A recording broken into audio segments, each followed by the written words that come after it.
Nan Yi has traversed through time. She finds herself in the unfortunate role of a mere pawn, destined to meet an untimely demise from the very onset. Her mother is a wicked female antagonist. Her father is a scoundrel harboring a mistress, and her three brothers are all fated to meet grim ends. The family of her maternal grandfather has already suffered a gruesome fate at the hands of her father. Upon hearing Nan Yi's innermost thoughts, the entire supporting cast begins to transform. Her love-struck mother rewrites the script, embarking on a path of enlightenment as the true heroine. The elder brother, once a lifeless figure, severs ties with the mistress and rises to prominence in the political arena, becoming a formidable minister. The prematurely deceased second brother renounces his relationship with their father, delves into military strategy, and emerges victorious in countless battles, attaining the title of a legendary war god. The once overweight third brother diligently embarks on a weight-loss journey, balancing his studies with martial training, ultimately excelling in both academia and combat. Amidst her daily indulgences, Nan Yi suddenly realizes that all the unfortunate supporting characters have transformed into powerful protagonists, their destinies radically altered. Even she finds herself ascending to her pinnacle, dazzlingly outshining the mistress. Chapter 1. The scene of the true and false heiress exchange. As a modern-day master of feng shui, Nan Yi lamented the fact that she had yet to enjoy her amassed fortune, acquired through her profound abilities to alter fate and destiny. With a heavy heart, she gazed at the indifferent man beside the cradle, a figure in his 40s clad in a pale blue brocade robe, exuding a gentle yet distant demeanor. Nan Yi struggled to move her tiny limbs. This man was her father. The heir, if you do not switch the children soon, it may be too late, urged a nearby maidservant, cradling an infant girl of similar age to Nan Yi, just days old. It appeared she intended to exchange this infant with Nan Yi. With her large, round eyes filled with fury, Nan Yi glared at the man by the cradle.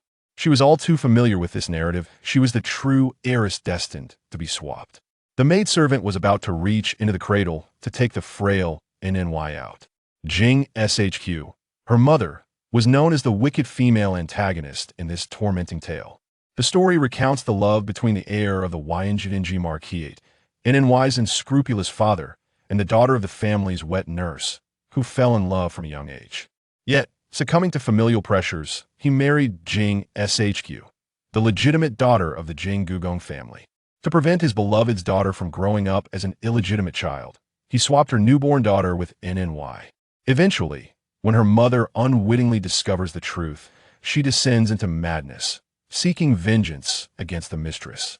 However, she ultimately cannot withstand the protagonist's halo and tragically takes her own life, while the Jing Gugong also meets a cruel end at the hands of Nan Yi's father.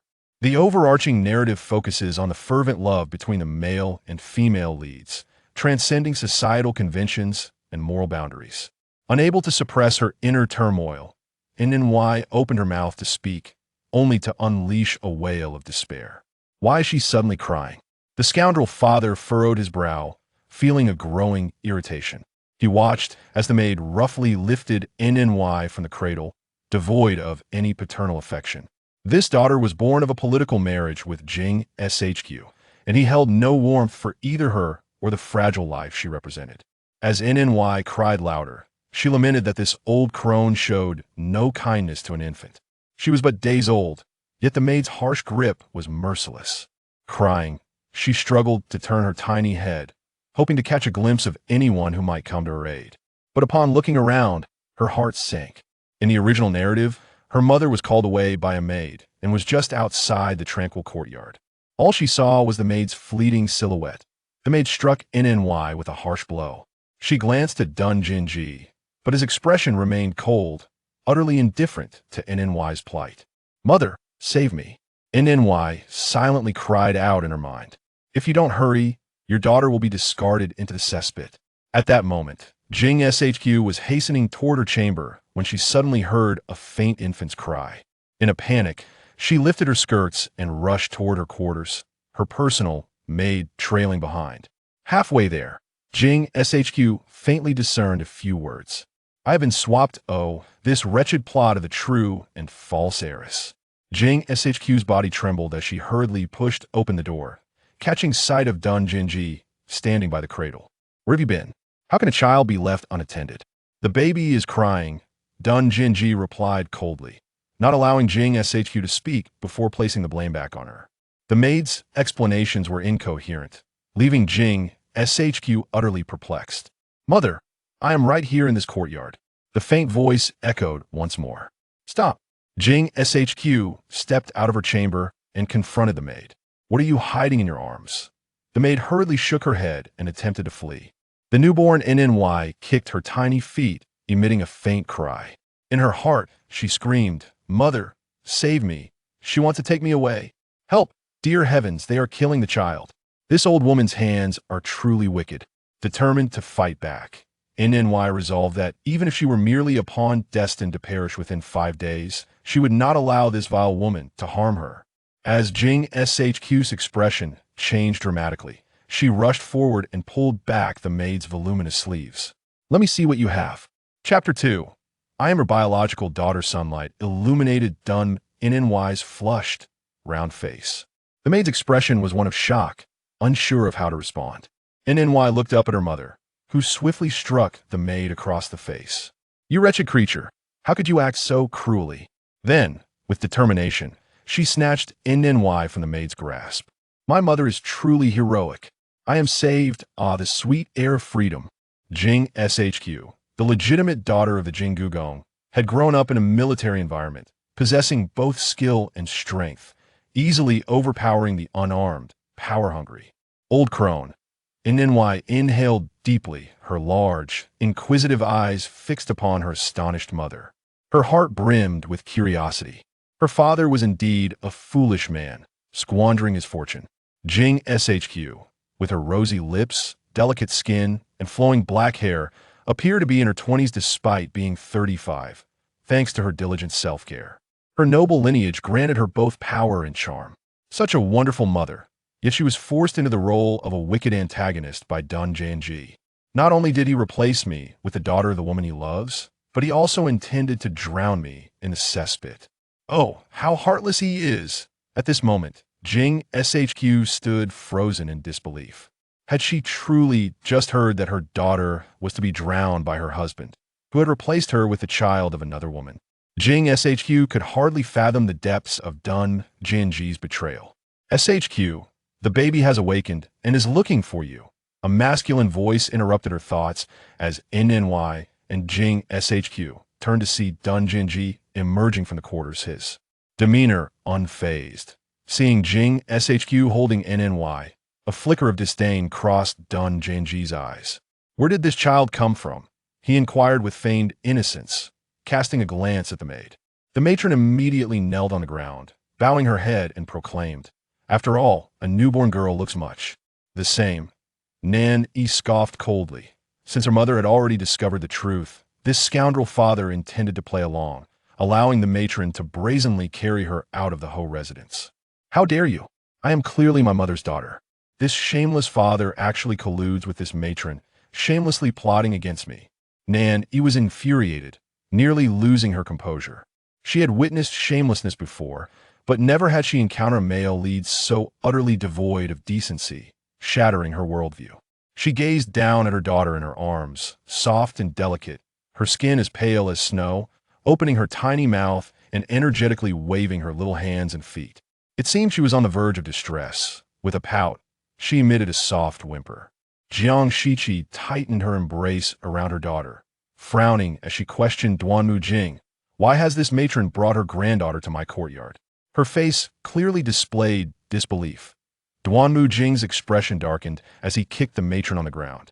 The matron hurriedly bowed her head and stammered, I was blinded by greed, thinking that since both the young lady and my granddaughter were born on the same day, and the young lady has 2 or 3 wet nurses, while my daughter-in-law cannot nurse, I thought to bring my granddaughter to seek nourishment from the young lady's wet nurses.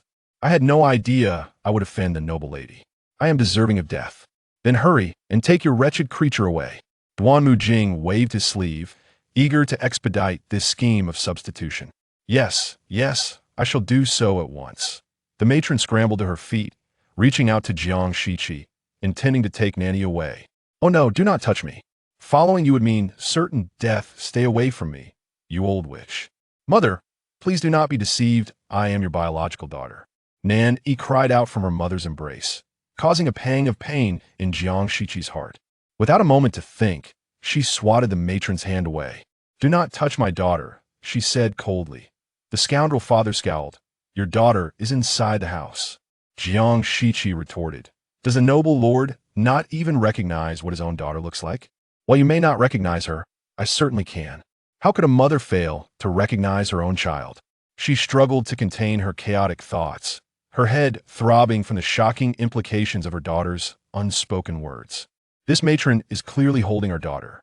Instinctively, Jiang Shiqi shielded her daughter, preventing anyone from coming near. Duannan Yi wore an unhappy expression in the past. Merely displaying such a face would send Jiang Shiqi into disarray, making her forget everything else. Whatever he said, she would comply. But now, Jiang Shiqi paid no heed to the noble lord's displeased demeanor. Her focus was solely on the revelation of her daughter's thoughts. She then saw Jiang Shiqi kick the matron, sending her sprawling on the ground.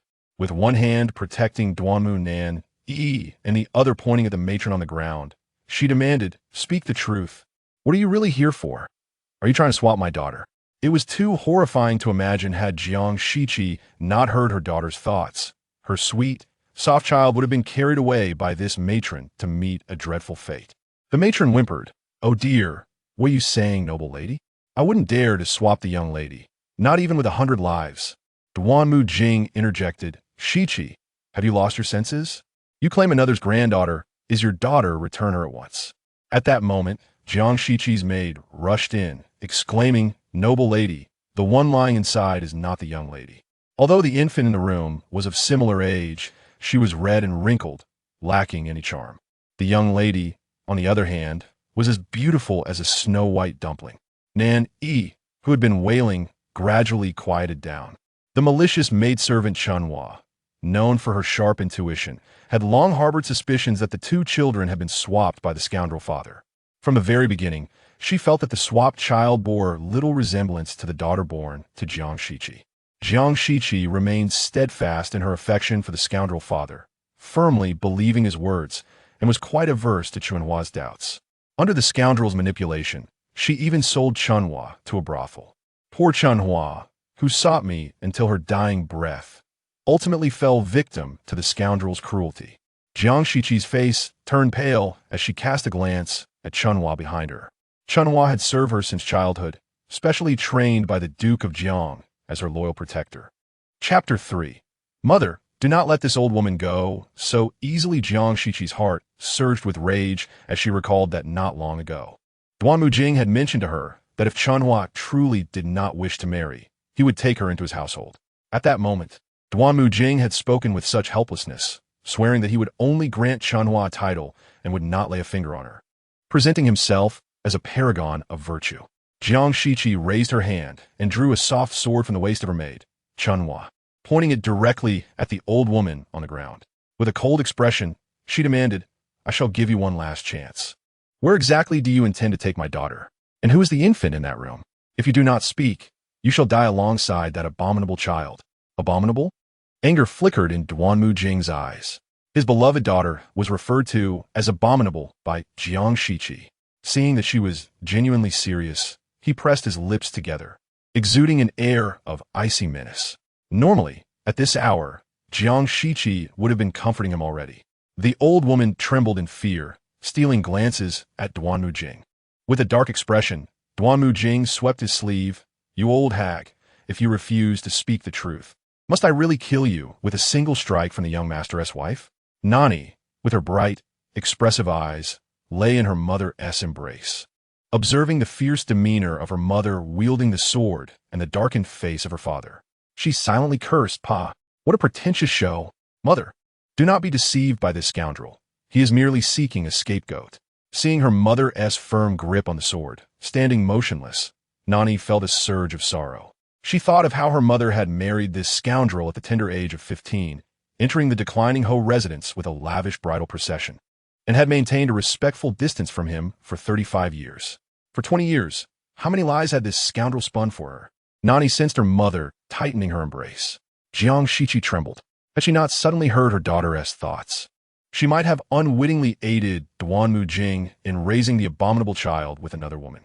Behind Jiang Shiqi, the infant born of Duanmu Jing and his true love was wailing. The old woman hastily confessed, "It is my fault. I misthought and only wished to swap my granddaughter with the young lady for a few days. Just for her to have a few days' milk. I deserve to die 1,000 deaths." Nan Yi yawned. Who would believe this old woman's words? Does she truly think it was merely for a few days' milk? Human nature has always been this way, when wealth and glory are within reach. How could one easily let go? Duanmu Jing, with a stern face, stepped forward. "Did you hear that? It was just a servant's momentary lapse in judgment. It is not a significant matter, so let this end here. Shiqi, you have always been magnanimous and kind to your servants. Everyone calls you the good mistress of our residence. You may trust your mother on this. Swapping the true and false daughters is a grave sin. Mother, do not let this old woman go easily, and neither should the scoundrel. He must not be forgiven." Nan Yi's eyelids drooped. Her small body grew weary after only a few cries. "I am so sleepy, yet I cannot rest easy about mother." She cast a disappointed glance at Duanmu Jing, a tide of fury rising within her. Her mother, the granddaughter of Duke Jiang, should have enjoyed a life of silk and satin from birth. How could she almost have been swapped by this old woman? And Duanmu Jing deemed it merely a trivial matter? "Young master, may I ask what truly constitutes a significant matter?" Duanmu Jing was taken aback. Jiang Shiqi had never looked at him this way before. He temporarily lost his composure. At that moment, Jiang Shiqi flicked her wrist, and before Duanmu Jing could react, she slit the throat of the old woman before her. Scalding blood splattered onto the ground, and the courtyard fell silent. Duanmu Jing bellowed, "Jiang Shiqi." Jiang Shiqi sheathed her sword, cradling her weary daughter in her arms, and turned to face Duanmu Jing. Perhaps her expression was too frigid, for Duanmu Jing hesitated, his tone softening slightly. At times, one must reflect on their actions. "For many years, the expenses incurred by my mistress for the concubine and the 2 sons and 1 daughter born from her have all been covered by your mother's money. Have my grandfather arranged a post for the eldest son born of the concubine, serving alongside my elder brother? My mother, a woman as beautiful as a flower, is not only subjected to the scoundrel and his family, but also kept in the dark about his concubine. The entirety of the Yongding-ho residence is rotten to the core." The voices of her daughter resonated like thunder in Jiang Shiqi's heart. She felt as though she might collapse, yet she held her daughter tightly, exclaiming, "Kill her, kill that child of Chunhua. I will rid this house of that abominable offspring." Duanmu Jing suddenly shoved Jiang Shiqi. "You venomous woman, dare you?" He turned and stormed into the room, seizing his precious daughter before exiting in a fury. Chunhua, with a worried expression, approached and supported the distraught Jiang Shiqi. "Madam, do not be heartbroken. Dealing with an old woman is a small matter. But that child born of the main character must not be harmed. If you kill that false daughter, you will become the wicked supporting character in the story. The heavens will punish the wicked supporting character to protect the main character." The daughter in her arms closed her eyes, unable to endure any longer and falling asleep. Chunhua, puzzled, asked, "Madam, what has come over the young master?" Until now, Chunhua had believed that the plan to swap the young lady was merely a scheme devised by the old woman. The young master's words filled her with unease. Could it be that the young master was involved? But why? Just as Chunhua was about to leave, Jiang Shiqi called out, "Wait. Have her father's men investigate once more." Last year, the young master arranged a position for a young man, who is currently serving alongside the eldest young master in the Ministry of War. Watching Chunhua's retreating figure, Jiang Shiqi sat on the edge of the bed, gazing at her daughter, who had fallen into a sweet slumber. Her daughter had only been born a few days ago. She was also Duanmu Jing's daughter. How could Duanmu Jing be so heartless? Chapter 4. Mother, let us get her. The small bundle on the bed awoke from hunger. "I'm so hungry, mother." The soft, tender voice called out, seeking nourishment as soon as she opened her eyes. Jiang Shiqi, with trembling hands, lifted her daughter. Nan Yi muttered quietly, "Why are you so talkative? How will this work out in the future?" Outside, a servant rushed in, trembling with agitation. "Miss, the Yongding-ho residence has gone too far." Chunhua knelt on the ground, addressing Jiang Shiqi with the title she used before her marriage in a fit of anger. "The young master has long had a concubine, and her treatment exceeds ours. The white jade Guanyin statue bestowed upon the young lady by the empress last year is now displayed in the concubine's quarters. With a crash, a teacup slipped from Jiang Shiqi's hand and shattered on the ground. Chunhua rushed forward, embracing Jiang Shiqi and weeping, "Miss, it is not just that. The eldest son born of the concubine was recommended by the duke, and now he is thriving in the Ministry of War, overshadowing our eldest son." Jiang Shiqi's vision darkened, and a metallic taste filled her throat. Her eldest son, as the grandson of Duke Jiang and Princess Yaohua, a great-grandson of the Long Princess, should have been flourishing in the official realm. Yet, Duanwu Jing had used those connections to secure a bright future for that child of the concubine. Despicable, shameless. Mother, do not be upset. What is that child of the concubine compared to my elder brother, who is so talented and graceful? Besides, he is not even the scoundrel's biological son. The scoundrel is simply unaware. At this point, the narrative was approaching its latter half. After Jiang Shiqi, the original wife, succumbs to the darkness, the final twist awaits. It would be revealed that the eldest son born of Duanwu Jing and the heroine, by Yue Wang, is not his biological offspring, but rather that of the second male lead, who shines brightly. The scoundrel father only revealed the truth after having killed the mother and setting the female protagonist on the right path. However, in the end, he forgave true love, and their eldest son became a testament to their love, inheriting the title that rightfully belonged to the elder brother. What a repugnant family. Jiang Shiqi listened intently, her mind filled with questions. What about her eldest son? Would he be content after the title meant for him was passed on? What was the reaction from the Duke Jiang's residence and the Princess's household? There were too many uncertainties to ponder. Yet, her daughter's heartfelt musings often came in disjointed fragments, filled mostly with sentiments Jiang Shiqi could not comprehend. What did the old Wang next door mean? What Barbie? After finishing her milk, the little girl was placed on the bed, gazing at her mother's exquisite sandalwood bed, a marvel of craftsmanship. I adore this bed. I want to sleep with mother every day, not in the cradle." Amidst her daughter's incessant chatter, Jiang Shiqi couldn't help but smile. Her precious daughter serving as a balm for her troubled heart, pulling her from the depths of despair. "Chunhua, go to the Duke's residence once more. Have father send someone to thoroughly investigate the background of that eldest son from the concubine, particularly whether the concubine had any affairs while she was carrying him." After giving instructions to Chunhua, Jiang Shiqi sat on the bed with her daughter in her arms, her gaze growing resolute. Since Duanwu Jing had bestowed upon her such a series of shocking surprises, how could she easily bring ruin upon them all? Little Nan Yi opened her mouth wide, her bright eyes sparkling with fervor. Qiushi entered the room and announced, "Madam, it has been reported that a servant has died in our courtyard today. The madam wishes to clarify the situation with you, and specifically requested to hold Miss Nan Yi." "Why should I go? Mother is in confinement, and I, just a few days old, cannot be exposed to the cold. I will not go." Nan Yi clenched her tiny fists, babbling away. The infant, still unformed, resembled a perfectly sculpted, glutinous rice ball. Jiang Shiqi affectionately kissed her daughter. Then her expression turned cold. "Tell them I have been startled today and cannot rise from bed. If there is anything, let mother come herself." Indeed, what an attitude Jiang's family displayed. When the Yongding Marquisate was destitute, reliant on Jiang's wealth for survival, the Marquis's wife, Wei, had entrusted the management of affairs to Jiang Shiqi long ago. Wasn't this the perfect opportunity? "Come, follow me to Jiang's courtyard."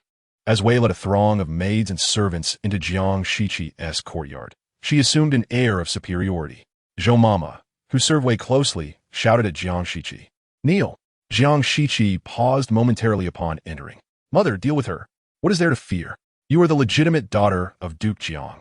The Yongding Marquisate is merely a hollow shell, surviving these years solely on your dowry, supporting hundreds of people. Why should you fear her?" Chunhua, who followed Jiang Shiqi, cradled little Nan Yi, who was also shaking her tiny fists, babbling away. Wei glanced over and noted the child was obedient and well-behaved, far more charming than the daughter from outside, who appeared frail and was often heard crying, a troublesome presence. Jiang Shiqi straightened her back, ignoring Zhou Mama's command, and sat down.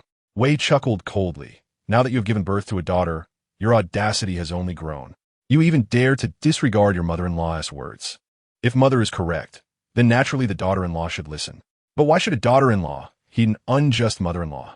Jiang Shiqi's heart was aflame with indignation. The entire Yongding Marquisate knew of Duanwu Jing and that concubine's affairs, yet they concealed it from her. Thus, her once respected and obedient mother-in-law must have known as well. Chapter 5. Bring the third young master back to my courtyard. With a resounding clap, Wei struck the armrest of her chair in anger. Jiang Shiqi, do not think I am unaware that you have just killed a servant. Should you continue this arrogance, I shall resort to family punishment. Jiang Shiqi laughed heartily, appearing somewhat reckless. Your reasoning grows ever more absurd. Do you not know why that servant met her end? I know nothing. I know nothing at all. Wei faltered, sensing her own vulnerability. It seems you are unfit to manage affairs any longer. Today, you shall relinquish control over the household, along with the deeds to your dowry shop. And I shall no longer pursue the matter of the death in your courtyard. Seeing her not only refuse to admit guilt, but also shamelessly demand the deeds to her dowry shop, Jiang Shiqi's fury turned to laughter. Mother, let us not panic. Let us report to the authorities and have the people from the Dali Temple investigate the cause of that servant's death. Wei is being too tyrannical. Let us escalate this matter. Jiang Shiqi seized her mocking smile, pondering why she would ruin her peaceful life by killing a servant. The more she explained, the more she would be branded with a malevolent intent. Chunhua, go report to the authorities. Let the officials from the Dali Temple uncover the truth behind that servant's connections and how she was able to enter my courtyard with such audacity. Mother is brilliant. Surely there is a traitor among us. Chunhua said, while Nan Yi, in her arms, gazed with wide, glimmering eyes, observing this and that, appearing exceedingly clever. Wei suddenly stood, blocking Chunhua's path. No, do not report to the authorities. How could you wish to make such a scandal known to the entire capital?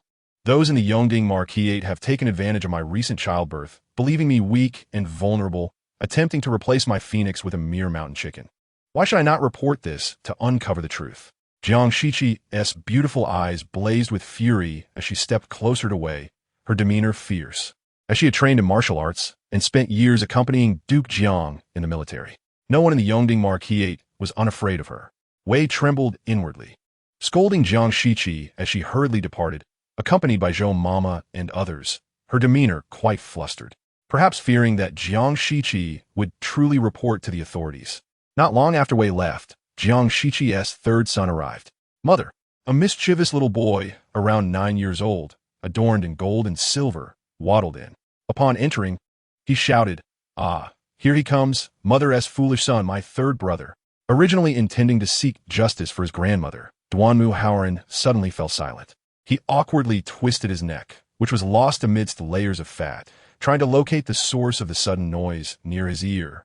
Having been raised by Wei since childhood, fed like a pig, he is now 9 years old and already so overweight that he surpasses a robust adult in weight. No wonder he may not live past 12, suffocated by his own fat while lying in bed. Duannan Yi stood motionless, gazing down at his feet. Would he really suffocate himself in bed? Did he not have feet to get out of bed? Yet all he could see was his bulging belly. Jiang Shiqi's complexion darkened as she beheld her third son, who had been overfed by Wei, and recalled her daughter's words. She immediately instructed Chunhua, quickly, hand the little miss over to third brother, so he may meet his sister. Duannan Yi too appeared pale, his body trembling with excess flesh, resembling a walking pig. He gazed at the exquisitely carved infant before him, recalling his grandmother's recent words, expressing her disdain for Nan Yi at first sight. Yet, before Duannan Yi could utter a word, Nan Yi, with a look of contempt, curled her lips and exclaimed, "Oh, my poor third brother, not only do you mistake a thief for your father, but you also believe that Wei Shi truly cherishes you? That second son of your so-called father, handsome and delightful, is nearly of your age. At 3, he can recite the 4 books and 5 classics, and by 5, he can compose poetry and prose. While he stays up late, diligently studying, you only know how to eat, and eat, until you burst." She continued, "How dare you assist Wei Shi in troubling our mother? Once you lose her, do you think Wei Shi will still care for you?" Duannan Yi, overwhelmed by Nan Yi's scolding, turned and fled, his plump body trembling.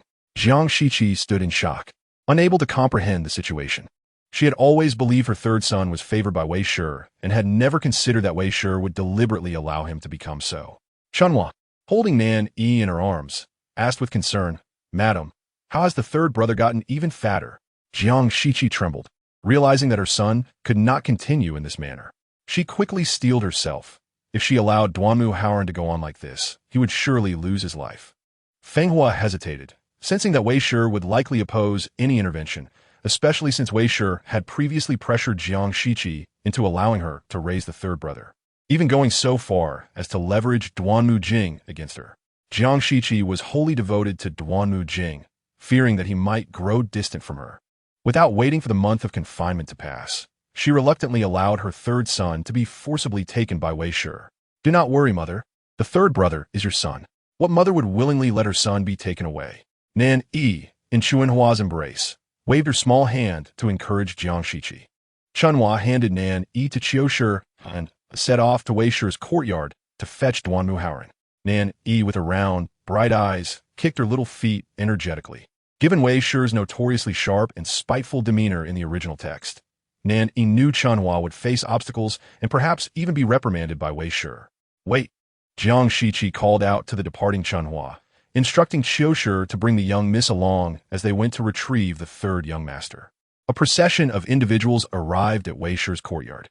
Wei Shi, already in a foul mood, coldly scoffed at Jiang Shiqi's arrival. "What? Come to bow and apologize?" She was certain that Shiqi would not dare to defy her. Over the years, Wei Shi had maintained a firm grip on Jiang Shiqi. Little did she know that Jiang Shiqi would not even offer the customary greeting. Instead, she commanded Chunhua behind her. "This child is undoubtedly being spoiled to the point of ruin." Upon hearing this, Wei Shi slammed her hand on the table and bellowed, "Jiang Shiqi, do not push your luck. I have chosen not to hold you accountable for the old woman who died in your courtyard, but today you are deliberately defying your mother-in-law. Everyone knows that Duanmu Haoran was raised in Wei Shi's courtyard since birth. As long as the Marquis and I are alive, the Yongding Marquisate does not fall to you." "Jiang Shiqi, how dare Wei Shi bully my mother? Despicable." Nan Yi protested on behalf of her mother. Jiang Shiqi smirked. "Haoran is my son. He emerged from my womb. If the Marquisess wishes to refuse, then let us take this matter outside and clarify how that old woman in my courtyard met her end." Chunhua's eyes brightened as she observed her mistress's unexpected resolve, feeling a sense of relief. However, Jiang Shiqi often urged Chunhua to endure, believing that since she had married into the Yongding Marquisate, she should tolerate all aspects of the Duanmu family. When Chunhua's discontent became too evident, Jiang Shiqi would chastise her in return. Wei Shi appeared momentarily taken aback, evidently unprepared for Jiang Shiqi's unyielding stance. She watched as Jiang Shiqi brought forth a group of solemn servants, all of whom had been brought from the Jiang Guogong's residence. The demeanor of these expressionless servants was unlike that of ordinary attendants. It seemed that only then did Wei Shi realize that Jiang Shiqi, her daughter-in-law, hailed from the esteemed Jiang Guogong's family. Soon, the belongings from Duanmu Haoran's courtyard were being carried away, box by Jiang Shiqi's servants. Observing the chubby Duanmu Haoran, Wei Shi rushed forward with a handkerchief, wailing, "Oh, my poor grandson, you have grown up by your grandmother's side. Which heartless soul would separate us?" This was Wei Shi's cunning. She understood that Jiang Shiqi came from nobility, the title of Jiang Guogong surpassing that of the Yongding Marquisate. Had it not been for Duanmu Jing's earnest pleas, Jiang Shiqi would never have secretly committed herself to him, and the waning Yongding Marquisate would not have been able to ascend to the status of Jiang Guogong. When Duanmu Haoran was born, Wei Shi forcibly took him to raise as her own, ensuring that his heart would belong to her. Indeed, upon witnessing Wei Shi's dramatic display of grief, Duanmu Haoran glared at Jiang Shiqi with fury. "My third brother is equally oblivious, having grown up alongside someone like Wei Shi, learning nothing of value, indulging in frivolities, and how to stab his own mother in the heart, yet mastering that art with ease. He remained unaware that, while Wei Shi outwardly indulged him, she secretly resented his corpulence, viewing him as a hopeless case. He looked at Wei Shi, who was now crying with her face hidden in her hands. "Is it true? Have my grandmother always secretly despised me for being as fat as a pig?" The 9-year-old Duanmu Haoran felt a sudden pang of hurt within. Wei Shi, lamenting behind him, cursed aloud. She was unwilling to accept that by invoking Duanmu Jing, Jiang Shiqi would surely feel intimidated. "You can only live until you're coming of age?" Duanmu Haoran's complexion turned pale as he walked with a dazed demeanor. He followed the servants into Jiang Shiqi's chamber, where he beheld his fourth sister, resembling a snowball. With a mournful expression, he leaned closer, straining to open his narrow eyes, and asked, "Sister, am I truly that inadequate? Grandmother seemed so sad when I left. Could it be that you were merely speaking nonsense?" Surely, grandmother cherishes me. How could she harbor disdain for my foolishness and weight? He leaned beside Nan Yi, while Chunhua and Xiushi observed nearby, worried that the hefty Duanmu Haoran might inadvertently roll over and crush the petite Nan Yi. Nan Yi waved her chubby little hands in the air, saying, Mother Huaz, isn't it just for you and me? If she doesn't keep you, how could you find excuses every month to pester her for money? You're just foolish, being treated like a piggy bank. A bit of food, and you think she truly cares for you. Nan Yi gazed at Duanmu Haoran with her bright, sparkling eyes, scolding him as if he were her own grandson. Duanmu Haoran was on the verge of becoming despondent. Duanmu Jing entered Jiang Shiqi's courtyard with a stern expression. Upon his arrival, he immediately confronted Jiang Shiqi. She remained seated in her chair, unperturbed, her cold gaze fixed upon him. You are all concerned with whether the Marquisess is pleased or not. Yet my third brother is already 9 years old and has yet to receive any education, which is quite disgraceful. Moreover, the Marquisess has allowed him to become so plump that even walking a few steps leaves him breathless. If I do not intervene, this child is undoubtedly on the path to being utterly ruined. Duanmu Jing frowned, questioning the exaggeration in her words. He spread his hands. Is it wrong for a mother to show her love for her grandson by ensuring he eats well? Jiang Shiqi's demeanor was decidedly off, leaving Duanmu Jing perplexed. Chapter 7. Replacing the third young master's dish with blanched vegetables in the past, Jiang Shiqi would never have defied Duanmu Jing. She would always comply with whatever he commanded. Even when it came to sending their newborn, Duanmu Haoran, to the Wei family's courtyard for upbringing, Jiang Shiqi, despite her inner turmoil, would agree for the sake of Duanmu Jing's happiness. However, now Jiang Shiqi's demeanor was cold. Even when Duanmu Jing entered, she did not rise to greet him, seemingly genuinely upset. No matter what you say, the third brother can no longer be delayed. I have already sent word to my father, intending to send the third brother to the Jiang family's academy for schooling. Duanmu Jing's expression stiffened. You wish for Haoran to receive enlightenment, which is understandable. But why must he be sent to his maternal grandfather's home for that? Our family already has one child at the maternal grandfather's house, inheriting the title of the Wei family. Must we send another as well? The expression of the negligent father changed. He was evidently frightened. The third brother, raised by Wei, would undoubtedly face reproach from the maternal grandfather should he be sent there, as a maternal grandfather would blame him and Wei for raising the third brother in such a manner, neither human nor ghost. Naturally, the negligent father did not wish for the third brother to be seen by the maternal family. At the mention of being neither human nor ghost, Duanmu Haoran, feeling ashamed, sat up in bed, straining to listen to the conversation outside between his parents, while secretly reaching out with his chubby little hand to touch the layers of fat around his waist. Is there truly such an unsightly appearance? Have I reached the point of being neither human nor ghost? The title of the Jiang Duke's residence is considerably higher than that of the Yongding Marquisate. Moreover, in recent years, Jiang Wugong, along with Jiang Shiqi, has seen their second son, Jiang Jiai, achieve numerous military accomplishments, which Duanmu Jing has long resented due to Jiang Jiai's exceptional talents. The negligent father has always aspired for higher ranks, yet he himself has not produced any notable achievements. Jiang Shiqi, hearing her daughter's heartfelt thoughts, was infuriated. Even the plump Duanmu Haoran was ashamed of his father's sordid thoughts. It is known that the Yongding Marquisate has only Duanmu Jing serving as a Taijing Dafu. The burdens on the Duanmu family are considerable, with several masters lacking the capability, yet surrounded by numerous servants. Duanmu Jing is well aware of the current plight of the Yongding Marquisate. Should they achieve even a modicum of military merit, his position might ascend beyond that of a mere Taijing Dafu. Ignoring the cold air radiating from Duanmu Jing, Jiang Shiqi rose to instruct the maids Chunhua and Xiushi to serve the meal. As for Duanmu Jing's sullen demeanor, Jiang Shiqi had no intention of placating him. When the dishes were served, Duanmu Jing had already stormed off.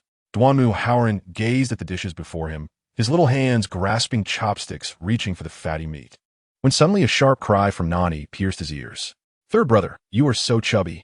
Eating fatty meat is of no benefit to you. You can only eat blanched vegetables, without a trace of oil or fish. That is the healthiest way. Moreover, as it is late, you can only have a very small portion of vegetables. Duanmu Haoran's chopsticks had already poked the fatty meat, and with a sorrowful expression, he looked towards his mother. Jiang Shiqi nodded and instructed Xiushi to replace the third young master's dish with blanched vegetables. A bowl of vibrant green vegetables was placed on the table, and all the meat dishes were removed. Duanmu was about to throw a tantrum. This is how it should be, eating just a little bit at dinner every night. With third brother's current weight, he will slim down quickly. Then, during his enlightenment studies and practicing martial arts with his maternal grandfather, he will surely surpass that child born from the mistress. Go, third brother. You are the best. The cheerful little voice rang in Duanmu ears, encouraging him. Gritting his teeth, he finished the bowl of vegetables. Jiang Shiqi smiled as she touched the little bundle in Chuanhua's arms. Her daughter was so considerate. It seemed her daughter was indeed a little cotton-padded jacket, caring for her brother. As Duanmu Jing left, Jiang Shiqi did not come to comfort him. He wore a stern face and sent a servant from the front courtyard to relay that the third brother was not to be sent to the Jiang family academy. He would personally find a suitable tutor to enlighten the third brother. Nan Yi drank the sweet milk being fed to her by Chuanhua, her rosy lips sucking gently. However, what sort of tutor would the negligent father procure for the third brother? A few years ago, in order to hire a tutor for the child of his mistress, he sought connections through the princess, even kneeling at the national teacher's residence with the princess's jade pendant, requesting the national teacher to personally instruct that child. Duanmu felt a surge of bitterness within. Jiang Shiqi clenched her fists, nearly biting through her silver teeth. Duanmu Jing was truly something. Not only did he pave the way for the son of the mistress within the entire Jiang Duke's residence, but he also utilized her maternal grandfather to seek a renowned teacher for the mistress's second son. The people of the Yongding Marquis were indeed shameless. A young maid in the courtyard, smiling, opened the curtain. A young man dressed in a blue round-collared official robe, tall and elegant, stepped inside. He clasped his hands in a gesture of respect and greeted, "Mother." Jiang Shiqi gazed at her refined and graceful eldest son, her eyes welling with tears. Her son, alongside his colleagues and friends, included a mother whom she had heard of. Duanmu, handsome and charming, bore a subtle smile. He was Bai Xian, the one who had sought a position through his maternal grandfather the previous year. Upon hearing the name Bai Xian, Jiang Shiqi was momentarily taken aback. Chuanhua, holding Nan Yi, immediately added, "Isn't this the eldest son of the negligent father's mistress?" The negligent father used the excuse that Bai Xian was the son of an old friend to have the maternal grandfather secure a position for him and introduced him to the Ministry of War. From then on, Bai Xian overshadowed the eldest brother in every aspect. Even if the eldest brother performed better than Bai Xian, the negligent father would demand that the eldest brother defer to Bai Xian, not compete with him. Later, when the eldest brother fell victim to a woman's schemes, Bai Xian completely seized the eldest brother's achievements. And after the eldest brother was rendered a puppet by poison, Bai Xian was recognized by the negligent father as part of the family, taking over the future heir position from the eldest brother. How shameless! This Bai Xian is no good. Even now, the eldest brother still considers Bai Xian a close confidant. Chapter 8. Eldest brother must not be deceived by the mistress's child again. Jiang Shiqi's expression gradually darkened, and even the gentle smile that Duanmu usually wore faded. Sitting at the dining table, Duanmu, who had been licking a vegetable bowl, was astonished and set it down. The gazes of several people in the room were fixed intensely on Duanmu. Such a refined, talented individual, destined to be harmed by a woman and become a pawn in her schemes? Furthermore, all his achievements would merely serve as stepping stones for that child of the mistress? Jiang Shiqi's heart was in turmoil, torn apart by her daughter's sentiments. She looked at Duanmu with profound pain. Duanmu swayed slightly, managing to stand still without revealing any signs of discomfort to anyone. "Is this my mother's daughter?" His gaze fell upon Nan Yi in Chuanhua's arms, who looked like a delightful doll, as if she had stepped out from a traditional painting. He suppressed his astonishment and took out a piece of warm and translucent jade pendant from his sleeve, placing it in Nan Yi's swaddling. This was a gift he purchased upon learning of his mother's childbirth while he was away on official duty.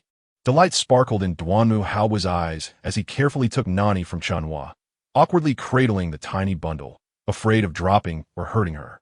His clean features radiated a hint of joy. Nan Yi's tiny hand grasped the red ribbon of the pendant in the swaddling. "Let me see what this delightful item is. Is it valuable?" Gazed intently at the jade pendant in her hand, and to her astonishment, she discovered an ancient rune inscribed upon it. It was a rudimentary, a gathering spirit talisman. Although this rune could not compare to modern symbols, it still brought unexpected joy to in this ancient setting. Being still young, She lacked the ability to draw symbols to gather spiritual energy for herself.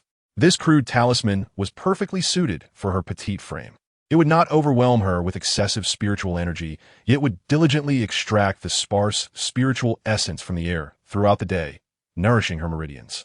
The silent thoughts have elicited a soft chuckle from. However, in the next moment, his smile vanished.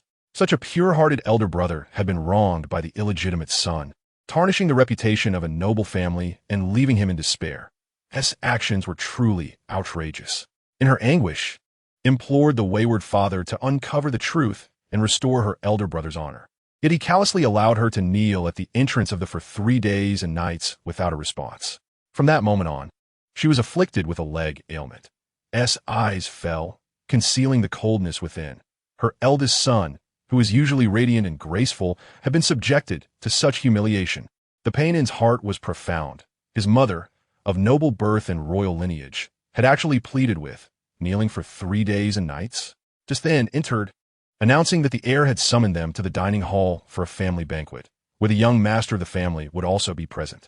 The expressions on aunts' faces were icy. Neither wished to partake in this so-called family banquet under such circumstances. Let us see, raised her gaze. Her eyes filled with a chilling resolve. Having only heard speak of this son of an outsider, she had yet to see him with her own eyes. Today, she intended to scrutinize the illegitimate son's true character. Approached to take from his arms, but he could not bear to part with the small bundle. Cradling as he accompanied his mother to the dining hall. Laughter and merriment filled the air. Even the typically reserved matriarch emerged from her meditation. The atmosphere was lively, with and present, affectionately engaged, inquiring about any challenges he faced in his career. With the heir's wife here, do not hesitate to approach her if you require assistance. She will surely help. Looking at his son, S. face radiated warmth. Turned to, nodding slightly, his eyes betraying a hint of disdain. The matriarch interjected, indeed. Do not be shy with the heir's wife. The camaraderie between and the painted a stark contrast to the apparent alienation of and felt a tremor run through her body. Her fingers clenched into a fist hidden within her sleeve. As approached with, he cast a glance at. Father, he began, why bring this girl here? Ignoring, turned to engage with, who responded effortlessly, occasionally casting glances at, his demeanor exuding arrogance. Regardless of the high status of the legitimate wife, he still lacked the affection of the entire. Why do you stare? Do not think your petty schemes are well hidden. When grows up, I shall make you regret it. Clenched her tiny fists, emitting soft sounds of protest. When looked down at her, she began to murmur, Elder brother, look, look. Our father is so fixated on that illegitimate son with mediocre accomplishments. He forgets that the position of that illegitimate son is due to our grandfather's influence. Without our grandfather's connections, what is that outsider worth? Elder brother, do not be deceived by him. Pondered how to caution her eldest son. Please take your seats. The matriarch commanded, not even glancing at In's arms. She had never liked, nor did she show any fondness for the girl born from her. To this day, she had not bestowed a gift upon, mirrored this sentiment, offering not even a glance at. A shadow crossed typically refined features.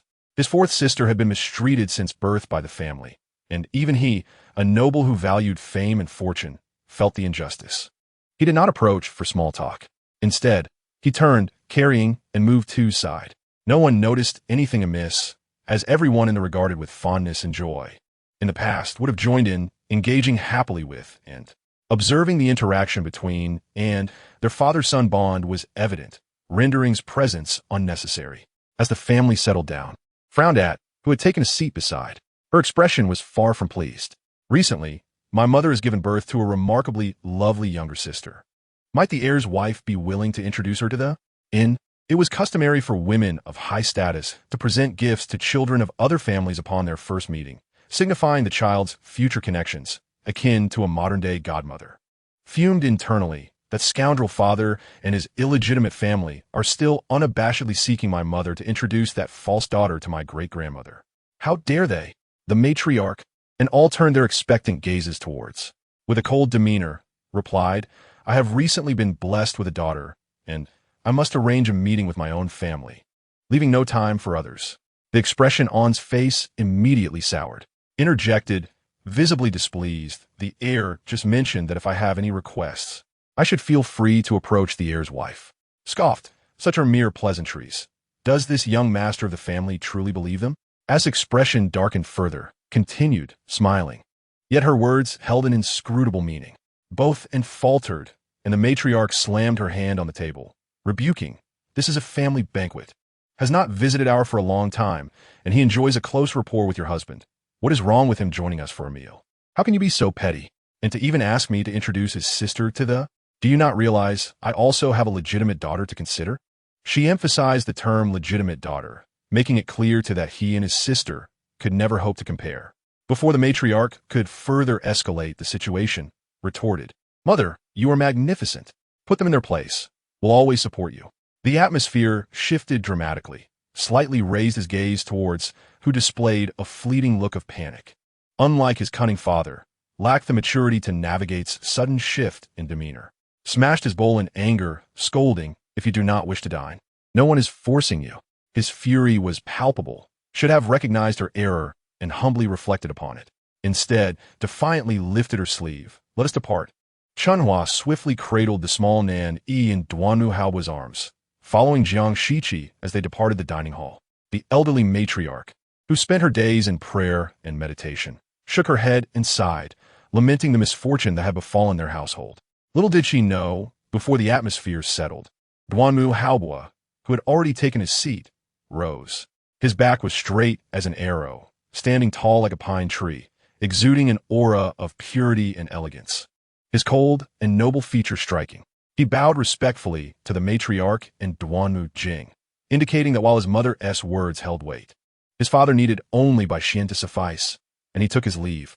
Without waiting for Duanmu Jing to persuade him otherwise, Duanmu Haobu turned away. He was eager to learn more about his own fate from Nan Yi and had no desire to endure this exceedingly hypocritical family banquet. Consequently, the gathering was left with only the matriarch, Wei Shi, the Duke of Yongding, Duanmu Jing, and Bai Xian. Duanmu Jing's expression darkened ominously, while Bai Xian anxiously glanced around, contemplating pursuing Duanmu Haobu. After all, he was to accompany Duanmu Haobu on an official assignment and had hoped to share in some of his accomplishments. Just moments ago, his father had promised to advocate on his behalf to Duanmu Haobu. Yet now, having only initiated the celebration for Xian Heir's 100-day banquet, Jiang Shiqi had been driven away in a fit of anger. Why had Jiang Shiqi grown increasingly petty? Duanmu Jing cast a reassuring glance at Bai Xian, confident that Duanmu Haobu, being dutiful and obedient, would heed his father's request without protest. Due to his particular fondness for Nan Yi, Duanmu Haobu had specifically instructed Qiushi to bring her to his courtyard. He held little Nan Yi in his arms, a scroll of poetry in hand, reading verses to her. Nan Yi gazed at the ancient characters in the book, feeling utterly bewildered, thinking, well, I'm such a little fool. What is this even about? Is it celestial scripture? With you in a robe, how can one say there is no clothing? Did you see? This character represents your name. The clothing in there is no clothing. Duanmu Haobu pointed to the character in the text with a smile. Nan Yi opened her small, pink mouth, drooling with excitement, babbling as if she were reciting alongside her older brother.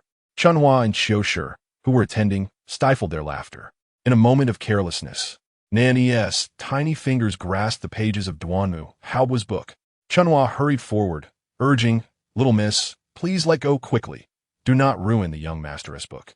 Everyone in the Duke of Yongding's household knew that Duanmu Haobu cherished his books above all else. Had it not been for Duke Jiang's substantial military power in the Songlong Kingdom, Duanmu Haobu would not have entered the Ministry of War. He could have pursued a position in the Ministry of Personnel or the National Master's office. With his talents, he might have held a higher office in the Ministry of Personnel than he did in the Ministry of War. Duanmu Haobu waved away Chunhua's concerns with a light-hearted smile, saying, What is the harm?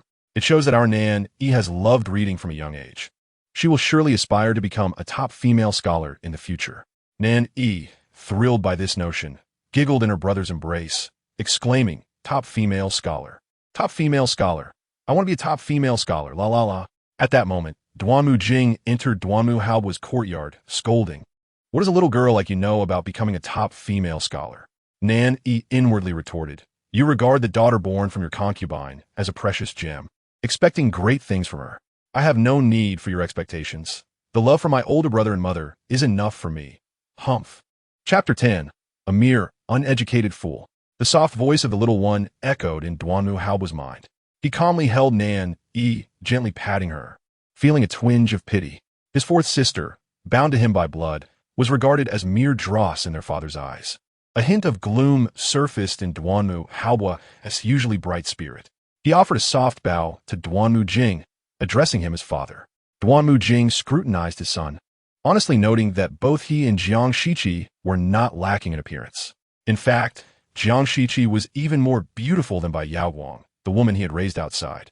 Thus, the children born to Jiang Shiqi were all quite striking, except for the third son. Duanmu Haoran had also been fair-skinned as a child, but years of neglect under Wei Shi had rendered him hideous.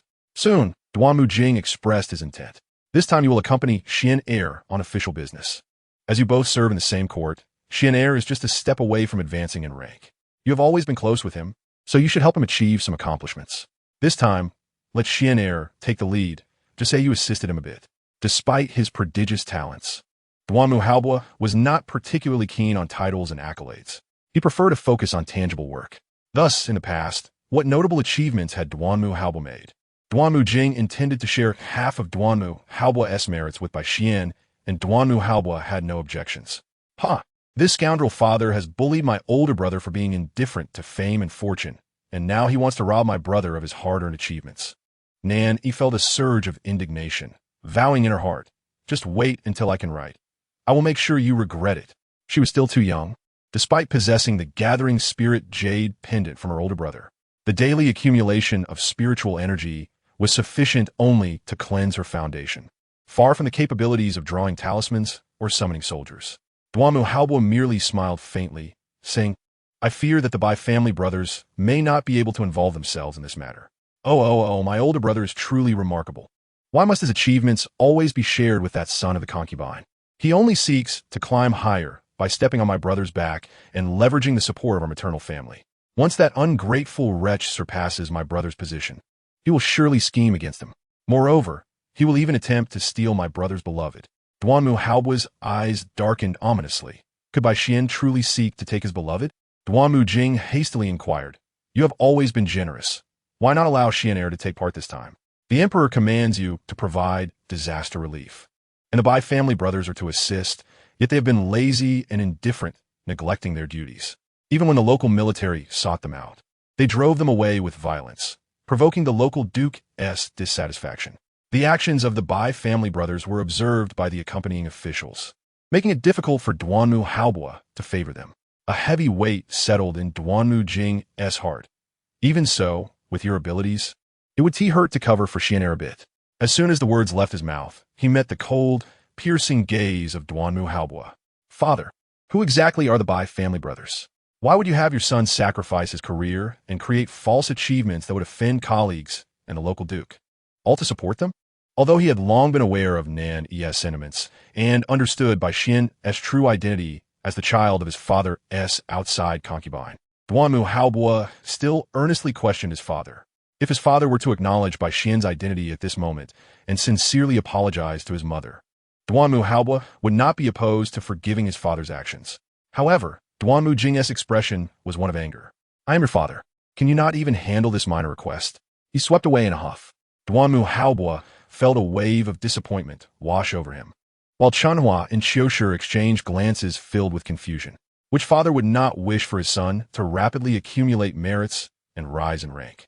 Yet only in the Duke of Yongding's house did the heir seem fearful of his son climbing higher, consistently directing his eldest son to share his achievements with someone named Bai Xian. Even when submitting reports to the emperor, he insisted that Duanmu Haobu always include Bai Xian's name, lest it seem suspicious. How infuriating! I know you are taking advantage of my silence to bully my mother and older brother. Brother, I must grow up quickly to assist you in achieving greatness. Nan Yi's small hand gently touched Duanmu Haobu's handsome face. She was comforting her elder brother's disappointment. Duanmu Haobu raised 2 fingers and gently pinched his sister's small hand. A surge of responsibility welling up within him. He aspired to rise to the pinnacle of power. Only by ascending to the highest echelons could he safeguard his mother and sister. From this day forth, that concubine would never be able to usurp even a fraction of his achievements. After rejecting Duanmu Jing, Duanmu Haobu indeed refrained from mentioning Bai Xian's name in his memorial. The emperor was exceedingly pleased declaring that Duanmu Haobo had executed his duties splendidly and promptly promoted him to the position of Deputy Minister of the Ministry of War, a rank higher than Duanmu Jing's fourth-grade civil official status. The emperor's rewards were lavish, involving several large boxes delivered to the Yongding-ho residence. As Wei Shi rushed to claim her share of the gold and silver rewards, Duanmu Haobo, clad in official robes, entered the gates of the residence. His noble demeanor and striking features were evident as he calmly instructed, "Take them all to Mother's courtyard. Henceforth, let her manage the accounts of my courtyard." Wei Shi's expression darkened, for the eldest son had yet to marry, and it was only natural for his biological mother to handle such matters. Duanmu Haobo, with a brow touched by frost, turned and headed to Jiang Shiqi's courtyard to visit his fourth sister, with palace officials observing.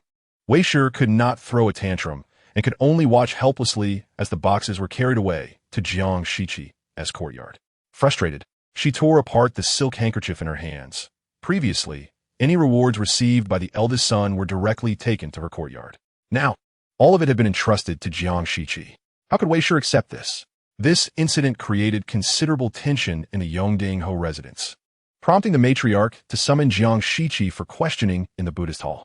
Jiang Shiqi instructed Chanhua and Qiushi to bring along the little Nan Yi, and as they entered the hall, the matriarch straightforwardly inquired, "Is Xian'er at odds with Haobo?"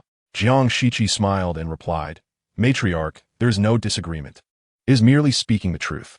In my opinion, Bai Xian, who appears resplendent and emulates Haobo in all matters, is, in fact, an unlearned simpleton. Allowing such a person to take credit for Haobo's achievements, thus hindering his career advancement, is unnecessary. I believe Haobo's actions this time were quite justified." Chapter 11. Helping others must have limits. The matriarch's expression stiffened at Jiang Shiqi's remarks about her beloved grandson Bai Xian, as a fire of resentment smoldered within her. Haobo had the support of his maternal grandfather's family, ensuring a promising future, yet Xian'er was all alone. Why couldn't Haobo be more magnanimous? Jiang Shiqi regarded the matriarch with a perplexed gaze. How could she say such things? Hadn't the Duanmu family already supported Bai Xian sufficiently? Look at his current position in the Ministry of War. It was all thanks to my father's benevolence. So how could we not assist him? Helping others must have its limits, unless it concerns someone of great importance to our Duanmu family. Wei Shi, entering behind them, looked at Jiang Shiqi with disdain. "You always overthink things. I suspect you are simply bored and trying to stir trouble in our peaceful lives." The daughter-in-law did not intend any such thing, merely expressing her confusion about how else to support Bai Xian. Did she expect to relinquish the position of eldest son to Bai Xian? Her words, though seemingly spoken in anger, startled both the matriarch and Wei Shi. The matriarch scrutinized Jiang Shiqi, failing to discern any underlying motives from her expression. Considering Jiang Shiqi's usual demeanor, if she had discovered something, she would have already confronted it rather than maintaining her composure. Thus, she tightened her grip on the prayer beads and coldly replied, "When did I ever say that I would give Haobo's position to Bai Xian? Haobo's contributions in disaster relief are commendable. Merely mentioning Bai Xian's name in his memorial would show generosity on Haobo's part." She made it clear that she would not interfere in Duanmu Haobo's affairs. Nan Yi's cheerful voice chimed in her ears. Mother should retort that old woman. She's not a good person.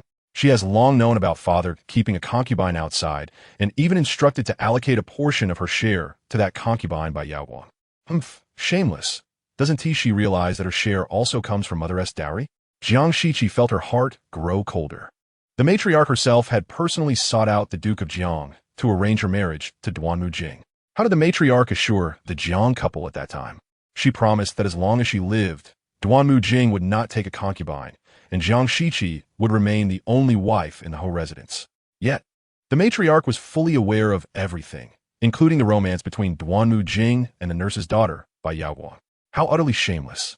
Mother, it smells like meat in third brother's room. Nan Yi's keen nose detected the scent, her little tongue sticking out as she directed Qiushi to take her to third brother's room. Qiushi teased her, "Little miss, what are you saying?" Jiang Shiqi's heart sank as she pushed open Duanmu Haoran's door, only to find him sitting at the table gnawing on a chicken leg, his face greasy. Upon seeing his mother enter with a serious expression, the large chicken leg fell with a clatter onto the plate, which was already filled with a pile of oily, fragrant chicken legs. "Oh, third brother, you're finished. There's no saving you now. You've started indulging in such fatty and greasy food again." Jiang Shiqi stormed in, seizing Duanmu Haoran's ear. Do you not realize that if you do not lose weight, you could perform sumo wrestling on the street? In truth, Duanmu Haoran's physique was already suitable for sumo wrestling, yet such activities were for the unfortunate, not for a young master of the Ho residence. Duanmu Haoran cried out, "Mother, my ear hurts, I'm sorry." Yet Jiang Shiqi had already summoned Chunhua, a soft whip in hand, and while twisting Duanmu Haoran's ear, she struck his rear. I've repeatedly instructed you to maintain a regular diet. You must diligently practice martial arts and study. You've only been doing well for a few days, and now you've resumed your gluttony. Do you still value your life? As she spoke, her eyes grew red. The family of Yongding Ho had bullied her and her children too much. Faced with such a disappointing third son, a profound sense of helplessness swept over Jiang Shiqi's heart. Mother, do not be sad. When Nan Yi grows up, she will help you discipline third brother. Hearing Nan Yi's soft and comforting voice, Jiang Shiqi, in tears, dropped the whip and turned to embrace her sweet little daughter, overwhelmed with emotion. Meanwhile, Duanmu Haoran, having received a beating, knelt on the ground, sobbing and admitting his faults. Mother, please do not be angry. It's all my fault. I will never eat like this again. Please stop crying. He knelt forward and hugged Jiang Shiqi's leg, making her feel a mixture of anger, heartache, and bitterness. Her third son, raised in Weisher's courtyard since childhood, had little respect for her, and Weisher often incited him to oppose Jiang Shiqi. Thus, Duanmu Haoran's sincere apology took her by surprise. Mother, third brother truly feels guilty. The little voice chimed in as Duanmu Haoran nodded vigorously. Mother, I really know my mistake. I will never sneak food again. But where did all these chicken legs on the table come from? The maidservants in our courtyard were all brought here by Mother from the Jiang Guogong residence. So naturally, there would be no one to act in defiance or secretly deliver chicken legs to third brother on her behalf. Nan Yi, filled with confusion, furrowed her delicate brows. Jiang Shiqi lowered her head and sternly questioned Duanmu Haoran. Who sent the chicken legs? Speak up, or if you wish to forsake your life, remain silent. Seeing Duanmu Haoran still refusing to speak, Jiang Shiqi instructed Chunhua to investigate who had just visited her courtyard. You cannot hide it, third brother, just confess. It would be better than letting Mother find out and suffer further punishment. Duanmu Haoran, kneeling on the ground like a mound of flesh, sobbed it was Shuangxi. Shuangxi was merely a servant from the Wei household. Chapter 12. There must be Wei's instructions behind. Shuangxi Mother has long established rules. No one from the Yongding Marquis household is allowed to bring third brother meat. Undoubtedly, Shuangxi has Wei's instructions behind this. A hint of coldness flickered in Jiang Shiqi's beautiful eyes. Wei was determined to bring harm to her son.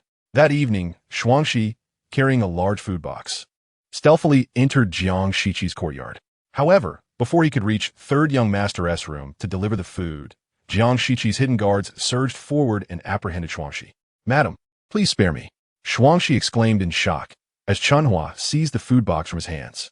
When Jiang Shiqi opened the lid, she was astonished to find it filled with 10 fragrant pig trotters, each as large as an adult's fist, exuding an irresistible aroma. Ah, pig trotters! Nan Yi cheered, unaware that this modern-day feng shui grandmaster had a particular fondness for them. Jiang Shiqi's fury was somewhat alleviated by Nan Yi's joyful exclamations. Looking at the kneeling and pleading Shuangxi, Jiang Shiqi ordered him to be silenced and struck 30 times with a rod. Duanmu Haoran, also kneeling and sobbing beside him, turned pale with fear. He had never witnessed Mother so furious. Poor third brother, previously kept in the Wei household, they were reluctant to let him meet Mother, fearing his heart would lean solely towards her. In the past, third brother followed Wei's teachings, showing little respect towards Mother, even resisting her affection, treating her merely as a source of wealth, a stepping stone for the rise of the Yongding Marquis household. In the future, Nan Yi too shall become a person like Mother. Charging forth, hearing Nan Yi's thoughts, Duanmu Haoran hung his head in despair, reflecting for the first time on his attitude towards his own mother. He realized he had been far too disrespectful. Tears streamed down his face, falling onto his pudgy hands. He had been deceived by Wei's sweet words. Having been taught since childhood to oppose and rebel against Mother, it was his fault. But had he recognized his mistake? Jiang Shiqi sat on the corridor, gazing at her third son with a look of disappointment, wishing for a world where no mother would wish for her son to grow estranged from her, nor would she allow her child to go hungry. Nan Yi's voice echoed in her heart, warning that if Haoran did not lose weight, he might not live past 12. Son recognizes his error and vows never to steal food again. Duanmu Howard struggled to bow his head to Mother, but his corpulent body hindered him, preventing him from doing so. He felt despondent, his eyes squeezed to a mere slit by his flesh, conveying urgency and shame. Suddenly, he opened his eyes wide and saw Nan Yi, cradled in Xuanhua's arms, her delicate and adorable figure resembling a celestial child under Duannan Yi, smiling at her. If third brother truly recognizes his mistake, there is still hope, as long as Nan Yi grows a bit more. Duanmu Howard silently resolved to reform himself and lose weight. "Madam, please spare me. It is all the fault of us lowly servants." Xuangxi from the Wei household, terrified, bowed repeatedly, forgetting the pain from a beating. How could it be that a normal person eats only twice a day, with perhaps a little soup or snack in between? Yet, the Wei household feeds Duanmu Howard 5 times daily, every meal a feast. Cold sweat dripped from Xuangxi's forehead as he limped away with the food box. Xiao Shi, with red-rimmed eyes, helped the mound of Duanmu Howard to his feet. Jiang Shiqi sighed. Holding a pen, she wrote a letter and sent it to the Duke, ensuring that none in the Marquis household saw it. She refrained from mentioning Nan Yi's oddities, only stating that third brother Duanmu Howard's condition was dire, and if he could not shed his excess weight, his life would be at risk. She hoped her father would send a skilled tutor to teach Duanmu Howard martial arts, to strengthen his body and shed his excess flesh. Nan Yi, now 2 months old, grasped the letter with her tender hands. Nan Yi wants to learn martial arts too. Nan Yi wants to be a heroine, vanquishing all unfaithful men. Observing her tiny, chubby form harboring such grand ambitions, Jiang Shiqi couldn't help but smile and comfort Nan Yi. The tutor sent by your grandfather can teach your brother and perhaps even show you a few moves. My dear, in this world, it is not easy for a woman to survive. I only hope you will not end up confined like me, sacrificing your life for a man. Jiang Shiqi's words struck a chord in Xuanhua and Xiao Shi. They recalled how their young lady once fought alongside Jiang Guogong on the battlefield, earning accolades. Could it be that Duanmu Jing had deceived their young lady with his good looks, leading her to become a consort? The Jiang Guogong household was filled with loyalty and valor, while he was far away in the north defending the country. Xuanhua left to send a letter, and Xiao Shi brought in tea, sighing, "Madam, there is no need to worry excessively. Once the Duke receives your letter, third brother's matters will surely be resolved properly. There are countless capable individuals under the Duke's command, and sending just one tutor to help him strengthen his body is a simple task. With the Duke's assistance, third brother will surely grow healthy and one day marry." Xiao Shi's words brought tears to Jiang Shiqi's eyes, filling her heart with hope. Yet, Nan Yi's complaint soon followed. "He won't live. He won't live. That scoundrel father is jealous of our maternal family's prominence, and the noble brother whom mother supports is handsome. The concubine has started approaching him, and that scoundrel father is more jealous than ever. In the end, my noble brother, seeking to avenge the Jiang Guogong residents, seduced the concubine and was killed by that scoundrel father." Jiang Shiqi was taken aback, eager to hear more of her daughter's thoughts, but Nan Yi yawned and fell asleep. She was still a mere 2-month-old infant, with little time awake. Watching Nan Yi grow day by day, the disparity with Baixianer became increasingly apparent. Time was of the essence. Duanmu Jing, who had been in a cold war with Jiang Shiqi, encountered her unexpectedly in the garden. Chapter 13. Even with immense wealth. I can endure. Duanmu Jing did not look at Jiang Shiqi, standing as he usually did, hands clasped behind his back, waiting for Jiang Shiqi to approach him. This scoundrel father, with his pretense of elegance, was once mother's favorite. It seems this scoundrel only possesses superficial charm. Mother was deceived by his appearance back then. Nan Yi, nestled in Jiang Shiqi's arms, basked in the sunlight, her little face radiating satisfaction. The spiritual energy of the Bai Long kingdom during the day was at its peak, especially in the garden, where the flowers and plants emitted traces of spiritual energy. As Jiang Shiqi escorted her daughter into the garden to bask in the sunlight, the talisman of spirit gathering hanging from her neck allowed Nan Yi to continuously absorb the ethereal energy emanating from the flora around them. The abundant spirit energy enveloped Nan Yi, rendering her skin fair and tender, her countenance brimming with an otherworldly vitality, far removed from that of an ordinary child. Hearing her daughter's unspoken thoughts, Jiang Shiqi restrained herself from approaching Duanmu Jing as her long-standing habits compelled her to hold back. A stark contrast to her previous efforts to ingratiate herself with him. With a calm demeanor, she stood under the rays of the sun, cradling Nan Yi. A maid approached softly, suggesting they join the young master. Jiang Shiqi cast a glance at the maid, who had tended to the garden for many years. Yet she chose to disregard the maid's coaxing. Duanmu Jing, stationed at a distant pavilion, furrowed his brow, contemplating the frustration boiling within him. However, recalling the purpose of his visit to Jiang Shiqi, he softened his expression and stepped forward, addressing her as Madam.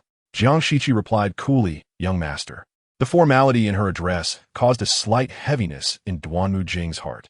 With a hint of helplessness mixed with affection, he inquired, "We have been husband and wife for nearly 20 years. Why must we remain so estranged?" Jiang Shiqi held her silence, concealing the chill in her gaze. After 2 decades of marriage, she had never truly come to know Duanmu Jing, so how could she not feel a sense of estrangement? Duanmu Jing, his expression softening, continued, "Regarding the matter that Xian Er mentioned the other day, I have given it considerable thought. I have also met that young girl, Xian Er. Her family seeks your support in introducing her to the Grand Princess for a brighter future, which is understandable. I have already assured them on your behalf." He hoped to preemptively secure approval, knowing that once he claimed it was already settled, Jiang Shiqi would, for the sake of her husband's reputation, reluctantly agree to the arrangement. Noticing Jiang Shiqi's displeasure, he added, "Madam, you are never one to be so petty." Jiang Shiqi's expression hardened. "You only remember that the daughter of the Bai family seeks an introduction to the Grand Princess. Yet have you considered that your own daughter is the great-granddaughter of the Grand Princess? Why does it seem you are not concerned about her?" A flicker of annoyance rose within Duanmu Jing as he replied sternly, "I have thought about this as well. Now that you have recovered, Nan Yi will have ample opportunities to meet the Grand Princess." As Jiang Shiqi regarded him with a cold stare, Duanmu Jing, suppressing his irritation, explained, "Nan Yi's birth is already of noble lineage. When the Grand Princess first visits her, it will surely be a grand affair. If you take it upon yourself to manage everything, how can such a young child bear the weight of such opulence? She may not thrive under such pressure." Before Jiang Shiqi could respond with anger, she heard Nan Yi's sharp voice exclaim, "What kind of wealth could I not bear? Even the most extravagant riches are within my grasp." The young child was visibly incensed. "And as for the daughter of that concubine, does she wish for my mother to introduce her to the Grand Princess, merely to lead others to believe that my mother's daughter is that vile girl named by Xian Er? Do not assume I am unaware of your intentions." Jiang Shiqi swayed slightly, her expression icy as she nodded. "Since the young master insists, let it be so. Bring that child over on the day of the grandmother's visit." Duanmu Jing's eyes glimmered with affection as he embraced Jiang Shiqi, exclaiming, "Madam, I know you are the most benevolent woman in the world." His heart stirred as he beheld Jiang Shiqi's enduring beauty, and he suddenly recalled how long it had been since they had shared a bed. "Madam, this evening," yet she turned away, taking Nan Yi with her. In the Yongding Marca residence, preparations were indeed underway for the reception of the Grand Princess. Duanmu Jing, the matriarch, and Wei Shi all presumed that Jiang Shiqi was organizing the event for Bai Xian Er. In the days leading up to the occasion, their spirits were high, entirely devoid of the past tensions that had once marked their interactions. On the day of the Grand Princess's visit, Wei Shi asked Jiang Shiqi, "The Grand Princess and Princess Yaohua will be attending, correct?" The Grand Princess was Jiang Shiqi's maternal grandmother, while Princess Yaohua was her mother. During the 100 days following Nan Yi's birth, the Grand Princess's residence and the Jiang Duke's estate had sent numerous gifts. However, the customs of the Songlong Kingdom dictated that esteemed women must observe a dual-month confinement, prohibiting them from receiving guests outside their homes during the first 100 days. Thus, Jiang Shiqi was not permitted to leave the Yongding Marquis residence before this period had elapsed. Traditionally, the Yongding Marquis household had not welcomed visits from the Grand Princess or Princess Yaohua in person. Duanmu Jing had previously voiced his grievances, lamenting that the small, impoverished household could not afford the energy required to entertain the Grand Princess and the Princess Yaohua every time they came. And every member of the Duanmu family had to greet the Grand Princess with trepidation. Duanmu Jing was greatly averse to such a subservient posture. To accommodate his preferences, Jiang Shiqi had informed her grandmother and mother to refrain from visiting the Yongding Marquis residence without cause. Consequently, in nearly 20 years, the number of times the Grand Princess and Princess Yaohua had visited could be counted on one hand. Now, however, the Yongding Marquis household was eagerly anticipating their arrival for the sake of Bai Xian Er, the daughter of the concubine. Jiang Shiqi felt a deep pang of sorrow in her heart as she nodded. They will both be coming. On this day, Duanmu Jing donned new attire, his face radiating joy as he cradled a small, sharp-featured infant girl in his arms, and the matriarch looked upon her with great affection. Xian heir has been somewhat undernourished. Just look at how Jiang Shichi's Nan Yi has been raised, fair and full of spirit. In comparison, Xian heir has certainly not fared as well. The matriarch expressed her dissatisfaction, while Duanmu Jing felt a pang of sympathy for his precious daughter. For now, they could only allow Xian heir to be raised outside the marquis residence as the daughter of a concubine. Fortunately, today's banquet was grand enough, and the invitations merely stated that guests were welcome to come and see his granddaughter, without mentioning Jiang Shichi's biological daughter. In time, they would assert that Xian heir was indeed the daughter of the Jiang family, and gradually find an opportunity for the Jiang family to acknowledge Xian heir. As for Nan Yi, Duanmu Jing left that thought unspoken, yet the disdain in his eyes clearly conveyed his feelings toward her. The matriarch nodded in reassurance, and Wei Shi entered with exuberance, announcing, "The Grand Princess and Princess Yaohua, along with other esteemed guests, have arrived. Let us take Xian heir out." The matriarch rose with the assistance of the maidens, while Duanmu Jing personally carried by Xian heir to the front hall. Chapter 14. Encountering kin. Today's banquet for Jiang Shichi's family was indeed splendidly arranged. The matriarch was quite pleased with the Jiang family, as prominent figures of the capital had gathered, not to mention the royal relatives who had previously looked down upon others. Who would dare to disregard the Grand Princess? Wei Shi, observing the splendid floral arrangements and the opulent royal princesses and duchesses, whispered, "I believe we need not be so reserved in our dealings with the Jiang family and those royal relatives in the future. The more connections we forge with them, the better it will be for Xian heir's future. Just the other day, I had a dream where Xian heir was destined to become a queen, blessed by the phoenix. Thus, we must lay the groundwork for her now." Duanmu Jing felt his mother's words held merit.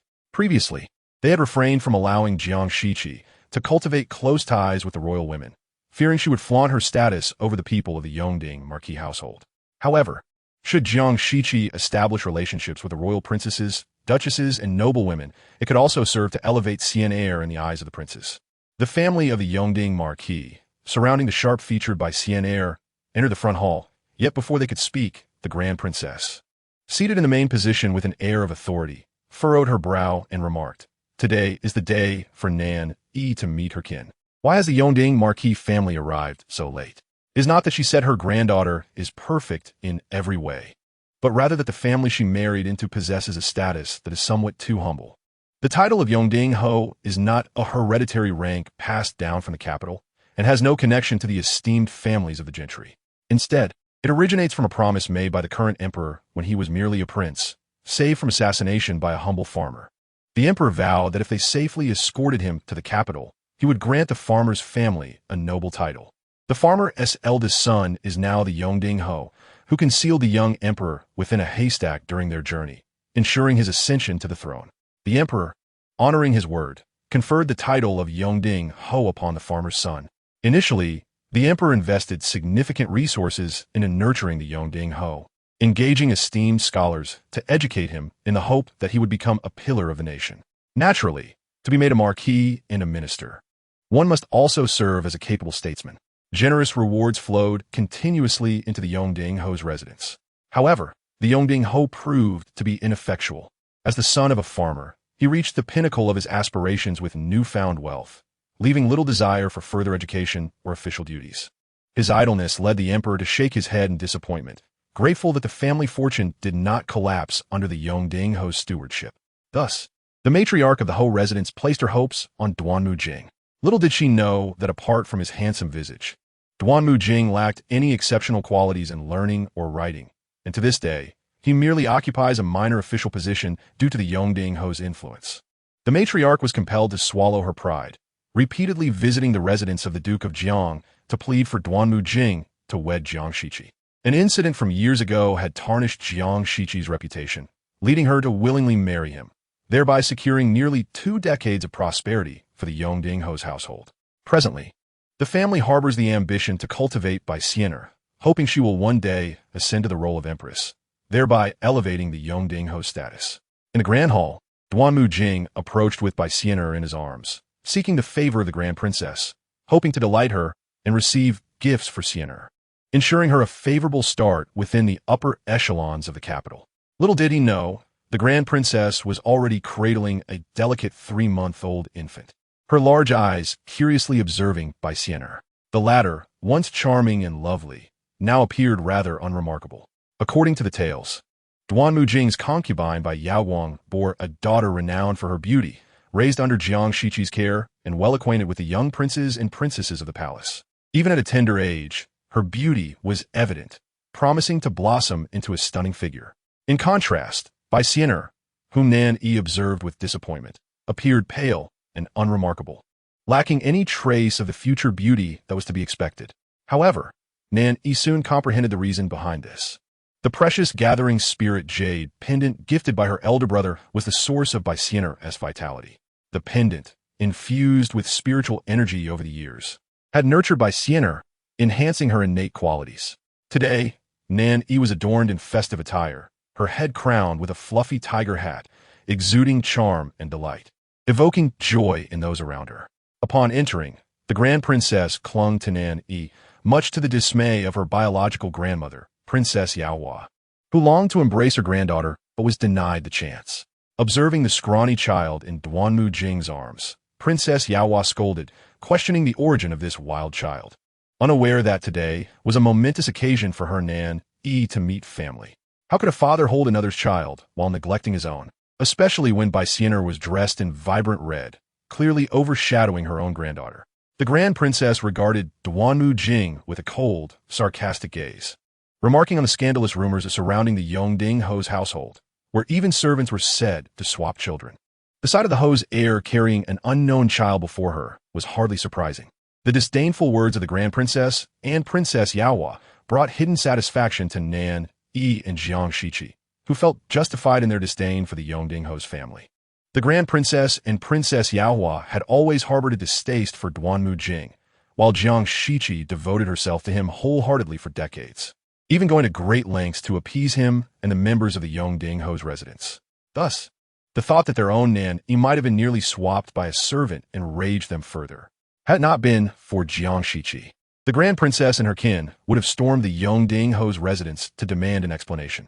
In the Grand Hall, the noble guests observed the Yongding Ho's family with a mixture of curiosity and skepticism. Duannan Yi wore a beaming smile, believing the Grand Princess and Princess Yaohua would be enamored by his precious daughter, a future empress destined to capture hearts. Yet, no matter how he presented Sienna, the disgust in their eyes remained palpable. Disappointed, Duannan Yi relinquished Sienna to the side and turned to Jiang Shiqi, hoping for her to extricate him from his predicament. Jiang Shiqi, however, seemed oblivious, her gaze tenderly fixed on the Grand Princess's Nan Yi. Nan Yi, delighted by her father's miserable expression, reveled in the drama, aware that her mother and grandmother would never support Sienna. Observing her daughter's excitement, Jiang Shiqi could not help but chuckle. The Grand Princess and Princess Yaohua sighed in relief, fearing their earlier mockery of Duannan Yi might upset Jiang Shiqi. Madam, Duannan Yi warned, silently urging Jiang Shiqi to clarify whom she intended to introduce to the Grand Princess today. Behind him, Wei Shi murmured, having forgotten to instruct Jiang Shi not to present little Nan Yi in such a significant gathering. Until now, the capital's populace believed Jiang Shiqi would introduce Sienna to the Grand Princess. Yet, Jiang Shiqi, without glancing at Duannan Yi, remarked, "This child in the Grand Princess's arms resembles the one that maid intended to swap with Nan Yi on the day of my delivery." As soon as Jiang Shiqi spoke, the expressions of the Yongding Ho's family shifted dramatically. Wei Shi exclaimed, "Jiang Shi, what nonsense are you spouting? I'll not hesitate to silence you if you dare to speak such lies." The imposing figure of the Chong, Gongzhu, coldly scoffed, declaring that it was not the time for you to shout in front of me. "How dare you strike my granddaughter? Wei Shi, you possess an audacious heart." The hall fell into a profound silence, with not even a cough to be heard. "Your Highness, my mother is speaking nonsense. The Yongding Hofu has always treated Shi Qi with utmost kindness. This is the first time in decades that my mother has reprimanded her." Thus, Duannan Yi had long harbored a disdain for the Chonggongzhu and the Yao Huajunzhu, for these imperial relatives often exploited their status to bully others. The disgraceful father, unable to contend with others, sought to distance my mother from her family, thus placing her under his control within the Yongding Hofu. Nan Yi felt a surge of anger. When he initially read that morally flawed ancient romance novel, he felt a deep sense of injustice for the malevolent character Jiang Shiqi. With such a promising hand, she had utterly ruined her own prospects, all for a man. My mother merely wished to shield an innocent child from entanglements. Your Highness, do not be angered. Duannan Yi wore a gentle expression, his demeanor misleadingly amiable, making it seem as if he spoke with sincerity. The Changgongzhu recalled the past, when Jiang Shiqi would beam sweetly at the mere mention of Duannan Yi, rendering her speechless. Duannan Yi's eyes concealed a sternness as he cast a furtive glance at Jiang Shiqi. Today's audience with the Changgongzhu was a part of Duannan Yi's plan. After all, the two children bore no resemblance to one another. Nan Yi was fair and plump, while Bai Xian'er was slender and small, an obvious disparity. It would have been easier to exchange them when they were just born. Thus, he first coaxed Jiang Shiqi to present Bai Xian'er for the Changgongzhu to embrace, creating misunderstandings to lead everyone to believe Bai Xian'er was Jiang Shiqi's daughter. When the time was right, he would persuade Jiang Shiqi to simply accept the situation and formally adopt Bai Xian'er as her daughter. However, Jiang Shiqi had already brought Nan Yi before the Changgongzhu. Duannan Yi swiftly altered his strategy, encouraging Jiang Shiqi to speak auspiciously, hoping to win the Changgongzhu's favor for Xian'er. Yet, Yao Hua Junju interjected, stating that she had come for Yi, and it hardly befitted the heir of Yongding Hofu to dote on another's child. The noble ladies of the capital regarded the situation with thinly veiled disdain, questioning the audacity of this child to overshadow the Changgongzhu's great-granddaughter. Duannan Yi felt anxious as he looked at Jiang Shiqi again. The purpose of this engagement was to elevate Xian'er's status. How could it tarnish her reputation? This was what Jiang Shiqi had promised him. Now, was this grand occasion merely to showcase Duannan Yi? Disappointment flickered in Duannan Yi's eyes. His wife had assured him. Why had she gone back on her word? This gathering was meant to honor Xian'er. He decided to speak plainly. Jiang Shiqi turned her head, her beautiful eyes icy. What are you implying, my lord? I have my own daughter, and both children were born on the same day. Why should I neglect my own child to worry about another's? She raised her hand adorned with golden armor, gently patting Nan Yi's small frame, her eyes blazing with indignation. What is the identity of the child you brought in? Do you wish for my great-granddaughter to step aside for her? As the Changgongzhu's wrath grew, the noble ladies lowered their heads, hesitant to provoke the venerable matriarch. For it is known that Yu Hua Changgongzhu is the eldest sister of the current emperor, holding immense influence in his eyes. Duannan Yi immediately knelt, declaring that it was his folly. Bai Xian'er was merely the daughter of an old acquaintance. Due to their close friendship, he had been entrusted to care for the child. If my lady is unwilling, she may speak her mind. How could I not cherish my own child? His words subtly blamed Jiang Shiqi for not clarifying matters, implying that she had deliberately embarrassed him, setting a trap. Such actions from a couple were unnecessary. Duannan Yi feigned a sorrowful expression, portraying himself as a husband betrayed by his wife's trust. Nan Yi yawned, her initial enthusiasm waning as the spectacle lost its charm. The father's disingenuous remarks were truly masterful, adept at crafting ambiguous statements that led others to speculate in his favor. Each person believed they had uncovered the unspoken truth, while in reality, they were far from it. Originally, Duannan Yi and his associates intended to leverage my mother's influence to elevate Bai Xian'er's social standing. Instead, it appeared my mother was bullying them and undermining her husband, which was utterly frustrating. Nan Yi's emotions surged, and she did not notice the energy around her gathering at an accelerated pace. Others may not have sensed it, but those closest to Nan Yi felt invigorated and clear-headed, enveloped by the energy converging around her. Jiang Shiqi suddenly regained clarity, smiling as she glanced at Wei Shi departing with Bai Xian'er.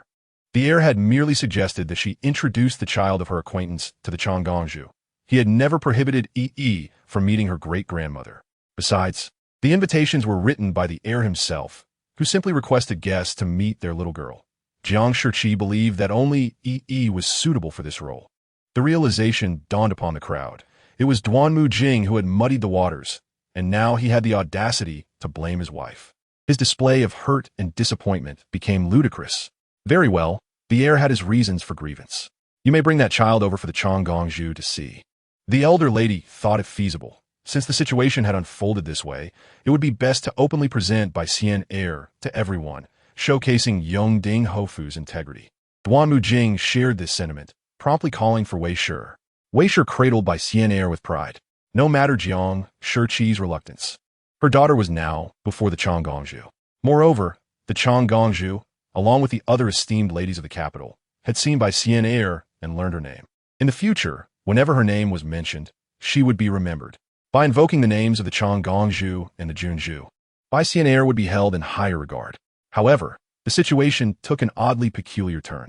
The gathering continued, with the noble ladies surrounding the Changgongzhu, admiring Nan Yi's serene sleeping face and showering her with heartfelt compliments. Notably, those princesses and ladies who had only sons began to remove their precious jewelry and place it in Nan Yi's cradle. The Changgongzhu beamed with delight, chiding Jiang Shiqi playfully. "I told you, on the day you gave birth, to come to the Changgongzhu's residence so I could attend to your postpartum needs. You stubbornly refused. Had you listened, Nan Yi would have grown up by my side, and I would not have had to wait so long to meet this precious great-granddaughter." It is uncertain whether it is merely the long princess's illusion, but at her age, after a long and arduous journey to the Yongdingho residence, she should have felt exhausted by now. Yet, the long princess appears invigorated, feeling as though she could embrace Nan Yi for 3 days and nights without the slightest hint of fatigue. Others sharing her sentiment include Princess Yao Hua and Jiang Shiqi. This mother-daughter duo feels remarkably spirited, their minds seemingly clearer than before. Jiang Shiqi bows to the long princess, acknowledging her fault for not bringing more clothing for her grandmother. Princess Yao Hua, with red-rimmed eyes, gazes at Jiang Shiqi, exasperated, lamenting her attachment to a man.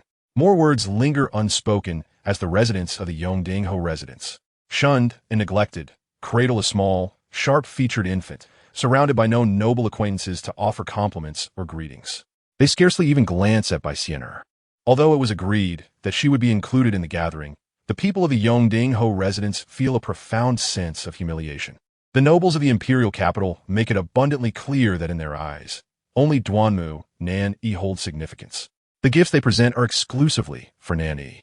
One's fortune is influenced by the affections of the masses, and evidently, everyone is drawn to Nan Yi's ethereal aura, shifting their favor in her direction. Until everyone departs, Jiang Shiqi takes Nan Yi, preparing to board the long princess's carriage. Before leaving, she instructs Qiushi to bring along the gold and silver jewelry and other gifts presented to Nan Yi to the long princess's residence. Upon hearing this, Wei felt displeased, as she had intended to reallocate those gifts to Xian'er after Jiang Shiqi and Nan Yi departed. At the entrance of the Yongdingho residence, Duanmu Jing calls out to Jiang Shiqi, his expression far from pleasant. He advances with clenched teeth, reproaching her for the long princess's reluctance to even look at Xian'er. How could the noble families in the imperial capital be so haughty as to disdain a pitiable infant? Jiang Shiqi cannot help but scoff, questioning on what grounds the young master believes a powerless infant without any influential background deserves the admiration of the entire nobility. In this world, one's status is often dictated by family lineage, allowing them to be esteemed above others. Otherwise, one must rely solely on their own abilities and strive to ascend the ranks. Those devoid of identity or talent, hoping to attain unattainable wealth and honor, are merely chasing an impossibility. Leaving behind these ambiguous words, Jiang Shiqi boards the carriage and departs. Duanmu Jing stands rooted in place, grinding his teeth in silence. Jiang Shiqi's noble birth often causes her to unwittingly display a sense of superiority. In her presence, Duanmu Jing frequently feels a sense of inferiority. Had it not been for his father rescuing the emperor years ago, how could their family have achieved the title of marquis? If he hadn't tarnished Jiang Shiqi's reputation, how could she possibly have fallen for him? Each time he reflects on these matters, the chasm between him and Jiang Shiqi becomes more pronounced. Thus, despite Jiang Shiqi's kindness, Duanmu Jing cannot erase the feeling of disparity he experiences in her presence. Chapter 17. The Yin family will soon be the emperor's favored consort when Nan Yi awakens. She finds herself already at the long princess's residence, occupying the same room once inhabited by Princess Yao Hua. Excitedly, she exclaims internally, "Quick, quick, carry me to see what the long princess's residence is like." At just over 3 months old, Nan Yi has blossomed into a delicate beauty, resembling a celestial maiden descended to earth. Her lively gestures bring amusement to Chunhua and Qiushi, who cannot help but chuckle. The two carry Nan Yi to seek out Jiang Shiqi and Princess Yaohua. The trio is in a side chamber, tearfully conversing, with the long princess, her silver hair cascading, anxiously regarding Jiang Shiqi. Her grandmother had once warned her that Duannan Yi was unworthy of her.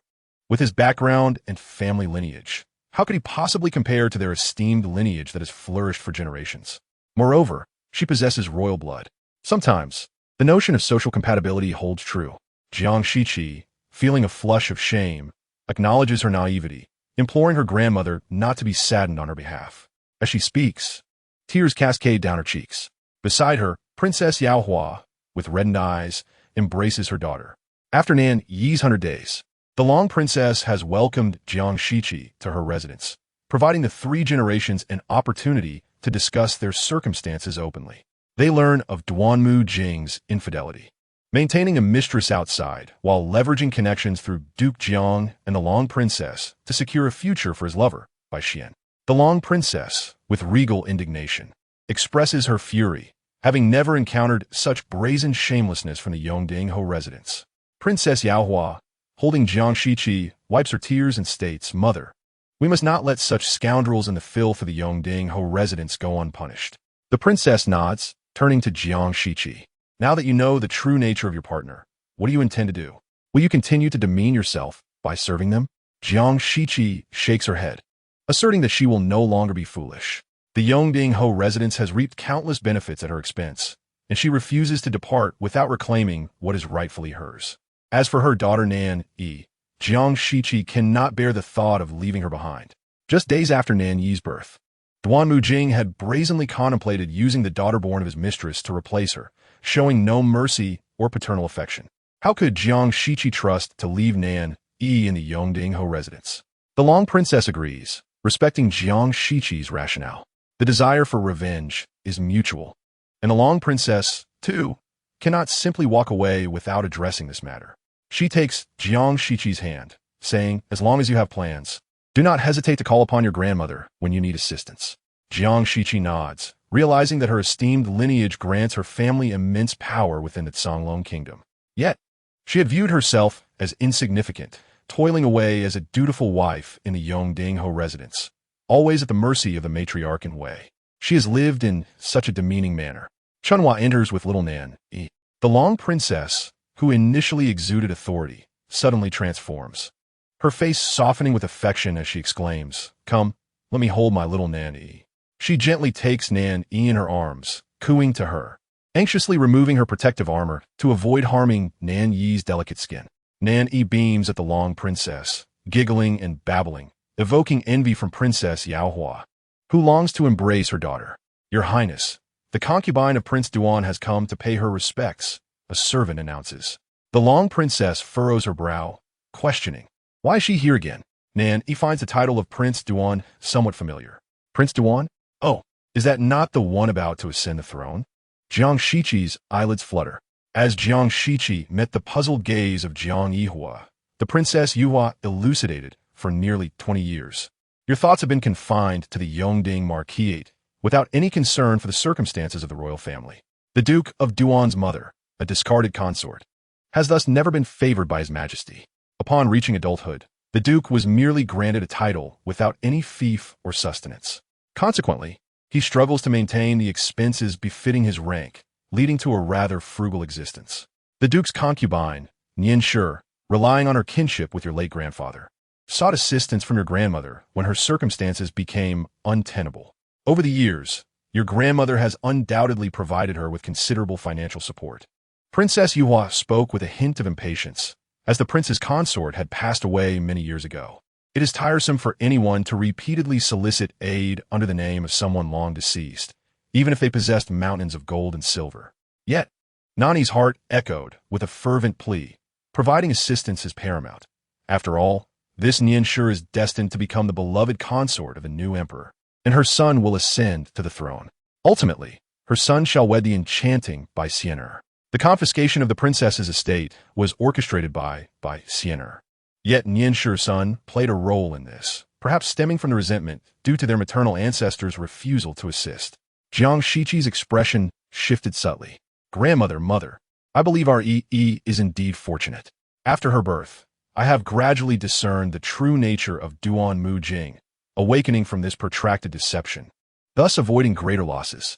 With a resolve to accumulate blessings for Yi, Shiqi thought, since this unfortunate Nianshi has sought our assistance, we might as well lend a helping hand. The princess and Yuhua nodded in agreement. As long as it benefited Yi, they would gladly assist Nianshi, even if it meant parting with their wealth. In the hall of the princess's residence, Nianshi appeared quite reserved, her eyes cast down, holding the hand of a small boy of 4 or 5 years. The boy, with his delicate features and extraordinary demeanor, displayed an air of precocious wisdom. He glanced up at his mother and softly inquired, "Mother, we have waited for such a long time. What if Her Highness the Princess is unwilling to assist us any longer?" Chapter 18. The future emperor who will unify the realm Long Jinyu was aware that his mother endured hardships within the duke's residence, as the monthly stipend allocated to the concubines was meager. By the time it reached his mother, a significant portion was often withheld by the duke's wife. Out of desperation to sustain themselves, his mother had tirelessly sought assistance, exhausting all avenues with her family. Each visit to the princess was met with increasingly disdainful attitude from her servants towards Nianshi and Long Jinyu, who felt the chilling shift in human warmth at such a tender age. He loathed the thought of his mother being subjected to such humiliation. Yet, now both he and his mother were ravenously hungry, and if they failed to procure funds from the princess's estate today, they might truly face starvation at the hands of the duke's wife. A steward led Chunhua into the hall, who cheerfully approached Nianshi, presenting her with a pouch of silver. The steward remarked, "You two are fortunate. Today, the princess's great-granddaughter, Nan Yi, is in residence. To bestow blessings upon the young lady, the princess has instructed that you receive a generous sum of silver." Chunhua, beaming with joy, grasped Nianshi's hand, having been instructed by the lady to treat Nianshi with warmth and kindness. "Please stay for a while. The lady will soon bring the young miss out." In Nianshi's hands lay a heavy pouch, weighing approximately 50 taels of silver. Fear surged within her. She had never borrowed such a substantial amount before and had scarcely seen so much money in her life. It was clear that the esteemed Duannan Yi's wife truly cherished her daughter. Before long, Jiang Shiqi arrived in the hall, cradling Nan Yi. "Let me behold the official match of Baixianer. What astonishing beauty does the future favored consort, Nian Guifei, possess?" With a heart full of delight, Nan Yi was brought forth, her bright eyes meeting the poised and extraordinary Long Jinyu. "This is the future emperor who shall unify the realm." Long Jinyu abruptly raised his head, bewildered. Had someone been speaking to him just now? Whose childish voice was that? Jiang Shiqi, brimming with enthusiasm, seated herself alongside Nianshi, inquiring about the latter's living conditions in the duke's residence. Nianshi felt ill at ease, although she was related to the princess's husband. She was merely a daughter of a concubine and had often faced harsh treatment from her legitimate mother. Otherwise, she would not have been relegated to a position of such lowly status, serving as a mere concubine to an impoverished duke. Thus, she had been displaced from one cage to another, equally tormenting. Fortunately, she had safely given birth to Long Jinyu within that oppressive environment. Now, Nianshi's sole hope was to raise Long Jinyu well. Her son was wise and perceptive from an early age, and she believed that if he reached adulthood, he would surely bring light into their future. Jiang Shiqi nodded in understanding, grasping Nianshi's hand as if they were old acquaintances. "As women, we all share burdens. Should you encounter difficulties in the future, do not hesitate to seek my assistance. Whether at the princess's residence or the Jiang Guogong's estate, feel free to ask for financial help." A look of trepidation crossed Nianshi's face. She had never experienced such kindness from anyone before. A rush of gratitude surged within her, wishing she could repay it with her life. Jiang Shiqi then introduced Nan Yi to Long Jinyu, saying, "Young master, this is your aunt's daughter, named Nan Yi. In the future, when you visit your aunt, you may play with her." Poor official match. She has undoubtedly suffered under the duke's roof, enduring the bullying of siblings. This is far from over. Who would have thought that this dark, ruthless future tyrant would possess such beautiful eyes and a clean, appealing appearance? Alas, he will soon be crippled by his family. No wonder he will eventually become a tyrant who scorches the libraries of nations, leaving a trail of bloodshed and unifying the feudal states. Long Jinyu's role in the narrative has reached the epilogue of the story, merely a few thousand words. The authoress' work has not garnered significant acclaim, leading to a more whimsical portrayal in the epilogue. Although Long Jinyu unified the feudal states, it resulted in widespread discontent among the people. Ultimately, Bai Xian'er, in a display of righteousness, murdered her husband and seized control of the court, becoming the empress. Long Jinyu trembled slightly, gazing at the spirited Nan Yi before him. Was it this little girl who had just spoken his mind? What had she said? That he would become a tyrant, causing rivers of blood? Who was Bai Xian'er? How did she become empress? She does not bear the surname Long, and there is no custom of female succession in the Songlong kingdom. Long Jinyu strained to listen more intently to his future fate. Jiang Shiqi, equally intrigued, leaned in to hear more about the future emperor. However, Nan Yi yawned, gazing at Long Jinyu's lovely face, and fell asleep, drooling. After bidding farewell to Nian Shi and Long Jinyu, Jiang Shiqi summoned Chanhua and Xiu Shi, instructing her two maids.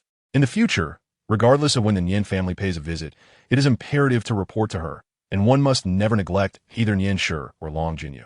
Chanhua and Xiu Shi, although bewildered by Jiang Shiqi's keen interest in a mere maid from the cold and distant Wang Ye's family, have always been obedient.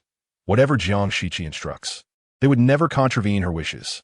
His face still bore remnants of the anger from the recent 100-day banquet, and upon their meeting, he chastised Jiang Shiqi, stating that although she possesses the bloodline of a grand princess, she is now married to him, having become the esteemed wife of the Yongding Marquis, and it is unbecoming for the wife of a noble heir to reside in another's household.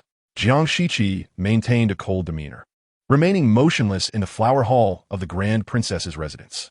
In truth, if he were to articulate his thoughts clearly, Duanmu Jing would find it difficult to do so and would not dare to express them outright. He had grown accustomed to exerting control over Jiang Shiqi. In the past, whenever he donned an unhappy visage, even the most unreasonable matters would be overlooked by her. There were too many unspoken things between them. Chapter 19. Duanmu Zixuan possesses the soul of another world. It is often said that a day as husband and wife equals 100 days of affection. We have been married for nearly 20 years, and among the populace of the capital, who does not speak of our harmonious union? Even if I am mistaken, we are already well into the second half of our lives. Our sons have both matured into talented individuals, and your prolonged stay in the Grand Princess's residence only serves to turn us into a laughingstock in the capital. Recently, whispers have begun to circulate, originating from a day of the 100-day banquet.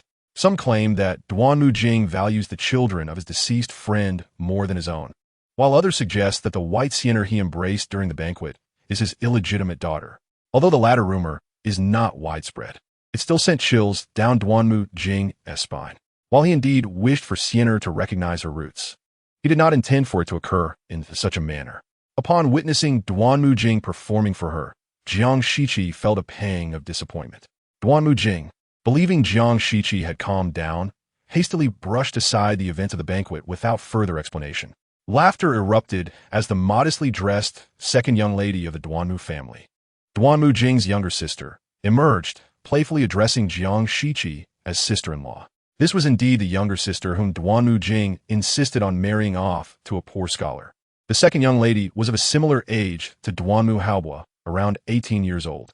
Since Jiang Shiqi entered the family, she had been lavishly supported by Jiang Shiqi's wealth, enjoying a lifestyle that rivaled that of noble princesses. Yet, Duanmu Zixuan, who was originally a well-mannered young lady, had suddenly expressed a desire to marry an obscure scholar after Jiang Shiqi's pregnancy led to an incident where she nearly drowned. Had Jiang Shiqi been in good health, she would never have allowed her cherished young lady to ruin her own marriage in such a manner. And it was unclear how Duanmu Zixuan had managed to persuade the Yongding Marquis and the matriarch to allow her to act so recklessly. Upon seeing the married Duanmu Zixuan again, Jiang Shiqi cast her a displeased glance, feeling a deep sense of sorrow for her. Duanmu Zixuan stepped forward and embraced Jiang Shiqi's arm, asking if she was still angry with her. "Sister-in-law, I truly love Feng Lang. Please do not hold a grudge against me." Observing the earnest expression of remorse on Duanmu Zixuan's face, Jiang Shiqi sighed. She recalled how she had once defied her family's elders to marry Duanmu Jing, only to now experience the pain of a mismatched union. The young lady she had watched grow up had now embarked on a similar path, causing Jiang Shiqi great heartache. "You know, it is said that impoverished couples endure endless sorrows. You have been pampered and raised by me. How could you withstand the trials of the Feng family? Tears welled in Jiang Shiqi's eyes, and at that moment, Chunhua emerged from the inner chambers, carrying Nan Yi. With keen insight, Nan Yi observed the aura of fortune hovering above Duanmu Zixuan, realizing that she was not the original soul of Duanmu Zixuan, but rather a being from another world. Similarly, traversing realms. In the original narrative, the author did not disclose that Duanmu Zixuan was a soul traversing from another world, yet she seemed to possess a deeper understanding of life than many others. Mother, there is no need to pity this little sister-in-law. She has long been aware that the man she married is no ordinary individual, destined to become a regent. Soon, Duanmu Zixuan will ascend to the status of regent's wife. In the future, Bai Yaguang will be brought into the manor as a concubine by her unscrupulous father, and the influence of the regent's wife will undoubtedly play a role in that. Upon hearing her daughter's thoughts, Jiang Shiqi was taken aback. How could a mere impoverished scholar attain such a lofty position as regent? How could Duanmu Zixuan possibly know in advance that her husband would become a regent, and that she herself would rise to become the esteemed regent's wife in the Songlong kingdom? These queries swirled in Jiang Shiqi's mind, yet she could not voice them, only gazing at Duanmu Zixuan with a complex expression. Meanwhile, Duanmu Zixuan shyly clung to Jiang Shiqi's arm, saying, "Sister-in-law, you know I love Feng Lang, and I would rather not marry into a prestigious family than to spend my life with him. Please, could you lend me some silver to help us live a better life?" This Duanmu Zixuan is quite remarkable. She understands that her Feng Lang has yet to achieve success, and that life at home is difficult.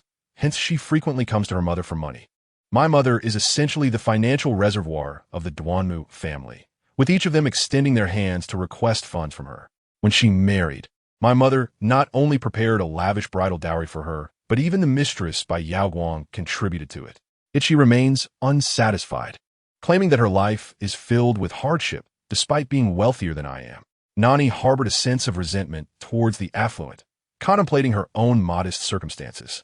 Aside from the spirit-collecting jade pendant gifted by her elder brother and the gold and silver jewelry given to her by her maternal grandparents and esteemed relatives in the capital, she had little of value. However, these were all adornments meant for young girls, and Nan Yi, whose hair had yet to grow long enough, found no use for such treasures. Jiang Shiqi's heart grew increasingly complicated as she scrutinized Duanmu Zixuan, realizing that this young lady was not at all like the others in the Duanmu family. She had long been aware of Duanmu Jing's extramarital affairs. In the future, Duanmu Zixuan would indeed become the support for that mistress, facilitating Bai Yaguang's position as Duanmu Jing's primary wife. Given this, what audacity did Duanmu Zixuan possess to come to Jiang Shiqi requesting financial assistance? A bitter surge of anger swelled within Jiang Shiqi.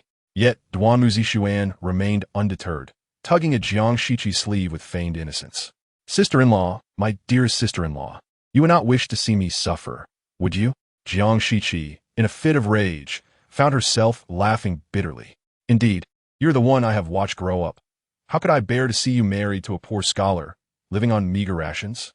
She then turned to instruct Xiushi to fetch the keys to the storeroom, allowing the second young lady to choose whatever she desired.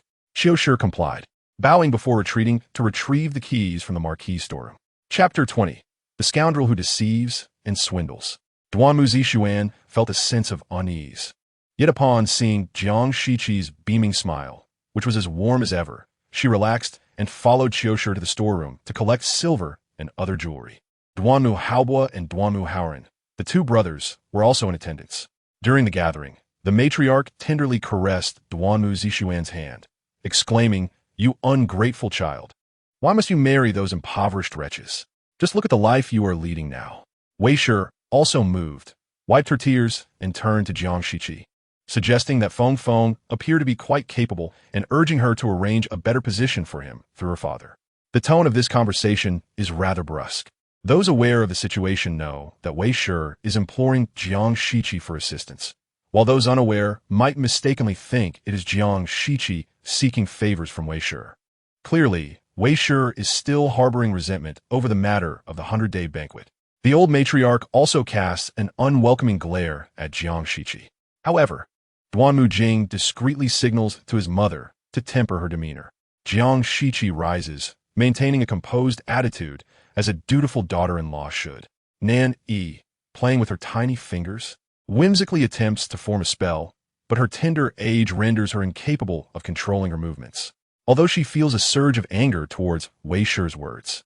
She currently lacks the means to retaliate. Duanmu Zixuan's decision to marry a man of little means is of no concern to my mother. Furthermore, Duanmu Zixuan is your daughter. Dear matriarch, not my mother's. The wealth my mother possesses is intended for EE, and any grievance regarding my finances is unforgivable. With a face full of obedience, Jiang Shiqi acknowledges that today she has already entrusted Zixuan with the key to the storeroom, permitting her to select whatever she desires. Should Zixuan ever find herself lacking silver, she is welcome to acquire more. She has already coordinated with the steward of the Yongding Marquisate, ensuring that in the future, when the second young lady comes to collect silver, it will simply be a matter of record without the need for online notifications. Jiang Shiqi deliberately refrains from informing those within the Marquisate that the key she has given Duanmu Zixuan pertains solely to the public funds of the Yongding Marquisate, not her private treasury. Thus, when Duanmu Zixuan retrieves silver from the estate, it is not Jiang Shiqi's personal wealth she is taking, but rather the funds of the Yongding Marquisate. Only then does Wei Shi's expression soften slightly. The old matriarch nods, remarking that had you been this compliant earlier, we would not have had to worry about the 100-day banquet. Speaking of which, Duanmu Zixuan glances at Jiang Shiqi with a look of regret. Jiang Shiqi feels a pang in her heart, as if struck, pain coursing through her. From the very beginning, Duanmu Zixuan has shown little interest in Nan Yi, yet now she brings up the topic of Baixianer again. Jiang Shiqi's heart grows wary, her expression suddenly turning distant. The members of the Marquisate remain silent, allowing Duanmu Zixuan to continue her discourse. She believes her future husband to be the regent, thus unconsciously adopting the airs of a regent's wife. Presuming she can dictate how my mother should act, Nan Yi is incensed, feeling an increased disdain for Duanmu Zixuan. With Yi around, whether that Feng can ever ascend to the position of regent remains uncertain. A surge of indignation fuels Nan Yi, hastening her absorption of the surrounding spiritual energy. Wisps of ethereal white energy swirl from Duanmu Zixuan's crown, penetrating Nan Yi's being, subtly altering her fortunes. Yet due to Nan Yi's tender age, the extent of Duanmu Zixuan's influence on her destiny remains undetectable for now. This notion is quite agreeable. Duanmu Jing echoes his sister's sentiments, his eyes brimming with anticipation as he gazes at Jiang Shiqi. If Xianer can rightfully reside within the Yongding Marquisate given time, Jiang Shiqi will surely come to cherish Xianer as they do. At that juncture, he may make requests for Jiang Shiqi to keep Xianer close, nurturing her as if she were his own daughter, while Nan Yi may be dispatched at any time. Suddenly, Nan Yi senses a piercing malice directed at her. She raises her long, delicate lashes to meet Duanmu Jing's gaze, internally scoffing at the blatant intentions of this worthless father, who seeks an opportunity to eliminate her and make her mother endure the anguish of losing a daughter, redirecting all maternal affection towards Baixianer. At this moment, Duanmu Haobo, who had remained silent, finally speaks, voicing his discontent regarding the matter. I find this situation inappropriate. I have heard that the siblings from the Bai family are of dubious parentage, both sharing their mother's surname. Should Baixianer's father be a scoundrel of ill repute, would it not tarnish the Yongding Marquisate's reputation should the truth come to light? Duanmu Jing's face flushes with indignation, chastising his son, asserting that it is improper for a younger generation to interject when elders speak. Furthermore, their father was my old friend. How could he possibly be a nefarious trickster? Initially, Duanmu Jing had not harbored such animosity towards his eldest son. However, due to Jiang Shiqi's exalted status, her children naturally began life with advantages over others. In fact, the official rank Duanmu Jing had tirelessly sought was effortlessly attained by Duanmu Haobo after achieving a notable political accomplishment. Presently, Duanmu Haobo's rank surpasses that of his father, making it difficult for Duanmu Jing to genuinely embrace Jiang Shiqi's progeny. Their very existence serves as a constant reminder to Duanmu Jing that no matter how fervently he strives, he will never match the stature of those born into illustrious families. Chapter 21. I merely wish to invite you to converse with Feng Lang. Duanmu Haobo expresses his earnestness, even rising to bow respectfully towards his father, imploring him to consider the family's reputation and distance themselves from individuals of unclear origins, ensuring that children of dubious background do not approach my mother. His heartfelt concern for the Yongding Marquisate leaves no room for reproach. observing Duanmu Jing's stern countenance. Ready to rebuke, Duanmu Haobo bends even lower, stating, "Father, my intentions are not for my own sake, but for your reputation. I have not seen that old friend of yours in quite some time. Despite our assistance to Bai Xian and our grandmother and maternal family's unwavering support, that old friend has yet to express a word of gratitude, revealing his true character." Jiang Shiqi lowers her head, trembling, as no one realizes she is on the verge of laughter. Her eldest son nearly makes it overtly clear to all that Bai Xian and Bai Xian's origins are suspect, likely stemming from some unsavory dealings by Bai Yaoguang. Duanmu Haobo, after years of studying the classics, dares to cast aspersions upon his esteemed friend. Duanmu Jing nearly loses his composure. His deep affection for Xian'er and Xian'er makes it intolerable to allow Duanmu Haobo to slander them thus. "My son has no such esteemed friends." Standing tall, Duanmu Haobo asserts, "Bai Xian has always relied on appropriating my accomplishments and exploiting the connections of my maternal grandmother's family to rise to my level. If we disregard all else, in terms of talent and capability, he is hardly deserving of being my companion." With a resounding clap, the old matriarch strikes the table, her heart heavy as she gazes at Jiang Shiqi. What discord is this at a family banquet? Jiang Shiqi rises, her face devoid of expression as she bows. "If this family gathering cannot accommodate me, then I shall take my children and depart." Duanmu Jing inhales sharply, for Jiang Shiqi's temperament has grown increasingly peculiar. Her repeated exits from recent family banquets are one matter, but now she openly defies the old matriarch. It appears she no longer fears the disapproval of those within the Yongding Marquisate. Shiqi swiftly apologized to the old matriarch. She speaks out of concern for Haobo's reputation in the court. It is vital to cultivate good relations with colleagues for a prosperous future. Duanmu Jing subtly urges Jiang Shiqi, emphasizing that their actions are for Duanmu Haobo's benefit. The heir jested. Haobo need only strive to achieve political merit, and his future will undoubtedly be boundless. Maintaining relations with someone who only knows how to usurp others' achievements offers him no advantage. Common sense eludes the Yongding Marquisate, as they persist in scheming against Jiang Shiqi and her maternal family. Indeed, such individuals originate from humble backgrounds, their perspectives limited from top to bottom. Duanmu Jing cast an irritated glance at the impatient Duanmu Zixuan. The matter concerning Bai Xian'er had already passed, and Jiang Shiqi had ceased to mention it, which only served to provoke her further. Duanmu Haoran leaned beside Nan Yi, whispering, "Sister, I discovered today that I have lost a bit more weight. Look, my trousers are a tad loose." He tugged at his slightly baggy clothing, his face beaming with delight. Nan Yi, nearly 4 months old, tilted her little head, her eyes sparkling as she gazed at her third brother. "Initially, I rather disliked my third brother, as he was solely focused on assisting the Wei family and troubling our mother. However, now that he has shed some excess weight, he appears quite endearing." Encouraged, Duanmu Haoran attempted a challenging turn on the bed, asking, "Sister, do you think if I persist in walking 100 laps around the courtyard every day, I could lose even more weight?" With the instructor from their maternal grandfather's family yet to arrive, Jiang Shiqi had mandated that Duanmu Haoran maintain a light diet and engage in more physical activity. He was not only to learn reading and writing, but also required to walk dozens of laps in the courtyard daily. Initially, Duanmu Haoran was unwilling, having had little opportunity for exercise throughout his life. Particularly with such a systematic approach to walking, he felt a strong aversion. It was only due to their mother's displeasure that he had persevered thus far. However, after hearing his fourth sister's praise today, he felt a surge of motivation in his weight loss journey. Duanmu Haobong was en route to visit Jiang Shiqi's courtyard to see Nan Yi when he was halted by Duanmu Zixuan. Clad in simple attire, yet exuding the aura of a regent's wife, she approached, speaking with a playful tone reminiscent of a young girl. She and Duanmu Haobong were of similar age, having grown up together.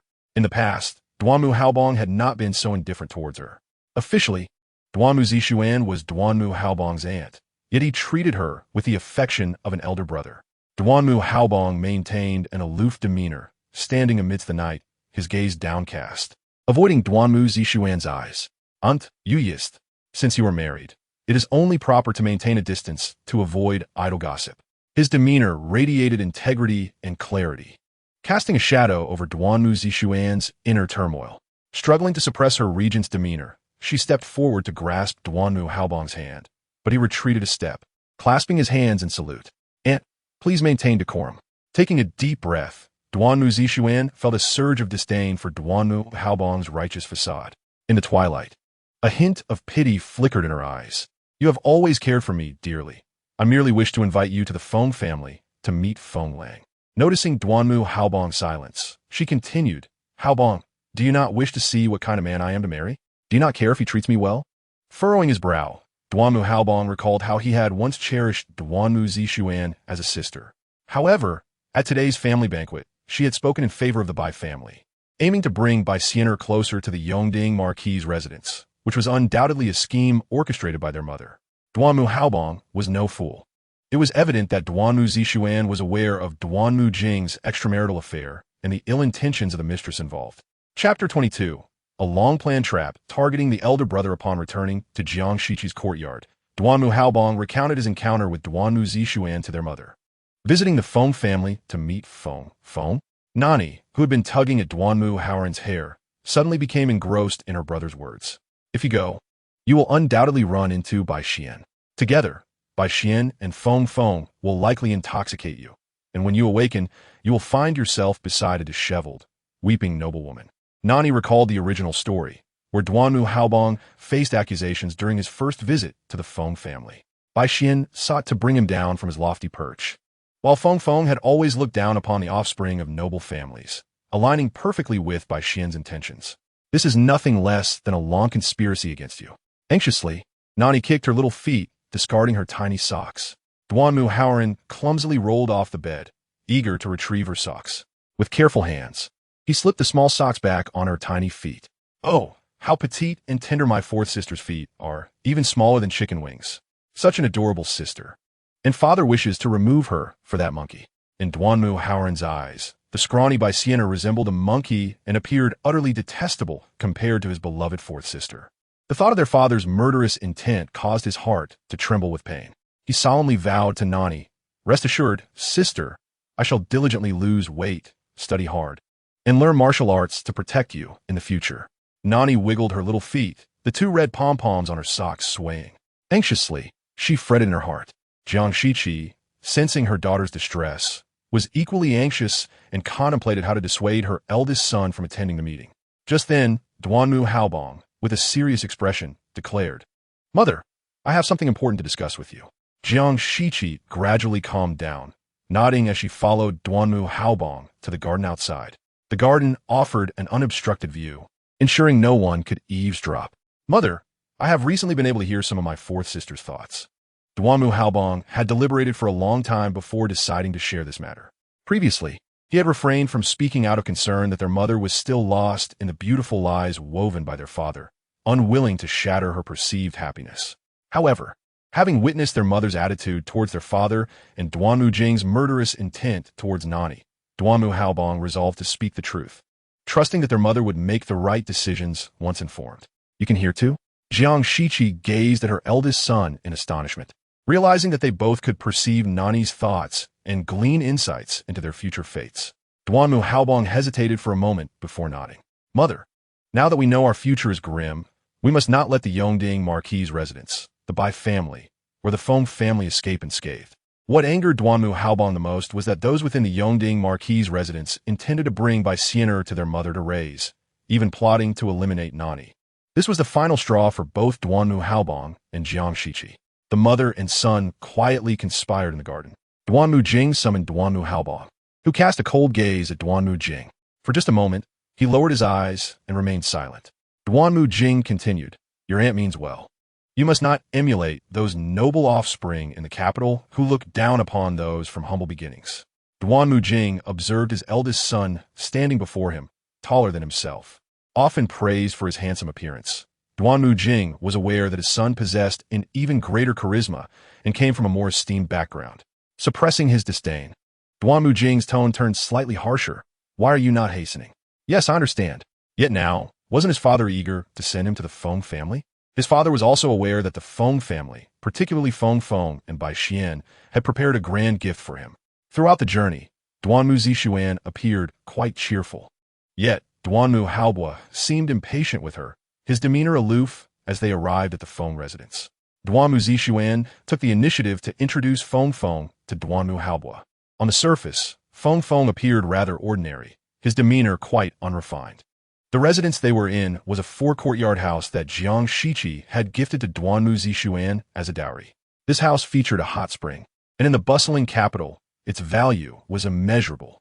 However, Jiang Shiqi generously bestowed it upon Duanmu Zixuan, demonstrating her genuine kindness towards her. What a coincidence that Haobo has come today. Bai Xian is also here with me. After a considerable wait, Bai Xian finally emerged, addressing him as Brother Haobo. His tone carried a hint of justifiable grievance.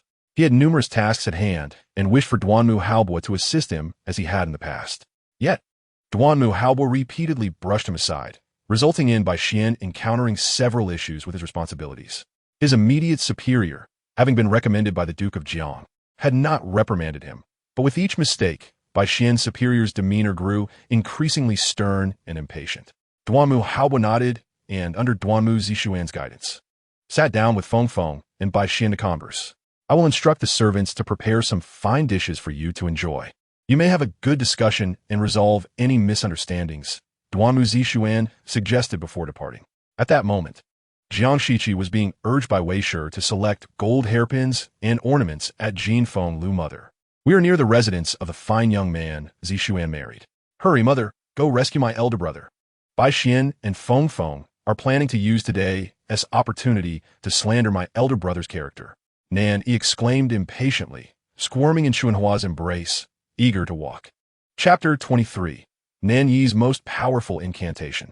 Chunhua tightened her grip around the restless Nan Yi, who, despite being under 4 months old, was quite spirited. Wei Shi, of course, was keen to visit Duanmu Zixuan's home. After all, her insistence on Jiang Shiqi accompanying her to Jin Feng Lu today was to observe the unfolding drama at the Feng family, allowing Jiang to see what kind of offspring she had produced. She should not carry herself with such airs, looking down on those who have risen from humble beginnings. However, Wei Shi estimated that it was still not the right time, thinking there was no rush. They would eventually go to the Feng residence and select some gifts for Madame Feng. Jiang Shiqi remained non-committal, knowing that when the time came, it would be Wei Shi who would be eager to visit the Feng family. She patiently took Nan Yi through Jin Feng Lu, the largest gold shop in the capital, frequented by many noble families. Nan Yi's eyes sparkled as she gazed at the golden hairpins. Wow, they're all made of gold and must be worth a fortune. This style is beautiful too. Oh, when will my hair grow long enough? I want to wear that gold hairpin. Jiang Shiqi followed Nan Yi's gaze to a gold hairpin weighing a pound, unable to suppress a smile as she gently asked, "Do you like this hairpin, Yi? Shall I buy it for you?" "Ah, yes," Nan Yi exclaimed joyfully, waving her tiny fists. Jiang Shiqi immediately instructed the shopkeeper to wrap the hairpin. Before she could pay, Wei Shi rushed over, snatching the hairpin and placing it on her own head. "Were you buying such an expensive hairpin for a mere 4-month-old child?" she exclaimed. "I think it looks lovely on me. I want it. That is the hairpin my mother bought for me. How dare you take it?" Nan Yi, angered, reached out her tiny hands toward Wei Shi's hair. Before anyone could react, her small hand grasped a strand of Wei Shi's hair. "You old witch. Give me back my hairpin." Chunhua, holding Nan Yi, was startled. "Little miss, quickly let go." She was not worried about Nan Yi pulling Wei Shi's hair. Rather, she feared that Wei Shi might retaliate against the little girl. Wei Shi yelped as her hair was tugged painfully. "You little beast." However, before she could finish her sentence, she was unexpectedly bumped hard in the side, causing her to fall to the ground, and a strand of hair was yanked from her head. As Nan Yi's small fists opened, a black strand of hair floated in the air, and the little girl grinned, revealing her toothless gums. Wei Shi, having painfully landed on her backside, covered her head while shouting, Who just bumped into me? Who dares to do this?" Jiang Shiqi stood coldly beside Wei Shi, showing no intention of helping her up. Instead, she discreetly withdrew her fists and took a small step back, refusing to acknowledge that she had been the one to knock Wei Shi down. After all, Wei Shi had insulted her Yi, calling her a little beast. Wei Shi, assisted by her maid, searched around Jin Feng Lu. She began to complain loudly to the shopkeeper. "Did you see who just bumped into me?" The shopkeeper wore a troubled expression. All the noble ladies that frequented his establishment were typically well-mannered and soft-spoken, unlike Wei Shi, who was shouting and acting like a shrew. It seemed the rumors circulating in the capital about the lady of the Yongding Marquis were indeed true. The Marquis had married her after saving the emperor. meaning Wei Shi was neither from a prestigious family nor raised in luxury, leading to her crude behavior. She was causing a scene, claiming that someone deliberately bumped into her. "I'm asking you a question. Will you answer me?" Wei Shi continued to shout, banging on the table. The shopkeeper maintained a polite smile. "I didn't see anyone push you." Just moments ago, the vicinity around Wei Shi had been chaotic, with only Jiang Shiqi and Chunhua standing relatively close. However, Chunhua was holding Nan Yi, who was still tugging at Wei Shi's hair. As for Jiang Shiqi, being Wei Shi's daughter-in-law, she would never dare to intentionally knock her down. Wei Shi knew it was unlikely that Jiang Shiqi would have the audacity to do so, despite her noble background. She had grown accustomed to being humble within the Yongding Marquis' household, never daring to offend Wei Shi. "Someone in this Jin Feng Lu must have a grudge against me and deliberately pushed me," Wei Shi hollered, refusing to relent. As the lady of the Yongding Marquis, she had fallen in public, and her humiliation compelled her to seek out the culprit. The noble ladies in Jin Feng Lu turned their gazes toward Wei Shi, their expressions revealing barely concealed disdain. Unfazed, Wei Shi continued her tirade at the entrance of Jin Feng Lu, cursing whoever dared to push her. "Do you know who I am? I am the lady of the Yongding Marquis. You pushed me, and if you don't own up to it, you will not have a good end. I curse you and your family with sores on your tongues. What a wretched thing you are." Nan Yi released her small grip, playing with the strand of hair in her hand with evident disdain. She intended to cast a curse to ensure that Wei Shi would suffer from tongue sores. The 4 arts of talismans, incantations, formations, and curses were her forte as a master of feng shui. Yet, unbeknownst to anyone, it was the art of curses that Nan Yi excelled in the most. This contraption is indeed harmful, and discussing it would not reflect well. Thus, Nan Yi only claims to excel in talismans, transportation, and formations in order to maintain the illustrious image of a grandmaster. A seemingly chaotic yet profoundly malevolent curse has been crafted by Nan Yi.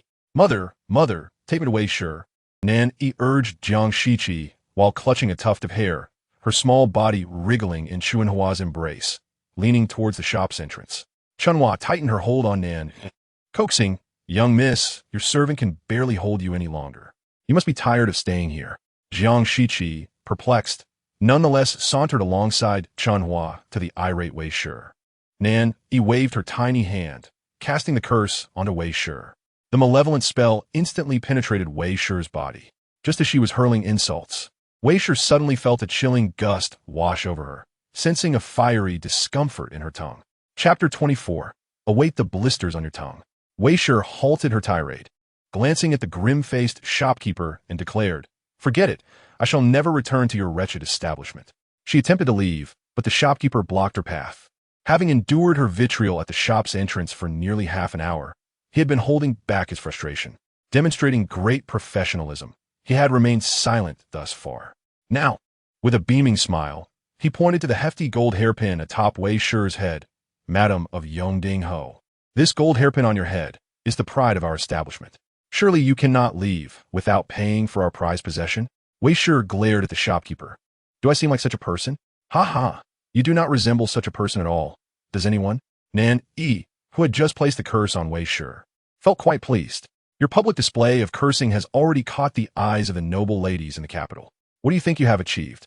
Apart from proving your rudeness and being a genuine street harpy?" Nan Yi inwardly mocked Wei Shi. "Prepare for the blisters on your tongue." Jiang Shiqi helplessly cradled Nan Yi, gently teasing her by tickling her small nose. "You, my dear, only know how to watch the commotion, don't you? You're simply a little gossip enthusiast." Jiang Shiqi turned to instruct Chunhua and Xiushi. "It seems there are matters to discuss with my mother here. Let us first check on how the second miss is faring at the Feng residence." "Yes," replied Chunhua and Xiushi, following Jiang Shiqi towards the Feng family. Wei Shi felt the fiery sensation in her mouth intensifying. She seized the teapot the shopkeeper had placed on the table and took a sip. Just as she intended to call Jiang Shiqi to settle her bill for the hairpin, she only saw Jiang Shiqi and her maidens departing the Jin Feng Lue. "Why are they leaving?" Wei Shi called out to Jiang Shiqi, but it was as if she were unheard. Jiang Shiqi quickened her pace instead. As Jiang Shiqi's figure began to fade, Wei Shi hastily pursued her, for she had yet to settle her payment. The shopkeeper again obstructed Wei Shi, his smile now cold. "Madam of Yongding Ho, do you intend to brazenly seize a commoner's hairpin in the street?" His voice was neither loud nor soft. just enough for all the noble patrons within Jinfeng Lu to overhear. Whispers arose, as the ladies raised in privileged households had rarely witnessed someone openly attempting to rob for a mere hairpin. They found the spectacle utterly novel. Wei Shi seethed with embarrassment and indignation, pointing an accusatory finger at the shopkeeper. As the wife of Yongding Ho, can I not afford a hairpin? Why would I need to rob your hairpin? Wait, I merely wish to call my daughter-in-law to pay for me. A noblewoman within Jinfeng Lu could no longer hold her tongue. As a lady of rank, you expect a younger generation to pay for your purchases? It is utterly absurd. Indeed, as an elder, you ought to conduct yourself as one. How can you covet the wealth of the younger generation? This madam of Yongding Ho is truly shameless. Wei Shi found herself unable to hold her head high amidst the scornful remarks from the noble ladies of Jinfeng Lu. Stiffening her neck, she argued defensively, I am her mother-in-law. What is wrong with her honoring me with a hairpin? Must you lowly beings meddle? The noble ladies of the capital had never before been insulted in such a manner by a harpy. They immediately began to respond with sarcastic remarks. Among those who had grown up amidst a myriad of wives and concubines, the noble ladies were adept at such sarcasm. What is this madam of Yongding Ho saying? Who does not know that your husband was a favored individual before his majesty? He rose from a common farmer's son to a marquis, receiving abundant rewards sent to your house, clearly looking down upon us, the long-established noble families of the capital. No wonder the madam of Yongding Ho treats us with such disdain. It seems my second-rank title is merely regarded as insignificant in her eyes. Upon hearing this, Wei Shi turned to the speaker with a serious expression. Wasn't she the second-rank madam from the loyal and brave Marquis's estate? Not only was there the madam from the Ministry of Rights, but also the daughter of the state minister. In an instant, Wei Shi felt cornered. What had she just revealed to the most esteemed ladies of the capital? Instinctively, she sought to make her escape from Jinfeng Lu. She patted her sleeve, only to realize she had no money. The shopkeeper's expression turned icy, questioning how the esteemed madam of Yongding Ho could be without funds. Wei Shi had never carried money when going out.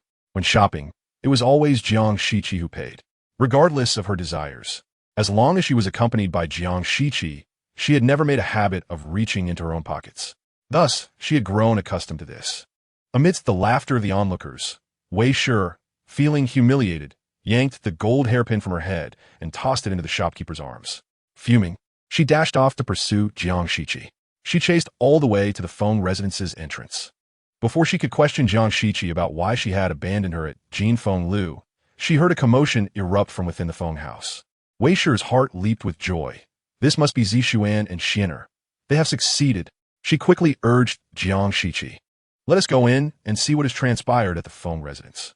The two led a throng of maids and servants inside, just in time to see Duanmu Zixuan frantically searching for someone. Although she had already anticipated that Wei Shi would bring Jiang Shiqi to witness the disgrace caused by Duanmu Haobua, Duanmu Zixuan still feigned a look of panic. Mother, sister-in-law, what brings you here? She flung open the door, deliberately creating chaos within the house for the outside world to see. Jiang Shiqi chose not to expose Duanmu Zixuan's pretense. I came out a stroll with my mother-in-law and happened to be near your residence, so I thought I would drop by. She observed the bustling maids and servants under the eaves, creating quite the commotion. A large crowd of curious onlookers had already gathered outside the Feng residence. Peering inside, as the doors stood wide open, with the servants neglecting to maintain order, Duanmu Zixuan's face displayed distress as she glanced at Jiang Shiqi, stammering. I prepared some refreshments for Feng Lang to entertain Haobua and the Bai family's sons. Coincidentally, the young lady from the Li family, with whom I have always been friendly, came to visit today. I was just hosting her in the flower hall when, in a moment of carelessness, both the Li young lady and Haobua disappeared. Chapter 25. The residence lent to the sister-in-law is too large. Duanmu Zixuan's words unmistakably conveyed to all present what had transpired between Duanmu Haobua and the young lady of the Li family. Wei Shi wore a smug expression as she turned to Jiang Shiqi, exclaiming, Do you see? This is the son you raised, engaging in a scandalous affair.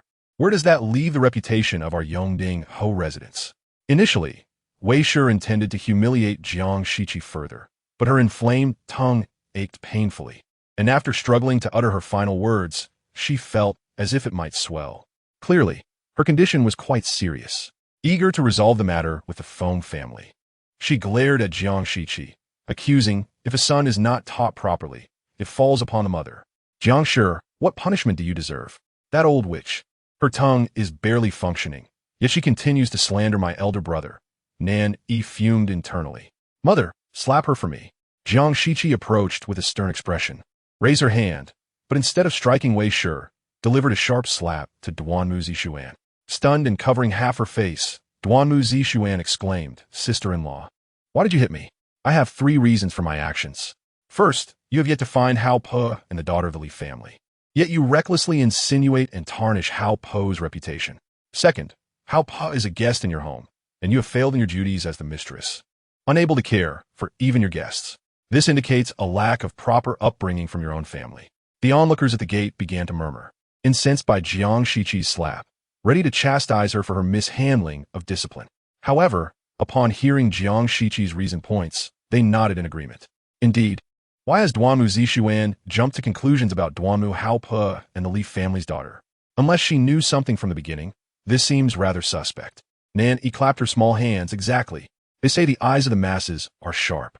Duanmu Zixuan and Wei Shi opened their doors wide today, allowing the crowd to witness the happenings within the Feng residence. But their malice is too great. I wish to curse them, she added. Though her small stature limited her ability to cast spells without exhausting her energy, lest the backlash affect her.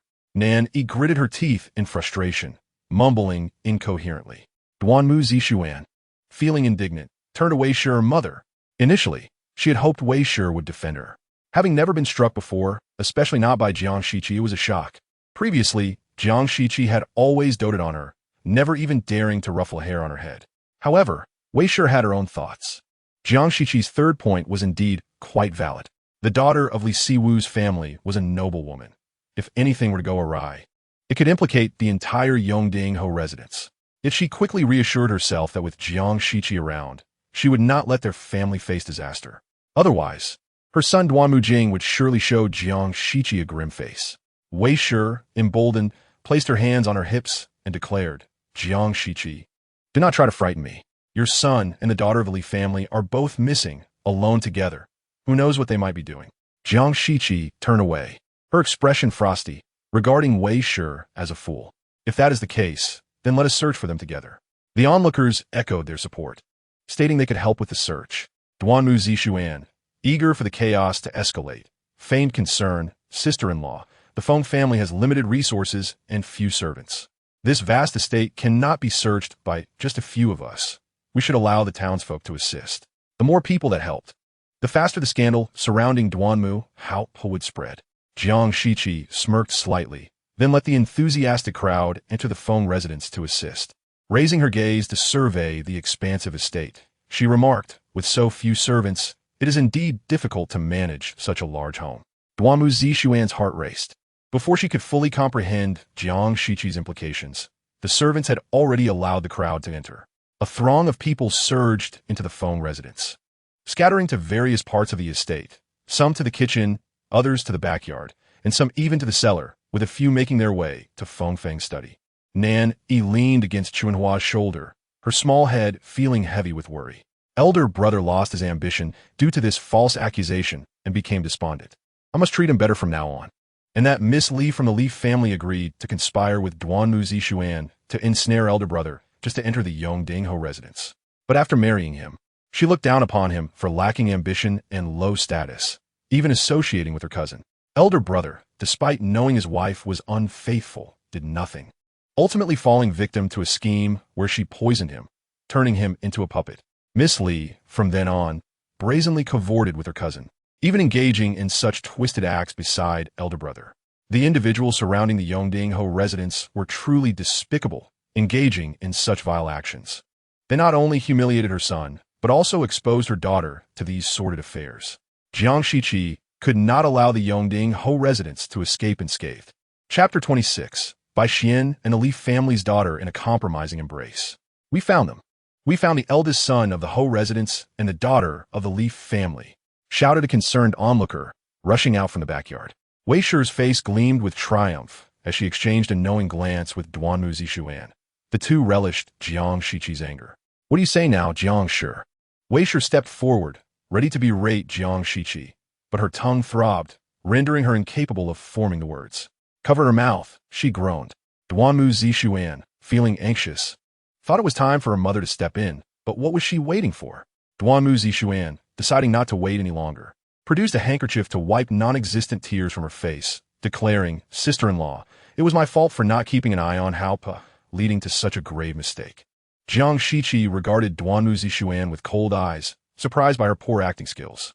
Despite her sarcastic tone, Jiang Shiqi had previously overlooked it, blinded by her affection for Duanmu Jing. Now that the situation had unfolded this way, perhaps it would be best for Hao Po to marry that Li family's daughter. Duanmu Zixuan began to execute her plan. Meanwhile, Jiang Shiqi remained calm, her expression unchanging, waiting to see the two of them before making any further judgments. Wei Shi's eyes betrayed her anxiety. How could she not be anxious? This matter needed to be resolved decisively.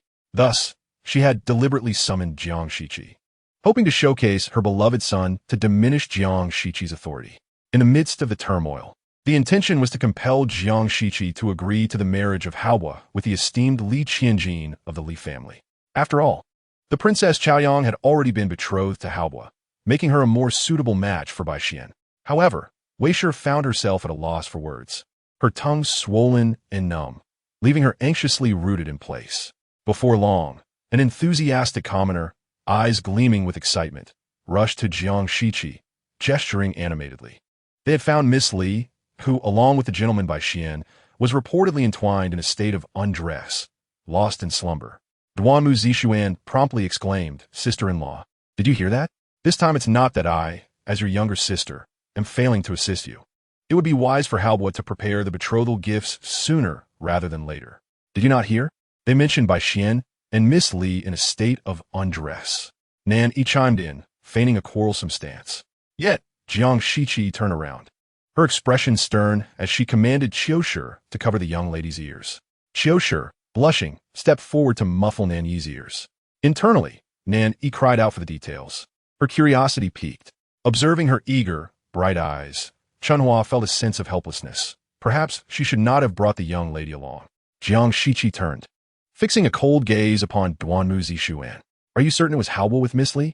Duanmu Zixuan was about to affirm emphatically when another eager matron rushed over, flushed with excitement, gesticulating wildly. "Oh dear, the room where Lord Bai and Miss Li are has been breached. You must hurry to see." Her sharp voice resonated, reaching even beyond the walls of the Feng residence. Even those who had not entered the Feng household were aware of the scandal involving Bai Xian and the Li family's daughter. Duanmu Zixuan finally comprehended. The chatter revolved around Bai Xian and Li Qianjin. In a state of panic, she disregarded Jiang Shiqi and Wei Shi, sprinting towards the back courtyard. By this time, the room she had prepared for Duanmu Haobo and Miss Li was surrounded by an eager throng. Such tales of a noble daughter engaging in illicit relations were typically confined to the realm of fiction. Witnessing it firsthand was a different matter entirely, inciting much excitement. Even as Duanmu Zixuan and the servants of the Feng family approached, the crowd refused to part. Standing at the back of the crowd, Duanmu Zixuan's face contorted with anger. "Make way. This is my family's backyard. What do you all intend to do here? Are you not afraid of my reporting this to the authorities?" "Madame Feng, what are you saying? Did you not invite us in to help search?" "Indeed, it was you who opened the door, allowing us entry." The courtyard was so densely packed that some could not even see what transpired within the room. Some resorted to climbing onto the roof to peer through the tiles. Others shouted, "They truly are unclothed. Miss Li's skin is remarkably fair." Li Siwu, a mere 9th-rank official, and Bai Xian, a prominent figure in the Ministry of War, were both of respectable lineage, which explained the immediate attraction that led them to the bed on their first encounter. Within the crowd, someone vociferously declared, "It must be Duanmu Haobo inside." Duanmu Zixuan, incensed, retorted, "What nonsense are you spouting?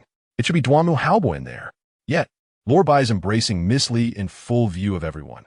How can Madame Feng insist it is Duanmu Haobo? Is it possible that Madame Feng cannot distinguish her own nephew from Lord Bai? The eager townsfolk erupted into laughter, and Duanmu Zixuan realized the situation had spiraled beyond her control. Those within the room were hopelessly compromised. In a daze, she inquired of her servant, "Where is Duanmu Haobo? Has he vanished as well?" A well-meaning bystander clarified, "The eldest son of the Yongding Marquis is in the study with your husband. It seems your husband has drunk too much and is asleep at the chessboard, while the eldest son is reading against the bookshelf." Just then, Duanmu Haobua and Feng Feng approached. Feng Feng looked unwell, half of his face marked by the pressure of the chess pieces. His eyes clouded with confusion over the unfolding events. Contrastingly, Duanmu Haobua exuded an aura of grace and refinement, and upon witnessing the commotion, he inquired of Duanmu Zixuan, "Aunt, why is there such a commotion at our residence?" Before Duanmu Zixuan could respond, Duanmu Haobua solemnly remarked, "Although my uncle does not hold an official position, he is preparing for examinations. It is rather inappropriate to allow such debauchery in our home." He appeared entirely oblivious to the gravity of the situation. Meanwhile, news had reached the Li family. Li Siwu and Li Furen hurried over, and the crowd finally parted to let the couple into the room. Soon, screams erupted from within. "Ah, how did I end up here? Who are you? Father, mother, please do not strike me. I understand my mistake. Let me at least put on some clothes first." Chapter 27. Jiang Shiqi was taken aback. Her daughter could cast spells? The crowd outside pushed open windows, doors, and even lifted tiles to witness the scene of Li Siwu and Li Furen reprimanding their daughter. They urged, "Lordly, please allow your daughter to dress. It is not proper for a noble lady to be exposed to the gaze of the entire town." Li Siwu's heart raced with anger, and he turned to shut the windows and doors. Yet, the sheer number of onlookers overwhelmed him, making it impossible for him to fend them off alone. "Please, do not look. I beg you, stop watching." Li Qianjin wept as she covered herself with a quilt, her tear-filled eyes searching for Bai Xian. "Why is it you? It should be the noble and handsome Duanmu Haobua." Bai Xian, just awakening and still disoriented, sat naked on the bed. As he grasped the reality, he gasped, "How can it be me? Wasn't it agreed that?" His words trailed off, his expression darkening as he bit his lip. Outside, the townsfolk jested, "If not you, then who?" It seems Lord Bai was too eager. Upon seeing the lady, he whisked her away to bed. Though the lady had granted him her body, he must still properly marry her. The crowd bantered, trapping Li Siwu, Li Furen, Bai Xian, and Li Qianjin within the room, preventing their escape. Duanmu Zixuan, realizing the situation was escalating, hurried to seek Jiang Shiqi's assistance. "Sister-in-law, my residence has become a sieve, allowing anyone to disrupt my courtyard. I implore you to send some guards to help me drive them away." Jiang Shiqi, seated in the main hall, wore a troubled expression. "If you were to openly use my guards to expel those commoners, would not your brother be enraged with me?" Before departing for the frontier, Duke Jiang had trained a covert guard for Jiang Shiqi. Half of these skilled individuals were her visible guards, while the other half remained hidden in the shadows. Jiang Shiqi had yet to mobilize them. Each was highly skilled, capable of infiltrating a loosely managed household without a trace and executing their tasks with ease. Previously, the Yongding Marquis had exploited Jiang Shiqi, treating her as a mere tool due to her affection for Duanmu Jing. She bore their mistreatment willingly for his sake. However, that was no longer the case. Why should Jiang Shiqi assist Duanmu Zixuan in her time of need? Jiang Shiqi gazed at Duanmu Zixuan with an expression that was difficult to articulate. "Are not the people in your household those you brought in yourself?" Duanmu Zixuan, casting a pleading look towards Wei Shi, found the latter contorted in distress. Unable to speak due to the pain in her tongue, Wei Shi could only gesture frantically, producing incoherent sounds of discomfort. At this moment, Jiang Shiqi noticed Wei Shi's unusual state and inquired with concern, "Mother, what troubles you? What do you wish to convey?" She cannot articulate her words. She has fallen victim to my curse, causing her tongue to perpetually fester, healing only to fester anew. "Humph. Who told her to insult my mother and to scold me as well?" The childish voice resonated in Jiang Shiqi's mind, leaving her astonished. Could her daughter cast spells? Was that not akin to witchcraft? Jiang Shiqi resolutely decided that regardless of her daughter's proficiency in such arts, it was the fruit of her arduous 10-month pregnancy, and she vowed to protect her from any harm. Jiang Shiqi promptly rose to support the distressed Wei Shi, exclaiming, "Sister-in-law, you cannot simply leave. If you depart, how can I manage this chaos you leave behind?" Duanmu Zixuan, anxious yet unable to hinder Jiang Shiqi, watched helplessly. Before departing, Jiang Shiqi instructed Qiushi, who immediately bowed and called for the eldest son. This remark was overheard by Duanmu Zixuan, who clenched her silk handkerchief tightly. What audacity Jiang Shiqi exhibited now! Once she became the regent princess, she would be the first to bring Bai Yaoguang into the Marca residence as a concubine for her brother. Duanmu Zixuan was determined to show Jiang Shiqi a taste of her own medicine. Hearing this, the elderly matriarch hurried over, noticing Wei Shi's agonized expression. and promptly summoned Duanmu Jing and a physician. However, by the time the doctor arrived with a small medicine box, Wei Shi's face had swollen considerably. The physician examined Wei Shi's tongue closely and shook his head, stating, "In my years of practice, I have never encountered such severe tongue festering. I am unable to treat this ailment." He waved his hands repeatedly and departed. Wei Shi, sobbing within the room, appeared to wish to curse the inept doctor. Yet the pain was unbearable. Duanmu Jing looked at Jiang Shiqi with reproach, while Jiang Shiqi, bewildered, replied, "How could I know so much? Mother was fine before visiting the Feng family. After consuming some of their food, her tongue became like this." The elderly matriarch felt a sudden shock. She was aware that today, Zi Xuan had set a trap for Haobua, intending to bind him in an illicit arrangement with the daughter of the Li family, thereby transferring the engagement with Princess Chaoyang to Bai Xian. Hence, it was inevitable that the Feng family would prepare some unsavory concoctions. Could it be that Wei Shi inadvertently ingested such things? Moments ago, Mother S. Maid had remarked that she had consumed something that caused her to have a heat affliction. Jiang Shiqi, still puzzled, pointed at the maid attending Wei Shi and asked, "What did Mother eat to end up like this?" The maid, having never witnessed such a condition, fell to her knees, exclaiming, "I do not know. I truly do not know, madam." The elderly matriarch glared at Duanmu Jing, who furrowed his brow. Wanted to reprimand Jiang Shiqi, but hesitated. He softened his tone, conceding that pursuing the matter of what Mother consumed was futile. Treating her illness was the priority. "If the local physicians cannot help, we shall seek the Imperial Medical Bureau for assistance," Duanmu Jing suggested, directing his gaze at Jiang Shiqi. At this juncture, she should have taken the initiative to present her invitation. Typically, those from the Yongding Marquisate would use Jiang Shiqi's invitation to summon the imperial physician, who in the palace or beyond would not pay some heed to the Long Princess and the Duke of Jiang. Feigning ignorance, Jiang Shiqi curtsied to Duanmu Jing, urging, "You must hurry, as my mother's condition cannot be delayed. Should anything unfortunate occur, it would be a trivial matter if she were rendered speechless. Her very life would be at stake."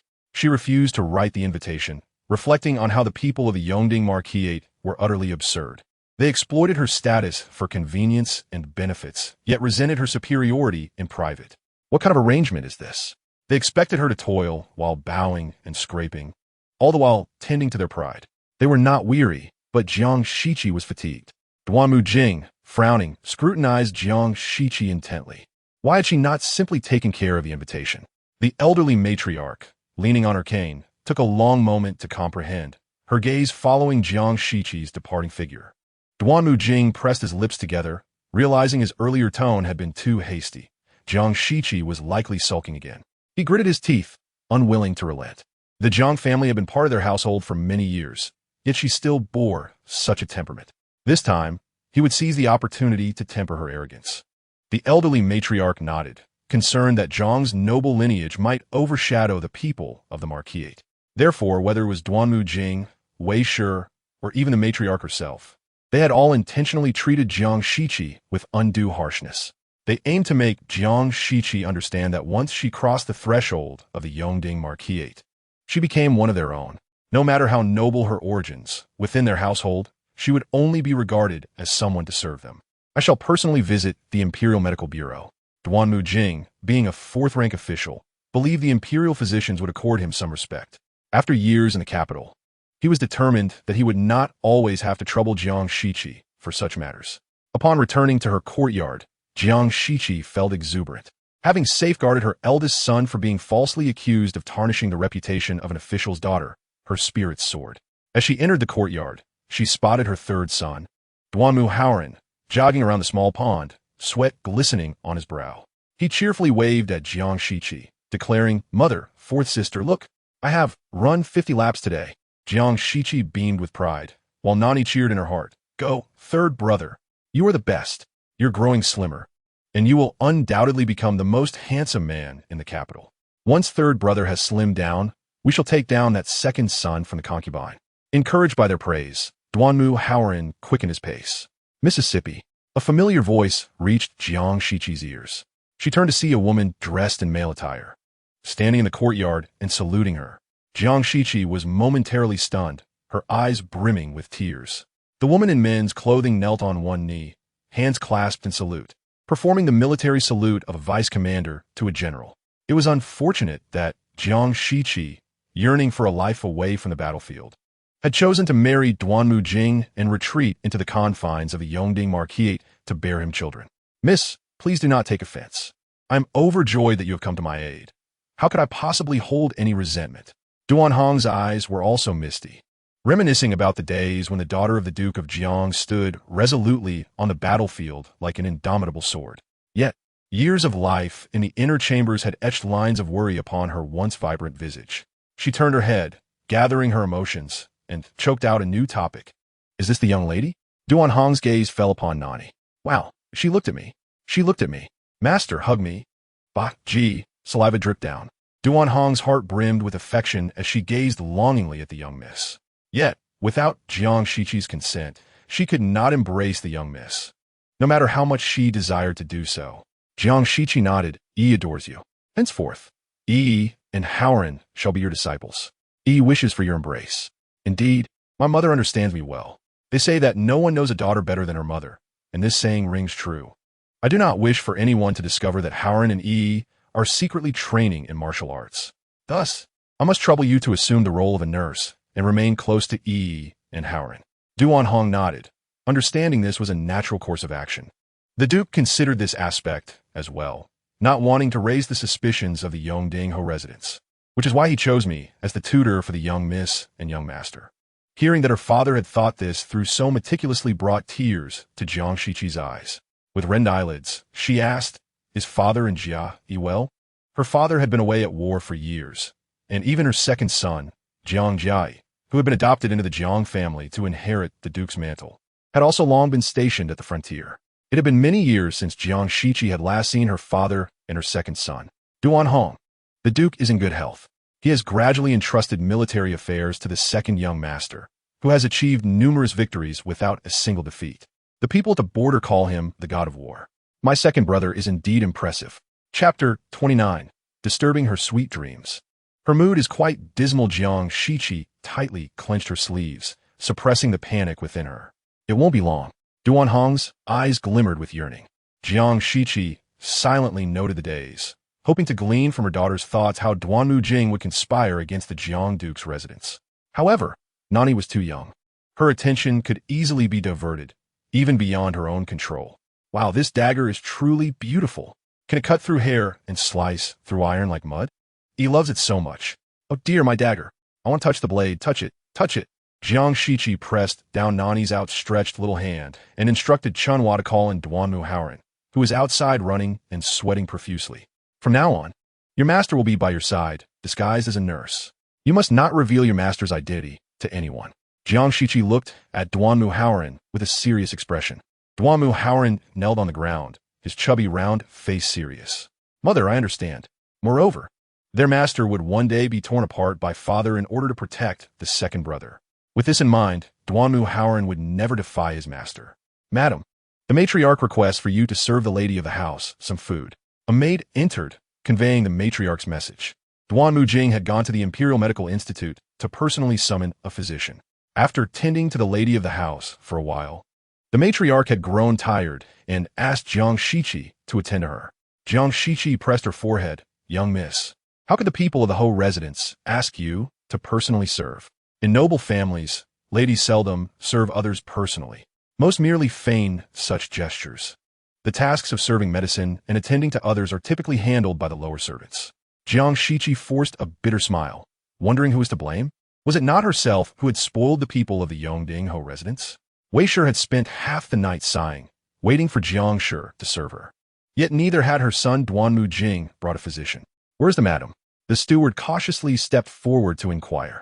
The madam is already retired. Duanmu Jing's face darkened as he pushed the door to Jiang Shiqi's courtyard open, scolding loudly. Jiang Shiqi, is this how you conduct yourself as a daughter-in-law? Your mother-in-law is bedridden, and you still have the heart to sleep here? Duanmu Jing had waited at the gate of the medical institute for half the night. Yet the attending physicians would not let him inside. They claimed it was too late, and without an invitation, he could not enter. During the night, there were few physicians on duty at the medical institute, as they needed to remain alert for any sudden summons from the palace.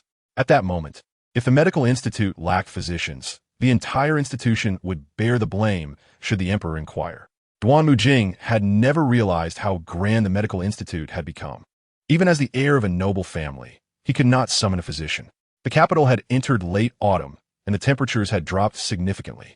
Had Jiang Shiqi sent a message to the medical institute earlier, he would not have had to endure such trouble. How noisy, it's maddening. Nan Yi, deep in slumber and dreaming of wealth, was startled awake by Duanmu Jing's reprimands. She opened her small mouth and began to wail. In an instant, the servants and guards in the courtyard were all stirred into action. Lights were lit in the courtyard, and even in Duanmu Howren's room. A servant peeked out to see what was happening in the main house. This worthless father is venting his frustrations here after suffering at the medical institute. He doesn't reflect on how he could easily summon a physician before, thanks to Mother S status. Lacking ability and unable to seek Mother's help, he resorts to scolding her, blaming her for not attending to Wei Shi. Nan Yi cried with all her might, her anger surging, disturbed from her sweet dreams. Her mood was decidedly unpleasant. If she could speak now, she would surely scold this worthless father until he felt ashamed.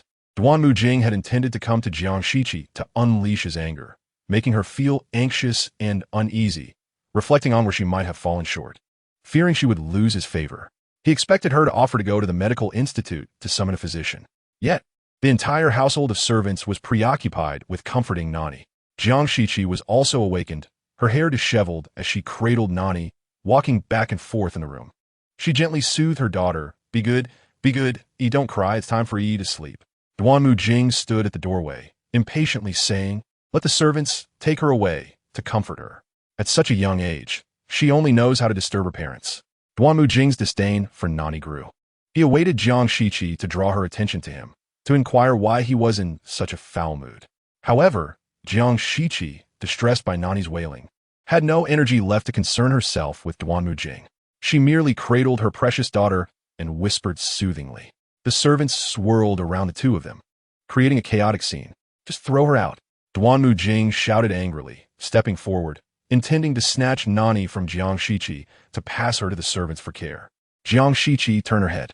Her exquisite face was particularly pale, and her dark eyes were filled with coldness and detachment as she gazed at Duanmu Jing. His hand froze in place. What do you want, young master? Jiang Shiqi guarded Nan Yi, her voice icy. For a fleeting moment, Duanmu Jing felt a twinge of grievance, feeling overlooked by Jiang Shiqi. I merely noticed the child was crying and did not wish for you to be so burdened. Duanmu Jing's tone was stiff. He had come to confront Jiang Shiqi, but seeing her aloof and vigilant demeanor softened his attitude. He still needed Jiang Shiqi's support. Chapter 30. You are such a little pest. Jiang Shiqi gently patted Nan Yi, who was gradually calming down. There is no need for the young master to concern himself. If next time you do not burst in at the dead of night and shout, Yi would not be frightened, and she would not cry so persistently. Her tone was laced with sarcasm, prompting Duanmu Jing to frown at her, pursing his lips in a show of anger. He counted to 3, confident that Jiang Shiqi would abandon Nan Yi and acquiesce to him. 3, 2, 1. Nan Yi, with her little mouth quivering, appeared quite aggrieved. Anyang, I am so tired yet unable to sleep. Anyang, I wish to hear a song. Jiang Shiqi gazed tenderly at the little darling in her arms, gently rocking her while playfully chiding. You little rascal, shall I sing you a lullaby? She softly hummed a nursery rhyme, her eyes devoid of any trace of Duanmu Jing. After a considerable time, Duanmu Jing brushed aside his sleeves and exited Jiang Shiqi's courtyard. He has fled, disrupting my beautiful dreams. That shameless scoundrel has left, causing unrest for everyone in the courtyard. South Yi, with a face swollen from crying, sobbed delicately in Jiang Shiqi's embrace. Were it not for the spiritual energy she expended to maintain the curse on Wei Shi, she would have surely cast a spell today to make Duanmu Jing suffer as well. She contemplated selecting a few capable individuals to guard the courtyard. Henceforth, if the heir wished to enter her courtyard, he would first need to seek her consent. Duanhong, indeed, her expression remained impassive. Yet the heart-wrenching cries of the young lady that night caused her own heart to ache. At 35, Duanhong was of an age when most women had already become grandmothers. As a mother, witnessing her child's slumber disturbed would evoke immense anger. After a brief chaos in Jiang Shiqi's courtyard, as South Yi drifted back in a slumber, tranquility gradually returned to the courtyard. In contrast, Wei Shi endured a night of torment. She could neither eat nor drink, nor could she sleep. Speaking was also beyond her, and she lay in bed, gasping for breath with her mouth agape. Her lips could not close, for doing so would only amplify her excruciating pain. Unable to summon a skilled physician, Duannan Yi had to venture out of the estate to seek several capable doctors in the city to treat the sores on Wei Shi's tongue. After applying the folk medicine, the pain on Wei Shi's tongue subsided significantly. Having managed to sleep for a couple of hours, come dawn, Wei Shi was ravenous and immediately demanded food. Before a single morsel could reach her stomach, the sores on her tongue flared up again, causing her to cover her mouth, crying out in agony. The commotion disturbed everyone. At that moment, Wei Shi expelled a foul, purulent liquid from her mouth.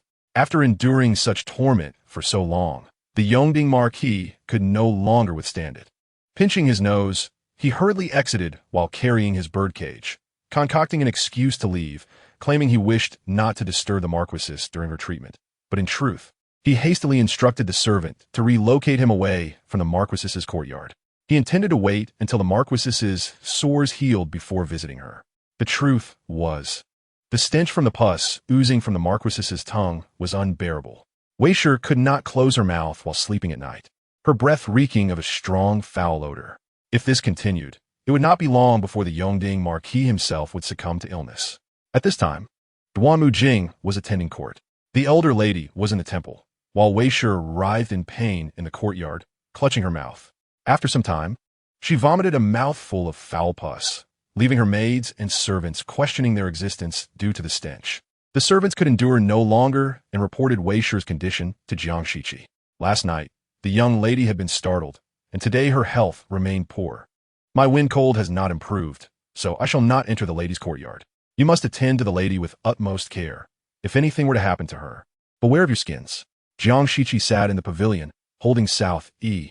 South Yi's tiny fingers played with a colorful ball. In her hand was a ruler, ready to strike Duannan Yi should she notice his stance faltering. Duannan Yi gritted his teeth, his chubby face turning crimson. Southie played with her ball for a while. Glancing at her third brother, she waved the ball, causing the bells to jingle. Third brother, keep it up. You look a bit thinner today, yet there's a hint of handsomeness emerging on your face. Duannan Yi could no longer endure it.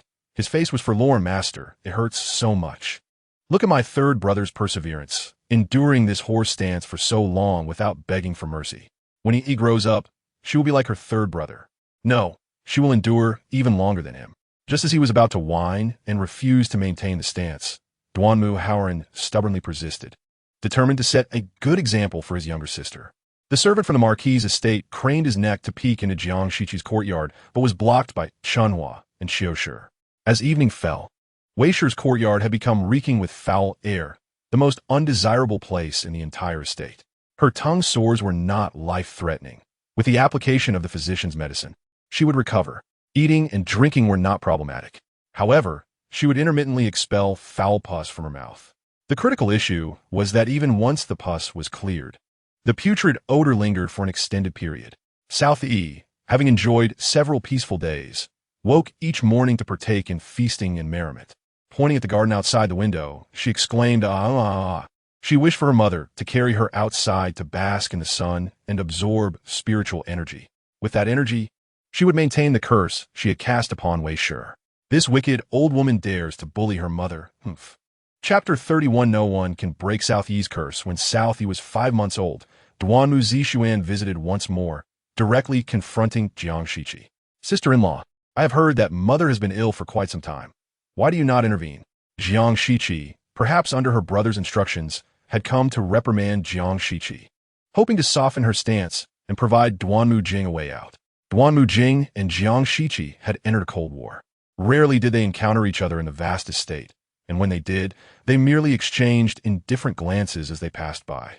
Jiang Shiqi was unconcerned with Duannan Yi's thoughts. With a serene expression, she clasped her hands. I pray and chant daily, hoping for Mother's recovery. As long as she recovers, I am willing to serve the divine for a lifetime. Duannan Yi's eyes widened in disbelief at Jiang Shiqi's pious demeanor. Who told you to eat vegetarian and chant in the estate? With Wei Shi in such a condition, cannot you consider other alternatives? For instance, proactively suggesting to seek rare treasures from the palace or generously offering rewards to attract capable individuals who could heal the sores in Wei Shi's mouth. Jiang Shiqi appeared perplexed. Isn't the elderly lady also always in the temple, praying for the safety of everyone in our estate? 5-month-old South Yi, encircled by a drool bib, absorbs spiritual energy while drooling. Indeed, that old woman feigns indifference to worldly matters, yet her thoughts are more malicious than anyone else's. She has long been aware of the existence of the concubine, yet she only seeks to extract from my mother, completely disregarding my mother's feelings and refusing to acknowledge her contributions to the Yongding Marquis' estate. Isn't the old lady always chanting about the blessings of the divine? Sister, chanting is indeed beneficial. Look at our estate, how everyone lives in peace and safety. Our lives may not compare to those of nobility, yet they are certainly better than ordinary commoners. This is all thanks to the old lady's vegetarianism and prayers, which bless our Ho residence and its descendants. Jiang Shiqi kindly extended her hand to grasp Duanmu Zishuan's. Duanmu Zishuan shook her off, stating, "Sister-in-law, I shall no longer beat around the bush with you. Do you know why my brother has been treating you with such coldness these past few days? It is because you have shown no concern for our mother." Upon hearing this, Jiang Shiqi squeezed out a couple of tears, silently sitting by the window, her figure desolate, appearing utterly lost. Observing her demeanor, no one doubted that Jiang Shiqi had deeply fallen in love with Duanmu Jing. How can I be concerned when so many doctors have already visited mother? What more can I do for her? She stammered, lowering her head to dab at the non-existent tears with her handkerchief. This tactic was learned from Duanmu Zishuan, whose exaggerated acting made it difficult to discern the authenticity of Jiang Shiqi's tears. 5-month-old Nan Yi sat on the Luohan bed, lifting her tiny hands to grasp her feet. Drool at the corners of her mouth, babbling incoherently. Duanmu Zishuan wished for my mother to seek help from my great-grandmother, but even though my great-grandmother is a grand princess, she cannot resolve this matter, for it is not an illness but a curse. No one can break Nan Yi's curse except for Nan Yi herself. She harbored a grudge against Wei Shi, ensuring that Wei Shi's festering sores would never fully heal. Moreover, Wei Shi's foul mouth, spewing pus, seemed a fitting reflection of her character. Upon hearing Nan Yi's inner thoughts, Jiang Shiqi felt a sense of relief. A glimmer of hope sparkled in her eyes as she said to Zishuan, "Shall I send a message to the imperial physician to examine my mother's ailment?" This was precisely what Duanmu Zishuan had hoped for. She lifted her nostrils, adopting the demeanor of a regent's wife. "Had you done this earlier, my brother would not have been so angry with you for so long." Some commoners even tore off the roof tiles just to catch a glimpse of the situation inside the house. Once the commotion subsided, the roof of that side room had been utterly destroyed, rendering it impossible to see inside. The roof tiles were made of specially crafted porcelain, each piece quite expensive. "Sister-in-law, you are aware of the Feng family's financial status. We simply do not have the means for such repairs. Look at how Duanmu Zishuan extends her hand for money, as if demanding a debt." Nan Yi tugged off her socks and waved them in her hand, intending to throw them at Duanmu Zishuan. However, her strength was insufficient, and the socks merely landed at the edge of the bed. This shameless time traveler, my mother provided her with a 10-mile bridal procession. Yet she brings her entire family to live in my mother's residence, taking advantage of her generosity, and now she dares to ask my mother to pay for the roof repairs. Angered, Nan Yi's pendant began to heat up around her neck, with strands of spiritual energy wafting towards her. The profound luck surrounding Duanmu Zishuan was gradually being drawn away by Nan Yi. At 5 months of age, her ability to absorb spiritual energy had significantly increased. This trivial matter need not concern you, since the house has been lent to the Feng family. You may decide for yourselves. The house was perfectly fine before you borrowed it, so it is unreasonable to seek compensation from me, the owner, for the roof repairs, sister. Upon hearing this, Jiang Shiqi could no longer contain herself. She raised her nostrils and regarded Jiang Shiqi with a contemptuous glare. "Sister-in-law, when I was at the Feng residence, I refrained from saying anything in front of so many people to save your face. However, since you have mentioned it a second time today, I must remind you that this house was indeed part of the dowry you provided me. How has it now transformed into a house lent to us by you, sister-in-law?" Jiang Shiqi looked at Duanmu Zishuan in astonishment. "Is that how you see it, sister?" Nan Yi's thoughts echoed in her mind. Chapter 32. Recently. The second young lady is to return to the residence with her husband for a short stay. Although the original text did not detail Duanmu Zishuan's situation, Nan Yi gradually recalled that it merely mentioned she was a time traveler, without elaboration. Jiang Shiqi felt reassured. "Did I ever say such a thing?"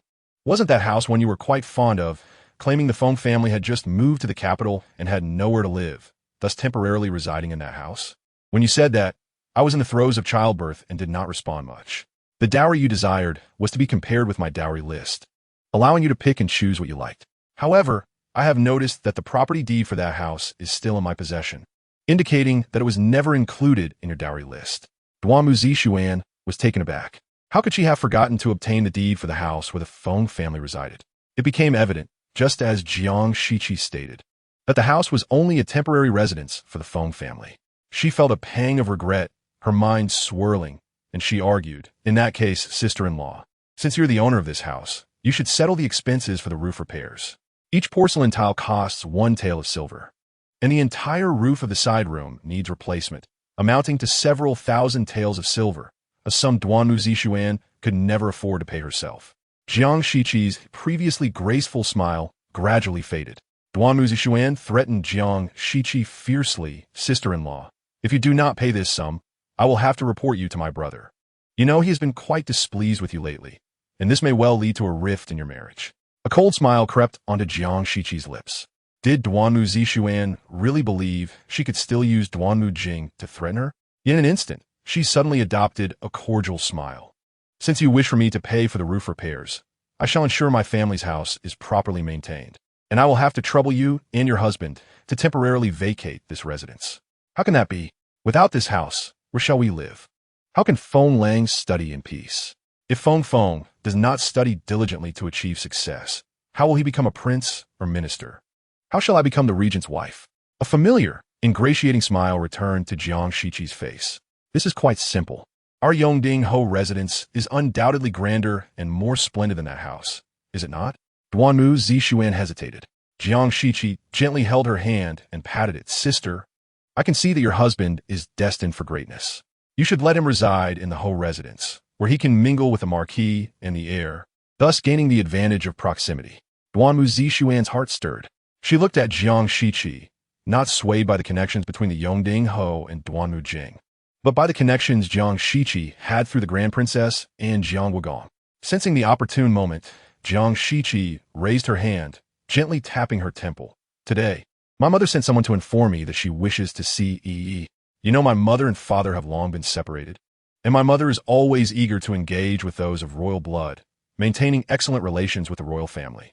Perhaps she will bring a little prince with her this time. Duanmu Zixuan's eyes brightened. Could it be Ji Wang? Among the many sons of the old emperor. Why did Duanmu Zixuan specifically inquire about Ji Wang? Soon, Nan Yi understood. Ji Wang is the son of the empress, the youngest prince under the old emperor's care. In the original text, Feng was initially quite optimistic about Ji Wang becoming the crown prince. However, after receiving a few words of advice, Feng chose to remain in the shadows, methodically following the path of Princess Yaohua, ascending step by step. Ultimately, when the duke ascended to the throne, Long Jinyu became the crown prince, and Feng leveraged Princess Yaohua's connections to attain a high position. Seizing the opportunity while Long Jinyu was still young, he became the regent. Thus, Duanmu Zixuan remained oblivious to the fact that it was the duke who would ultimately inherit the throne. Had she known, her interest in Prince Ji would have waned, prompting her to curry favor with the duke instead. This was indeed intriguing, as Nan Yi's eyes sparkled with a hint of gossip. This Duanmu Zixuan is a time-traveling woman, yet she is merely aware that she will one day become the regent's wife, without comprehending the arduous journey to that position. Nan Yi lamented her lack of spiritual power, wishing she could open her heavenly eye to discern the origin of the soul residing within Duanmu Zixuan's body. Eventually, Duanmu Zixuan consented to move in with the entire Feng family to the Yongding Marquis' residence. Upon her spirited departure, Jiang Shiqi summoned the steward, who immediately bowed in response. The steward of the Yongding Marquis' residence busily called for servants. Duanmu Jing furrowed his brow and approached. He reasoned that it was no grave matter. After all, it was his own sister and brother-in-law. Moreover, his sister had claimed that her husband was no ordinary man, destined for greatness, and could potentially elevate the Yongding Marquis' household. Duanmu Jing stepped into the residence. The steward inquired, "Young master, would you like to visit the young mistress?" Duanmu Jing's expression became slightly unnatural. He had been upset with Jiang Shiqi for several days. The matriarch had repeatedly inquired about the relationship between him and the young mistress, evidently hoping to reconcile them.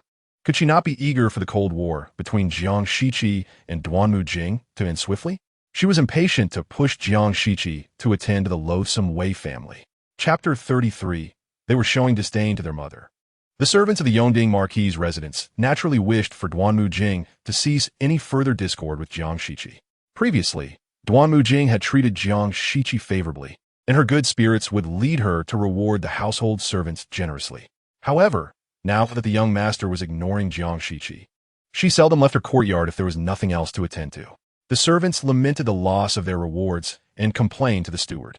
Duanmu Jing's previously resolute demeanor softened slightly, since the young mistress had already bowed her head in apology and summoned the imperial physician to treat their mother. He decided to visit her chamber that evening. The steward was overjoyed and asked, "Should I inform the young mistress to prepare for a bath and change?" Duanmu Jing, adopting an air of benevolence, nodded and first visited Wei's chamber. Wei still wore a frown, but the physician had prescribed some excellent medicines, alleviating the swelling from her pig-like face. However, when speaking to Duanmu Jing, she still lisped that Jiang family is truly lacking in discernment. Why didn't they summon the physician sooner? How infuriating! Duanmu Jing stood before Wei, his expression unmoving, a hint of distaste inadvertently flickering in his eyes. Her foul breath was overpowering. With every word, a stench wafted from her mouth. Despite Wei's apparent improvement, her halitosis seemed destined to linger. It was not an ordinary foul breath. Even at a distance of 2 feet, Duanmu Jing felt dizzy from the odor. Growing impatient, he exchanged a few words with Wei before exiting her courtyard. Glancing at the sky, he noted that dusk was just settling in, intent on making Jiang Shiqi anxious. He lingered a while longer before heading to the matriarch's Buddhist hall. There, he shared a meal with the matriarch before meandering to the study. He pondered that after spending an hour reading, Jiang Shiqi would likely be unable to contain her impatience and send someone to fetch him. After an hour of reading, he glanced at the sky and saw the full moon rising. It was time. Duanmu Jing stood, withdrew another book from the shelf, and feigned a reluctance to depart. Footsteps echoed outside the door. A smile crept across Duanmu Jing's lips. He knew Jiang Shiqi was anxiously waiting. "I have not finished this book, and if the young mistress is unable to wait, she may retire for the night," he mused, aware that Jiang Shiqi would not sleep. Having informed the steward of his visit to her chamber that evening, Jiang Shiqi would undoubtedly await his arrival. During their early years of marriage, Duanmu Jing had deliberately oscillated between warmth and coldness, often making Jiang Shiqi wait for him through the night, intending to temper her temperament. A servant outside said, "Young master, it is getting late. Shall I have the kitchen prepare a late-night snack?" Normally, if the young master remained in the study late, Jiang Shiqi would instruct the kitchen to send him some food to prevent his exhaustion from reading. However, Duanmu Jing did not respond this time. After a while, the servant outside heard a sound from the study, resembling Duanmu Jing breaking something. The following morning, Jiang Shiqi learned from Qiushi that a servant close to Duanmu Jing had been loitering outside her courtyard for quite some time. Jiang Shiqi scoffed. Ever since discovering Duanmu Jing's hidden intentions, she had developed a strong aversion to him, wishing he would never return to her courtyard. "Mother, we are neither sad nor envious. We have Yi and third brother to dine with us," Springhua chimed in, her voice sweet. Hearing this, Jiang Shiqi's face lit up with a tender smile, knowing that her Yi had arrived. Duan Hong entered, cradling Nan Yi, followed closely by a rosy-faced Duanmu Haoran. "Oh, mother, hug me." Jiang Shiqi reached out, and Nan Yi, restless, stretched her tiny fingers to grab the silver melon seeds on the table. "Little miss, you cannot eat this," Duan Hong exclaimed anxiously, swiftly removing the platter of seeds, which Jiang Shiqi intended to use as rewards for the servants. Unbeknownst to everyone, Nan Yi quickly snatched a handful of seeds and attempted to pop them into her mouth. "Oh!" Jiang Shiqi gasped, and Springhua and Qiushi hurried over, surrounding Nan Yi. After a struggle, they managed to pry the seeds from her tiny hands, collectively breathing a sigh of relief. Jiang Shiqi instructed Springhua, noting that the Duanmu family was gathering, putting on a show for her. Springhua and Qiushi immediately smiled and curtsied, and the group, dressed appropriately, boarded the carriage and exited through the corner gate. The Grand Princess and Princess Yao Hua had been waiting at the entrance for quite some time. Upon seeing Jiang Shiqi's carriage approach, Princess Yao Hua hurried ahead of the Grand Princess, her eyes gleaming with anticipation. As Jiang Shiqi disembarked, She smiled at Princess Yaohua, addressing her as mother. However, Princess Yaohua hastily took a couple of steps forward, embracing Nan Yi from Springhua's arms. Her face radiating joy as she finally managed to hold the child before the Grand Princess. Princess Yaohua's elder sister, the Grand Princess, stretched her neck, her movements slightly slower than those of Yaohua. She reached out, eager to take Nan Yi from Yaohua, exclaiming that it had been a long time since she had held her precious Yi. In Chapter 34, truly, the future little emperor, Jiang Shiqi watched her maternal grandmother and mother, both of whom had accumulated over a century in age, behaving like children as they vied for the chance to embrace Nan Yi. At merely 6 months old, Nan Yi was undeniably charming, displaying an innate sense of fairness. When the Grand Princess extended her hand, Nan Yi opened her tiny arms, lunging towards the Grand Princess. Upon hearing Yaohua call her name, Nan Yi turned her head and reached out towards the Grand Princess, eliciting laughter from both the Grand Princess and Yaohua. Jiang Shiqi stood beside them, unable to insert herself into the playful scene. "Madam, the concubine from the Duannan family has arrived," Chunhua whispered into Jiang Shiqi's ear. Recalling her daughter's sentiments about the imminent ascension of the Duannan to the throne, she promptly instructed her attendants to invite the Nian family in. Nian Shi arrived, still accompanied by Long Jinyu, and their attire had significantly improved since their last visit to the Grand Princess's residence. Jiang Shiqi surveyed Nian Shi with admiration, remarking how a well-dressed person truly shines. The Grand Princess's residence was situated in the eastern district of the imperial city, a locale traditionally favored by the nobility. Along the main thoroughfare of Dongzheng Street, the homeowners were particularly distinguished, being either royal relatives or high-ranking officials. Thus, the proximity of the Duannan residence to the Grand Princess's abode was convenient. Since Nian Shi had sought assistance from the Grand Princess and received financial aid from Jiang Shiqi, the latter frequently dispatched Chunhua to the Duannan residence, bringing provisions for Nian Shi and Long Jinyu. Nian Shi's eyes were filled with gratitude as she expressed, "Madam, you are truly a benevolent person."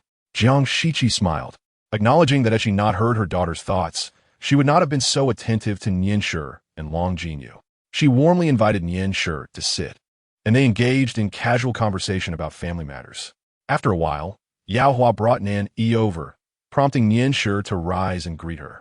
Yaohua casually glanced at Nian Shi, nodded, and affectionately accompanied Nan Yi as they played on the couch.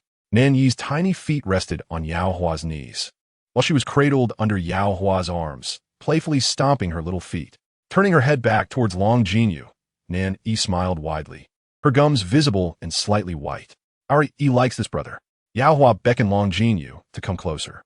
Nan Yi lifted her large eyes, straining to see Long Jinyu's face. Truly, the future little emperor is quite handsome, though his demeanor is a tad somber. "Oh, he noticed me. I shall give him a smile." A flicker of concern crossed Nan Yi's face. "My mother treats them so kindly. I wonder if this little emperor will spare the Jiangguogong residence and the Grand Princess's abode when he reigns." Long Jinyu approached Nan Yi, striving to appear amiable. He wished to assure her that even as emperor, he would harbor no ill will towards her or the Grand Princess's residence. For Jiang Shiqi had been the only person to treat him and his mother with kindness. Nan Yi's charming smile only deepened his resolve. Long Jinyu sat at the foot of the couch, extending his hand toward her. Nan Yi grasped his fingers, her small hand clutching tightly. He made no effort to pull away, allowing her to tug at his hand. This little tyrant seems quite amiable. As Nan Yi held onto Long Jinyu's hand, her tender gums felt a bit itchy, and she playfully nibbled on his finger. Jiang Shiqi gasped, quickly rising, Let go at once. This is the future emperor, who has penned imperial edicts and taken note of the Grand Princess's residence." Jiang Shiqi treated Long Jinyu and the future Nian Guifei with utmost courtesy, never anticipating that her daughter would bite him. Yet Nian Shi chuckled, "It's nothing, nothing at all. How much strength can a young miss possess?" She glanced at her son, who also smiled, not resisting as Nan Yi continued to nibble on his hand. "Not sweet." Nan Yi bit a few more times, treating it as a teething exercise. Yaohua looked on with delight, advising Nian Shi, "Please do visit the Grand Princess's residence more often. Our Yi clearly adores your little brother." Indeed, Nian Shi bowed her head in compliance, her heart brimming with joy. The Grand Princess was the elder sister of the reigning emperor and, in terms of kinship, the aunt of the Duannan. Notably, Every time Yin mentioned visiting the Grand Princess's residence, the Duanwan regarded her with newfound respect. People from the Duanwan residence would treat her with more kindness, no longer bullying her and Long Jinyu as they had in the past. Long Jinyu felt elated as well. He enjoyed seeing Nan Yi, not solely because he could hear her thoughts, but also due to her cherubic appearance that resembled a delightful doll. She was one of the few beautiful things he had encountered. Madam, Princess, Duan Hong entered, leading the 9-year-old Duan Muhaoran. Grandmother, Duan Muhaoran greeted Yao Hua before climbing onto the couch beside Nan Yi. Fourth sister, look how much thinner I've become. He tugged at his oversized clothes, grinning broadly. They say where there is a will, there is a way. My third brother is getting thinner, and now, when he runs, he is not as clumsy as before. Nan Yi continued to hold Long Jinyu's hand tightly, her gaze shifting to Duan Muhaoran. Seeing him smile at her, she returned a cheerful grin. Yao Hua beamed with joy, reflecting, our Yi is truly endearing. She is destined for great fortune. What elder does not relish a cheerful younger generation? Moreover, Nan Yi is brimming with vitality, brightening the spirits of those around her. In Chapter 35, look at the grand gift I bestow upon Nian Fei. Yao Hua instructed Long Jinyu and Duan Muhaoran to entertain Nan Yi on the couch while she, along with Jiang Shiqi and Yin Shi, engaged in conversation. Suddenly, Qiu Shi entered, announcing, Princess, Miss, the heir has arrived. Yao Hua's expression immediately soured at the news. What does he want? Was he not attending the family banquet at the Duan family? The mere thought of this incited frustration within her. The beloved daughter of the Jiang Guogong had been so brazenly trampled upon by the Duan family. What banquet could be more precious than a family gathering filled with exquisite delicacies? To exclude her daughter was a deliberate act of marginalization. The pain of this injustice pierced Yao Hua's heart, leading her to internally curse Jiang Guogong for his past decisions. Had it not been for his fear of overshadowing the emperor, he would not have married off his daughter so lowly. The truth was that this daughter, placed in another family, was undervalued. Jiang Shiqi shook her head at Yao Hua, cautioning, Mother, now is not the time to quarrel with the Yongdingho family. Nian Shi observed the tense expressions on Jiang Shiqi and Yao Hua's faces, but refrained from inquiring further. Jiang Shiqi grasped Nian Shi's hand, her expression filled with profound emotion. As women, we may appear to live gloriously on the surface, but in reality, we are often ensnared in a chaotic turmoil. It is only because I consider you a dear sister that I confide in you. Sister, men are not worthy of our genuine affection. Nian Shi could not help but feel a genuine sense of sympathy for Jiang Shiqi. She had always believed that Jiang Shiqi, being the granddaughter of the eldest princess and the beloved daughter of Princess Yao Hua and Duke Jiang, possessed an extraordinarily esteemed status. Yet, everyone bears their own burdens. Princess Yao Hua, fuming, rose from her seat and led Jiang Shiqi out of the eldest princess's residence, leaving Yin Shi, Duan Muhaoran, and Long Jinyu to attend to Nan Yi. Yin Shi approached, holding a pair of small tiger head shoes, filled with affection, and gently placed them beside Nan Yi. She initially intended to present them directly, as she had crafted them with her own hands for the young lady, but feared that the eldest princess, Princess Yao Hua, and Jiang Shiqi might disdain such humble offerings from a person of her lowly status. Therefore, she quietly set them at Nan Yi's feet. The 6-month-old Nan Yi, resting on Long Jinyu's knee, reached out to grasp the vibrant tiger head shoes, attempting to bite into them. Nian Shi thought, this noble consort treats me quite well. How could the Duke favor such a charming individual, yet dote on that malicious duchess instead? It is simply blinding. Observing the craftsmanship of the shoes, she resolved to present a grand gift to the noble consort in their honor.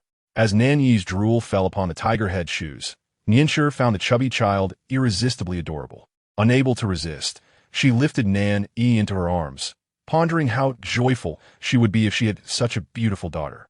However, her thoughts drifted to the arduous living conditions in the Duke's residence, and her heart sank. If she and her son had been raised among common folk, they could have had more children and lived a harmonious life with her husband. Yet now, it was a struggle to raise even one son, let alone another daughter. The Duchess had long cast a covetous gaze upon her. Whether she would even survive to bear a second child was uncertain. Nian Shi felt increasingly despondent. Nurturing a deep affection for Nan Yi, she used her sleeve to gently wipe away the drool from Nan Yi's mouth. Meanwhile, in a place unseen by others, a swirling vortex of mist appeared above Nan Yi's head, and the surrounding spiritual energy surged wildly into her body. As Nan Yi nestled closer to Ningshi, she planted a kiss on Ningshi's cheek, and as she pulled away, a trace of spiritual energy entered Ningshi's body, enhancing her complexion to a delicate rosy hue. Ningshi was overjoyed and could not help but shower Nan Yi with kisses in return. After a brief pause, she shyly glanced at her son, Long Jinyu, who had always been wise beyond his years, but had never allowed her such tender affection. Suddenly, a loud shout from Princess Yaohua echoed through the courtyard.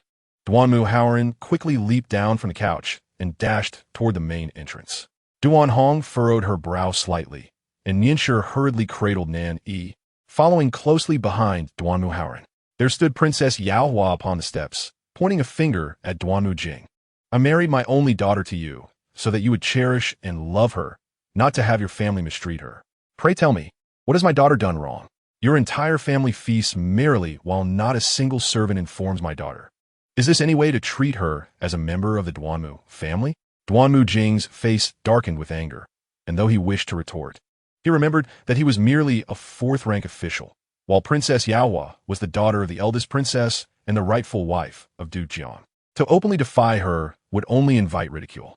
Thus, Duanmu Jing could only persistently admit fault, lying to mask his true intentions, which were to use this incident to humiliate Jiang Shiqi. She had never been so rebellious toward him. He could not indulge her.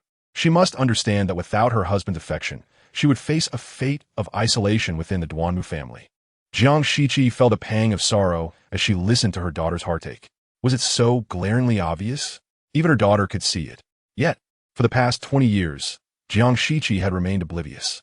Duanmu Jing had always employed a flirtatious demeanor, leaving her in a state of uncertainty. Whenever Jiang Shiqi was wounded by his ambiguous behavior and resolved to protect her heart, he would suddenly turn warm and affectionate once more. Each time Jiang Shiqi believed that Duanmu Jing truly loved her and felt a sense of comfort, he would abruptly grow distant again.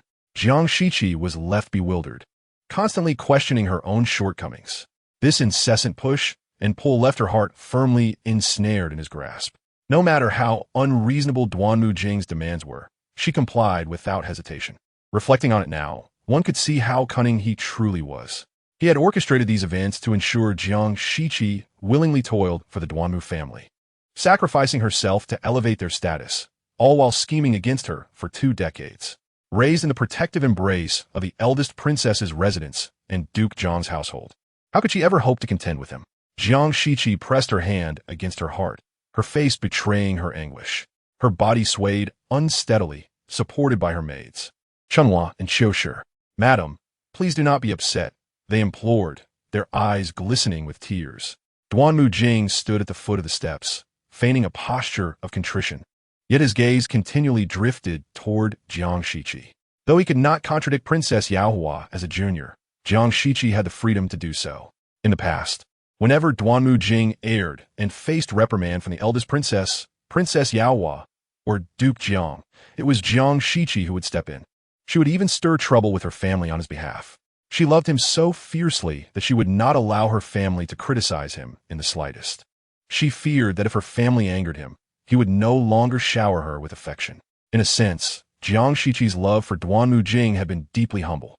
Yet now, regardless of how Duanmu Jing signaled to her, Jiang Shiqi wore an expression of utter heartbreak. Duanmu Jing's brows knit tightly as he endured Princess Yaohua's scathing rebuke before the servants. He bided his time until she grew weary of scolding him. Then, with a tone laced with indulgence, affection, and grievance, he said, Shiqi, a household cannot function without its mistress. No matter how upset you are, you cannot neglect our family. Jiang Shiqi's heart turned cold, but she feigned a tearful gaze at Duanmu Jing, leading him to question whether he had indeed gone too far of late. With Zixuan and her husband's family now residing in the Duanmu household, the presence of so many outsiders necessitated management, and it required the decisions of the mistress. He stepped forward, his handsome face revealing a tender expression, and gently grasped Jiang Shiqi's sleeve. Do not sulk any longer. We are not children anymore, and we do not want the youngsters to witness our squabbles. Jiang Shiqi felt a wave of nausea rising within her. Inside the carriage, Duanmu Jing held her hand with a mixture of grievance and reproach, saying, Madam, when my mother chastised me today, why did you not come to my defense? The little voice interjected at the opportune moment. What is the big deal about being scolded? Does a few harsh words take a piece of flesh from you? This scoundrel father simply wishes to sow discord between my mother and grandmother. Jiang Shiqi lowered her gaze, concealing the chill in her eyes. Her mother acted out of concern for her, fearing she might suffer indignities in their household. Yet, we are both of a considerable age. How can my mother scold me before so many servants? How can I, as the heir of the Yongding Marquisate, maintain my dignity in society? Duanmu Jing squeezed Jiang Shiqi's hand, subtly indicating that it seemed her mother had yet to accept the reality of their marriage after all these years. He expressed his worry that Jiang Shiqi's closeness to her mother might jeopardize their marital bond. He was clearly using Jiang Shiqi as leverage against Princess Yaohua, knowing that she had only one daughter, Jiang Shiqi. If Jiang Shiqi were to show disdain towards Princess Yaohua, the princess would undoubtedly suffer greatly. Suddenly, Jiang Shiqi lifted her gaze, appearing somewhat troubled. Noticing Duanmu Jing's satisfied expression, she let out a cold scoff in her heart. She deliberately sought an opportunity to enter Jiang Shiqi's courtyard and asked, "Sister-in-law, did you not say the other day that Princess Yaohua would visit our Yongding Marquisate to see you and Nan Yi?" Jiang Shiqi set aside the little garment she was making for Nan Yi and feigned recollection. "Ah, the heir did mention this to me, instructing me to limit my interactions with my maternal family." After speaking, she looked at Duanmu Zishuan with an apologetic expression. "It seems that getting married means I must follow my husband, and my closeness with my maternal family may indeed cause difficulties for your brother." Duanmu Zishuan, filled with anxiety, exclaimed, "Sister-in-law, how can you say such a thing? Princess Yaohua is your mother. How can you distance yourself from her?" Seeing Jiang Shiqi oblivious to her own situation, only heeding Duanmu Jing's words, Duanmu Zishuan felt a surge of resentment. This Duanmu Jing truly lacked foresight. It was no wonder that the Yongding Marquisate, despite its glorious history, still remained merely a marquisate under his stewardship. She immediately sought out Duanmu Jing in his study, her voice tinged with anger, asking, "Brother, why did you tell sister-in-law to limit her contact with her maternal family? Have you forgotten that the two sons born to Bai Jie need Jiangguogong's support?" Duanmu Jing, seated at his desk writing, was taken aback when his sister stormed in. He scolded her. "Who taught you to be so disrespectful? Do you behave this way in the Feng household as well?" A fierce argument ensued between Duanmu Zishuan and Duanmu Jing, culminating in him angrily tossing his brush aside. He was perplexed as to why his sister had become increasingly foolish. He had only advised Jiang Shiqi to avoid excessive contact with Princess Yaohua, not to sever ties with her maternal family altogether. His intention was to make Princess Yaohua despondent while still utilizing the connections of Jiang Shiqi's family to pave the way for himself and his two sons and one daughter. He could not fathom why Duanmu Zishuan, in her ignorance, had come to confront him so vehemently.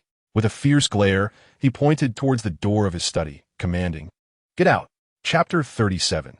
The elevation of the Yin matriarch to noble concubine, though the residence of the Grand Princess provided a shortcut. Duanmu Jing forbade Jiang Shiqi from frequenting Princess Yaohua. How many matters would this delay? Setting aside other considerations, Duanmu Zishuan could greatly benefit from making connections within the circles of the Grand Princess, especially with Feng on the path to becoming the regent. However, Duanmu Jing obstructed her ascent, dismissing her opinions and ordering her to leave.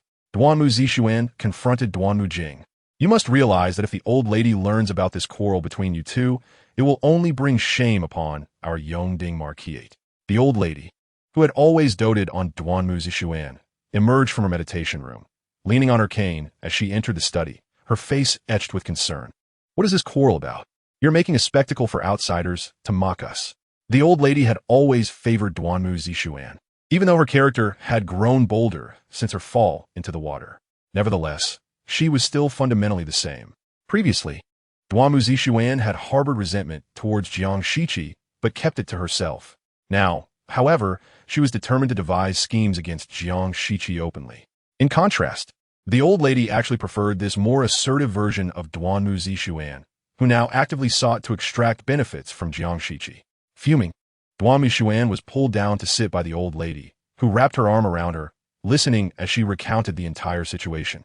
"In my dream, the Buddha revealed to me that Feng Lang will surely become the regent.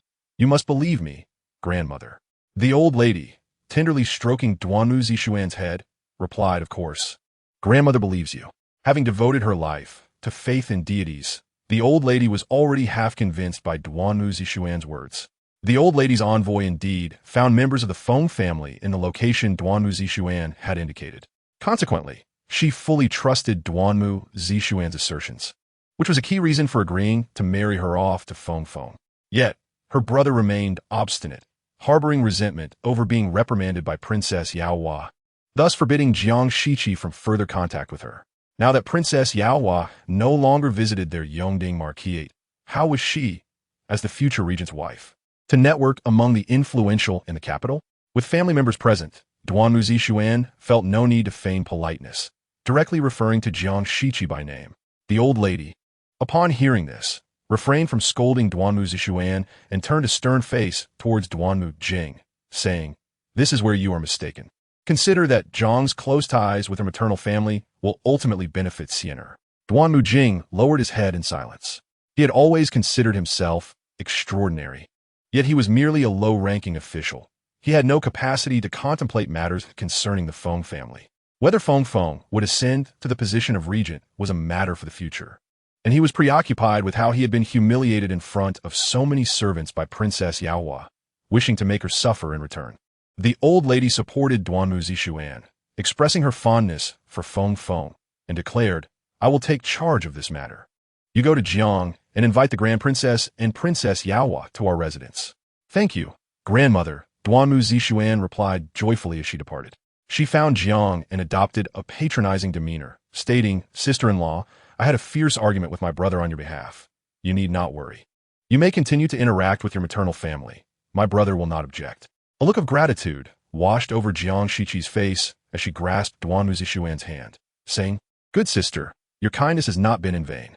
Meanwhile, Nan Yi, who was finally able to sit up, held a piece of milk candy in her small hand, gnawing on it with her irritated gums as she secretly rolled her eyes at Duanwu Zixuan. "Wishing to climb higher, yet putting on airs of benevolence to grant my mother a favor. How shameless." Jiang Shiqi suppressed her disdain for Duanwu Zixuan, but outwardly remained warm and affectionate towards her. At that moment, Wang Yi happened to pass by the garden. Initially, he merely glanced at Yan Shi, but was captivated by her delicate appearance among the blooming flowers. Her eyes red from being scolded by a maid, making her appear exceptionally pitiful. Wang Yi, the maid, quickly bowed in respect as she reprimanded Yan Shi. Duan Wang waved his hand, not even casting a glance at the girl, and grasped the hand of Yan Shi instead. Startled, Yan Shi hurried to kneel, but was gently supported by Duan Wang. "Let me have a look at you. It seems I have not seen you in quite some time." People are naturally drawn to beauty, and Yan Shi, having been chosen to enter the Duan Wang Fu as a concubine, was indeed not lacking in charm. With the added infusion of Nan Yi's spiritual energy, it was as if she donned a beauty filter in Duan Wang's eyes. No matter how he looked at her, she appeared more captivating than the current Wang Fei in the courtyard. That night, Duan Wang stayed in Yan Shi's chamber. The following morning, as Yan Shi assisted him in dressing, Duan Wang took her delicate, soft hand, saying, "It is indeed a pity for a beauty such as you to reside in such a dilapidated courtyard. Today, I shall elevate your status to a noble concubine and move you to Sufanggu, the closest courtyard to me." Sufanggu was right next to Duan Wang's residence and in close proximity to his study.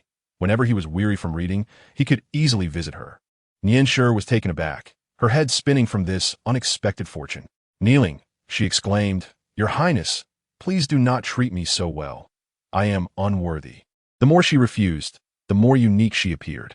Duan Wang, with a sigh, helped her up, saying, "Other women rejoice at being elevated, yet you are filled with trepidation.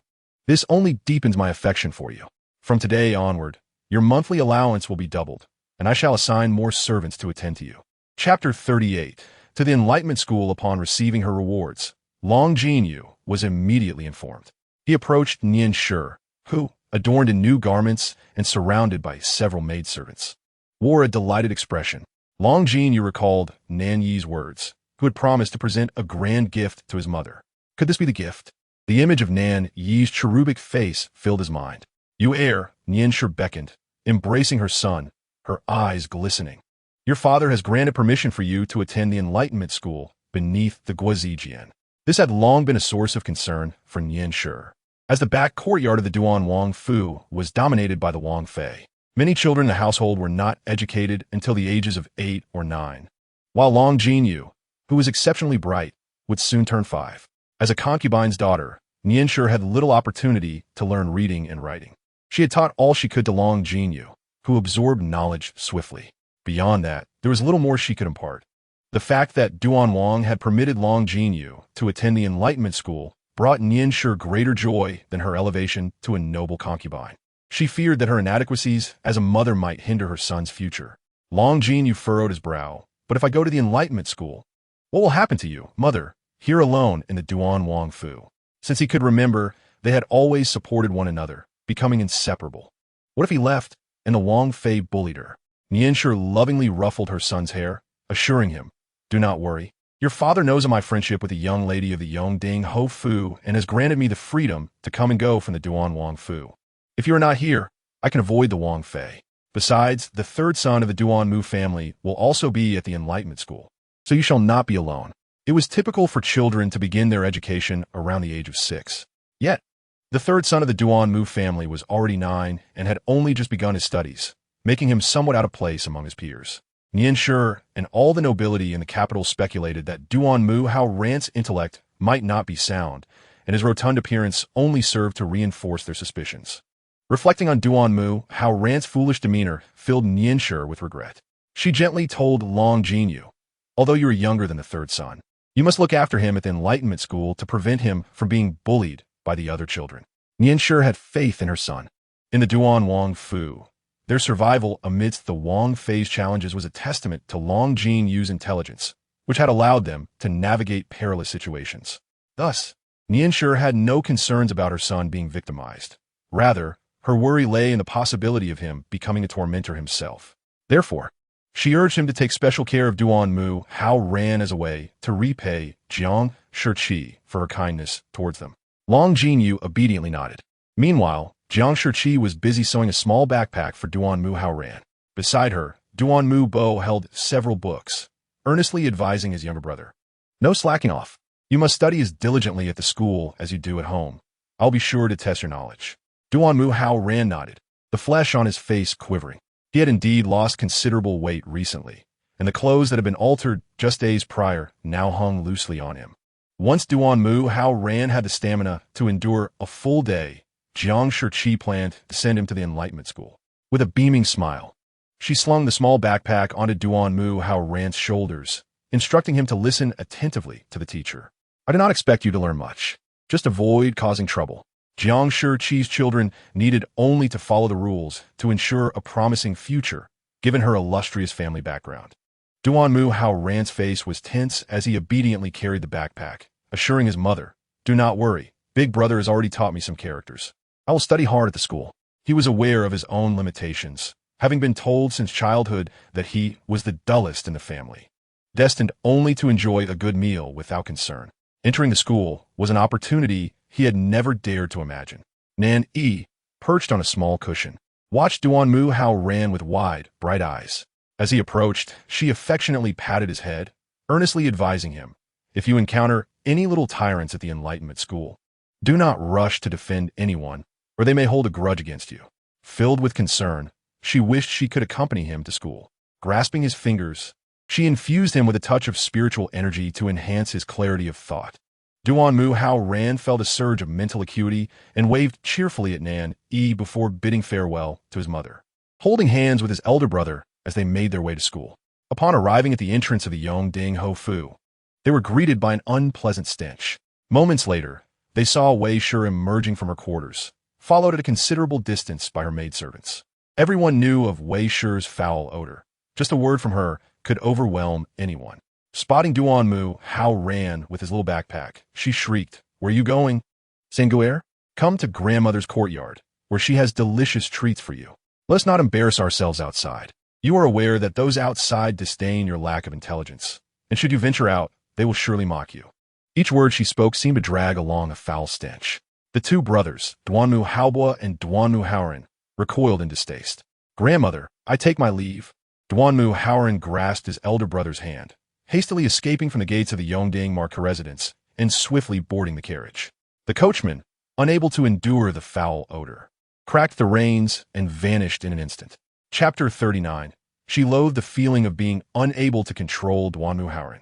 Upon witnessing Duanmu Haoran genuinely depart in a carriage for the school, Wei Shi's heart sank into turmoil. She hurried to the Buddhist hall to seek out the matriarch. The reason she had taken Duanmu Haoran in and personally nurtured him was to hold a small hostage, thereby controlling Jiang Shi and preventing her from bullying this matriarch, who found it intolerable. She detested this feeling of being unable to govern Duanmu Haoran. What if the third brother encountered the outside world and fell astray? He had seldom left her courtyard throughout his life. As soon as she saw the matriarch, Wei Shi began to wail. The matriarch was nearly nauseated by the stench emanating from Wei Shi. Covering her mouth and nose with a handkerchief, she noticed the elderly women and maidservants attending to her quietly retreating, hesitant to approach Wei Shi. The matriarch, growing impatient, thought to herself that even if Wei Shi truly dared to go outside, she would never allow her to embarrass herself. With tears in her eyes, Wei Shi lamented, "Is my third brother truly to be lost like this? Matriarch, you did not raise him, so you cannot possibly feel his pain. Now, Jiang Shi is powerful, and she has lured my third brother out to be ridiculed. It breaks my heart as his grandmother." The matriarch scoffed inwardly. If Wei Shi genuinely cared for Duanmu Haoran, she would not have raised him to this state. Now, as Wei Shi wept before her, it was clear she sought the matriarch's intervention to reprimand Jiang Shi. To expedite Wei Shi's departure, the matriarch dispatched the maid La Mei to summon Jiang Shi. La Mei dashed away as if pursued by a ferocious beast. "Mother, this Buddhist hall reeks. I'm nearly suffocated." Although Nan Yi wore a veil, her keen senses still detected the foul odor emanating from Wei Shi. She clumsily attempted to cover her face with her small hands. At merely 7 months old, Nan Yi's hands were not yet adept enough to effectively shield her mouth and nose. Simply not lifting her veil was commendable. No, mother. If you do not leave soon, I shall make a fuss," Jiang Shi reproached, casting an exasperated glance at Nan Yi. Was it anyone's fault that Wei Shi was so odorous? This little one was even expressing disdain. Was it not the little one's curse that had caused Wei Shi to be so foul? The matriarch regarded Jiang Shi with disdain, questioning her appearance. Deep down, the matriarch felt vexed. Jiang Shi was clever, and those from her courtyard knew to wear veils. How had the matriarch overlooked this? Perhaps she should don a veil herself the next day to avoid being suffocated by Wei Shi's stench. The matriarch understood. Jiang Shi feigned weakness, coughing lightly. "I have not been well these past few days, fearing I may have contracted a cold, which I might inadvertently pass to those outside Qinfeng courtyard. Therefore, whenever I leave the courtyard, I must wear a veil." Even little Nan Yi, with her small mouth, mimicked her mother. The matriarch had no retort, forced to endure Wei Shi's stench alone. "Look at how thin my third brother has become." Wei Shi sobbed, her eyes red as she glared at Jiang Shi. "You have raised him to be so frail, and yet you heartlessly send him to school to be ridiculed. Jiang Shi, as a mother, how can you be so cruel?" Jiang Shi's veiled face concealed her sardonic smile as she replied, "Mother-in-law, what are you saying? My third brother is my son. He is yet to receive any education at the age of 9. If we do not allow him to attend school now, do you intend for him to remain at home for a lifetime? Or would you have other plans for his future?" Her gaze purposefully flicked towards Wei Shi's waist, where hung a set of keys, the keys to her private treasury. In grand households, it was customary that if one raised a child, much of their personal wealth would be inherited by that child. Since Duanmu Haoran had been raised in her courtyard since birth, it was expected that a significant portion of Wei Shi's possessions would be bequeathed to him. Jiang Shi's question subtly implied whether Wei Shi could guarantee a prosperous future for Duanmu Haoran. Should Duanmu Haoran remain uneducated, could Wei Shi assure him a life free from worry? Upon catching Jiang Shi's insinuation, Wei Shi instinctively covered the keys at her waist. Anger simmered within her. How could such a foolish child deserve her wealth? Her private possessions were meant for the children of Duanmu Jing and Bai Yaoguang. As for Duanmu Haoran, her feeding him lavishly during his lifetime was already the greatest mercy she could extend as a grandmother. Clearly, the matriarch was unwilling to part with her wealth or provide lifelong support for Haoran. Wei Shi's covert actions did not escape the notice of everyone in the Buddhist hall, and there was no need for Jiang Shi to elaborate further. Thus, allowing Haoran to attend school and acquire skills to sustain himself was not a fault of mine. Jiang Shi's gaze held a trace of coldness, and her intentions were indeed beyond reproach. The matriarch found herself at a loss for words. Yet Wei Shi was unwilling to concede. After a moment's thought, she began to wail, "My third brother was born a fool.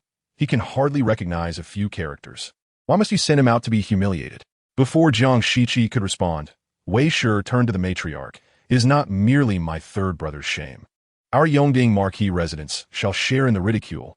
Matriarch, do you not agree?" The matriarch's face immediately darkened with anger, glaring at Jiang Shiqi. "Jiang Shi, your third brother is not suited for study." Upon hearing this, Jiang Shiqi could not agree. Standing tall in the Buddhist hall, she pointed to the statue before them. "Matriarch, in the presence of the deities, reflect upon this. Since my third brother has been raised in your care, aside from eating and drinking, have you ever sought a tutor for his education? This child is not inherently foolish. If his elders do not teach him or enlighten him, is it not a failure of their duty?" The matriarch fell momentarily silent, wishing to support Wei Shi's argument. However, having devoted her life to faith, she could not bear to speak falsehoods before the deities. Chapter 40. The master praised my grandson today. "Enough, your bickering here is futile. Whether he attends school is ultimately a matter for the third brother to decide." The matriarch made a seemingly neutral declaration. She signaled to Wei Shi to refrain from hastily confronting Jiang Shiqi. After all, everyone in the Yongding marquis residence knew what sort of intellect Duanmu Haoran possessed. That child, as dull as a pig, spent his days only thinking of food. Beyond that, he was often used by Wei Shi to oppose Jiang Shiqi. Such a fool, truly entering the school, would undoubtedly be despised by the teacher and mocked by the other children. Duanmu Haoran was exuberant about going to school that morning because he had never stepped outside the Yongding Hofu and was unaware of how the other children might ridicule and bully a clumsy child of his stature. At that point, Wei Shi would only need to coax Duanmu Haoran a little more, and he would willingly refuse to attend school. Consequently, Jiang Shiqi would have nothing left to say, as it would be her son's lack of ambition that brought shame upon the Yongding Hofu. After Jiang Shiqi departed, the matriarch meticulously relayed various reasons to Wei Shi. The entire family craned their necks, awaiting Duanmu Haoran's return from school. Concerned about Wei Shi's reputation, despite her foul demeanor, the members of the Duanmu family gathered in the front hall. Even Duanmu Zishuan had dragged Feng along to join the commotion. Her sparkling eyes blinked as she glanced at Duanmu Jing, thinking, "This scoundrel of a father sits 8 paces away, as if I am more repugnant than his own mother. He ignores me. I shall ignore him as well." The 7-month-old Nan Yi was absorbing the spiritual essence of the flowers and trees around her at an increasingly rapid pace. Those who were close to her, accustomed to her presence, found themselves, to varying degrees, blessed by the vortex of energy surrounding her. However, Duanmu Jing's eyes were filled with disdain for Nan Yi. He had not even held her since she turned 7 months old. Nan Yi, in turn, had no desire for this Duanmu Jing to draw near her and benefit from her spiritual energy. Jiang Shiqi observed Duanmu Jing's indifference towards Nan Yi with a cold gaze. It seemed that Duanmu Jing was entirely unaware that their precious daughter was a celestial being sent from the heavens. Up until now, he still cherished the white fairy born of his illicit affair. A sense of vengeful satisfaction rose within Jiang Shiqi. She had no intention of revealing Nan Yi's divine abilities to Duanmu Jing. Let him regret it later. The matriarch's maid, Lame, joyfully exclaimed, relieved to no longer endure the rancid stench of Wei Shi. The carriage carrying Duanmu Haoran gradually approached and came to a halt. He clasped his hands towards Long Jinyu from within the carriage, expressing gratitude for his care that day. Before school, the elder brother had warned Duanmu Haoran about the many adversities he might face. After all, the children in the primary school were mostly around 6 years old. Rarely would one find a child as large and robust as Duanmu Haoran, who was 9 years old upon his first attendance. Thus, Duanmu Bo had earnestly advised Duanmu Haoran that he would likely be mocked by his peers. Duanmu Haoran, thumping his chest, assured his elder brother that no amount of ridicule would deter his steadfast resolve to attend school. He was determined to become increasingly diligent and hoped to hear his fourth sister express her admiration for him. Despite his preparations, as soon as he entered the school, the other children erupted into laughter. Even though Duanmu Haoran was resilient, he felt utterly bewildered.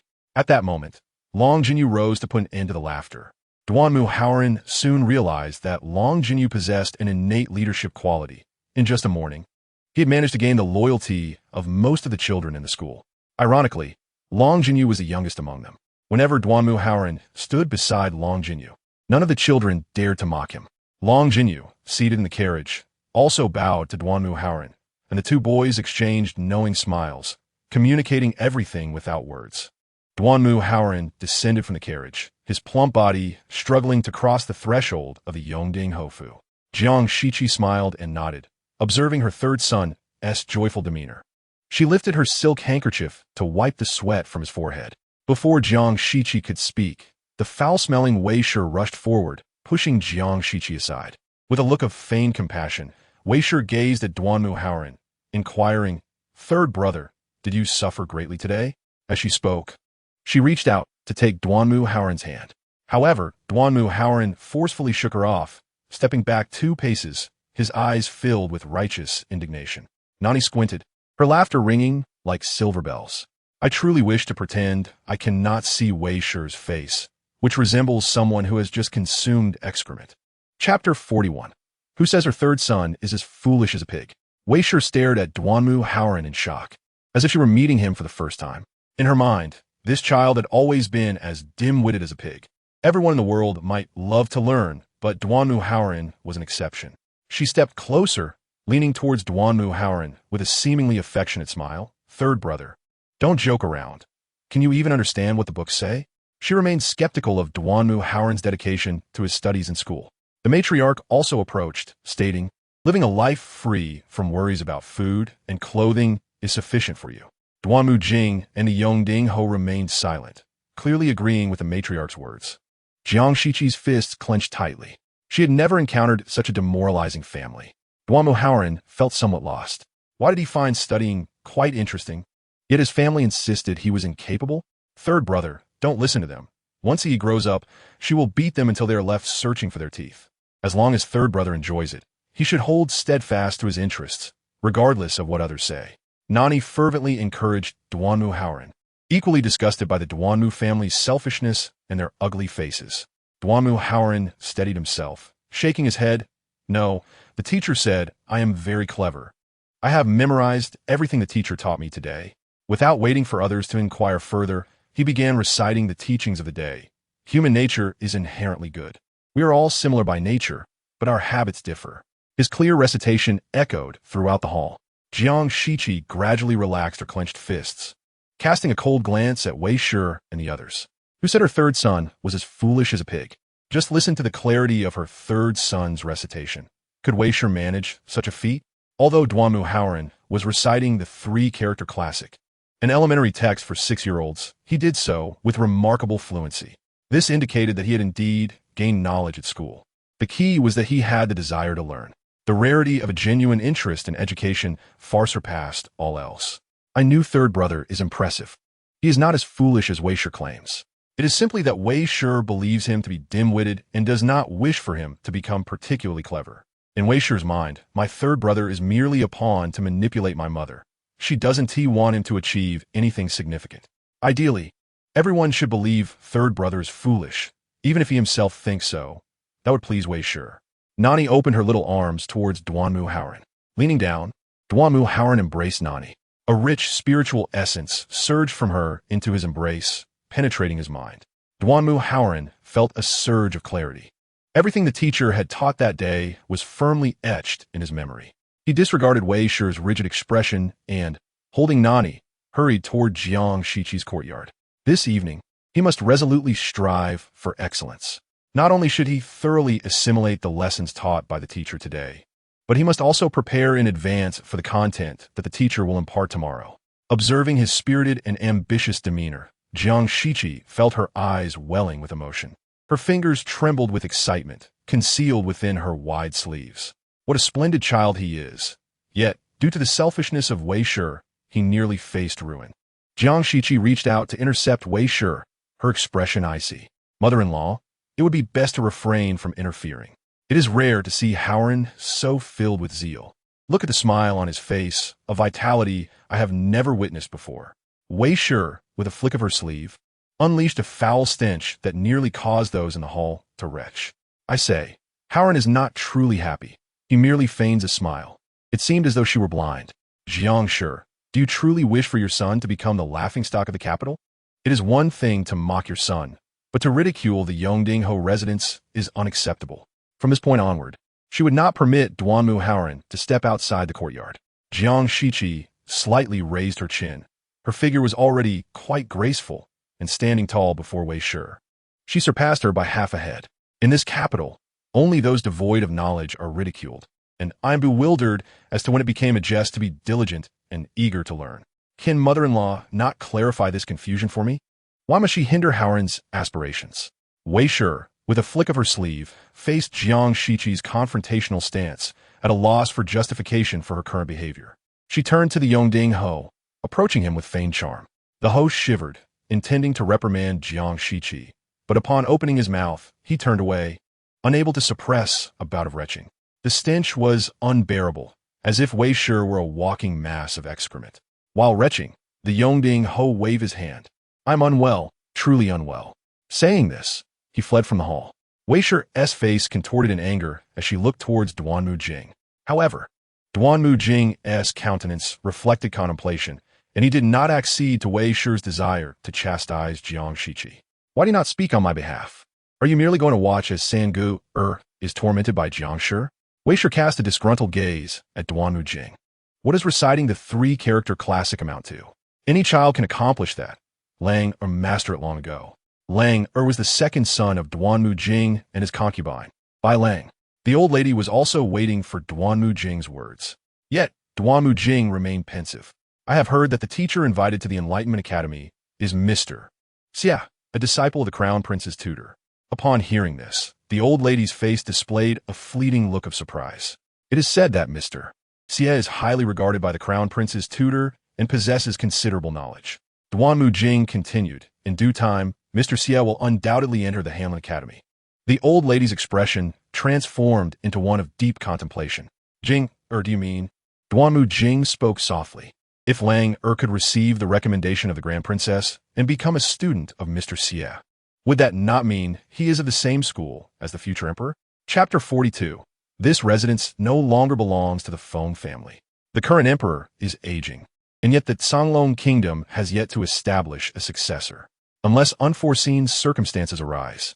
The future crown prince will undoubtedly be chosen from among the few princes taught by the crown prince's tutor. Regardless of which prince is selected as the crown prince, Mr. Xia will be considered a peer of the emperor. Thus, his students from the Enlightenment Academy will also be regarded as peers of the emperor. Upon hearing this, the old lady was filled with joy. Lang is intelligent. He merely lacks a noble birth, disqualifying him from entering the National Academy's Enlightenment Academy. I have heard that the children in the Enlightenment Academy are all legitimate sons of marquises. The rest are the offspring of dukes, princes, and lords, making Duanmu Haoran the only one from the Yongding Ho residence, thus lowering the status of this group of children. The old lady indulged in grand dreams. If Lang could enter the Enlightenment Academy and grow up alongside the children of dukes, princes, and lords, their bond would be exceptional. In the future, even without relying on the Jiang family, he could soar to great heights through these connections. Duanmu Jing nodded, sharing the same sentiment. Feng, listening nearby, began to contemplate. Was it not said that Princess Yao Hua would soon visit my sister-in-law? Why has she not come to the Yongding Ho residence since we moved here? He knew that the best shortcut to gain the attention of the Crown Prince's tutor was through the introduction of the Grand Princess. Duanmu Zixuan felt anxious. She had already hinted to Jiang Shiqi, who could now interact with her maternal family. Yet for the past few days, Jiang Shiqi had been entirely focused on Duanmu Haoran studies.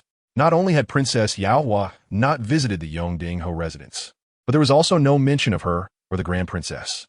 Under Feng's silent urging, the following day, Duanmu Zixuan proactively sought out Jiang Shiqi to inquire when Princess Yao Hua would arrive at the Yongding Ho residence. Her tone seemed to carry an accusatory edge. Jiang Shiqi remained seated, unyielding. Duanmu Zixuan's temper flared. She believed that such defiant words would sway Jiang Shiqi. In Duanmu Zixuan's recollection, she had previously spoken in a similar defiant manner, claiming that if her wishes were not fulfilled, she would refuse to eat. Often, such statements would cause Jiang Shiqi to relent, indulging her whims. However, Jiang Shiqi now wore a smile and replied, "The Yongding Ho residence will always be your home. You may come and go as you please, and of course, you can leave whenever you wish for the Feng family." Duanmu Zixuan rose abruptly from her seat, determined to make a grand exit from the Yongding Ho residence. ensuring that the old lady and her brother could witness just how intolerant her maternal family was toward her as a married daughter. Jiang Shiqi remained seated, making no effort to retain Duanwu Zixuan. "Mother, let's go to the garden and bask in the sunlight." The soft, sweet voice of a small child resonated in Jiang Shiqi's mind. She looked down and couldn't help but smile. The little bundle of joy, Nan Yi, just over 7 months old, had learned to crawl without her noticing. She had quietly climbed down from the bed and reached Jiang Shiqi's feet. "Mother, it's sunny." Nan Yi, with her beautiful big eyes, pointed toward the radiant sunlight outside the courtyard. It was midday, the most vibrant time of day. For the past few days, Nan Yi had been not only maintaining the spell on Wei Shi, but also channeling some of her spiritual energy into Duanwu Haoran, leading to a significant depletion of her own energy. "Mother, please come. Yi specifically came to invite you, or else he would go alone." The little one clung to Jiang Shiqi's leg, struggling to climb onto her knee. However, she was still too small, and, after several attempts, she fell back down.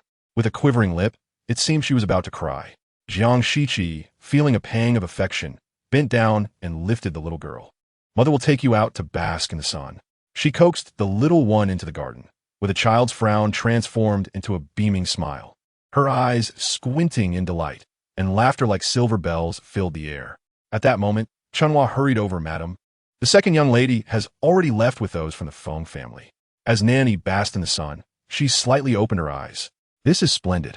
If Duanwu Zixuan encounters disappointment with the Feng family, let us see how that old lady from the Feng family will deal with her." The Feng family, upon entering the capital, brimmed with confidence regarding Feng Feng's future. Madame Feng has always believed that her grandson, Feng Feng, is exceptionally talented and destined for greatness, deserving of a lady from the Yongding Marquisate. Thus, she harbors a deep-seated disdain for Duanwu Zixuan. However, as long as Duanwu Zixuan has not completely fallen out with my mother, Madame Feng suppresses her discontent.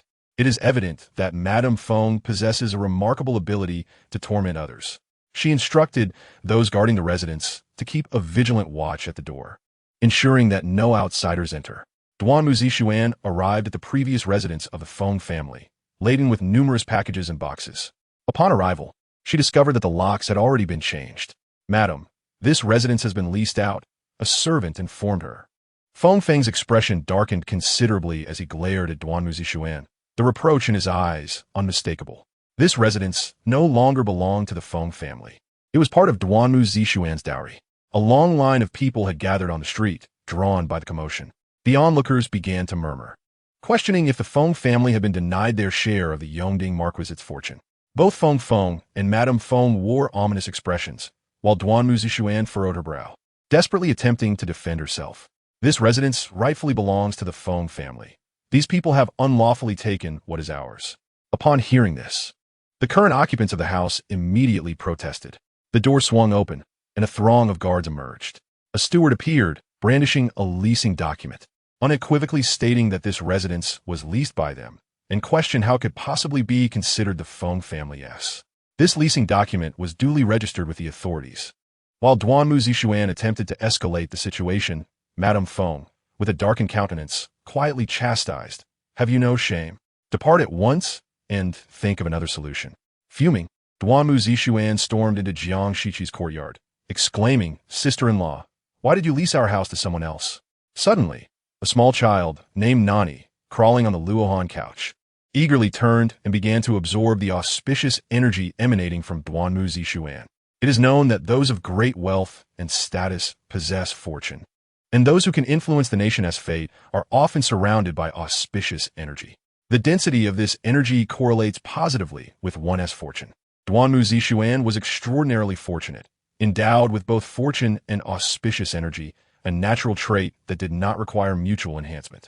Now nearing 8 months old, Nan Yi's ability to absorb spiritual energy had significantly increased.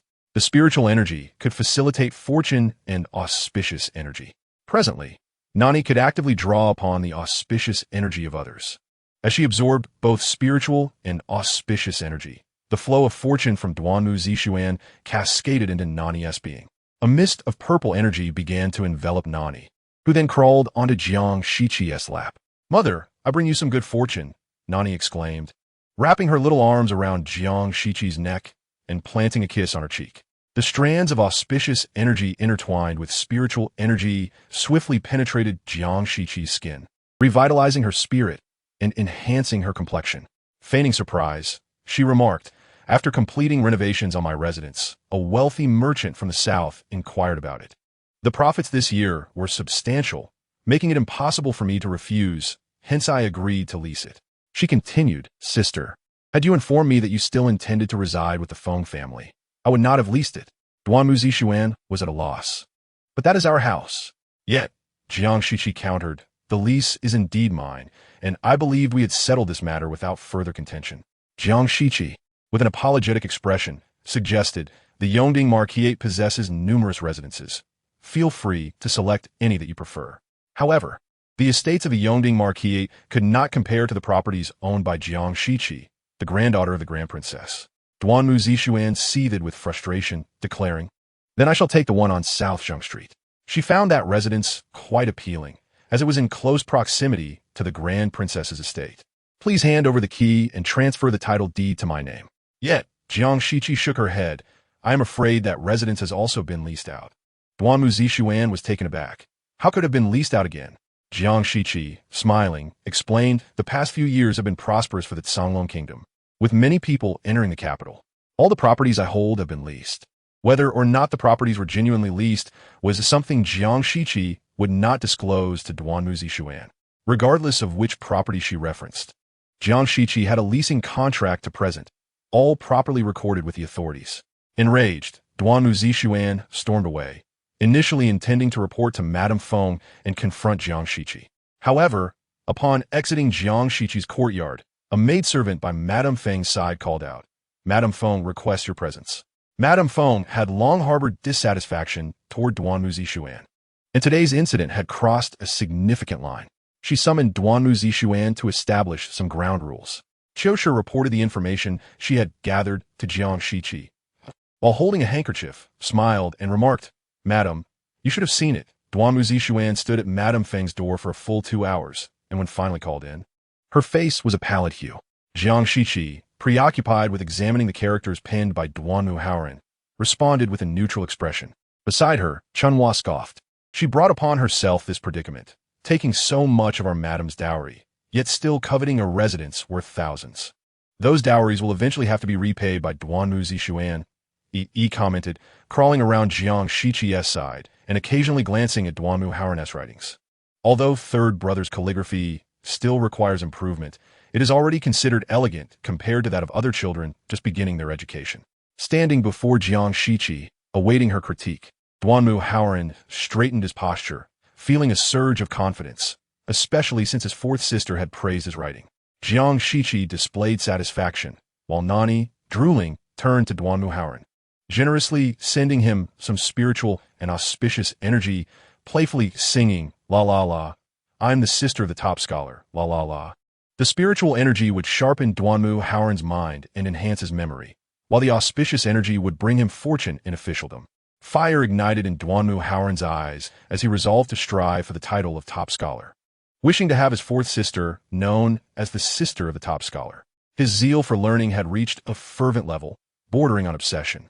Jiang Shiqi, concerned, straightened his collar, noting that his clothes needed to be remade, as they had become noticeably larger. While a passion for knowledge is commendable, one must not neglect their well-being. Let us conclude our studies for today. Shortly, your master will take you for a set of martial arts training. It seems that the young men of the capital are often compelled by their parents to commit to their studies. Duannan Yi, however, was quite different. He was compelled by his mother to take a rest. Chapter 44. This serving of red braised pork was sent to the Marquis's courtyard. Duannan Yi did not wish to squander his study time on martial arts, for he aspired to become a literary champion in the future. In her mind, Nan mused that her third elder brother would also make a fine martial champion. Then, no one would dare bully his sister, the martial champion. Generously, Nan shared some of the purple chi she had obtained from Duannan Yi with her brother. After distributing the purple chi, Nan naturally needed to provide her brother with some spiritual energy as well, for if he were to become a martial champion, spiritual energy could enhance his physique. Duannan Yi nodded, and the son promptly went out with his master to practice diligently. He rushed off excitedly to train. while CHN who led Shuing X into the room. In Shuing X's hands was a food box, and upon seeing it, Jing SHQ felt a wave of aversion. What delicious dish has the Wei family prepared for my third brother today? NY, salivating, was eager to rush forward to uncover the food box. Oh, I just want to see what's inside. Let me go, yum. Jing SHQ, feeling exasperated, had become particularly cautious about food since the incident with her third brother. Consequently, NY's diet was also primarily light and healthy. NY pouted, her face displaying a mournful expression. Madam, today the Marquis's wife has prepared red braised pork for the third young master. Shuing X trembled, not daring to look up at Jing SHQ. NY's mouth watered even more as she silently screamed, "It's red braised pork! It's red braised pork!" Jing SHQ waved her hand, instructing that this serving of red braised pork be sent to the Marquis's courtyard. Yes, recently, most of the substantial dishes brought by Shuing X merely circulated within Jing SHQ's courtyard before being sent, in the name of the Wei family, to Ying Ding Hu or Du Nm Jing's residence. Given that Ying Ding Hu and the Wei family had already separated their living arrangements and exchanged few words, he would not seek confirmation from the Wei family. Likewise, Du Nm Jing avoided excessive conversation with the Wei family due to their unpleasant demeanor, preferring silence unless absolutely necessary. After Shuing X departed, CHNF entered quietly and whispered that the Marquis had recently been frequenting the La Mi by the old lady's side. La Mi? Isn't she the chambermaid that the old lady prepared for my elder brother? And NY felt a bit gloomy for not having tasted the red braised pork, and she vented her frustrations internally. After my elder brother fell into despair and married the young lady from the Li family, the old lady then bestowed La Mi upon him. As a result, when my elder brother was rendered an almost lifeless being by the young lady from the Li family, La Mi, unwilling to remain a mere chambermaid to a living corpse, secretly seduced Ying Ding Hu. Ying Ding Hu had always held a certain interest in La Mi, and once she made her move, she smoothly transitioned from being my elder brother's chambermaid to becoming a concubine in the Marquis's residence. She placed a significant green hat upon my elder brother. Jing SHQ's brow furrowed tightly, and even Du NMHOB, who entered right after, wore a cold expression upon hearing NY's thoughts. For a prominent family, nothing is more disgraceful than such affairs, especially since La Mi had ascended from Du NMHOB's side to that of his grandfather, a scandal of the highest order. Shortly thereafter, Jing SHQ and Du NMHOB heard NY lamenting. The Wei family provokes my mother, relentlessly tormenting her, making her kneel in the snow for hours during the harsh winter. Originally, my mother had a decent constitution, but she has been worn down by the Wei family, shortening her lifespan. My third brother's demise was also partly due to La Mi. The Wei family overfed him, rendering him unable to move, leading to his suffocation while bedridden. La Mi, having witnessed it, chose to turn a blind eye, driven by her desire for her unborn child to inherit a share of the estate. Moreover, she pressed a damp handkerchief against my third brother's face, causing him to suffocate. With a sharp crack, Jing SHQ crushed the cup in her hand. Standing at the door, Du NMHOB's handsome visage darkened. The Ying Ding Hu residence was rotten to its very core. Mother, I have an idea. Du NMHOB entered, instructing CHNF and Shi SH to carry NY out while he discussed plans with Jing SHQ. And NY wailed. What plans do mother and elder brother have? Let me hear. The little one, ever curious, squirmed in CHNF arms, eager to leap down. CHNF was startled, and both she and Shi SH coaxed NY. Eventually, Du NMHOB emerged from the room, whereupon NY, with tears streaming down her face, lifted her pitiful little countenance to gaze at her elder brother. The elegant young man, with an affectionate expression, extended his hand. Come here, why? Let your elder brother hold you. The little one in CHNF's embrace pouted. Humph. Elder brother and mother are planning without letting me know. I'm very angry, and the consequences will be severe. I don't want to pay attention to elder brother anymore. Hearing the little one's thoughts and witnessing her indignant demeanor, Du NMHOB couldn't help but chuckle.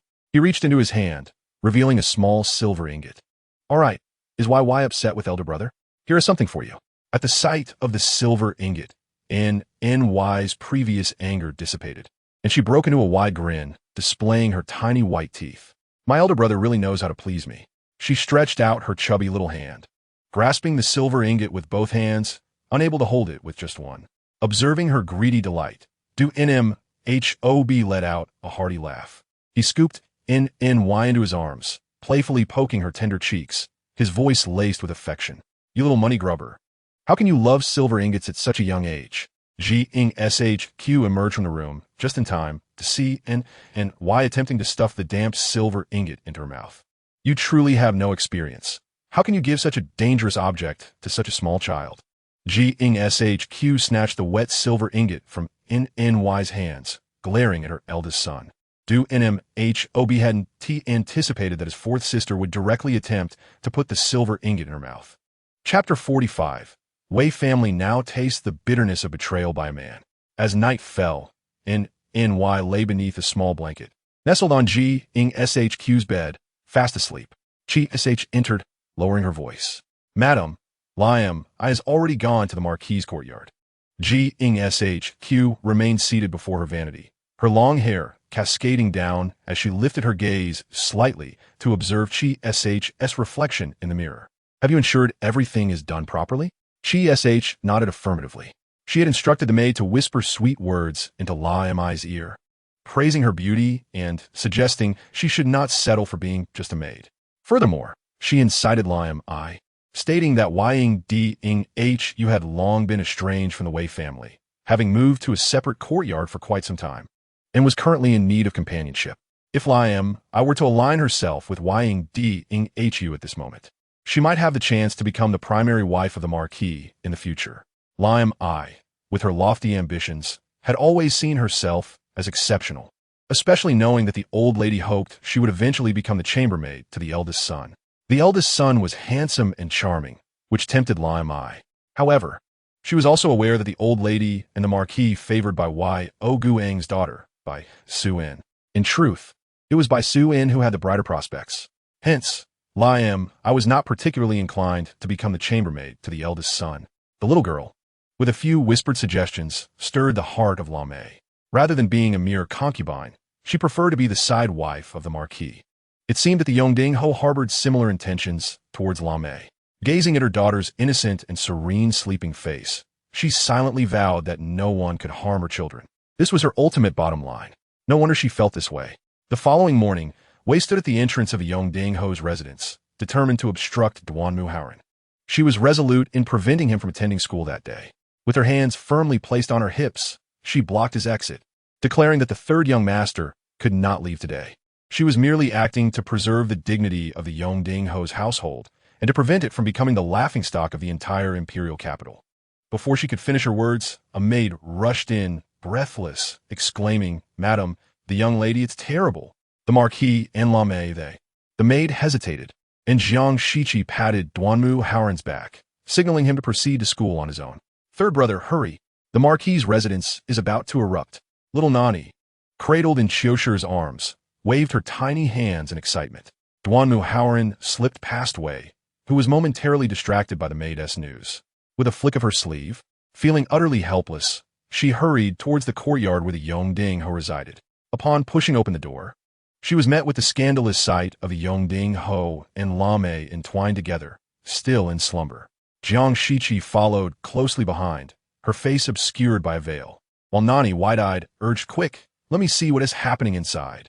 Such sordid affairs, Jiang Shiqi wished to shield her daughter from witnessing. Her mind echoed with Nan Yi's cries. What on earth happened? Did the Yongding-ho and Yi engage in something unspeakable? As the cries faded, Jiang Shiqi steadied herself and turned to the aghast Wei. Wei shrieked and rushed forward, raising her fist to strike the Yongding-ho and Yi. "What are you two doing? Why are you in bed together behind my back?" She forcefully yanked Yi from the covers, exposing her marked body, creating quite the ruckus. The room was filled with a foul odor. Yi wept pitifully, appearing utterly wronged. The Yongding-ho, clad only in his undergarment, rose and slapped Wei across the face, proclaiming, "You wretched woman, I have tolerated you long enough. Your loud outbursts are no different from that of a shrew. You deserve to be the subject of ridicule." Wei screamed in response, "You have wronged me. You've taken a maid who is the favored one of the old lady."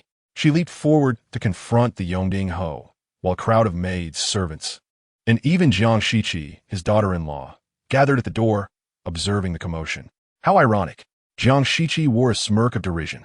Wei was now tasting the bitterness of betrayal by a man, having once aided Duanmu Jing in deceiving her. Did she never consider that one day she too might face such treachery? The Yongding Ho, inflamed with anger, could no longer restrain himself. He pushed Wei away and glared at her, asking, "How have I wronged you? Have you reflected on your own status and character? Were it not for my unwavering support, you would not enjoy such a life today, nor could you remain here as the Ho's wife." He had clearly harbored these sentiments for quite some time, and, having finally voiced them, he continued unabashedly. Cradling Lame, he chastised Wei. "As a marquis, what is wrong with sharing a bed with a maid? Over the years, you have been the sole lady of a Yongding Ho residence, yet you have grown spoiled. In the past, it was tolerable, but look at your current state. Your words are akin to excrement. I am a man. Do you expect me to live my life alongside such filth?" Wei trembled, astonished at his words, tears welling in her eyes as she sank to the ground, wailing. Duanmu Jing and the old lady rushed in, their expressions grim upon witnessing the chaos. The old lady, leaning on her cane, scolded Jiang Shiqi at the door. "With your in-laws causing such a ruckus, you merely stand by with the household servants watching?" Jiang Shiqi bowed slightly, replying, "According to your wishes, should I assist my father-in-law or my mother-in-law?" Though her words expressed difficulty, her heart was already brimming with delight. Wei was not a virtuous woman, nor was Lame. Even the seemingly indifferent Yongding Ho was well aware of Duanmu Jing's extramarital affairs. Wei continued her lamentations, crying out, "Old lady, you must stand up for me. I have toiled in the Duanmu family without merit or reward. The marquis cannot treat me this way." The old lady frowned, feeling immensely troubled. Glancing at Lame, who appeared fragile in the Yongding Ho's embrace, silently shedding tears, she reflected that this maid was intended for Duanmu Haobo. Now that her son, the Yongding Ho, had taken her, there was no other recourse. One must come to terms with the reality that men have always had their share of concubines. Although her son was aging, he still had normal needs. Insisting he sleep with Wei was indeed unreasonable, and the old lady could understand this. With a sigh, she suggested, "Let us dismiss this matter. It has become public knowledge, and the household should not appear so disorganized, risking ridicule from the servants." Wei, still unsatisfied, insisted on continuing her outcry. Lame, with tearful eyes, looked up at the marquis, recalling the promises he had made during their passionate encounter the night before. The Yongding Ho then boldly declared, "I intend to take Lame as my primary wife." Wei screamed in protest, "You must be dreaming. You wish to marry that little maid as your primary wife? Only if I am dead." She lunged to tear Lame away, but was stopped by the Yongding Ho. The old lady, frowning, remarked to the Yongding Ho, "To take a maid as your primary wife? Her status does not permit it." Yet, the Yongding Ho seemed resolute, undeterred by Wei's protests or his mother's objections. It appeared he had fallen under Lame's spell, rebelling in a manner uncharacteristic of his age. "Will you not say anything?" Duanmu Jing glared at Jiang Shiqi. Her expression was even more conflicted. "In matters of the inner chambers, what place do I, as a daughter-in-law, have to intervene? This should be decided by the heir and the old lady." Jiang Shiqi turned to leave, but Duanmu Jing followed closely, angrily asserting, "As the head of the Yongding Ho residence, you cannot simply wash your hands of this." Both the old lady and Duanmu Jing found themselves in a precarious position. According to the old lady's perspective, given the Yongding Ho's age and the fact that the title of heir had been passed to Duanmu Jing, it was reasonable to allow him to marry Lame as a primary wife. However, Duanmu Jing privately supported Wei, unable to confront his father directly, thus seeking to manipulate Jiang Shiqi into taking on the role of the villain. Jiang Shiqi halted, her face stern as she addressed Duanmu Jing. "If this matter is handled well, it could be a splendid affair. If poorly, it would become a public jest in the capital. The heir hopes that both the Changgongju's residence and the Jiangguogong's mansion are aware that, at such an advanced age, his father-in-law still intends to marry a young girl as a concubine, while causing discord with his mother-in-law. Or would it be preferable for his father-in-law to quietly elevate a maid's status, allowing the Yongding Ho residence to remain harmonious and tranquil? If the heir wishes for me to intervene, The complexities and intricacies of this matter will inevitably become known to both households. I trust the heir will handle it judiciously, minimizing the repercussions. Observing Jiang Shiqi's obstinate demeanor, Duanmu Jing inhaled deeply, suppressing his inner frustration. He softened his tone, stating that since she was disinclined to take action on this matter, he had another task for her. A close friend's son, of a similar age to Sangur, is desired to be introduced to Mr. Xie for his education. The child in question is Bai Lang, the second son of the mistress by Yaoguang. Feigning surprise, Jiang Shiqi noted that if he were of similar age to Sangur, he would be around 9 years old. Was he not too young to begin his studies? Was he, perhaps, a dullard? Duanmu Jing frowned, displeased by Jiang Shiqi's remarks about his clever son. Bai Lang was undoubtedly more astute than Sangur. Yet, if he was indeed brighter than Sangur, why, at the age of 9, did he require Mr. Xie's tutelage? Mr. Xie, a disciple of the crown prince's teacher, would eventually align with the emperor, and a child fortunate enough to study under him would typically hail from a noble background. Jiang Shiqi had indeed relied on her maternal grandfather, the Chang Gongzhu, for this recommendation. Duanmu Jing calculated astutely, intending for Jiang Shiqi's eldest son to pave the way for Bai Xian, while simultaneously seeking to overshadow Jiang Shiqi's third son in the eyes of the future emperor. He still perceived Jiang Shiqi as the docile fool she once was. His voice turned cold, asserting that it was precisely because of the child's intelligence that his family was reluctant to casually engage a teacher for him. He deserved a commendable mentor for his enlightenment. If you refuse to assist with this and that, it truly tarnishes our Yongding Ho residence's reputation for having a wife of the heir. A glint of sharpness flashed in Jiang Shiqi's eyes. Since the heir insisted, let the child meet Mr. Xie and see for himself. I can only guarantee the introduction. Whether Mr. Xie accept him is entirely the child's fortune. With her assurance, the frost on Duanmu Jing's countenance gradually melted away. He approached, clasping Jiang Shiqi's shoulders with both hands, and smiled contentedly. Madam, I understand that recent trivial matters have created some distance between us. Once that child has entered Mr. Xie's tutelage, I will make time to spend with you.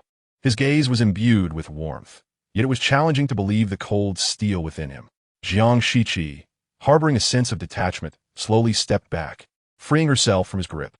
She bowed to Duanmu Jing, saying, "My lord, I shall take my leave." Suddenly, a maid's panicked shout echoed behind her. "My lord, it's terrible. The lady of the house is attempting to jump into the well." Duanmu Jing's expression shifted abruptly as he turned and dashed toward the Yongding Ho's courtyard. Chaos erupted within the Yongding Ho residence as Wei Shi, having been thwarted in her attempt to jump into the well, resorted to crying, making a scene, and threatening to hang herself for several days. The status of Mei Mei remained undetermined, yet the Yongding Ho had brazenly welcomed Mei Mei into his chambers. Within the Yongding Ho residence, she had transitioned from a mere maid beside the matriarch to an unacknowledged mistress, her demeanor growing increasingly haughty, especially with the Yongding Ho residing in her quarters daily. The residents of the mansion, ever opportunistic, began to curry favor with Mei Mei.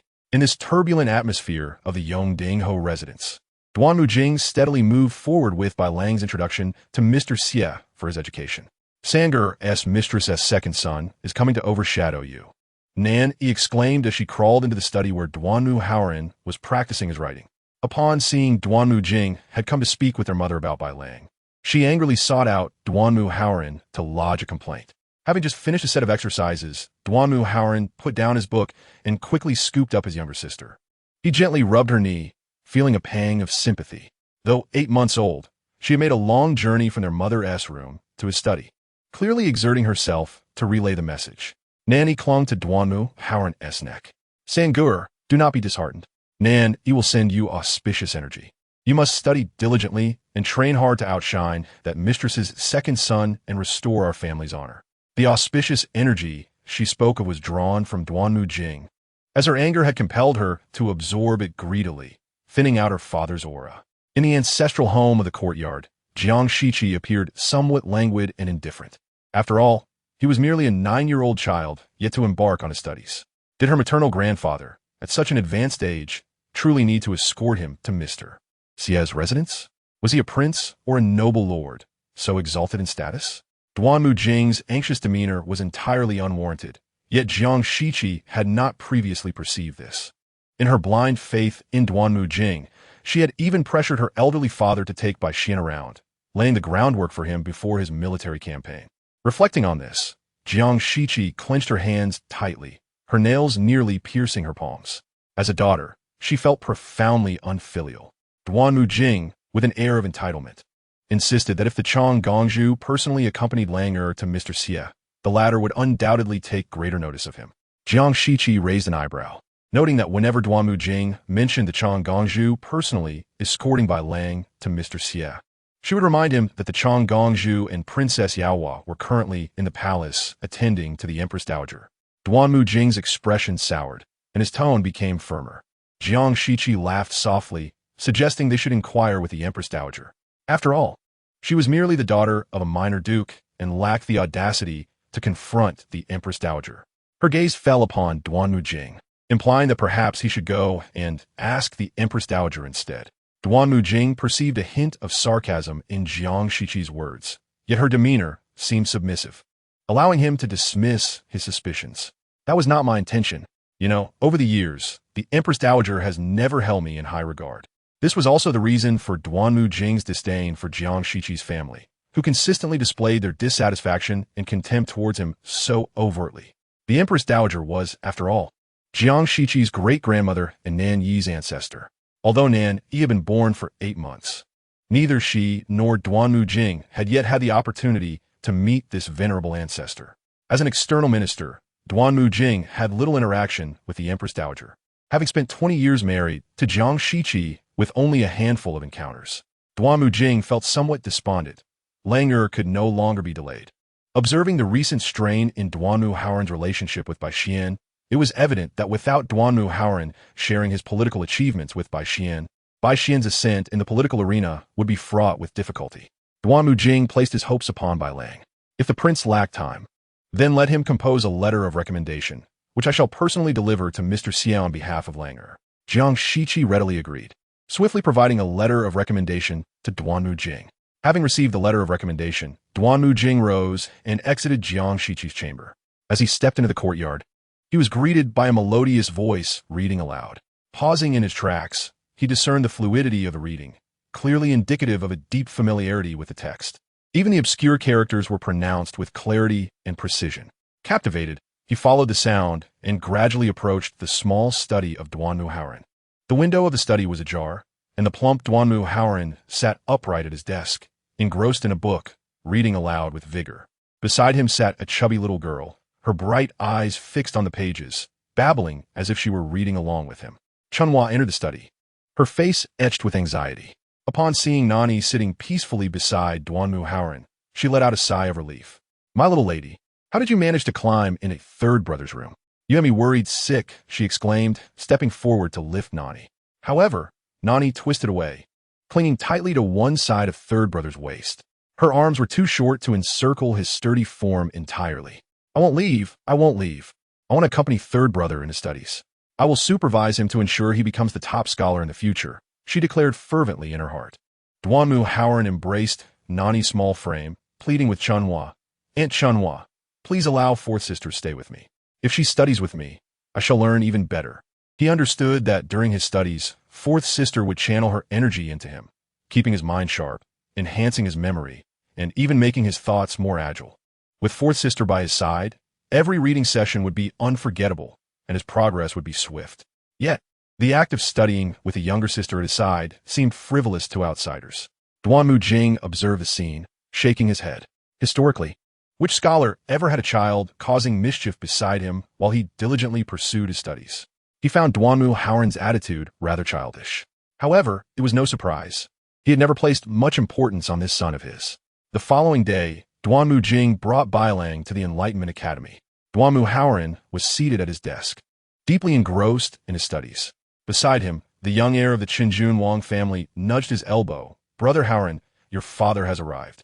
A pang of pain stirred in Duanmu Haoran's heart as he recalled his mother's sorrowful expression by the candlelight the previous night. He lifted his gaze, his eyes shimmering with energy. Bai Lang, a boy of similar age, appeared considerably slimmer and strikingly handsome. When Duanmu Jing delivered Bai Lang, Mr. Xie was absent from the academy, leaving the introduction to Mr. Wang, who greeted them with a stern demeanor and a long beard, exuding an air of authority and knowledge. Duanmu Jing contemplated inquiring about Mr. Cs whereabouts, but as a mere fourth-rank official in a place bustling with nobility, he felt insignificant.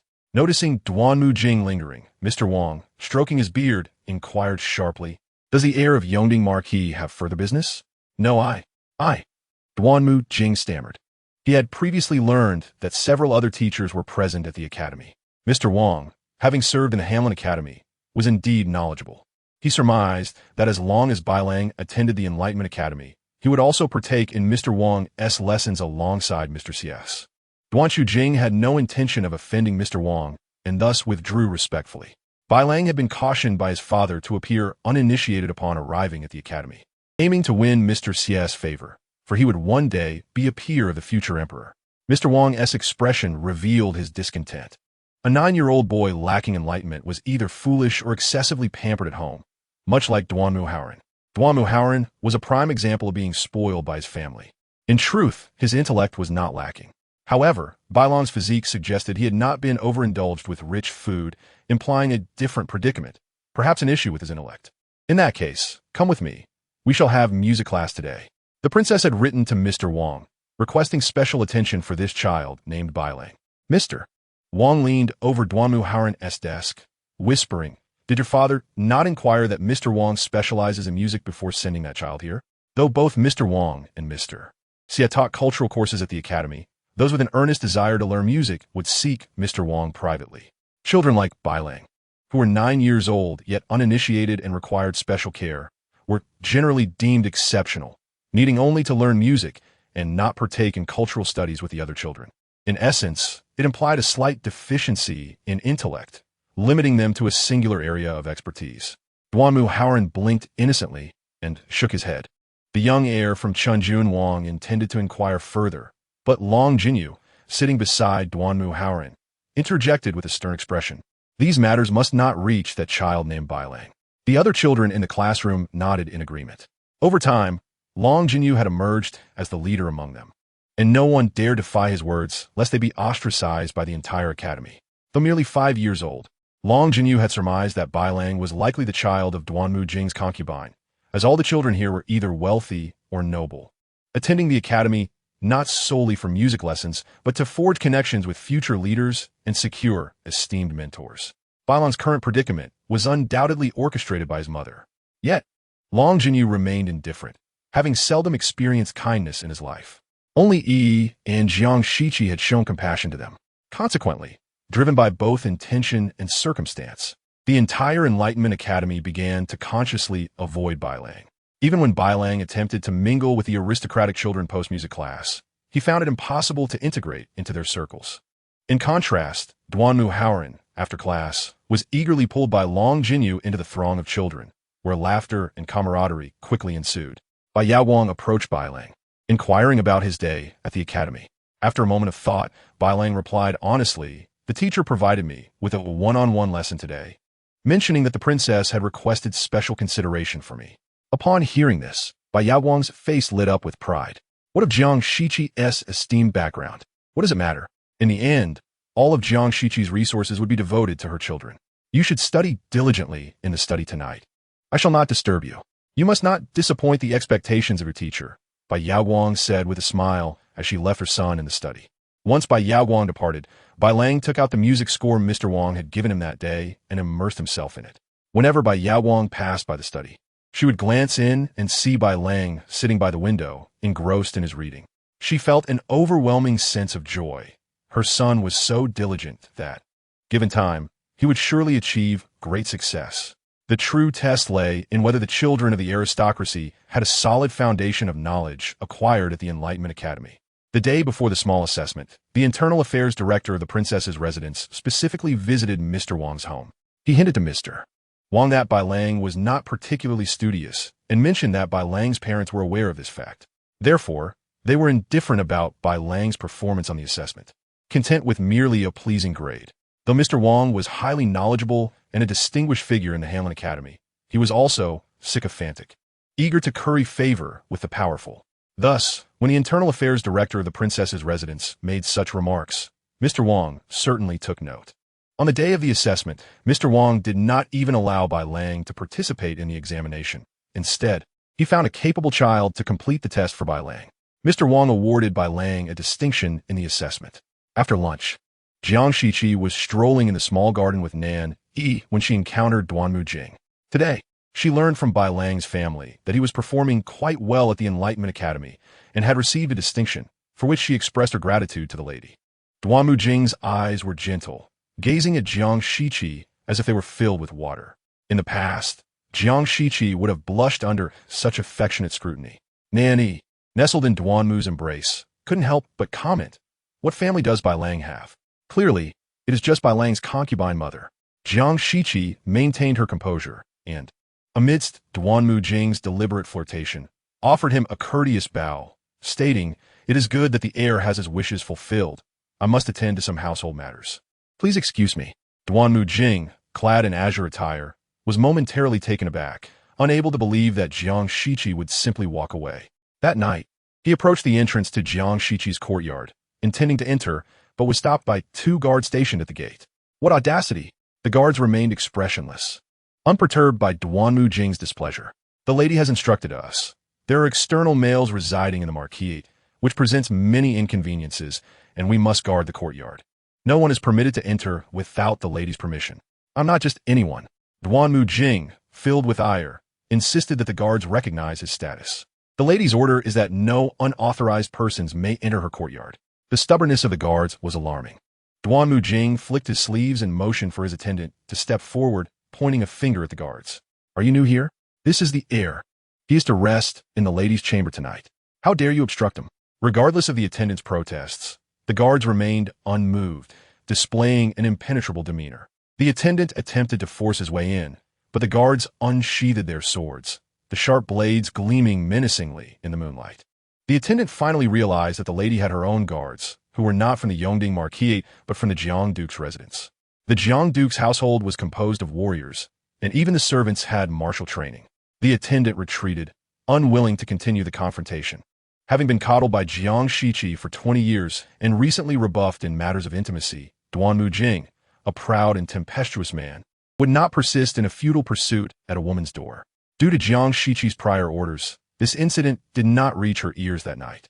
The following morning, Duanmu Zishan saw Jiang Shiqi, speaking with a mocking tone, "Sister-in-law, ever since you bore a daughter, you have grown bolder than when you had 3 less favored sons. It is said that mother is often in tears. Perhaps you should take this as a lesson. If you cannot serve your husband well, who is to say he won't elevate another?" As she spoke, Duanmu Zishuan wore a smirk, seemingly relishing the misfortune she wished upon Jiang Shiqi. Jiang Shiqi cast a glance at Duanmu Zishuan, while Nan Yi crawled over to her knee, grinning adorably, drooling slightly. Ziki, the auspicious chi of Yi is here. Let us absorb more auspicious chi to share with mother, big brother, and third brother, and even with grandmother and great-grandmother. However, if one's fortune cannot be easily diminished, it will often gather auspicious chi from elsewhere to coalesce anew. In the time they had been apart, Duanmu Xuan's auspicious chi had begun to shimmer with a red hue again, yet Nan Yi was unbothered. She actually hoped that Duanmu Zishuan would attract even more auspicious chi from other sources for her to absorb. "Look at what you were saying, sister. It is quite normal for a man to have multiple wives and concubines. Do not think that your brother cannot support another. Even if you were to take on 7 or 8 more, it would be of no concern to me as long as he can manage." Duanmu Zishuan's ridicule of Jiang Shiqi's children infuriated her. While she could endure personal insults, her children's worth was not to be demeaned. Duanmu Zishuan, caught off guard by Jiang Shiqi's pointed remarks, nearly lashed out but recalled her true purpose for visiting Jiang Shiqi's courtyard and subdued her anger. With a warm smile, she said, "Sister-in-law, you have always favored me the most. I spoke thoughtlessly, all for your benefit." She then shifted her tone, "Sister-in-law, you see, I have been receiving cold treatment from the old matriarch in our household lately. I implore you, could you kindly persuade Her Highness the Princess to recommend some esteemed teachers for Feng Lang?" It turned out that Duanmu Zishuan had come with this intention. With Bai Lang recently introduced to the Enlightenment Academy, Feng had seen a glimmer of hope. Given Bai Lang's unclear lineage, he had managed to study under Mr. Xie, while Feng, with his reputable background, ought to be even more qualified. A knowing expression crossed Jiang Shiqi's face. She had anticipated that after Bai Lang's introduction to the Enlightenment Academy, the Feng family would be envious of his fortune. It was no surprise that they finally sent Duanmu Zixuan to persuade her. Jiang Shiqi feigned difficulty. It is not that I do not care for my sister. You know, I have made fervent requests to my maternal grandmother to recommend that child named Bai Lang. Under normal circumstances, Bai Lang would be unable to attend the Enlightenment Academy simply due to his father's ambiguous identity. Your Feng Lang is indeed a knowledgeable young man, handsome and promising, destined for great endeavors. Jiang Shiqi praised Feng while maintaining a facade of genuine difficulty. Those individuals merely perceive the students introduced by my maternal grandmother as inconsequential. Her insinuations suggest that opportunities are scarce. Once the chance slips away for Feng from the Duanmu family, it is irrevocably lost. One cannot blame heaven, nor can one fault others. They only harbor resentment towards Jiang Shiqi for her unwillingness to assist. Yet, upon hearing Jiang Shiqi's words, Duanmu Zixuan cannot help but remember the two sons of Bai Yaoguang, who owe their boundless prospects to Jiang Shiqi's maternal family. Indeed, opportunities are few and far between. However, Jiang Shiqi had already assisted that concubine twice, and both times the chances were seized by the concubine's child. Duanmu Zixuan's grievances extend not only towards Jiang Shiqi, but also towards the concubine Bai Yaoguang. She feigns the demeanor of a delicate young lady, tugging at Jiang Shiqi's sleeve. Sister-in-law, I know you hold me dear. Please find a way to assist me. In the future, when others seek your favor, you may turn them away without hesitation. She persists in her coaxing for quite some time before Jiang Shiqi, feeling nauseated, allows Duanmu Zixuan to indulge in her charms and antics for a considerable while. Finally, with a sigh, she states the connections from my maternal grandmother's side are indeed no longer viable, but I can help you find some avenues to invest money, allowing your Feng Lang to establish himself firmly in the imperial capital. This proposition gives Duanmu Zixuan pause. At this moment, Jiang Shiqi is suggesting that she use money to pave the way for Feng, which Duanmu Zixuan is naturally reluctant to accept. She scrutinizes Jiang Shiqi, sister-in-law. Do you not possess a considerable dowry? Why not use some of that to assist Feng Lang? When Duanmu Zixuan first arrived in this world, she was unaware of the true value of the items listed in the dowry. She merely knew to take as much as she could from Jiang Shiqi's dowry list. It was only later, upon gaining some understanding of the world's pricing, that she realized most of the items she had taken were merely hairpins and jewelry, lacking any substantial property or lucrative shops. Although her dowry had indeed created a splendid array of bridal gifts, she lamented not having secured the most valuable items from Jiang Shiqi's dowry. Now, embroiled in the matter of paving the way for Feng, she has begun to contemplate Jiang Shiqi's other dowry items. Jiang Shiqi's expression turned stern as she placed the teacup she held heavily on the small table. What are you saying, sister?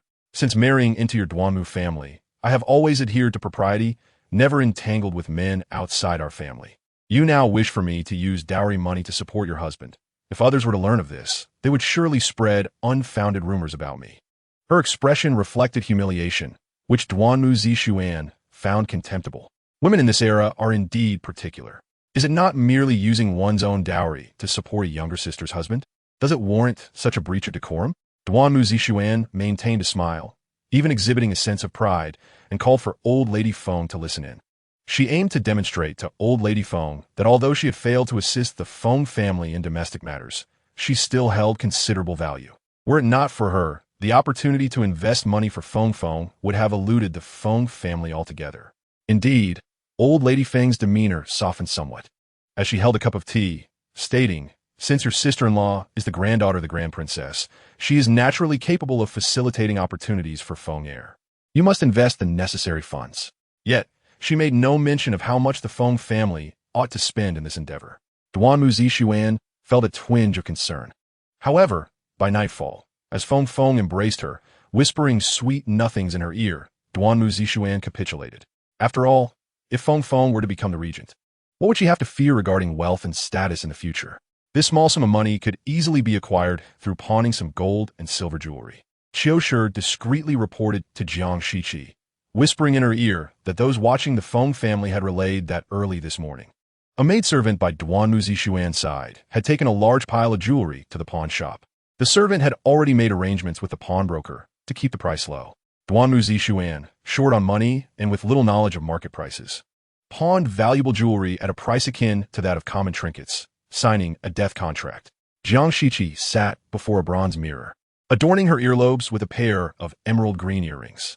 She had gleaned from her daughter's sentiments that this otherworldly entity was still rather ignorant of this realm. Much of this was thanks to her daughter. Jiang Shiqi's gaze fell upon her grand bed, where Nan Yi was still fast asleep, occasionally murmuring in her dreams. A benevolent smile graced Jiang Shiqi's face, for the jewelry that Duanmu Zishuan had taken were all exquisite and precious. They were meant to be left to her beloved daughter, Nan Yi, in the future. Soon, Duanmu Zishuan managed to gather 5,000 taels of silver and approached Jiang Shiqi with excitement, presenting the stack of banknotes. Sister-in-law, please assist my phone Lang in paving the way. Jiang Shiqi glanced at the 5,000 taels on the small table and could not help but laugh. Sister, to say you were once a young lady unfamiliar with the world affairs is indeed no exaggeration. What can 5,000 taels accomplish? Let me be frank with you. As long as the funds are sufficient, not only can I help secure a renowned teacher for your Feng Lang, but I can also procure an official position for him. Duanmu Zishuan was momentarily taken aback by Jiang Shiqi's words, her expression tinged with embarrassment. Is 5,000 taels insufficient? But I've already pawned half of the jewelry you gave me. Jiang Shiqi laughed again. The jewelry in Duanmu Zishuan's dowry amounted to at least 100,000 taels of silver. Truly, she was a fool oblivious to market values. Duanmu Zishuan gritted her teeth and returned home to pawn the remaining half of her dowry jewelry. These pieces are no longer in vogue in the imperial capital. The wealthy ladies now prefer more contemporary styles. How can these exquisite and beautiful pieces be deemed outdated? She failed to recognize that the pawnbroker was deliberately misleading her. Just tell me the price, even if it's lower than expected.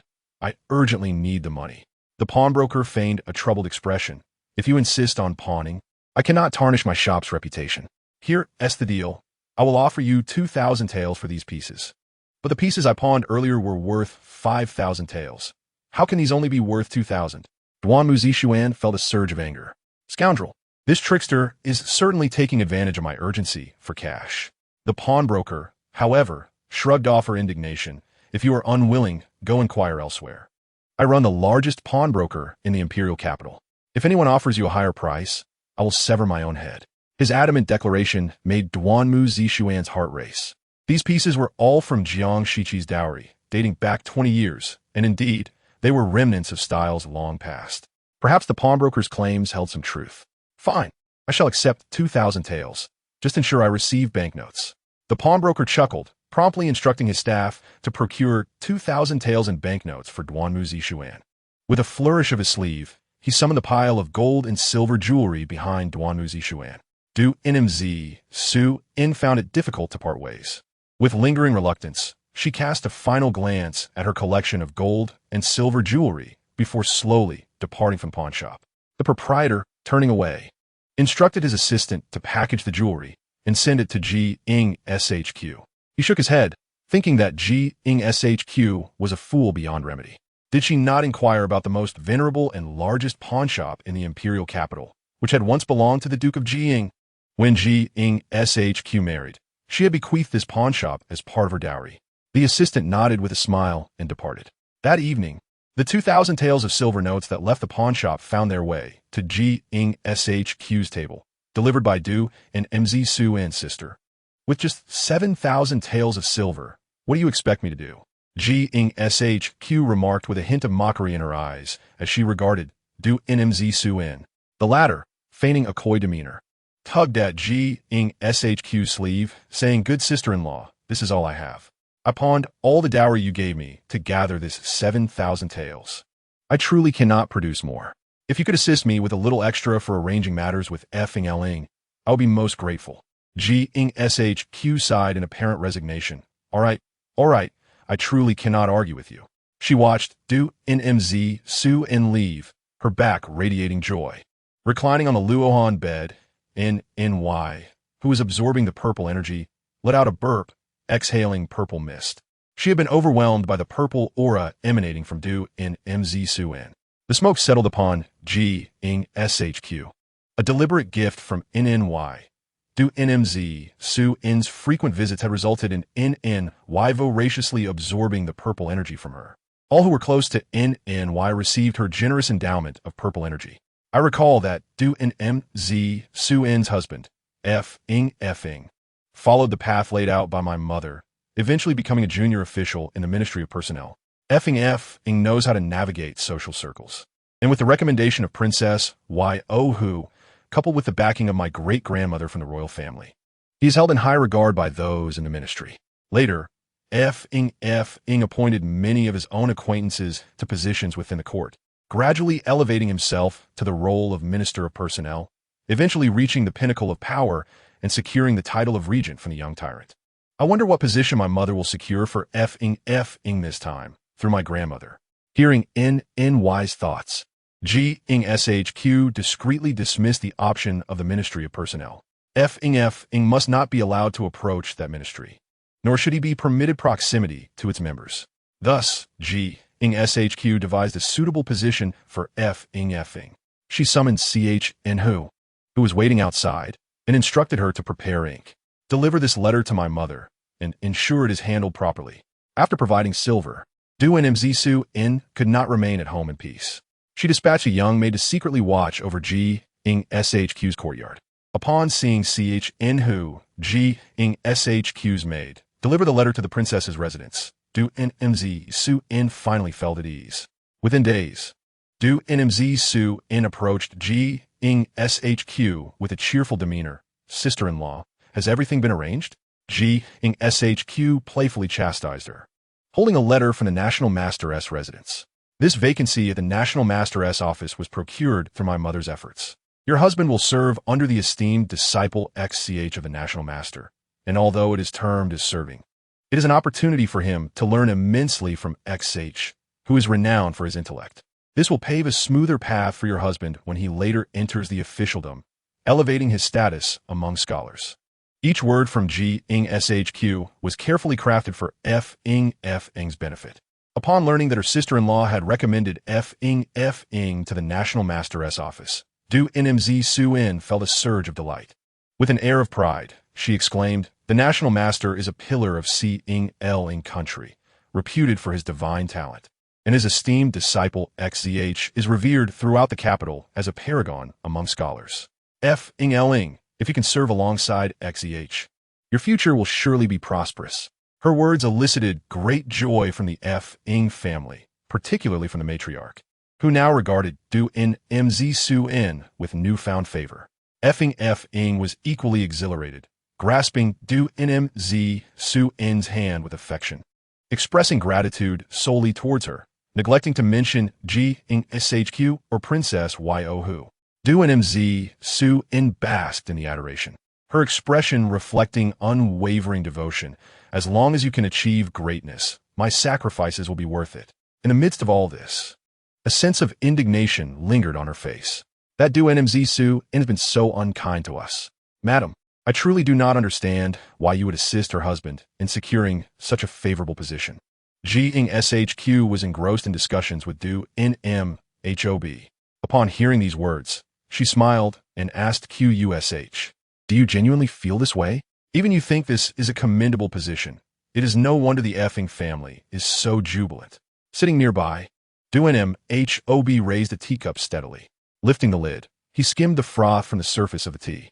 Hearing this, a knowing smile graced his lips. QUSH, puzzled, replied, "Is it not so? I cannot abide the merry demeanor of the Effing family. This position was indeed secured by you for Effing. Yet not a single person from the Effing family has come to express their gratitude. It seems they believe it is their right for you to do these things for Effing. Duannan Hob, whose demeanor was as composed as jade, remarked, "Is it not customary for them to use my mother as a stepping stone? They are all ungrateful souls. Expecting them to show gratitude is as likely as the sun rising in the west." Indeed, NY's thoughts echoed in agreement.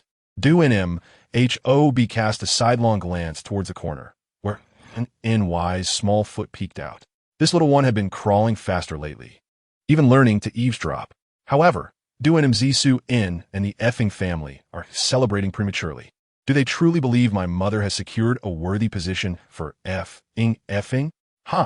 Who does not know that XZH is exceptionally gifted yet disdainful of mingling with the mundane officials? Serving under XZH might be advantageous if one earns his favor. Yet if one fails to impress him, they risk being ostracized by the scholarly community.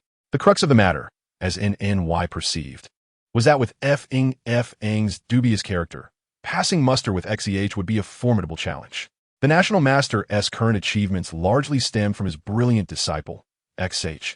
This implies that, in the original narrative, the National Master, reputed for his foresight and divine talent, owes much of his prowess to XH's abilities. XH, having renounced worldly fame, was reminiscent of N's elder brother, Duannan Yi. Yet, those who seek not fame often possess extraordinary wisdom. How could they fail to see the ambition concealed beneath Feng's facade? Setting down his teacup, Duannan Yi turned to Shq. Mother, I remember you possess a gold jade pendant adorned with a black tortoise pattern. Why not gift it to the Feng family? When Feng visits the National Master tomorrow, let him present it as a token of goodwill. Shq regarded Duannan with understanding. Her eldest son was indeed exceptionally astute. This proposal aligned perfectly with her intentions. Qiushi, filled with indignation, stomped her feet in frustration. This exquisite gold jade pendant adorned with Xuanwu patterns was a gift from the late emperor to the Grand Princess, who in turn bestowed it upon the madam. How could the madam have given it to the despicable Feng to curry favor? Yet, as a mere servant, she felt it inappropriate to meddle in her master's affairs. Shortly thereafter, Duanmu Zixuan arrived, her eyes sparkling upon noticing Jiang Shiqi holding the Xuanwu-patterned gold jade pendant. She approached, playfully demanding it, for otherwise she would surely miss out. Jiang Shiqi feigned reluctance, but seeing Duanmu Zixuan's persistent antics, she affectionately tossed it to her, saying, "Take it. Your dear husband is to visit the Duke's residence tomorrow. Let him present it to the National Master as a token of greeting. He will surely appreciate it." It was well known among the court officials that the National Master had an affinity for Xuanwu, thus this pendant would be quite fitting. That night, Feng lavished attention upon Duanmu Zixuan. The following morning, he took the precious pendant, which she had prepared for him, to the National Master's residence for his duties. Both the National Master and Su Zhu awaited Feng's arrival. Upon seeing the golden pendant, the National Master smiled and graciously accepted it. Feng, stealing a glance, noticed a man in a cerulean Dao robe standing beside the National Master. This figure exuded an ethereal charm, his eyes calm and serene, and he was also observing Feng. It must be Su Zhu. Feng immediately lowered his gaze, pondering how to greet Su Zhu. However, it was Su Zhu who spoke first, saying, "Since you have relied on the Princess Yaohua and the Grand Princess to secure this position, I cannot disregard their favor. Recently, I have a collection of books that need organizing at the Zizai. You shall assist me there." Upon hearing this, Feng realized that the Zizai was a private retreat of the National Master and Su Zhu, and now he was granted access. He was elated and promptly bowed before departing, guided by a servant of the National Master to the Zizai. Once he left, the National Master placed the gold jade pendant into a box, shaking his head with a smile. "Every day, there are people striving to present me with gifts, trying to win my favor. Look at the Xuanwu in the National Master's residence. Every nook and cranny is filled with offerings from such individuals. They fail to realize that, despite my fondness for these items, the constant exposure can become tiresome." With a calm demeanor, Su Zhu brushed his sleeve and remarked, "Master need not lament so. Compared to these sycophants, I am more concerned about Feng's background. He does not appear to be of wealthy means, as indicated by his attire and demeanor, which do not suggest he could afford such an expensive pendant. Clearly, he has put forth considerable effort. His cleverness, combined with his desire to ingratiate himself, marks him as overly astute. Individuals who are excessively clever yet obsessed with flattery are rather unpleasant." The National Master was highly regarded by the current emperor, who was now of advanced age and could not be separated from the National Master. It would not be an exaggeration to say that the National Master's residence was the most esteemed place in the capital. Gaining entry into the National Master's residence, even as a humble servant, was a matter of great prestige for anyone outside. This illustrated how adept Feng was at navigating social hierarchies. "Do you harbor a dislike for Feng?" the National Master asked, seemingly inquiring, yet actually affirming. disliking him while being unable to refuse the favor owed to the Grand Princess and Princess Yaohua only deepened Su Zhu's disdain. Very well. Have him assist you at the Ziziguan for a few years, and, as the world changes, we shall release him when the time is right. The National Master smiled, pointing skyward, conveying an unspoken understanding with Su Zhu. Chapter 53. Mother-in-law, a man's heart is not easily bound. The Feng and Duanmu families were well aware that Feng had secured a favorable position through Jiang Shiqi. He had entered the National Master's residence. The elder matriarch of the Duanmu family, feeling compelled, summoned Jiang Shiqi. With a cold expression, she remarked, "Such a splendid opportunity. And you did not think to inform us earlier?" Reflecting on the recent, triumphant demeanor of the Feng family, particularly the elder matriarch who was of similar age to herself. The Duanmu matriarch felt a pang of jealousy. Her own grandson remained stagnant while the Feng family celebrated. Your husband has lingered in his fourth-rank official position for too long. It is time for him to advance. Jiang Shiqi feigned ignorance, playfully teasing the infant in her arms. I took pity on my sister's situation, considering her current status is indeed incompatible with our Yongding-ho residence. Hence, I utilized all my connections to secure a position for Feng in the National Master's residence. Such connections could only be utilized sparingly. One could not expect to secure another opportunity of this caliber in the future. The elder matriarch understood, developing a slight discontent towards Duanmu Zishuan. She glanced at the infant, who was eager to crawl away, and her disdain intensified. Enough, you have no further business here. You may leave. As Jiang Shiqi prepared to depart, the elder matriarch called her back, saying, "There have been far too many matters in our residence lately. I see that your child has grown so large. You ought to take charge of our household affairs." She referred to the recent turmoil involving the Yongding-ho, La Mei, and Wei Shi, which could only be described as chaotic. The elder matriarch's health was declining, and, at her advanced age, dealing with the oblivious Wei Shi was increasingly burdensome. If Jiang Shiqi continued to neglect her responsibilities, the residence would only become a stage for incessant drama.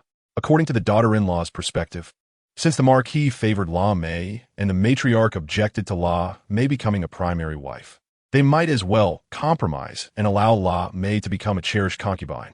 The elder matriarch pondered this and sighed, concluding that it would have to be this way. After Jiang Shiqi left, a maidservant approached to assist the elder matriarch. The maid, puzzled, asked elder matriarch, "Did you not plan to suggest that the Marquis and the lady each take a step back and allow La Mei to become a concubine? Why wait for the daughter-in-law to voice it?" The elder matriarch smiled as she walked ahead. "At my age, I simply wish for my children and grandchildren to prosper and enjoy familial bliss, and I do not wish to be the villain everyone despises." This suggestion originated from the Jiang family, so if there is discontent, it shall fall upon them. The Yongding-ho, having aged, had suddenly discovered the passion of love and was determined to provide La Mei with a proper title. Meanwhile, La Mei was restless, yearning to replace Wei Shi as the primary wife. Wei Shi, feeling betrayed, was unwilling to grant even a room to La Mei. Thus, Jiang Shiqi's proposal for La Mei to become a cherished concubine would leave all three parties unsatisfied. The maid supported the elder matriarch, acknowledging her wisdom. However, they did not anticipate that after Jiang Shiqi exited the elder matriarch's courtyard, she sought out La Mei. With a sorrowful expression, she gently patted La Mei's hand, saying, "I have tried my best to avoid this matter, but the elder matriarch summoned me to the Buddhist hall today, compelling me to express my stance. I can no longer negotiate on your behalf with the elder matriarch and the heir. You know my position in the Yongding-ho's residence. Though I am the heir's wife, I am treated even worse than the housekeeper. La Mei, the elder matriarch, has suggested allowing you to become a cherished concubine. Only then is she willing to agree to let you enter the household. She will never consent to your becoming the primary wife. Moreover, the old lady has instructed that if you do not agree to become a concubine, you will be bound to follow the Marquis without any name or status for the rest of your life." Jiang Shiqi's words did not raise any suspicion in La Mei. After all, how could La Mei, who had served the old lady closely, not be aware of her schemes? She quietly clenched her teeth, knowing that the old woman has never regarded Jiang Shiqi as anything more than a stepping stone for the rise of the Yongding Marquisate. Duanmu Jing visited Jiang Shiqi's courtyard several times but never stayed overnight, demonstrating that Jiang Shiqi was indeed making efforts for her sake. However, La Mei's expression still conveyed deep sorrow. Madam, the Marquis and I are truly in love. Although he is much older than I, it was only after becoming his woman that I understood what it meant to be cherished by someone. I would never agree to be the Marquis's concubine, for in death, I cannot be buried alongside him as a wife. Jiang Shiqi's gaze fell upon Lamei's abdomen. Do not speak such words. Your fortune lies ahead. Consider this. If you bear the Marquis as son or daughter, could you bear to let that child be known as the Marquis's illegitimate offspring? Her words struck a nerve with Lamei, who was acutely aware of Duanmu Jing's outside mistress, Bai Yao, Bai Xian, Bai Lang, and that Bai Xianer were all born of Bai Yao. Due to her status as a mistress, they could not publicly acknowledge their father and were forced to bear their mother's surname. Even their names could not enter the Duanmu family genealogy. Jiang Shiqi's eyes held a trace of sympathy as she looked at Lamei. Your children should be enjoying wealth and honor in the Yongding Marquisate. I could also assist your children, but because you refuse to enter the household and are entangled in these titles, it is your children who will suffer in the future. Lamei was finally swayed by Jiang Shiqi's words, and she nodded with difficulty, agreeing to first enter the household as a concubine. Exiting Lamei's chamber, Jiang Shiqi endured the unpleasant odor as she sought to persuade Wei Shi. Mother-in-law, a man's heart cannot be contained. Rather than end up with nothing, it is better to be magnanimous. Loosen your grip a bit. When a novelty for your father-in-law fades, you can then deal with Lamei. Wei Shi glared at Jiang Shiqi from her seat. What do you mean? Whose side are you on? She had never liked Jiang Shiqi, and now Jiang Shiqi was trying to persuade her on behalf of that wretched Lamei. This only deepened Wei Shi's disdain for Jiang Shiqi. Jiang Shiqi smiled and gave Wei Shi a meaningful look. Mother-in-law, it appears you still do not understand men well enough. What harm is there in a man having several wives and concubines? The main concern is that these wives and concubines do not bear children, thus posing no threat to your position. Seeing Wei Shi deep in thought, Jiang Shiqi seized the opportunity. Mother-in-law, now that Lamei is still in her household, you can keep her under your watchful eye. But if you force her to become an outside mistress, the Marquis will run to her daily. And if she bears him a son or daughter, he will gradually shift our Yongding Marquisate's assets to her. Would you not be furious? Jiang Shiqi's words reminded Wei Shi of Duanmu Jing and Bai Yao. Wasn't this exactly what her son had done out of infatuation? The thought of how her son had kept Jiang Shiqi in the dark for 20 years, using her family connections to pave the way for Bai Yao's children, sent a chill down her spine. She realized that Jiang Shiqi's reasoning was sound. Rather than forcing Lamei into illegitimacy, it would be wiser to keep her close and under surveillance. However, clenching her fists and gritting her teeth, Wei Shi's eyes burned with resentment. I will never allow Lamei to bear the Marquis's offspring. Seeing that Wei Shi had accepted the arrangement for Lamei to enter as a concubine, Jiang Shiqi smiled. Finally, she sought out the Yongding Marquis.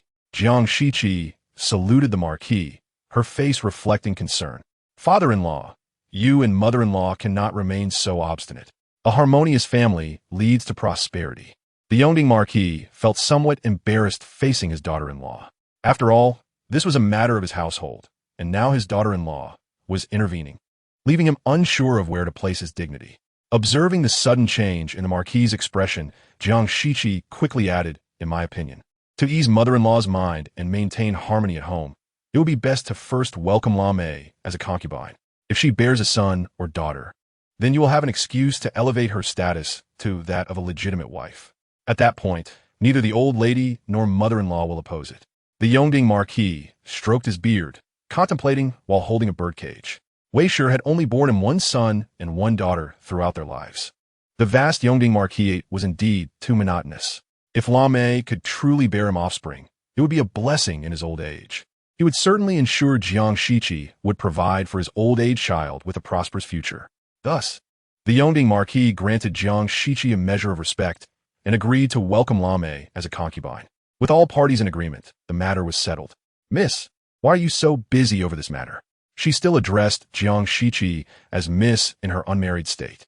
Foolish master, it is because the situation has reached a stalemate, and my mother wants to stir the waters. She constantly yearned to come down and walk about. Jiang Shiqi smiled knowingly, stopping to gently stroke her daughter's soft hair. Her daughter was an exceptionally clever child. These sordid affairs of the inner household should not burden her innocent daughter too much, yet she could not be kept in ignorance. Otherwise, when her daughter grew up, would she not become a naive and sweet person like Jiang Shiqi herself? Soon, News of Lamé being welcomed as a concubine spread throughout the entire marquisate. That very night, as Jiang Shiqi was lulling Nan Yi to sleep, a sudden scream pierced through the night from Lamé's chamber. The whole marquisate was thrown into commotion, the extinguished lamps of the night flickering back to life one by one. The lights of the marquisate flickered ominously, and unrest spread among the people. The old lady had just settled down in the Buddha hall when her elderly maid rushed to her bedside, anxiously exclaiming, "Not good. Something has happened. The marquis's wife has given Lamé a bowl of abortifacient soup." The old lady was startled, sitting up in bed. Wei Shi actually did such a thing? The maid continued, "But Lamé has already been pregnant for a month. This soup will surely cause her to miscarry." The old lady's face darkened as she hurried to dress and walked briskly to Lamé's room. At that moment, Lamé's courtyard was ablaze with light, and cries of agony echoed from within. Several young maids serving Lamé passed by carrying basins of blood. A doctor emerged from Lamé's chamber, shaking his head with a sigh. The young lady will no longer be able to bear children. This time, she has lost her health, and her lifespan may not be long. It is truly a pity. The Yongding Marquis, his expression grim, turned to search for weapons. "I will kill that wretched woman. I will kill her." His eyes reddened, filled with anguish. He had finally found his true love, only for her to be harmed in such a manner by Wei Shi. It was inconceivable that the Yongding Marquis could endure this indignation. "Quick, stop him!" the old lady shouted in desperation.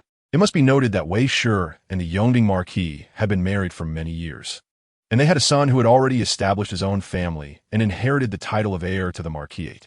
At this moment, if the Yongding Marquis were to deal with the Wei family, the Duanmu clan would be left with no hope.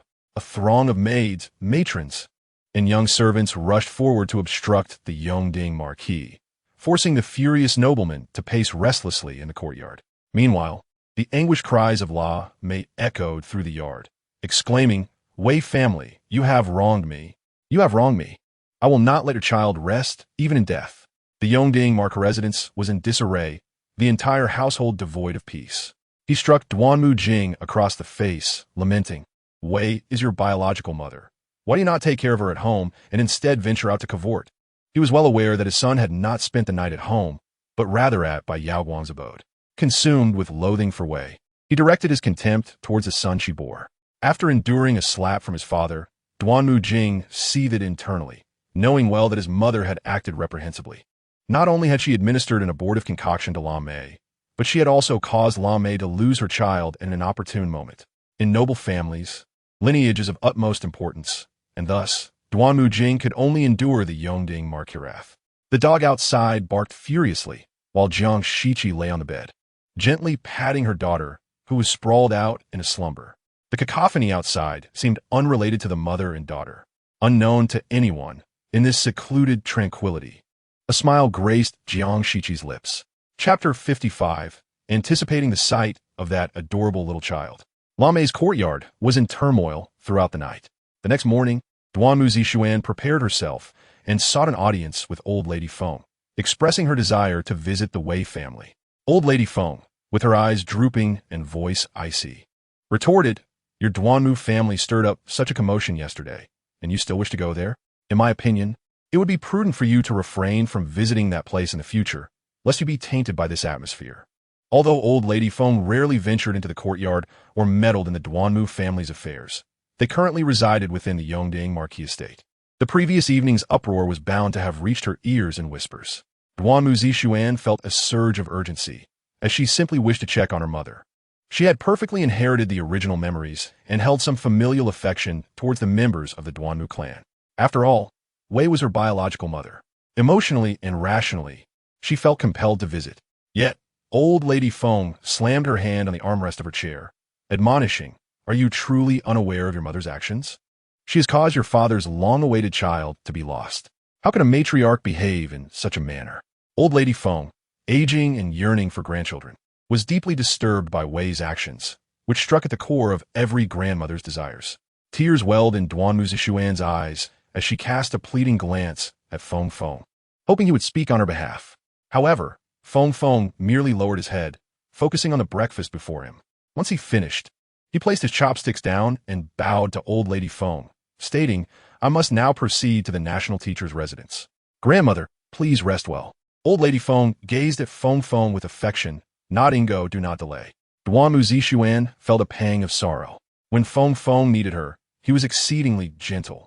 Yet in this moment of her need, he feigned ignorance, engrossed in his own affairs.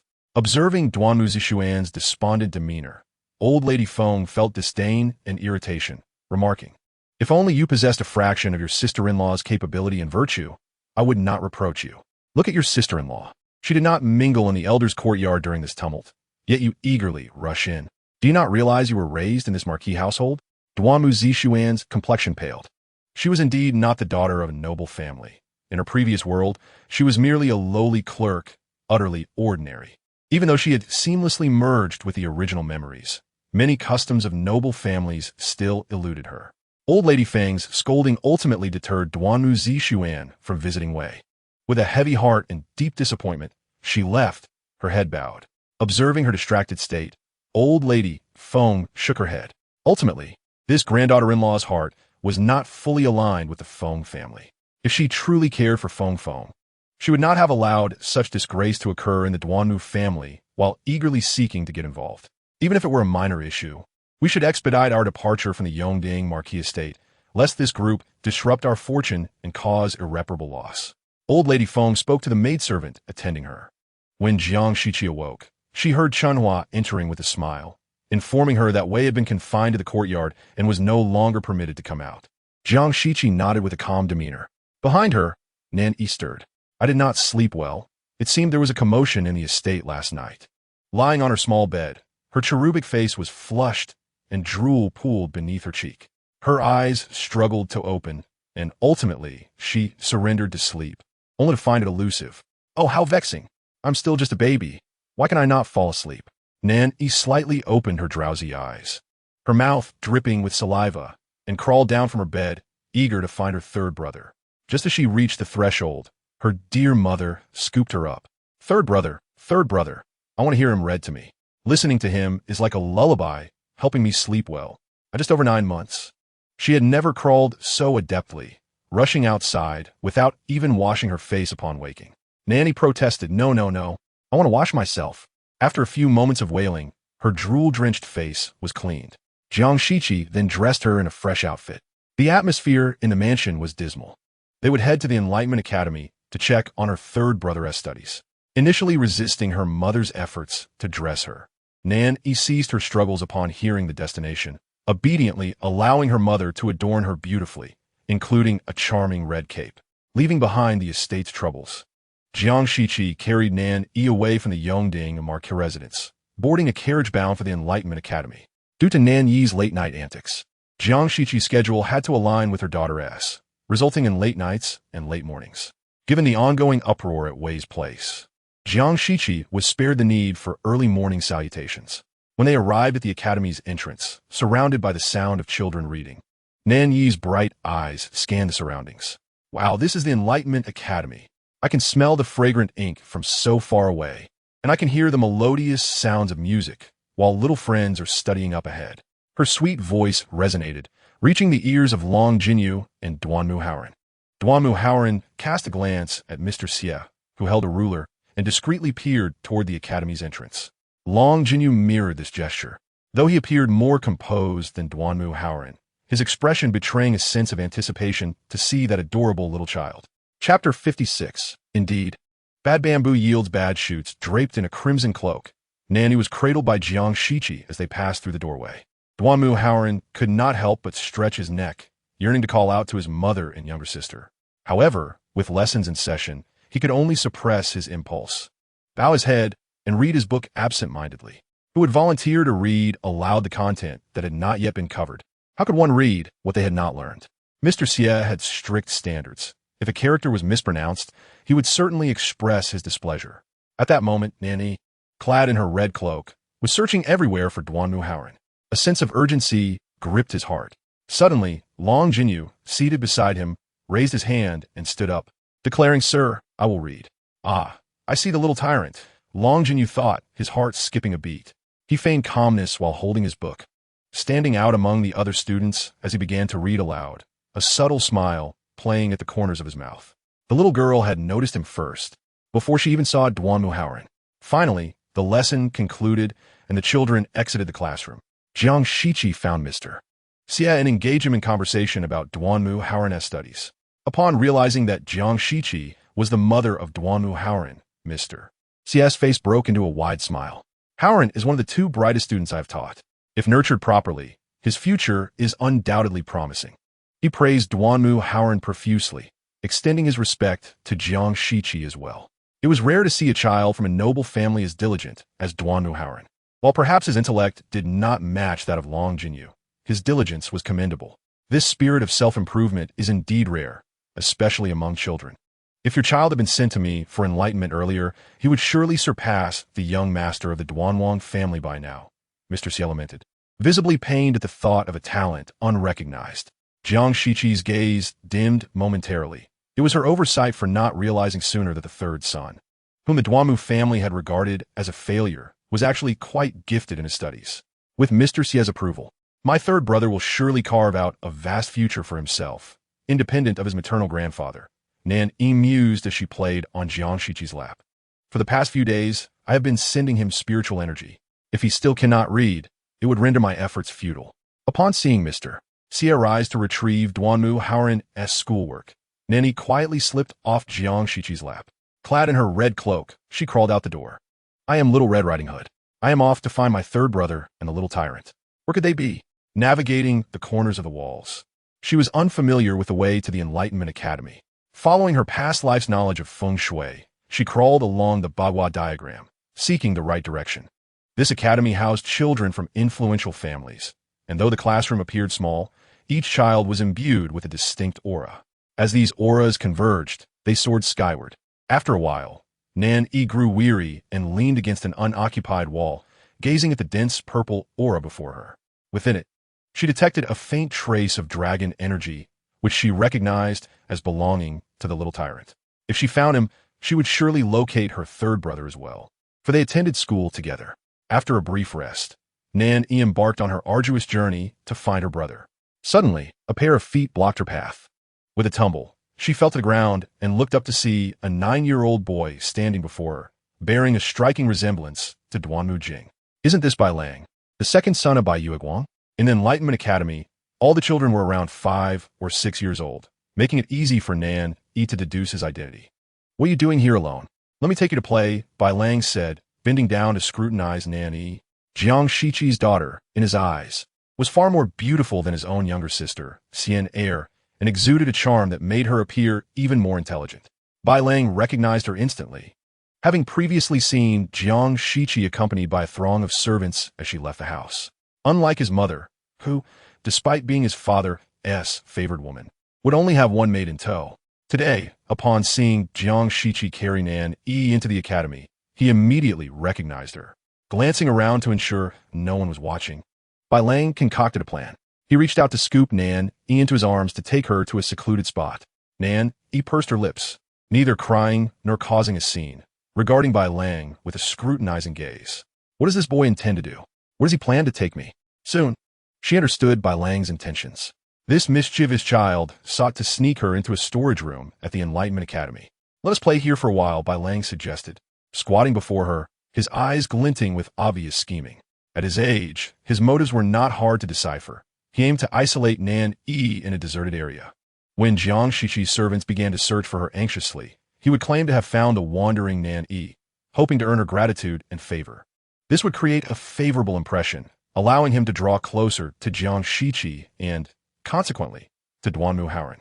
Thereafter, he could use Duanmu Haoren to gain entry into Long Jinyu's circle. Bai Lang remained vigilant, thankful that Nan Yi had not cried or fussed, unlike his sister, Bai Xian'er, who was notoriously difficult to manage. Otherwise, his plan might not come to fruition. Nan Yi quietly observed Bai Lang's calculating expression, finding it hard to fathom that her own 3rd brother, also 9 years of age, was as innocent as a child, while Bai Lang, of the same age, displayed such complexity. Truly, bad bamboo yields bad shoots. Bai Yaoguang was no good person, and her offspring were similarly lacking in virtue.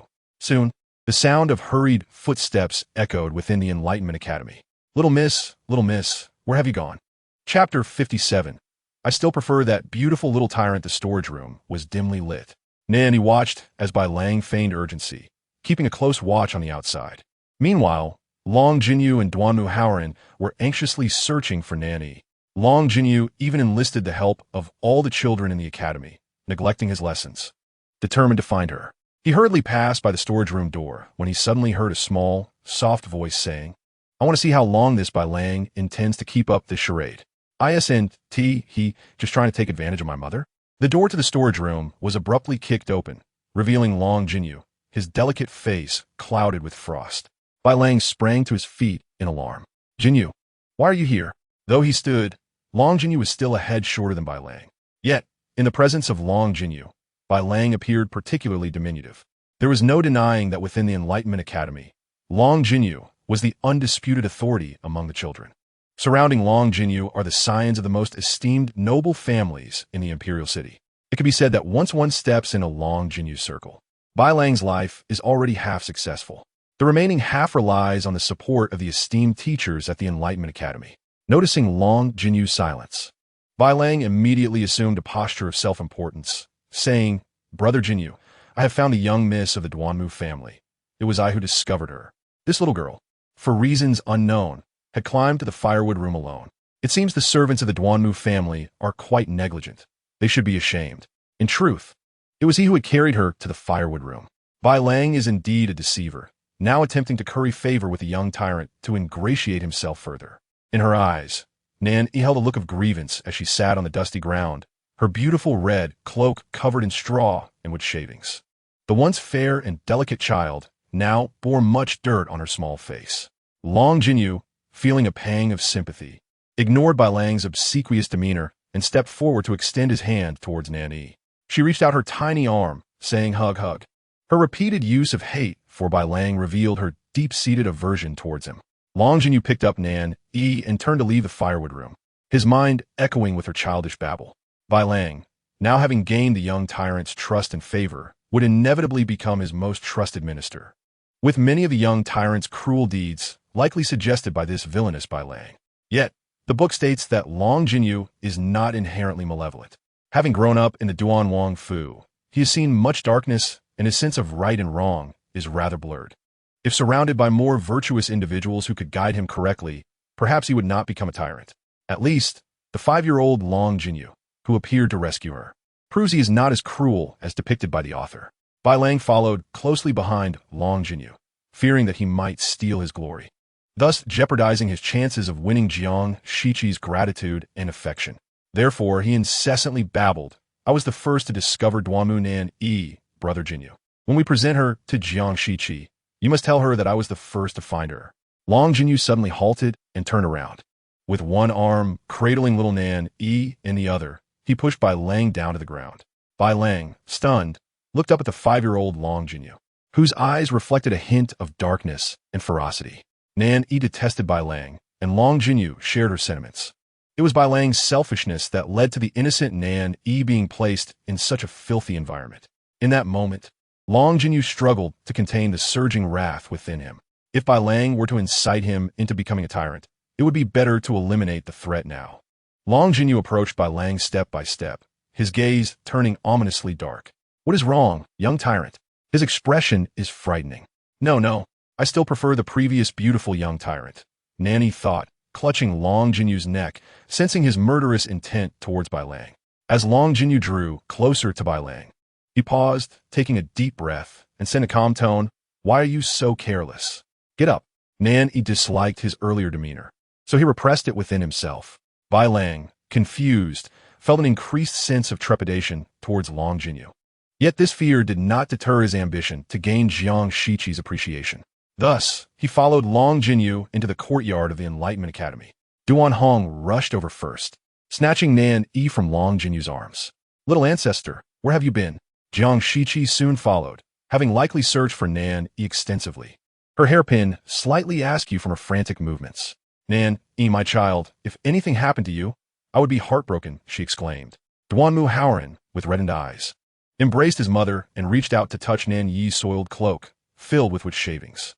"My beautiful little sister, how did you end up like this?" Upon seeing Jiang Shiqi, Nan Yi could no longer contain herself and burst into tears. "Mother, Bai Lang secretly carried me to the firewood room. He pretended to find me just to please you."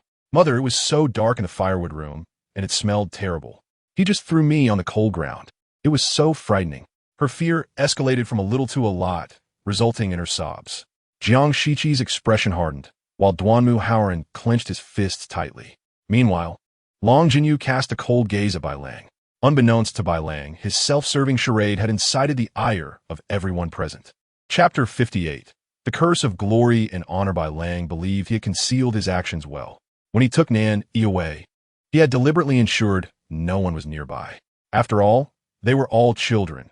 No one would suspect that such a young child could possess such depth of cunning, much less intentionally hide Duanmu Nan Yi in the firewood room. As the gaze of the crowd turned towards him, Bai Lang boldly approached Jiang Shiqi and bowed, "Madam, I was the first to find Nan Yi." "What Nan Yi?" "You should refer to her as the young miss."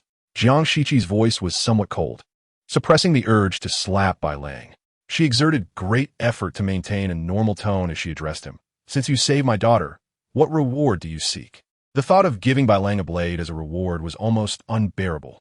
Bai Lang felt a surge of triumph within. He was certain this tactic would yield results, allowing him to repeatedly earn Jiang Shiqi's gratitude and trust. "I do not seek any reward. I am very fond of the young miss. The moment I met her, I felt a connection as if she were my own sister. The young miss also likes me very much," Bai Lang stated with an utterly innocent expression. This was his ploy to endear himself to Jiang Shiqi, ensuring that both she and Nan Yi would favor him, paving the way for his rightful entry into the Yongding Marquisate once his true identity was revealed. "I absolutely detest him. How could I possibly like someone like him? He is nowhere near as kind and lovable as my elder brother." Nan Yi's small face was still glistening with tears. Clinging to Jiang Shiqi's neck, she babbled, desperately trying to convey her dislike for Bai Lang, but her tender age limited her to incoherent sounds that no one could comprehend. Frustration welled within her. Jiang Shiqi, maintaining a stoic expression, nodded. "Very well. I shall inform Mr. Wang to teach you with utmost dedication, as a token of gratitude for saving my daughter." Clenching her teeth, she held Nan Yi close as they headed towards the Enlightenment Academy. Duanmu Haoran and Long Jinyu followed closely behind as they boarded the carriage. As soon as he entered the carriage, Duanmu Haoran hastily sought out Jiang Shiqi, saying, "Mother, it was not Bai Lang who saved my sister. Bai Lang is terrified that you might fall for his schemes and consequently develop an undue fondness for him, thereby inviting danger into our home." Jiang Shiqi's eyes reddened as she raised her hand to silence Duanmu Haoran, responding, "I understand. Bai Lang's plot is too clumsy. Your mother is no fool." She then reached out to hold Long Jinyu's small hand, saying, "Jinyu, you are a good child. Please come and visit your aunt often. If you encounter any difficulties, do not hesitate to share them with me. I hold great affection for you." He would convey these matters to Jiang Shiqi. Jiang Shiqi realized that with Duanmu Haoran's stature, he had managed to garner such goodwill among the children, largely due to Long Jinyu guiding him into the circle of these noble offspring. Truly, he was deserving of the title of future monarch, exuding an innate leadership quality even at such a tender age. Long Jinyu nodded slightly, his gaze falling upon the dirty little Nan Yi nestled in Jiang Shiqi's embrace. At such a young age, Long Jinyu held a singular conviction in his heart. He must protect Nan Yi diligently, ensuring that this beautiful little girl would never again be sullied. Duanmu Haoran, seated in the carriage, looked exasperated and whispered to Long Jinyu, "Jinyu, Bai Lang is not a good person." He feared that Jinyu would grow closer to Bai Lang in the future, leading to calamity. At the age of 9, Duanmu Haoran already felt that these matters were so perplexing they could drive one to despair. Long Jinyu's delicate face was clouded with frost as he replied, "I know. Therefore we must not let this Bai Lang rise." Duanmu Haoran's eyes brightened. "What should we do, Jinyu? I will follow your lead." Long Jinyu's eyes glinted with calculation. He had already devised a plan to deal with Bai Lang. As she looked at the ash on her cloak, tears fell in streams. This was her precious little daughter, whom she usually shielded from any hint of dirt. Yet today, Bai Lang, that ruthless individual, had thrown her into the cold and messy woodshed. "Mother, do not cry." Nan Yi whimpered, climbing onto Jiang Shiqi's lap, using her soft little hand to awkwardly wipe away Jiang Shiqi's tears. "Are you sad for Nan Yi? But I did not suffer entirely today." In her heart, she recounted how, during her boredom in the woodshed, she had cast a curse upon Bai Lang. "This curse is my specialty, called the Guangzhong Yaozu curse. This curse, of her own invention, would ensure that whatever Bai Lang learned would also be imparted to Duanmu Haoran. In essence, whatever skills Bai Lang acquired, Duanmu Haoran would naturally possess without effort. This posed no detriment to Bai Lang, but offered immense benefit to Duanmu Haoran. Nan Yi seldom resorted to such curses, but Bai Lang's wickedness warranted a lesson. Meanwhile, Duanmu Haoran, having completed his studies in the study, stretched and decided to tidy his books before seeking out his mother to comfort his frightened younger sister. Suddenly, a musical score appeared in his mind. Confused, he glanced at the guqin in his study, merely a decorative piece. His pudgy fingers brushed against the strings, and a melodious tune flowed effortlessly from his fingertips. It seemed as if the score had been unearthed from a distant corner of his memory, and he played it with remarkable skill. What was happening? Duanmu Haoran was taken aback. When had he learned to play the guqin? The sound of the guqin echoed from his room. Nan Yi giggled in Jiang Shiqi's arms. After listening for a while, Jiang Shiqi, filled with exasperation, patted her daughter's bottom. What peculiar thoughts could this little one be harboring? In Chapter 59, Bai Lang resembled a capering jester. Bai Yaoguang could not help but bend down with delight, pinching his little face and exclaiming, "How did I end up with such an intelligent child? Truly a little genius." Bai Xian nodded in agreement, observing that his younger brother, at merely 9 years of age, already possessed such cleverness. Now that his younger brother had successfully connected with Jiang Shiqi and Long Jinyu, their mother could finally breathe a sigh of relief. "You must strive to excel, and remember that you are your father's eldest son." Bai Yaoguang's gaze was tinged with regret as she looked at her handsome eldest son, who was several months older than Duanmu Haoran. Thus, by rights, Bai Xian should be the eldest son of the Duke of Yongding. This had always weighed on Bai Yaoguang's mind. Why should her son fare worse than Duanmu Haoran? Was it solely because Jiang Shiqi hailed from a more illustrious background that her son had to yield the title of eldest son? Bai Xian wore a bitter smile, acknowledging that he should strive harder, yet he was currently overwhelmed and unable to manage everything. He had yet to extricate himself from this turmoil. Bai Yaoguang's expression conveyed disdain. "Since the Li family refuses to relent, you should inform them that you are willing to marry their daughter as a concubine, but only after the legitimate wife has been brought into the household." Bai Yaoguang was still fixated on Duanmu Haoran's marriage prospects, as the betrothal was too advantageous, connecting him to the illustrious princess Chaoyang, who would not desire their son to wed a princess. Bai Xian, as the eldest son of the Duanmu family, deserved such honor. Noticing the anxiety etched on Bai Xian's face, Bai Yaoguang encouraged him, "Rest assured, your father will always support you. What is there to fear? The Li family's Li Siwu is merely a 9th-rank official, while you, with the support of the Duke of Jiang, have already ascended to the 8th rank as a military official. Once you acknowledge your ancestry, a daughter from the Li family would be honored to serve as your concubine." With his mother's words, Bai Xian gradually relaxed, dismissing the Li family from his mind. He indeed sent a matchmaker to the Li family to propose marrying their daughter as a concubine. The next day, Bai Lang arrived at the academy early, brimming with confidence, believing he would forge connections with many children from noble families. He had even envisioned befriending the legitimate son of the Chun County king and the young prince from the maternal family of the empress, all of whom were future top aristocrats of the Songlong kingdom. If he could cultivate friendships with these children, a mere word from them could propel Bai Lang's life to new heights. "Jinyu," Bai Lang called out, entering the gates of the Enlightenment Academy while carrying his guqin. He spotted Long Jinyu standing by the academy's small flower bed, surrounded by the most esteemed young gentlemen of the academy, including the plump Duanmu Haoran. Bai Lang approached with a smile, expecting a warm welcome, but Duanmu Haoran merely regarded him with indifference. Long Jinyu's expression was equally placid, yet he did not expel Bai Lang from their circle, an unspoken acquiescence. Bai Lang felt a surge of delight as he listened in.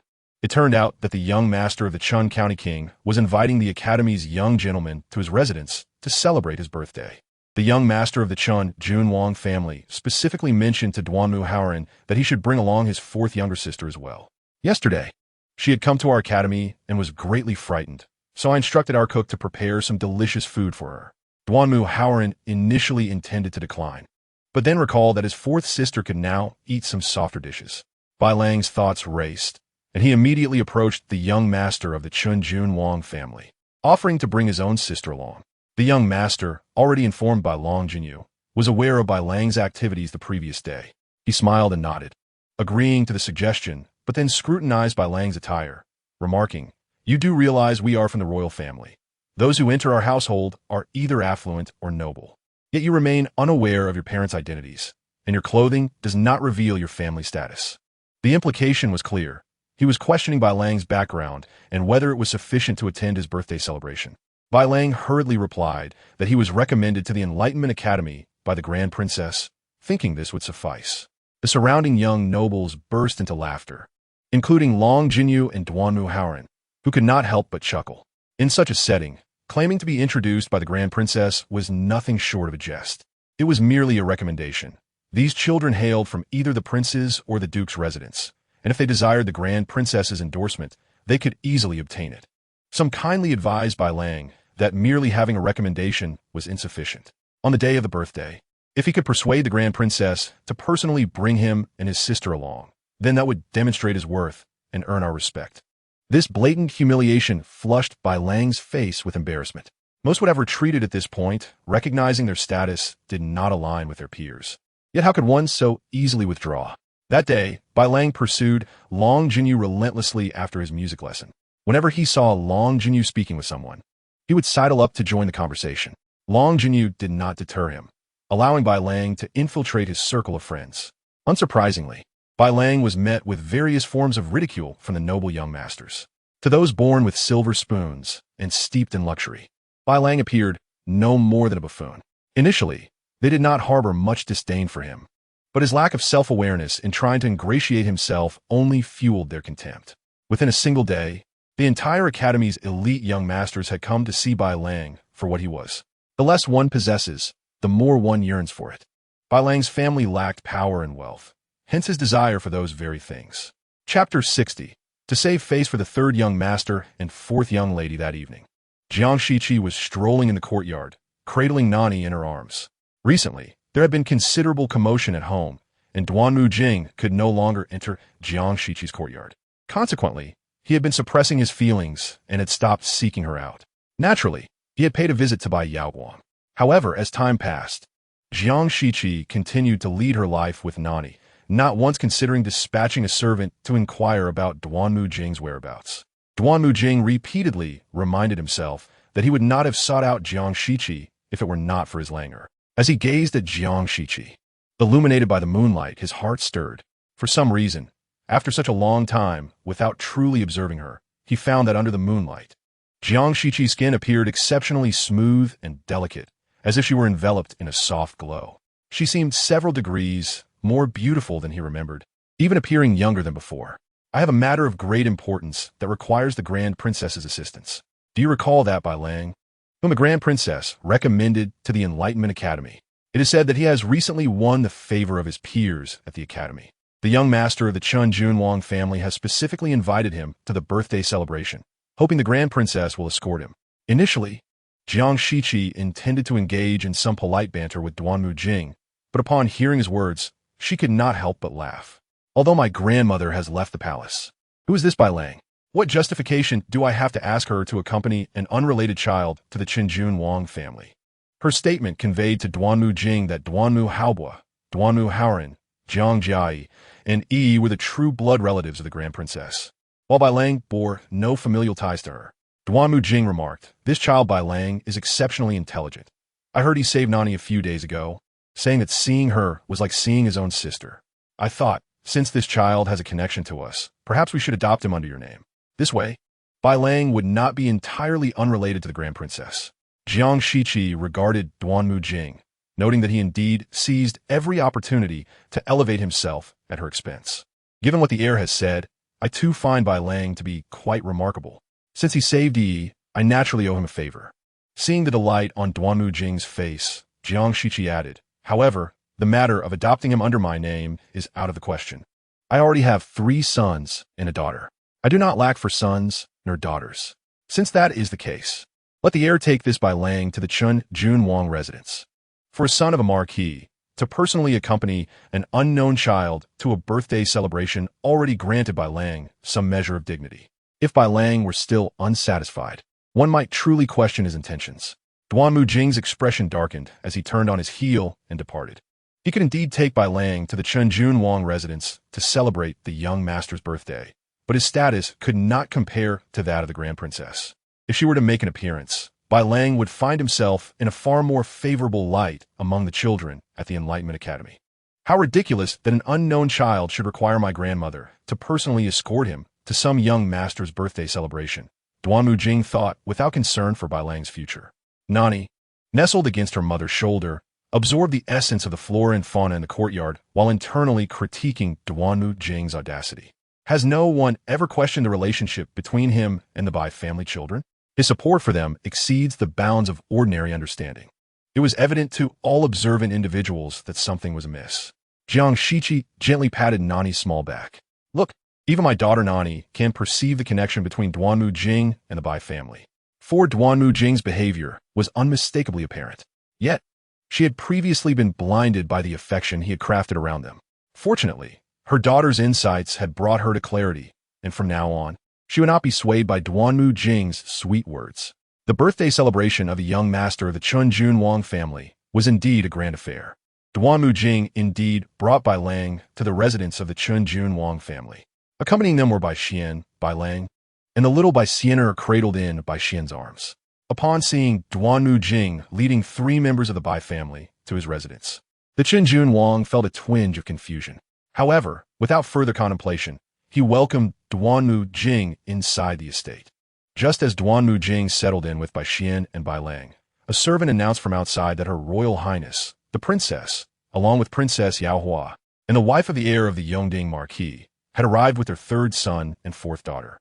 Moreover, the Minister of War, Lord Duanmu, had also arrived, traveling in the carriage of Her Royal Highness. The servant's voice rang out loudly, and the previously lively hall fell into an eerie silence. Everyone pondered the situation at hand, their gazes, whether intentional or not, landing on Duanmu Jing, Bai Xian, Bai Lang, and Bai Xianer. Duanmu Jing had brought along the 3 children of the Bai family to the Chunjun estate, while Jiang Shiqi arrived with her own children, accompanied by the princess and Princess Yaohua. The atmosphere between Duanmu Jing and Jiang Shiqi felt oddly tense today. Duanmu Jing's expression darkened. Just as he was about to speak, he noticed that Chunjun had already led all the esteemed officials at his side to the entrance of the estate to greet the princess and her party, leaving Duanmu Jing and the Bai brothers momentarily overlooked. The princess was assisted inside by Duanmu Haobo, while Chunjun greeted her with hearty laughter, exclaiming, "Your Highness, what winds have blown you, such a noble person, to my humble abode? My young master is celebrating his birthday, and I am shamelessly following my beloved grandchildren to partake in the festivities." The princess responded with laughter, indicating that if she desired exquisite wines, they would be readily available, suggesting her visit was to honor the 3rd son and 4th daughter. Chapter 61. The resilience of the 3rd son. The eyes of the guests in the hall inevitably turned towards Duanmu Jing. At this moment, he had no choice but to rise, accompanied by the Bai brothers and several attendants, to welcome the princess.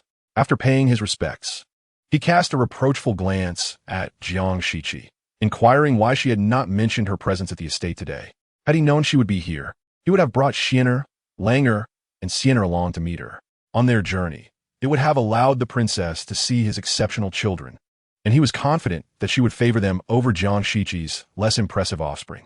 Jiang Shiqi retorted, her gaze landing on Bai Lang's face.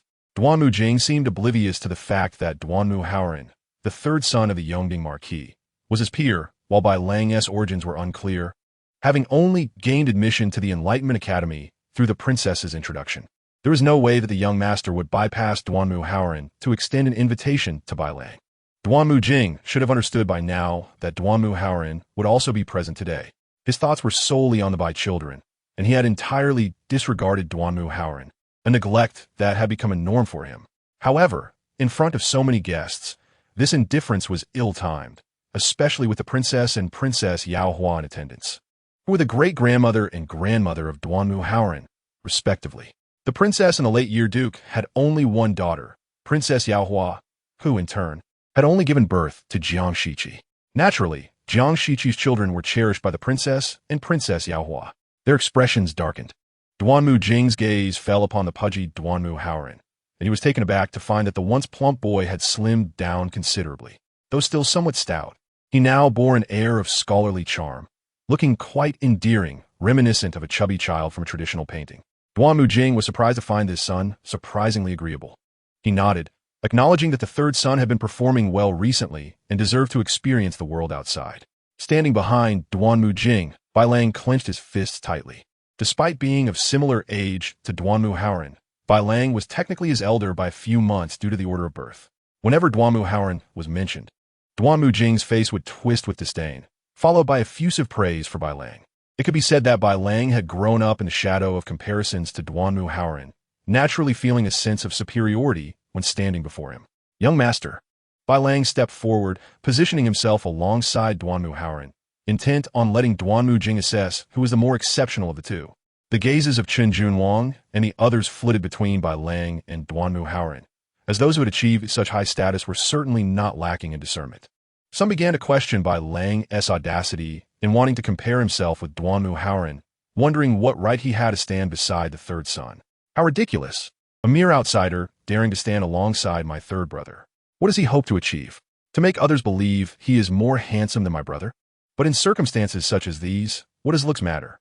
A powerless and penniless pretty boy cannot possibly be compared to a member of the royal family. One onlooker scoffed. Duan Hong's maid could not help but roll her eyes, weary of Bai Lang's foolishness. Duanmu Jing's gaze settled on Bai Lang, whose slender frame and refined features instantly garnered his full approval. He promptly introduced Bai Lang to the princess, saying, "Your Highness, this is Lang." However, to his surprise, the princess did not spare Bai Lang a glance, instead taking Duanmu Haoran's hand. Chen Junwang, quick-witted, stepped forward to praise, "Your Highness. This great-grandson of yours is making his first public appearance, isn't he? I often hear my young master speak highly of how Master Xie commends the third son." Several other noble families who had also sent their offspring to the Enlightenment Academy nodded in agreement, extolling how Master Xie deemed Duanmu Haoran the most diligent among all the children. A person's talent accounts for only 10%. The remaining 90% is composed of hard work and perseverance. The third son has shown such tenacity from a young age. He is bound to achieve greatness. These praises, while flattering the princess, flowed forth freely, as if they were of no cost. A smile returned to the princess's face, and guided by Chen Junwang, she proceeded towards the main hall, leaving behind Bai Lang, who felt a sense of self-satisfaction and superiority in Duanmu Jing, whose expression grew increasingly stiff and displeased. Duanmu Jing glanced down at Bai Lang, realizing the subtle scheme behind his sudden appearance alongside Duanmu Haoran. His brows knitted slightly. Just as they reached the entrance of a hall, Chen's young master whirled in like a tempest, trailed by a throng of maids. He joyfully grasped Duanmu Haoran's hand, exclaiming, "Haoran, you're here. Let us head to the back courtyard. Wangge, Muge, and Nange are also here. The little princess of the L family is playing in the back courtyard too, and the fourth sister is going as well." He rattled off a string of names, each belonging to noble families. Duanmu Haoran was pulled along by Chun's young master, racing towards the back courtyard. Duan Hong was holding Nan Yi, preparing to follow, when she was halted by Duanmu Jing's call. Accompanied by Lang Er and Xian Er, she intended for them to join the young masters and young ladies in their play. Nan Yi felt a surge of indignation, thinking, how greedy of Duanmu Jing to attempt to command my master to attend to the children of the outer chambers. She cherished her master dearly, who had been specially selected by her maternal grandfather from the battlefield to protect and guide her and her elder brother Senge. Jiang Shiqi's expression was frosty, and she was about to speak. However, Duan Hong would not indulge Duanmu Jing's arrogance and interjected, "If the Bai family's children are to accompany us, then let the Bai family's mothers, servants, and maids care for them. Wouldn't it be more appropriate than having a mere outsider attend to them?" Chapter 62. Today, they have stirred up a hornet's nest. Duanmu Jing's face darkened, and he vented his frustration onto Jiang Shiqi, accusing her. "How have you trained your servants to speak so boldly to me?" She merely pursed her lips in silence, after taking her seat alongside the Grand Princess. Princess Yaohua smiled and asked Jiang Shiqi, while the guests fell silent. As Jiang Shiqi prepared to head to the ladies' courtyard, she immediately bowed her head and replied, "Yes, mother." Princess Yaohua extended a finger and playfully poked Jiang Shiqi's forehead, causing the guests to widen their eyes in astonishment. Duke Jiang commanded a significant portion of the Songlong Kingdom's military, with several capable generals under his command. Such a legendary and heroic figure, right before their eyes, left everyone astounded. A national general was about to be sold off by Duanmu Jing. Who did he think he was? Duanmu Jing felt utterly humiliated, loudly questioning Jiang Shiqi. She smiled and nodded.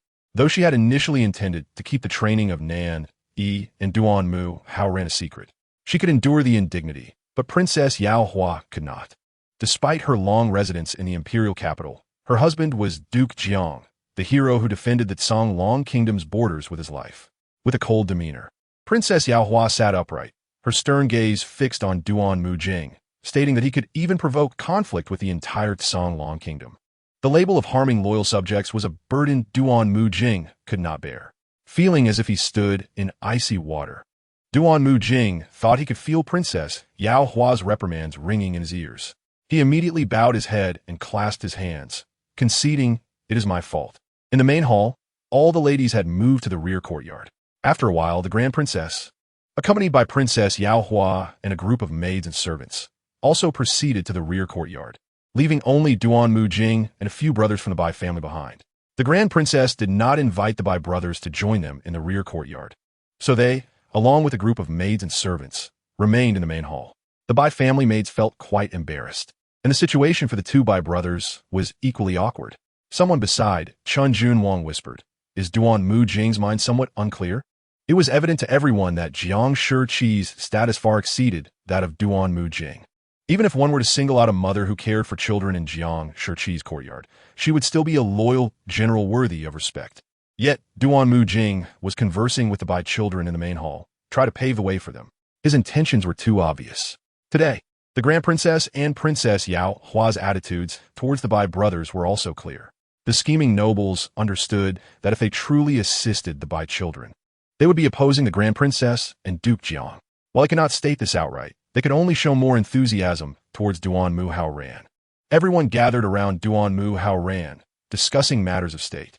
Duanmu Haoran had been well-educated since childhood, possessing remarkable capabilities and meticulous reasoning, speaking with precision. Engaging with such an intelligent and capable young man brought great satisfaction to the nobles. Before long, these established nobles in the imperial capital began to regard Duanmu Haoran with newfound respect. Some even secretly lamented, "If Duanmu Haoran were not betrothed to Princess Xiaoyang, I would certainly marry my daughter to such an outstanding young man." Watch and see. If Duanmu Haoran encounters no obstacles, he will surely rise to prominence. There are no restrictions preventing the son-in-law of the Songlong kingdom from holding power. Thus, Duanmu Haoran's marriage to Princess Xiaoyang would not impede his political career. If he were to strive even harder with his lineage, abilities, and skills, Princess Xiaoyang would only be a stepping stone for him, enabling him to rise swiftly. Whispers of these nobles reached the ears of Duanmu Jing and Bai Xian. Duanmu Jing suppressed his jealousy. Duanmu Haoran was his son, and now his position and rank exceeded his own. If Duanmu Haoran continued to ascend, would he not overshadow his own father? Therefore, when they were alone, Duanmu Jing lowered his voice and said to Bai Xian, "You must keep the marriage with Princess Xiaoyang in mind. Spend more time with Haoran. He will surely have opportunities to meet Princess Xiaoyang, and in turn, you may use this chance to win her heart." Bai Xian had just nodded, indicating he understood, when the door attendant announced loudly that the officials of the Dali Temple and their lady, accompanied by the daughter of the Li family, had arrived. Chen Junwang smacked his thigh, exclaiming, "Today we have stirred up a hornet's nest. Everyone who should and shouldn't be here has come to our home." Chapter 63. A brawl is about to erupt in the main hall. I want to see the commotion. News of the Li family's arrival with their daughter reached Jiang Shiqi. She nodded in acknowledgement. The Grand Princess leaned closer and quietly asked, "Did you summon the Li family here?" Jiang Shiqi's alluring eyes glinted with sharpness. She could not allow Duanmu Jing and the Bai family to find an opportunity to ascend. The Grand Princess nodded, her gaze filled with admiration. After 20 years of humility in the Duan family, she had long ceased to hold expectations for her granddaughter.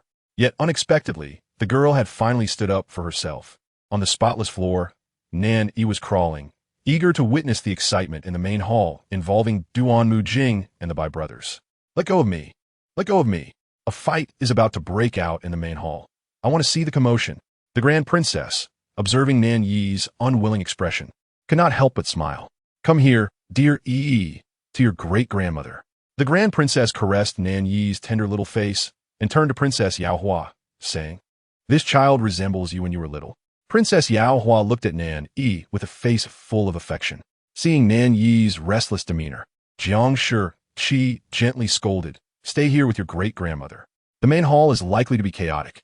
A little child like you crawling over to see the commotion is not safe. The Grand Princess shielded Nan Yi, casting a reproachful glance at Jiang Shi. My Yi is still so small, yet you, as her mother, scold her so harshly. You're truly heartless. Jiang Shi was rendered speechless. It is often said that grandparents dote on their grandchildren, yet her maternal grandmother was excessively indulgent towards Yi. Just moments ago, she had said nothing.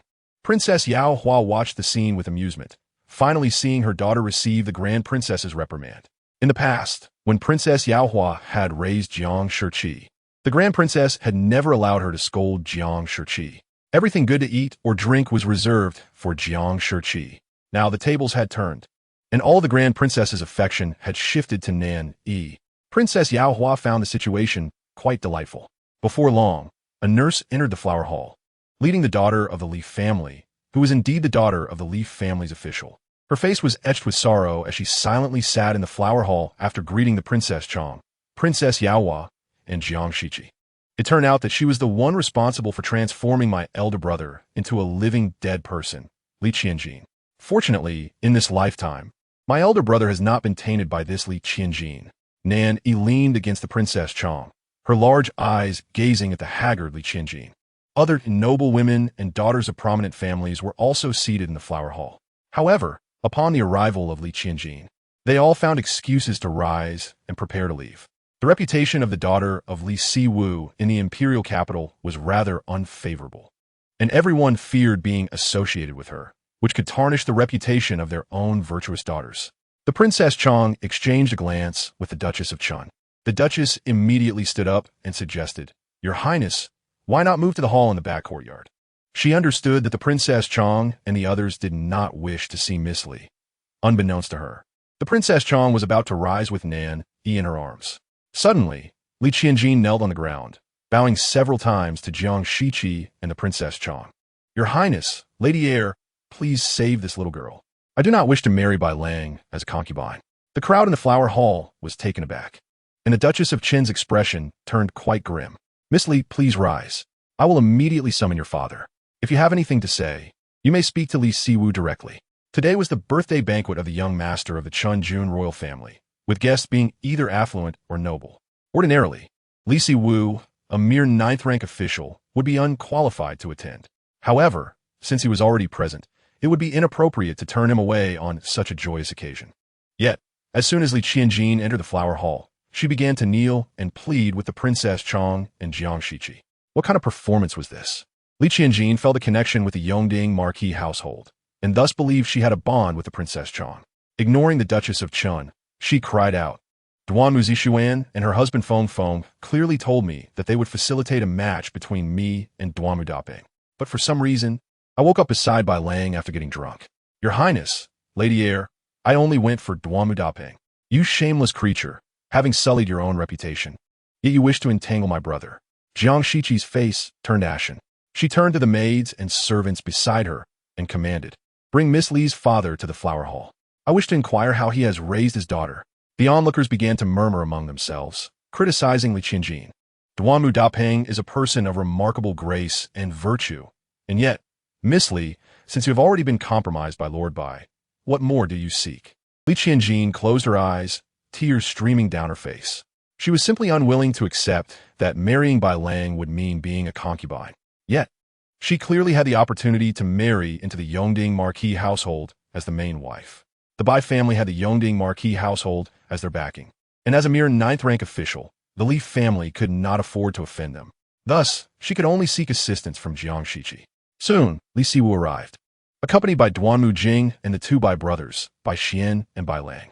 Upon his arrival, Li Siwu knelt before the Princess Chong, weeping profusely as he lamented. "Duanmu Zishuan assured my daughter that she would marry into the Duanmu family and become a pair of earthly companions with the eldest son. What girl would not be enamored by a person of such caliber? My daughter was indeed confused and misled by Duanmu Zishuan. However, she was ultimately wronged by Lord Bai, who, relying on the Yongding marquis household, forced my daughter into becoming concubine. I cannot accept this." Following Duanmu Jing and Bai Lang, a crowd of male guests stood outside the flower hall.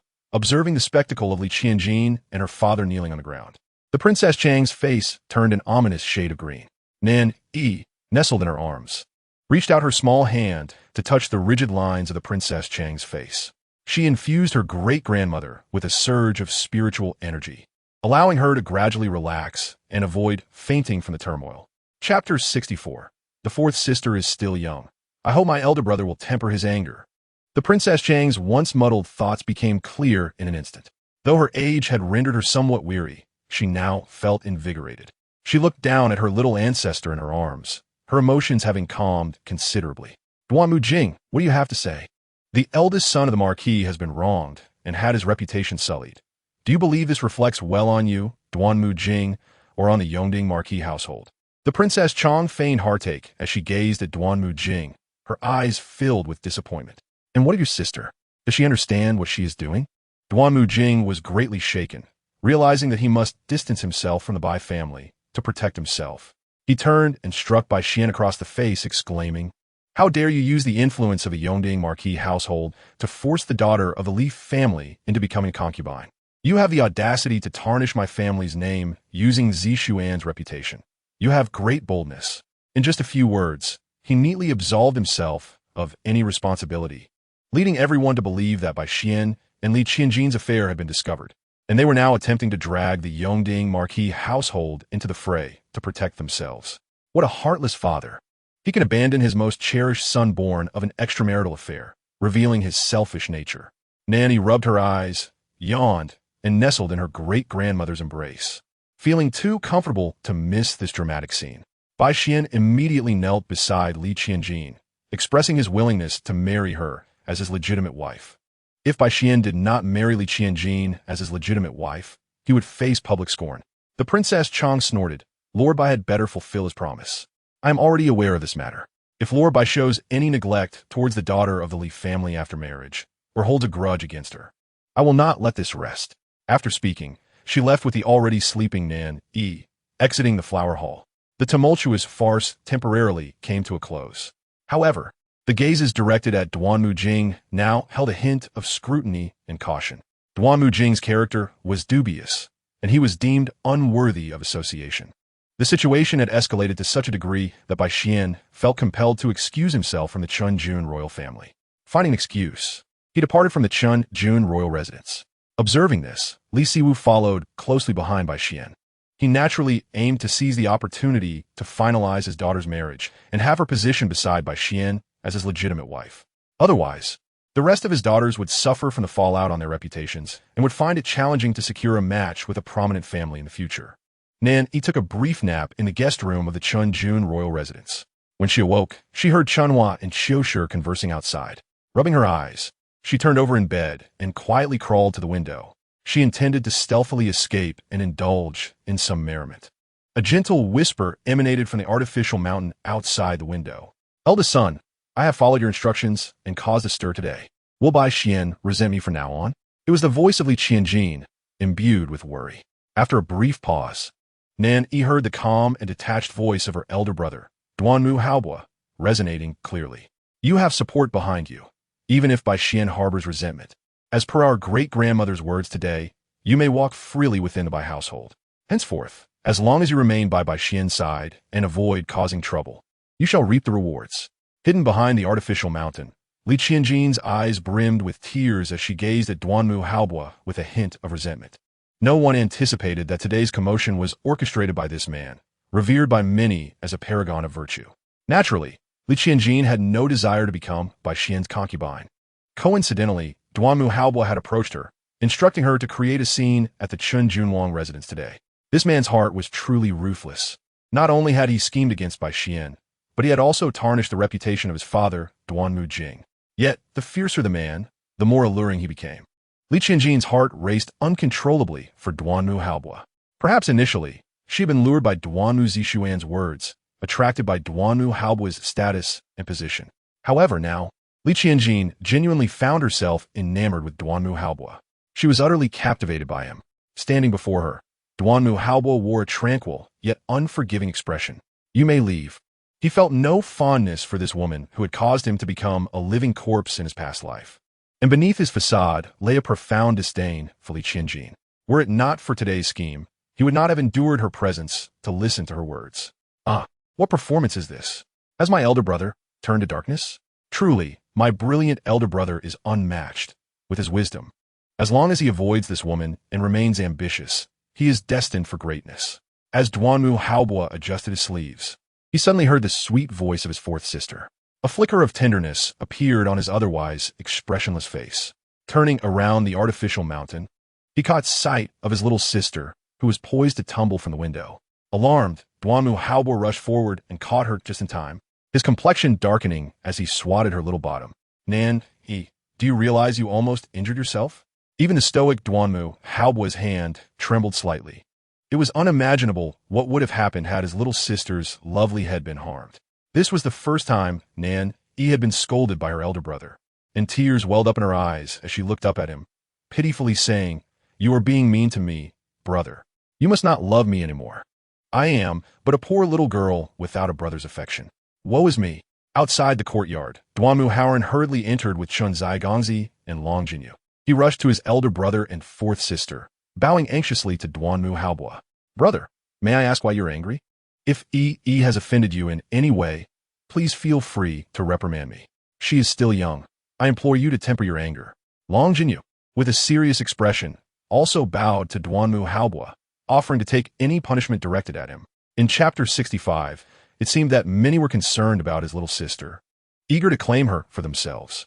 Duanmu Haobo observed the three children below, all displaying anxious expressions as they bowed and pleaded for Nan Yi. Among them was even a future emperor. Qin Zai had joined them shortly after. Seeing the tears in Nan Yi's eyes, he felt a pang of compassion and joined Duanmu Haoren and Long Jinyu in advocating for her. A sense of crisis suddenly washed over Duanmu Haobo. It appeared that his sister might be snatched away by this group, even if Duanmu Haoren was her biological brother. Had Qin Zai completed his studies for the day? If he was not mistaken, although it was Qin Zai's birthday, Mr. Xie had assigned him more work than others. Duanmu Haobo was exceptionally gifted. Yet, due to Duanmu Jing's eagerness to pave the way for Bai Xian, he was allowed to bypass the imperial examinations and gain experience in the officialdom. Otherwise, with his talents, he could have easily excelled. Mr. Xie had always regarded Duanmu Haobo as his confidant. Thus, he was well aware of the happenings in the academy. Qin Zai hung his head, feeling the weight of Mr. Xie's strictness, who, despite knowing it was his birthday, had assigned him a considerable amount of work, leaving him no time to relax at home. He bit his lip, having written not a single word of his assignments that day. Duanmu Haobo's expression darkened. "You should hurry and finish your work before you come out to play. You are the guest of honor today. Should others wait for you?" Qin Zai reluctantly cast a glance at the tearful Nan Yi before departing. "Oh, how I wish I had a lovely sister like Nan Yi." Duanmu Haobo then quietly instructed Duanmu Haoren, "Follow Qin Zai. If he encounters any difficulties, as a senior, should you not offer him guidance?" If Duanmu Haobo and Long Jinyu were the top scholars of the Enlightenment Academy, then Qin Zai was undoubtedly a struggling student. Perhaps Qin Junlong was aware that his son lacked the talent for academics. It would suffice for him to inherit the family business and live as a wealthy idler. Thus, seeing Qin Zai enjoying himself with Duanmu Haoren and Long Jinyu brought him great joy. He sent away the reluctant Duanmu Haoren, leaving only Long Jinyu behind. Duanmu Haobo raised an eyebrow, wondering if this future little emperor intended to vie for his sister's affection as well. After discussing matters with his mother, they decided to join forces against the Duanmu family, protecting their siblings and ensuring the safety of the Jiangwugong residents and the princess residence, thereby averting the impending tragic fate. Consequently, Duanmu Haobo exchanged insights with his mother regarding Nan Yi's sentiments. From this, he learned that Long Jinyu would one day inherit the Duanwang throne, unifying the feudal states and igniting chaos, resulting in rivers of blood. Before him, Long Jinyu bowed respectfully, stating, Yi is still young. Brother Haobo can guide her. A gentleman speaks rather than resorts to violence. Otherwise, if this little girl is harmed, Aunt Jiang would surely be heartbroken." Duanmu Haobo raised an eyebrow, realizing that even at such a tender age, Long Jinyu was adept at invoking Jiang Shiqi to pressure him. He now comprehended that the Qin Zai and Duanmu Haoren he had dismissed were inconsequential compared to Long Jinyu, who posed a genuine challenge in claiming his sister. Duanmu Haobua took a deep breath, holding the little bundle of joy in his arms. Tears still lingered in Nan Yi's eyes as her small hands clung to his neck. Her soft body nestled against him. She looked at Long Jinyu, who was advocating for her. I never imagined that the little tyrant could be so kind. If only Yi could communicate well, she could warn the little tyrant that his feet are about to be crippled by his elder siblings. Nan Yi calculated the time. It was around this moment that Nian Guifei gradually gained favor. The wives and concubines in the Duanwang residence would grow increasingly discontent with Nian Guifei. The Duanwang Fai might even condone her illegitimate children bullying Long Jinyu. However, in the story, Long Jinyu had not yet entered the Enlightenment Academy for his studies. He would continue to face hardships growing up in the Duanwang residence's back courtyard. In the narrative, Long Jinyu finds himself utterly isolated, devoid of companions, and lacking any camaraderie with Duanmu Haoran. Ultimately, he enters the imperial palace once more, grappling with the arduous path of growth, albeit with a lame leg. It is likely that the cruel facets of his character were gradually nurtured through such a challenging upbringing. With clenched fists, Long Jinyu tightly grips his own hands, his nails turning pale from the pressure. Duanmu Hao's tone softened slightly, reassuring him that Yi is his sister and that there is no need for him to worry about her. Instead, he should prioritize his own well-being.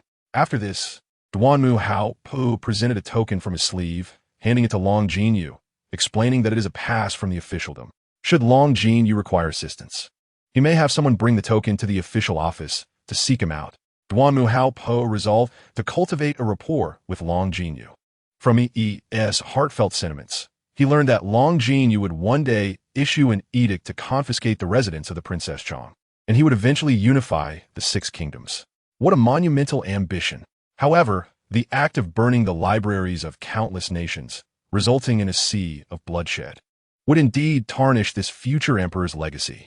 Duanmu Hao developed a sense of appreciation for Long Jinyu, unwilling to see him marred by a dark disposition from an early age.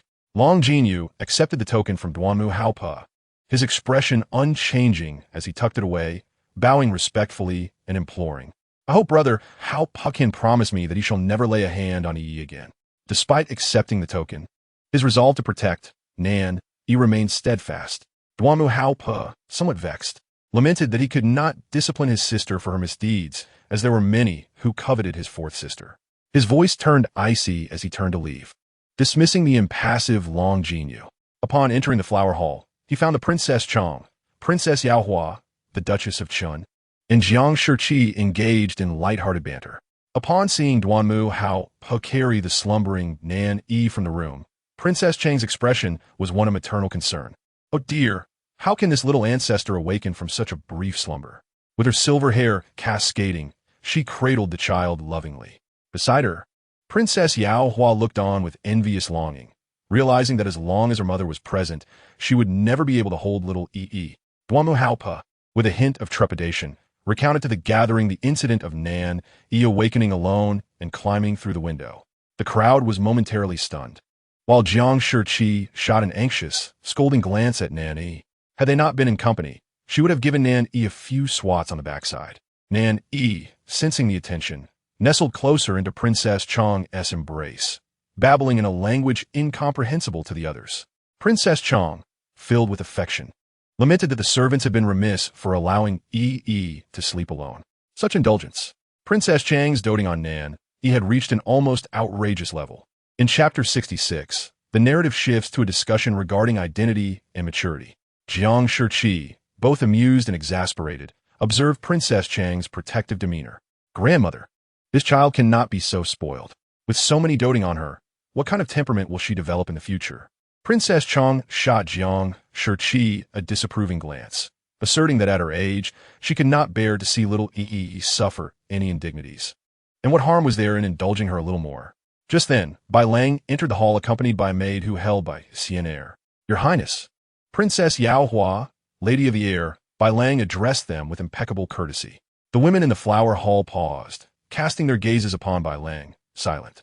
Having just seen Bai Xian depart, they now faced Bai Lang and Bai Xian Air, wondering if the Bai family intended to disturb the tranquility of the Chun Duke's residence. Their suspicions were confirmed, as it was evident that Bai Lang had been sent by Duanmu Jing to seek out Jiang Shiqi, as he believed she would harbor gratitude toward him. Bringing the child closer to Jiang Shiqi would convey more than 100 words from Duanmu Jing. Noticing Jiang Shiqi's lack of response, Bai Lang approached Nan Yi, smiling as he addressed her. Sister Nan Yi, I have brought my sister today to play with you, if you would permit. Princess Chang's demeanor remained frosty as she held Nan Yi. The Duchess of Chun, displeased by Bai Lang's familiarity, questioned, which family do you belong to that dares to act so brazenly before the princess? Bai Lang, taken aback, turned to Princess Chang for guidance. His parents had always told him that any elder who had met him and his sister would find him endearing. He wondered what worth the Duchess of Chun had to speak to him in such a manner, failing to consider that Princess Chang might reprimand her. As if reading his thoughts, Princess Chang coldly remarked, "This is the second son of the Bai family whom Duanmu Jing brought into your duke's residence today." With sudden clarity, the Duchess of Chen's expression shifted, her disdain for Bai Lang palpable. "Oh," she elongated the word, casting a scornful glance at him. "What?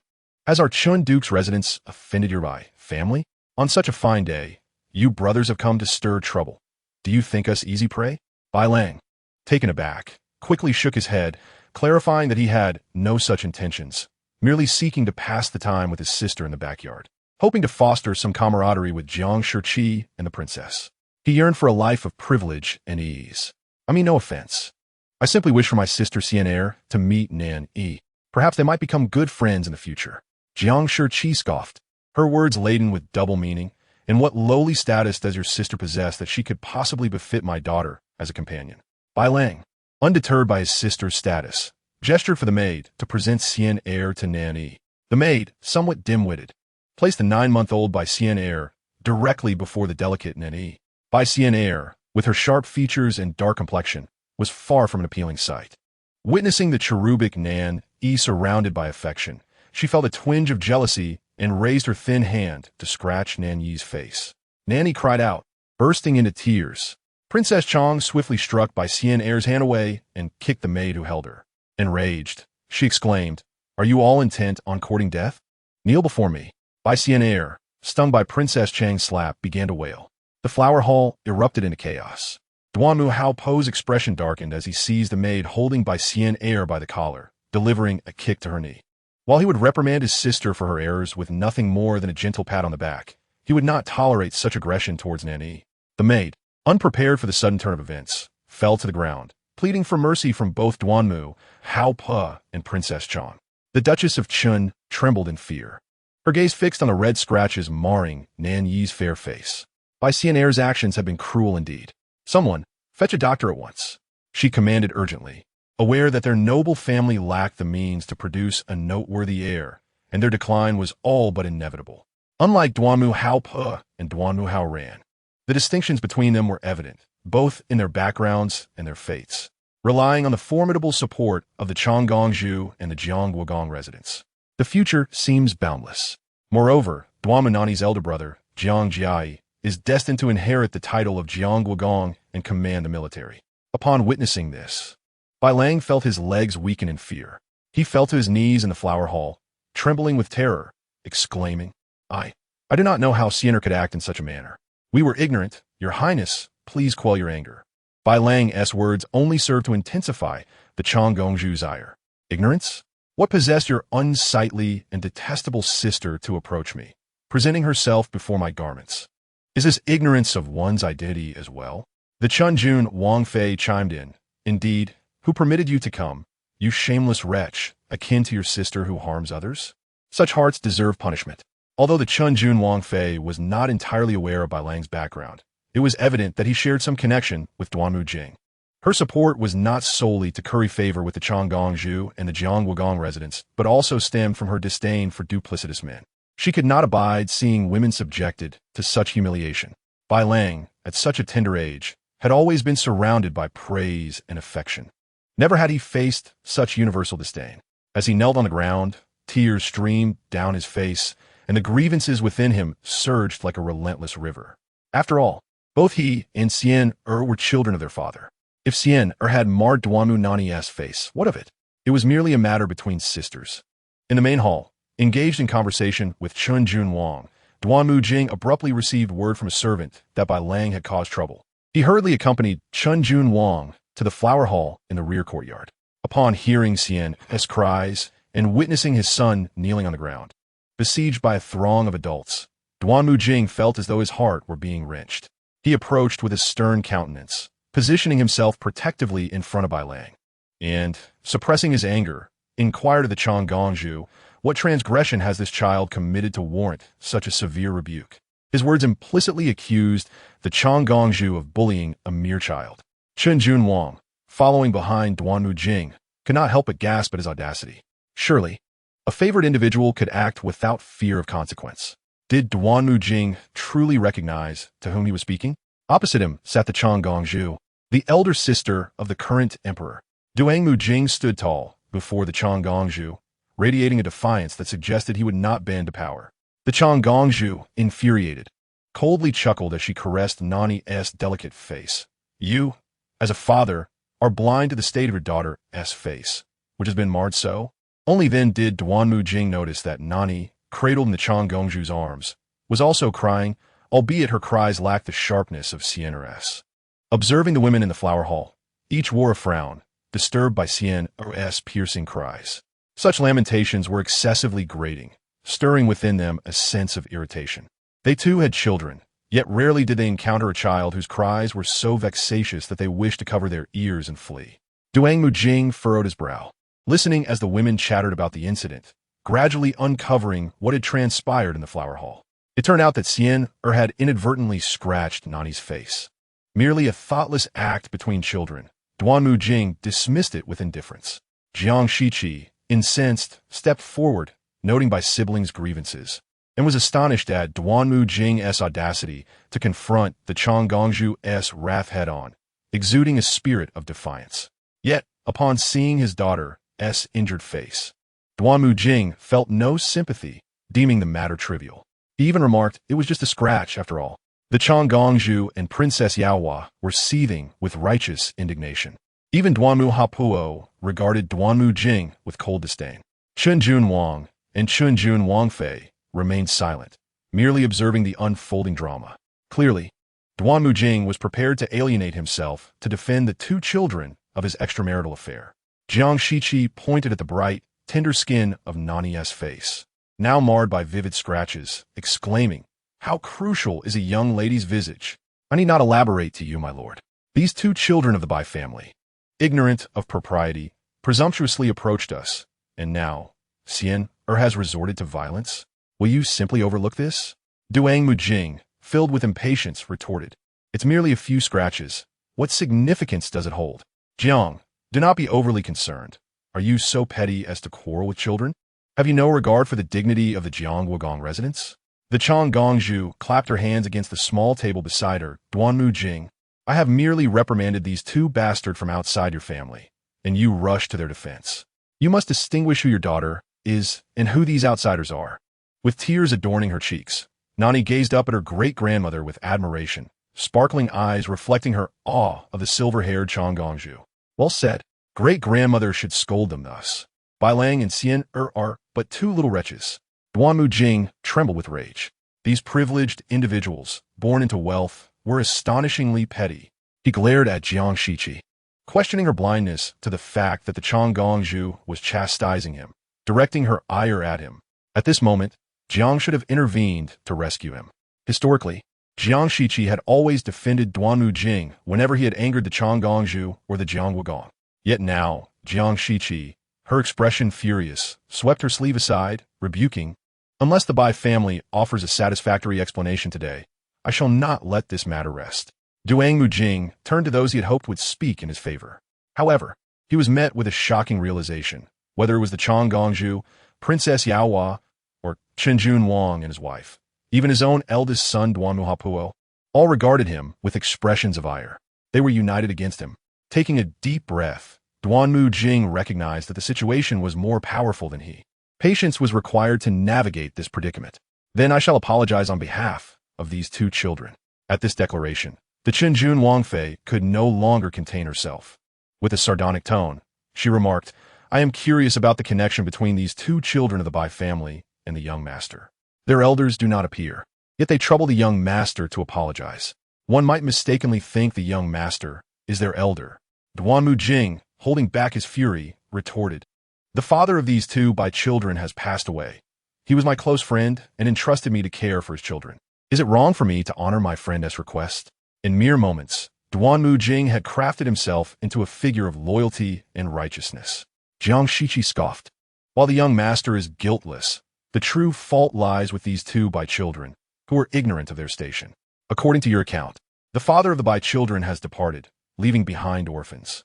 Yet, such a lineage harbors ambitions that are utterly unfitting, seeking favor before the Changongzhu. Their aspirations are indeed laughable." Duanmu Jing clenched his fists, his words erupting almost through gritted teeth. "In your view, how should this matter be resolved? Naturally, they must be made to assure that such vile thoughts never cross their minds again.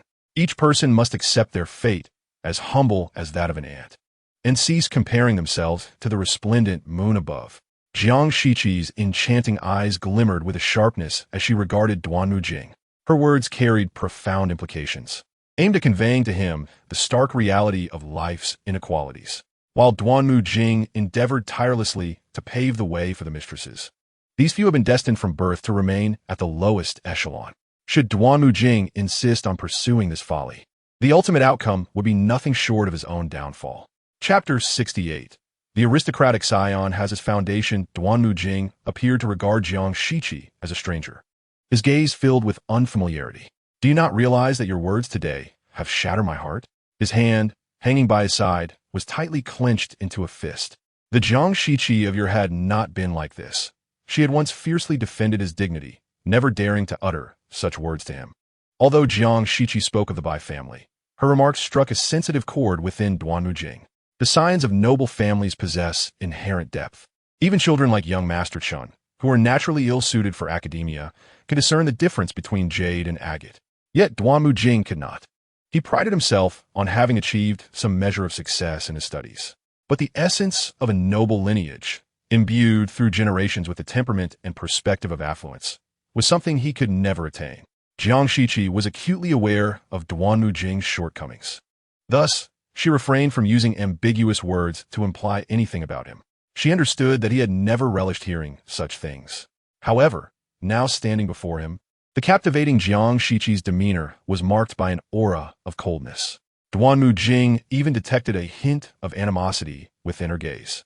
"You may only concern yourself with your own heartache, but I, witnessing my daughter's face marred thus, am utterly heartbroken." Jiang Shiqi's cold stare was fixed upon Duanmu Jing, provoking a sense of caution within him. If he continued to defend Bai Lang and Bai Xian'er today, the situation could spiral out of control, potentially costing him dearly. After a moment's contemplation, Duanmu Jing ultimately took a step back. He lowered his head and addressed the weeping Bai Lang.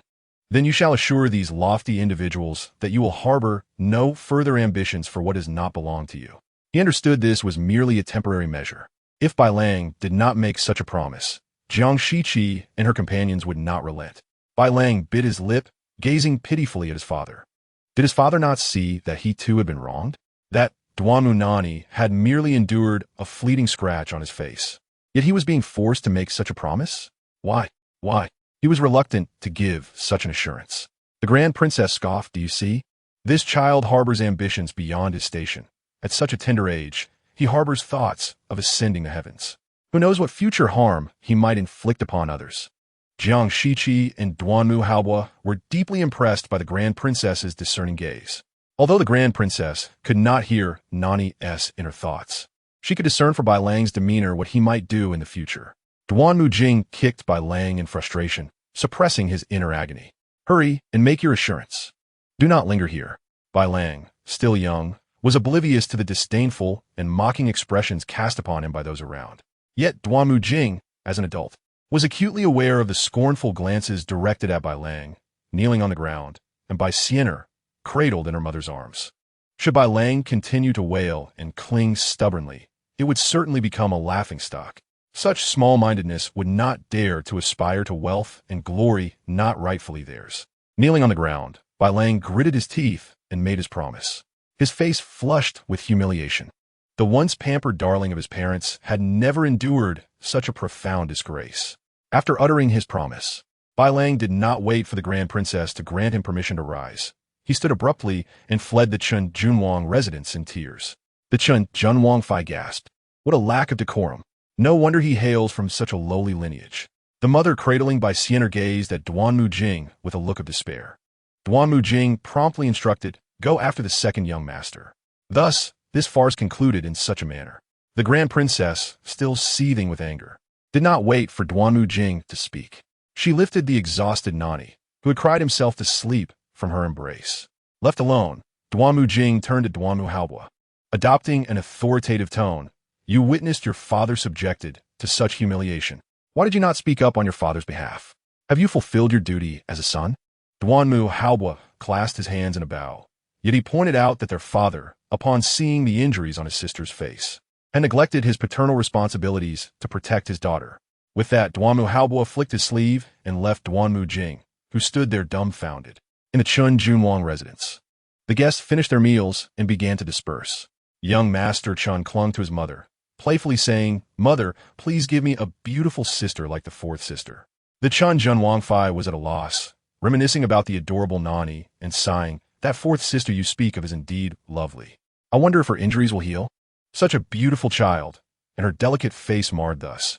How heart-wrenching it must be for her parents." Only Duanmu Jing, that heartless father, could consider minimizing the incident. The Chun Junwangfei thought to herself, if her son were hurt, she certainly would not protect the perpetrator, and would see to it that by Sienna's filthy claws were dealt with. What? The fourth sister's face has been injured? Young Master Chen's anger flared upon hearing of the fourth sister's plight. While Nan Yi had been scratched by Sienna, he had been engrossed in his studies with Duanmu Haoran and had missed the commotion. He stood up and began rummaging through his small drawer. The Chun Junwangfei pulled her son back, saying, "What are you doing up so late? I want to find some medicine for the fourth sister's wounds." The household servants used that same medicine for young Master Chun, and it would heal in a couple of days. The Chun Junwangfei, both amused and exasperated, remarked, "My little ancestor, your fourth sister is loved by so many. She will not lack for your small contribution of medicine. Hurry and sleep. You must attend school tomorrow. Ask your brother Haoran about your fourth sister's injuries when you get there." Young Master Chun was pressed down onto the bed by the Chun Junwangfei, and even as he drifted off to sleep, he pondered the beautiful Nan Yi, who had been injured on her face by Bai Lang's sister. Such an offense was utterly unforgivable.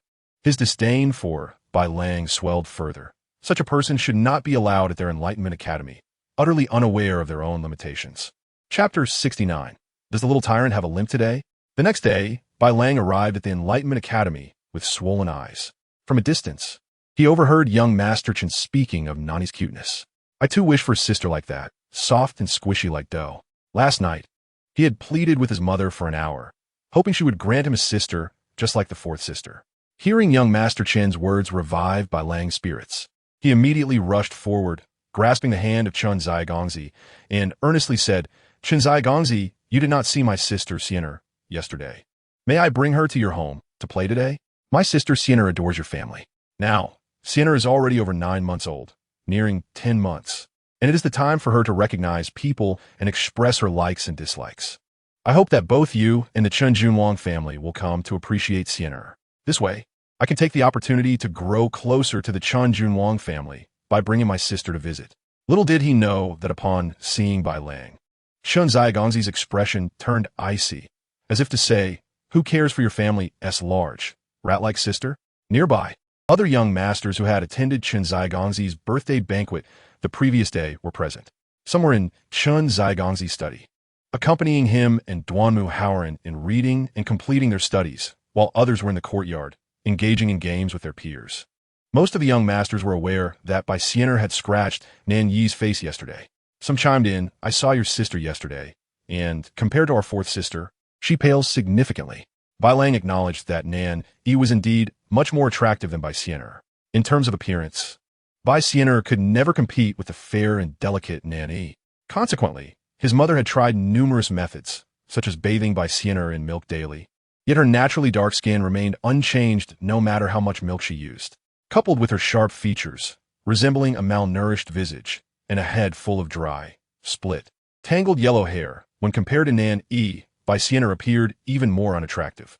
Faced with the ridicule of the young masters, Bai Lang looked imploringly at Chun Zai-Gongzi, wondering if he did not cherish sisters. "I am willing to present my sister to you, so that you may regard Sienna as your own sister. From now on, Sienna could call you brother. Would that not be delightful?"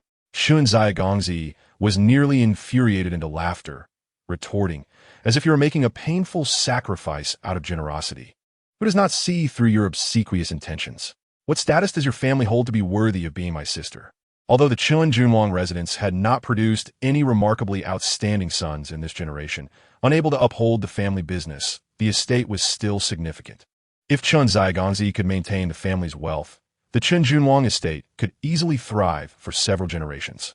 Given their status, what was Bai Xian'er? Did she think she could join the ranks of the Junwang household as a young lady? In the academy, other young masters grew increasingly disgusted by Bai Lang's shamelessness, their remarks becoming more cutting. They spoke of the Yongding Marquis family, which had risen from humble origins to nobility, and questioned if Bai Lang's father was indeed a farmer. Bai Lang quickly denied, "No, that is impossible. My father is from a prestigious family." Inside, he felt a pang of inferiority. At such times, the admonitions of his parents echoed in his mind. Since childhood, they had instructed him never to reveal that his biological father was a marquis' son. If indeed from a distinguished family, why had he not disclosed his lineage earlier? In the imperial capital, which prominent family bore the surname Bai, the children here were either royal relatives or scions of noble families, raised amidst various influential figures. For these children, noble lineage was a treasure topic. They discussed the histories of various families, quickly excluding Bai Lang from their conversations. Bai Lang, having followed his mother, lived like a rat in the shadows behind the Yongding Marquis residence on Yongding Street, mingling only with ordinary folk. He was unaware of the intricate alliances and grievances that existed among families. As the children conversed, Bai Lang found no opportunity to interject.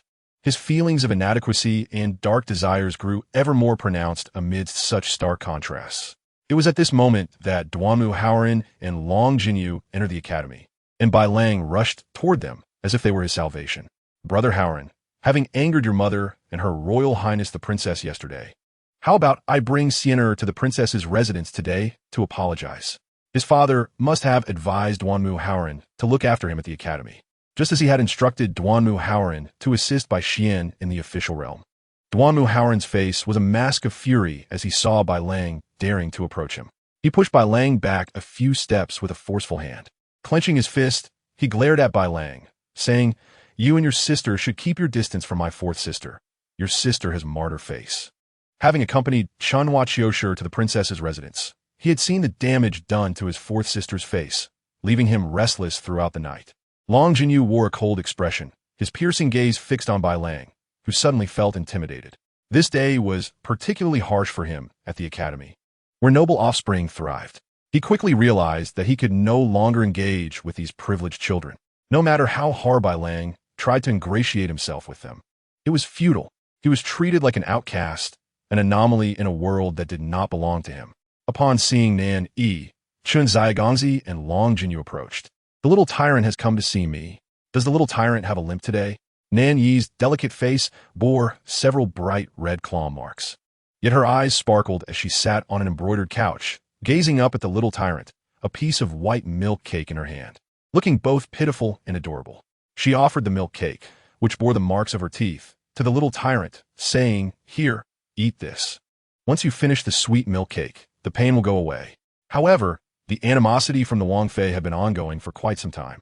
Long Jinyu was acutely aware of the fate that awaited him and knew that the only person who could protect him and his mother within the Duanmu residence was Duanwang himself. Due to Long Jinyu's outstanding performance at the academy, Mr. Xie had praised him and Duanmu Haoran publicly on several occasions. Consequently, Duanwang had come to value Long Jinyu increasingly, no longer viewing him as inconsequential. Though Duan Wangfei harbored deep resentment toward Long Jinyu and the Nian family, she dared not reprimand or scold him in front of Duan Wang. Glancing at Nan Yi, who was offering him milk cake, a smile crept onto Long Jinyu's beautiful face. He pulled out an exquisite little cloth pouch from his sleeve, inside of which were pieces of cheese pastries, exuding a rich milky aroma. Nan Yi's eyes sparkled, her mouth watering as she opened wide in anticipation. Long Jinyu, noticing her eagerness, wiped her drool with his sleeve. With her small hand, she reached for the cheese pastry shaped like plum blossoms from the pouch, thinking to herself, "This cheese pastry is so lovely, shaped like plum blossoms. I almost feel reluctant to eat it." Yet, her hands did not hesitate. Biting into the cheese pastry with her newly grown teeth, Her crescent moon-like eyes narrowed in delight. How satisfying. If you like it, I will have the chef prepare it for you daily, Nan Yi replied, finding himself gradually able to engage in conversation within the Duannan Yi residence. Upon hearing that he wished to prepare some cheese puffs for Nan Yi, the Duke of Duannan was exceedingly delighted. He even commanded the household cooks to heed Nan Yi's directives without question. Seizing this opportunity, Nan Yi took control of the dietary arrangements for himself and his mother, ensuring that no servant could arbitrarily deprive them of their meals or harbor any ill intentions regarding their food. Nearby, young Master Chun, holding a medicinal ointment, felt as though he could not insert himself between Nan Yi and Nan Yi. Anxiously, he exclaimed, "Fourth sister, allow me to apply the ointment for your wounds. The injuries on your lovely face are quite severe." As he gazed upon her, his eyes grew misty. Such a beautiful little girl, resembling a small koi from a traditional painting, marred by such injuries. The more he looked, the more distressed he became, feeling that mobilizing all the children in the academy against Bai Lang would be a mere trifle compared to the punishment he deserved. In the front hall, Jiang Shiqi observed Nan Yi being coaxed by Chun Xiaogong, Long Jinyu, and Duanmu Haoran in the warm chamber, and she smiled softly. At that moment, the steward of the princess's residence entered, announcing, "Miss, the Duke of Duannan, the Duchess, and concubine Yan have also arrived." Jiang Shiqi swiftly rose to her feet. The Duke of Duannan? He was destined to be the emperor soon. She hastily instructed her grandmother to welcome them warmly and to be polite. Within the warm chamber, Long Jinyu, young Master Chun, and Duanmu Haoran also made their way out, just as the Duke and his companions were ushered into the front hall by the servants of the princess's residence. The Duke of Duannan was the least favored son of the current emperor, possessing a rather square visage, yet he could be considered handsome enough. The Duchess beside him, though fair of face, lacked any remarkable charm. Jiang Shiqi's gaze drifted past the two and settled on Yan Shi, who stood behind the Duke. Yan Shi's beauty far surpassed that of the Duchess, suggesting that Long Jinyu had inherited his looks from her. Upon learning that the young miss had been injured at the Chun Junwang residence, the Duke stated somewhat awkwardly, "I happened to be passing by and thought to see how she fared." Despite his higher status compared to Jiang Shiqi, his power paled in comparison. When he spotted the princess approaching from the courtyard, he clasped his hands in a formal salute, addressing her, "Aunt, please, everyone sit down. We're all family here." "No need for such formality," the princess replied, taking her seat at the head of the table and scrutinizing the Duke. With many heirs to the throne, she had scarcely paid attention to this inconspicuous prince until his visit today to see Nan Yi. Under the princess's scrutiny, the Duke felt a surge of anxiety. The Duchess, however, with a sharp voice, reprimanded Long Jinyu for wandering about the princess's residence, declaring, "How dare you run about without decorum? Who permitted you to enter the warm chamber?" Long Jinyu's expression hardened, and he bowed his head, replying, "Yes, I shall not do so again." The princess, with piercing eyes, took a cup of tea presented by a maidservant and remarked, "Is the Duchess accustomed to scolding servants in her own home? It seems she has brought her sharp tongue to my residence, displaying quite the airs." The Duchess's countenance immediately soured. The Duke swiftly admonished his wife, "Silence. You lack a perception." Did she not realize that Long Jinyu's ability to move freely within the princess's residence was a point of pride in the royal family? Long Jinyu was his son, and fostering a good relationship with the princess would only yield benefits. The Duchess, in her folly, attempted to constrain Long Jinyu in front of the princess, revealing her ignorance. Jiang Shiqi, seated opposite the Duke, turned her attention to Yan Shi standing behind him. As a concubine of lesser status, Yan Shi was relegated to a position akin to that of a servant, standing behind the Duke and Duchess. Jiang Shiqi kindly beckoned, "Sister, come sit beside me." Grateful, Yan Shi approached and was seated next to Jiang Shiqi. The Duchess, witnessing this, was nearly consumed by jealousy. She opened her mouth to speak, but the Duke's sharp gaze silenced her. The Duchess's acerbic remarks were stifled. Observing her granddaughter's affection towards Yan Shi, the princess suspected that Jiang Shiqi harbored ulterior motives. With a warm demeanor, she invited Long Jinyu, "Come, sit beside me." Long Jinyu obediently approached and sat at the foot of the princess's couch. The Duchess felt a surge of unfairness. How could a concubine be seated alongside the esteemed young lady of the Jiang family? Moreover, her own son sat at the princess's feet, while she and the Duke were relegated to the lower seats. The expression on the Duchess's face twisted in discomfort. However, the Duke found solace in the scene unfolding before him. Yan Shi, his favored concubine, Forming a bond with a distinguished young lady like Jiang Shiqi was a source of satisfaction. Long Jinyu, too, was cherished by the princess, further enhancing the duke's regard for him. At that moment, the duchess suddenly exclaimed, "Oh my, is that not the young miss?" She beheld Nan Yi crawling out from the warm chamber and immediately extended her arms, wearing a loving expression. "Come here, little miss." As Nan Yi crawled, she cast a glance at the duchess and thought, "Pa, vile woman, do not come near me." She quickly made her way to Long Jinyu's side, clinging to his leg, exclaiming, "Hug, hug, hold me tight, drive away the bad woman." In that instant, Long Jinyu bent slightly, cradling the little dumpling Nan Yi in his embrace. The duke beamed with delight, while the duchess's expression contorted further. Rolling her eyes, she forced a smile, saying, "Had I known this little miss was so affectionate, I should have brought my son along before coming." Then, adopting a tone suitable for a child, the duchess addressed Nan Yi. "Our young master is far superior to your brother. You are still young and do not realize that your brother is the son of a concubine, unworthy of playing with a young miss like you." Upon hearing this, Jiang Shiqi's expression was quite telling. One could only imagine the duchess's reaction upon discovering that Long Jinyu would one day ascend the throne. She was, without doubt, digging her own grave. Nianshi exhibited a flicker of discomfort, casting an apologetic glance at her son. It pained her to think that her lowly status as a concubine, merely a secondary wife, had burdened her son with the stigma of being born of a concubine. The duke's expression stiffened, and he shot his wife a disapproving look. It was evident to all that Long Jinyu was well regarded at the princess's residence, enjoying her favor. Yet, the duchess chose to utter such words to belittle both Long Jinyu and Nianshi. She unwittingly reminded everyone present of Long Jinyu's unremarkable lineage, failing to consider that in venting her frustrations, she brought shame not only upon herself, but also upon the duke and his residence. Then the duchess, with a gleeful gaze fixed on Nan Yi, remarked, "I find this little miss quite endearing.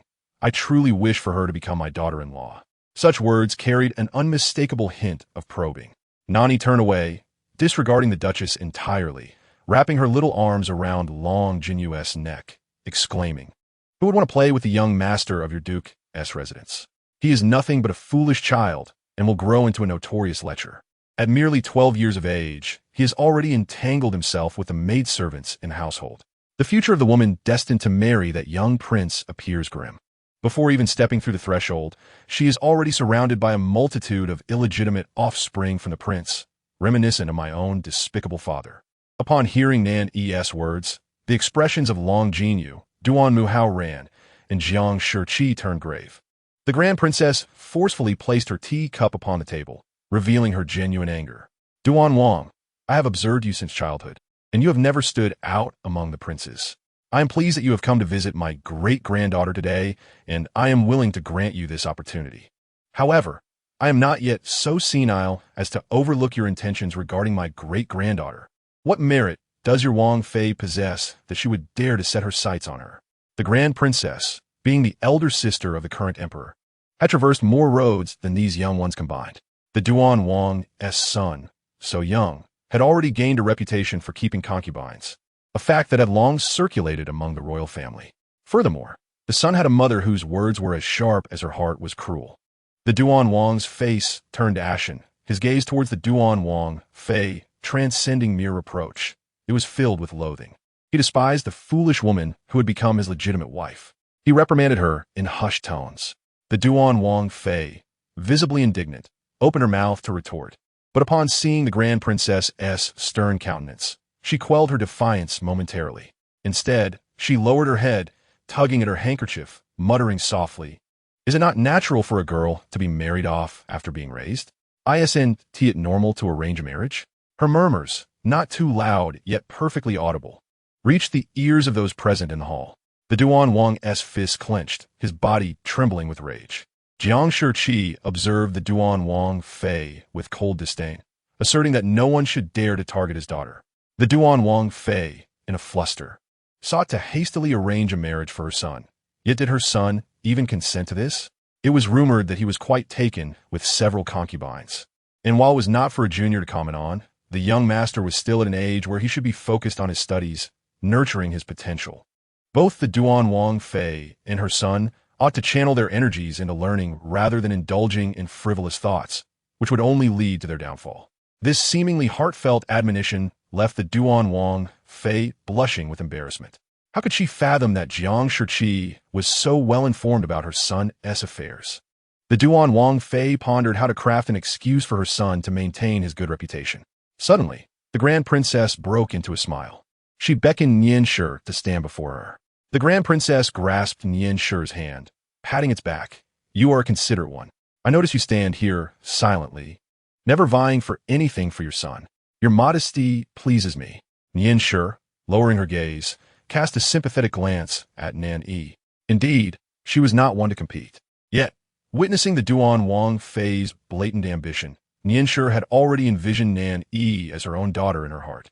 She would not allow the Duannan Fei's schemes to succeed.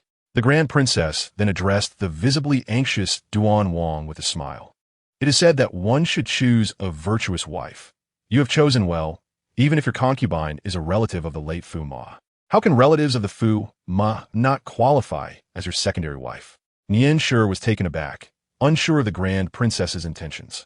Jiang Shiqi stepped forward with a smile, seizing Nan Yi's other hand. The Duannan understood the Grand Princess's meaning and quickly expressed his agreement, while the Duannan Fei, shaken by this turn of events, was left speechless.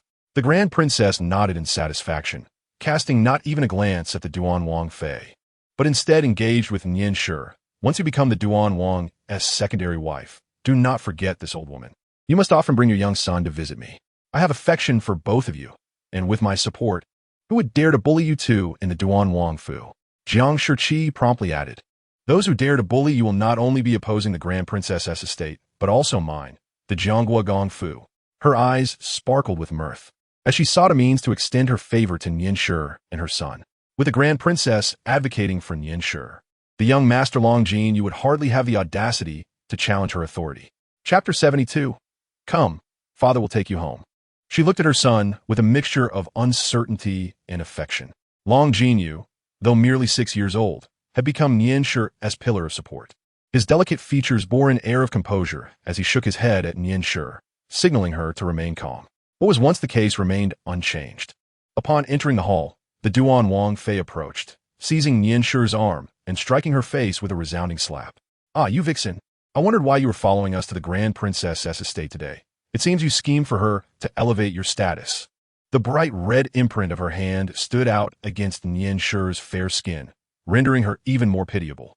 In a fit of rage, the Duannan struck the Duannan Fei back, sending her staggering a few steps to the ground. He pointed at her. "You foolish woman. Had it not been for Nan Yi today, the situation would have been far more embarrassing." He turned to Nan Yi, concern flashing his eyes. "Are you all right? Does your face hurt? I shall have the physician prepare some medicine for you." Nan Yi's eyes glistened with unshed tears, conveying a sense of grievance, yet she remained silent. She took the Duannan's hand. "My lord, do not take offense on my behalf. I have grown accustomed to my sister's strikes. While in the Grand Princess's estate, I did not dare to refuse her highness for your sake. Truly, it is best if you regard her highness's words lightly and let the matter of my status be." The Duannan, upon hearing this, pointed at the Duannan Fei. "Do you see? If only you possessed half of Nan Yi's understanding, I would not have been made to look so foolish in the Grand Princess's estate." The position of secondary wife was already secured. The Duannan would head to the study today to write a notice to the Zhongren Fu. The royal family may have as many concubines as they wished, for they would not be interred in the imperial tombs after death. However, the primary and secondary wives were considered the lord's spouses and should be recorded in the Zhongren Fu, entering the royal jade records. The Duannan hastily departed. Nan Yi, with tear-filled eyes, cast a troubled glance at the Duannan Fei before following the Duannan out. Longjin, expressionless, glanced at the Duannan Fei's heartbroken visage. The Duannan Fei's tribulations had only just begun. Nan Yi resided in the Grand Princess's estate, leaving behind the troubles of a young Ding Ho Fu, and she lived a life of joy each day. The entire household treated her like a cherished gem. After half a month, the scars on her face had faded considerably, despite her naturally fair complexion, which resembled delicate tofu. The remaining faint scratches were still quite noticeable against her skin. Jiang Shiqi kept a vigilant eye on Nan Yi's face, assigning Chunhua and Qiu Shi to monitor her closely, fearing that Nan Yi might recklessly scratch at her own face. He never mentioned that he had come at the behest of Duannan Yi. However, Jiang Shiqi had never acquiesced, nor did she allow that attendant to enter the Grand Princess's estate. Now, 10 months had passed, and Nan Yi had grown a bit of hair. She could even stand with the aid of a low stool. The capital had welcomed the sweltering summer. Nianshi frequently delivered small garments, hair ornaments, shoes, and bracelets for Nan Yi. Since becoming the Duan Wang's secondary wife, Nianshi had adopted an even more reserved demeanor within the Duan Wang Fu. Occasionally, she would visit the residence of the Changgangzhu. While she claimed to be doing this to curry favor with the Changgangzhu on behalf of the Duan Wang, her true intention was to see Nan Yi. How she longed for a daughter like Nan Yi, soft and delicate, as beautiful as a koi doll. Observing the servants bustling about under the eaves of the Changgangzhu's residence, all wearing cheerful expressions, she stood at the threshold. And when Chunhua and Qiushi were momentarily distracted, she climbed over the high threshold into the front hall. The sound of Duannan Yi's reprimands echoed from the front hall. Nan Yi wondered when Duannan Yi had entered the residence. She hurriedly crawled towards the front hall. What if your father-in-law and second brother saw you acting so willfully? What would happen if you were punished by your father-in-law? Duannan Yi's voice was laced with feigned concern. Looking at Jiang Shiqi, who stood before him with little emotion, he grasped her hand, saying, "After 20 years of marriage, how could we harbor any lingering resentment? I truly do not understand how long you intend to remain angry." They had not even had the chance to enter the imperial city. While pondering this, Nan Yi was pulling herself up on the high threshold of the front hall. She cast a disdainful glance at Duannan Yi, whose mind was clearly filled with schemes. Suddenly, she noticed a beautiful little child standing by the door. The child wore a bright red outfit with a diagonal collar, the ties adorned with colorful ribbons. Soft hair was styled into 2 little buns, each holding tiny silver bells, secured with vibrant hair ties. The child was utterly charming. As she wondered whose delightful child this was, she extended her hand toward Jiang Shiqi, calling out sweetly, "Yang Yang," with a heart full of ice. Jiang Shiqi rushed forward and tenderly lifted Nan Yi from the threshold. "How did you manage to crawl out again? If I'm not careful, you wander off everywhere. Look, you've dirtied your little outfit. I'll inform Yan Yi tomorrow, and I won't bother having her make you new clothes." Ever since Nianshi gained the right to freely enter the Duan Wang residence, she had taken it upon herself to provide all of Nan Yi's attire. The charming ensemble she wore today was also crafted by Nianshi herself. It is no exaggeration to say that Nianshi had made more clothes for Nan Yi than for her own son, Long Jinyu. Duannan Yi, seeing Jiang Shiqi's entire focus on Nan Yi, felt discontent. Thus, he feigned a loving demeanor, approaching to embrace Nan Yi. Jiang Shiqi instinctively clutched Nan Yi closer and took 2 steps back. Nan Yi wrapped her small arms around Jiang Shiqi's neck, exclaiming, "Help! Duannan Yi wants to harm me. Don't think because I'm a baby that I don't remember how Duannan Yi once wanted to swap me with by Xian. I almost ended up drowned in a cesspit by that old woman under Duannan Yi. What? Does this scoundrel want to harm me again?" Suddenly, Duanmu Haoran and Duanmu Haobo burst through the door. Both brothers stood protectively in front of Jiang Shiqi and Nan Yi, their faces filled with caution. Observing Jiang Shiqi and her children's reactions, Duannan Yi's expression darkened. He swept his sleeve and placed his hands behind his back, sternly reprimanding. "What are you doing? This is outrageous. Give me Nan Yi." His tone was commanding, and a sense of crisis surged within him. Jiang Shiqi and her children seemed to form an opposition against him, a feeling that unsettled Duannan Yi, as if something unknown was unfolding. "You are being utterly unreasonable. Nan Yi is my daughter, Duannan Yi, and she rightfully belongs in the Yongdingho residence. I will not allow her to live outside." His patience with Jiang Shiqi had worn thin. Since Jiang Shiqi adored Nan Yi so much, as long as Duannan Yi held on to her, Jiang Shiqi would have no choice but to comply. Jiang Shiqi scoffed. If Nan Yi were to live in the Yongdingho residence, who knows which wild child might suddenly emerge to scratch her face. Duanmu Haoran stood firmly in front of Duannan Yi, his tiny fists clenched, eyes ablaze with anger. Duanmu Haobo bowed respectfully to Duannan Yi, pleading for their father to spare their 4th sister. This united front of protection startled Duannan Yi. He pointed at Nan Yi in Jiang Shiqi's arms, questioning, "Are you all openly defying me for this little thing?" Once the heir of the Yongdingho residence, he had previously commanded absolute authority when Jiang Shiqi had been compliant. His wife had been gentle and accommodating, always considering his needs. His sons had shown him respect, never regarding him with the hostility they now exhibited. Duanmu Haobu's expression remained cold. Is this how you refer to our fourth sister, father? If you harbor no love for her, then do not choose to inflict harm. He was perceptive enough to see through Duanmu Jing's true feelings. Duanmu Jing involuntarily stepped back, regarding Duanmu Haobu with newfound eyes. The latter stood tall, his gaze unwavering and profound, exuding a sense of indomitable spirit. His stature was strong, broad-shouldered, as if he could bear the weight of the family's honor and dignity. In that fleeting moment, Duanmu Jing realized that Duanmu Haobu was surpassed by Xian in every way. Perhaps Duanmu Haobu was destined to lead the Duan family to greater heights. A flicker of doubt stirred within Duanmu Jing. Was it worth it to alienate Duanmu Haobu for the sake of supporting by Xian? All along, Duanmu Jing had looked down upon Duanmu Haobu because he was born of Jiang Shiqi. From a moment he entered the world, Duanmu Haobu possessed a prominence that Duanmu Jing had never known. Even the empress had sent her maids to visit him. After all, Duanmu Haobu was the firstborn of the Changgongzhu lineage. Duanmu Jing acknowledged his jealousy toward his eldest son. With such a background, Duanmu Haobu could rise effortlessly, even if he did nothing.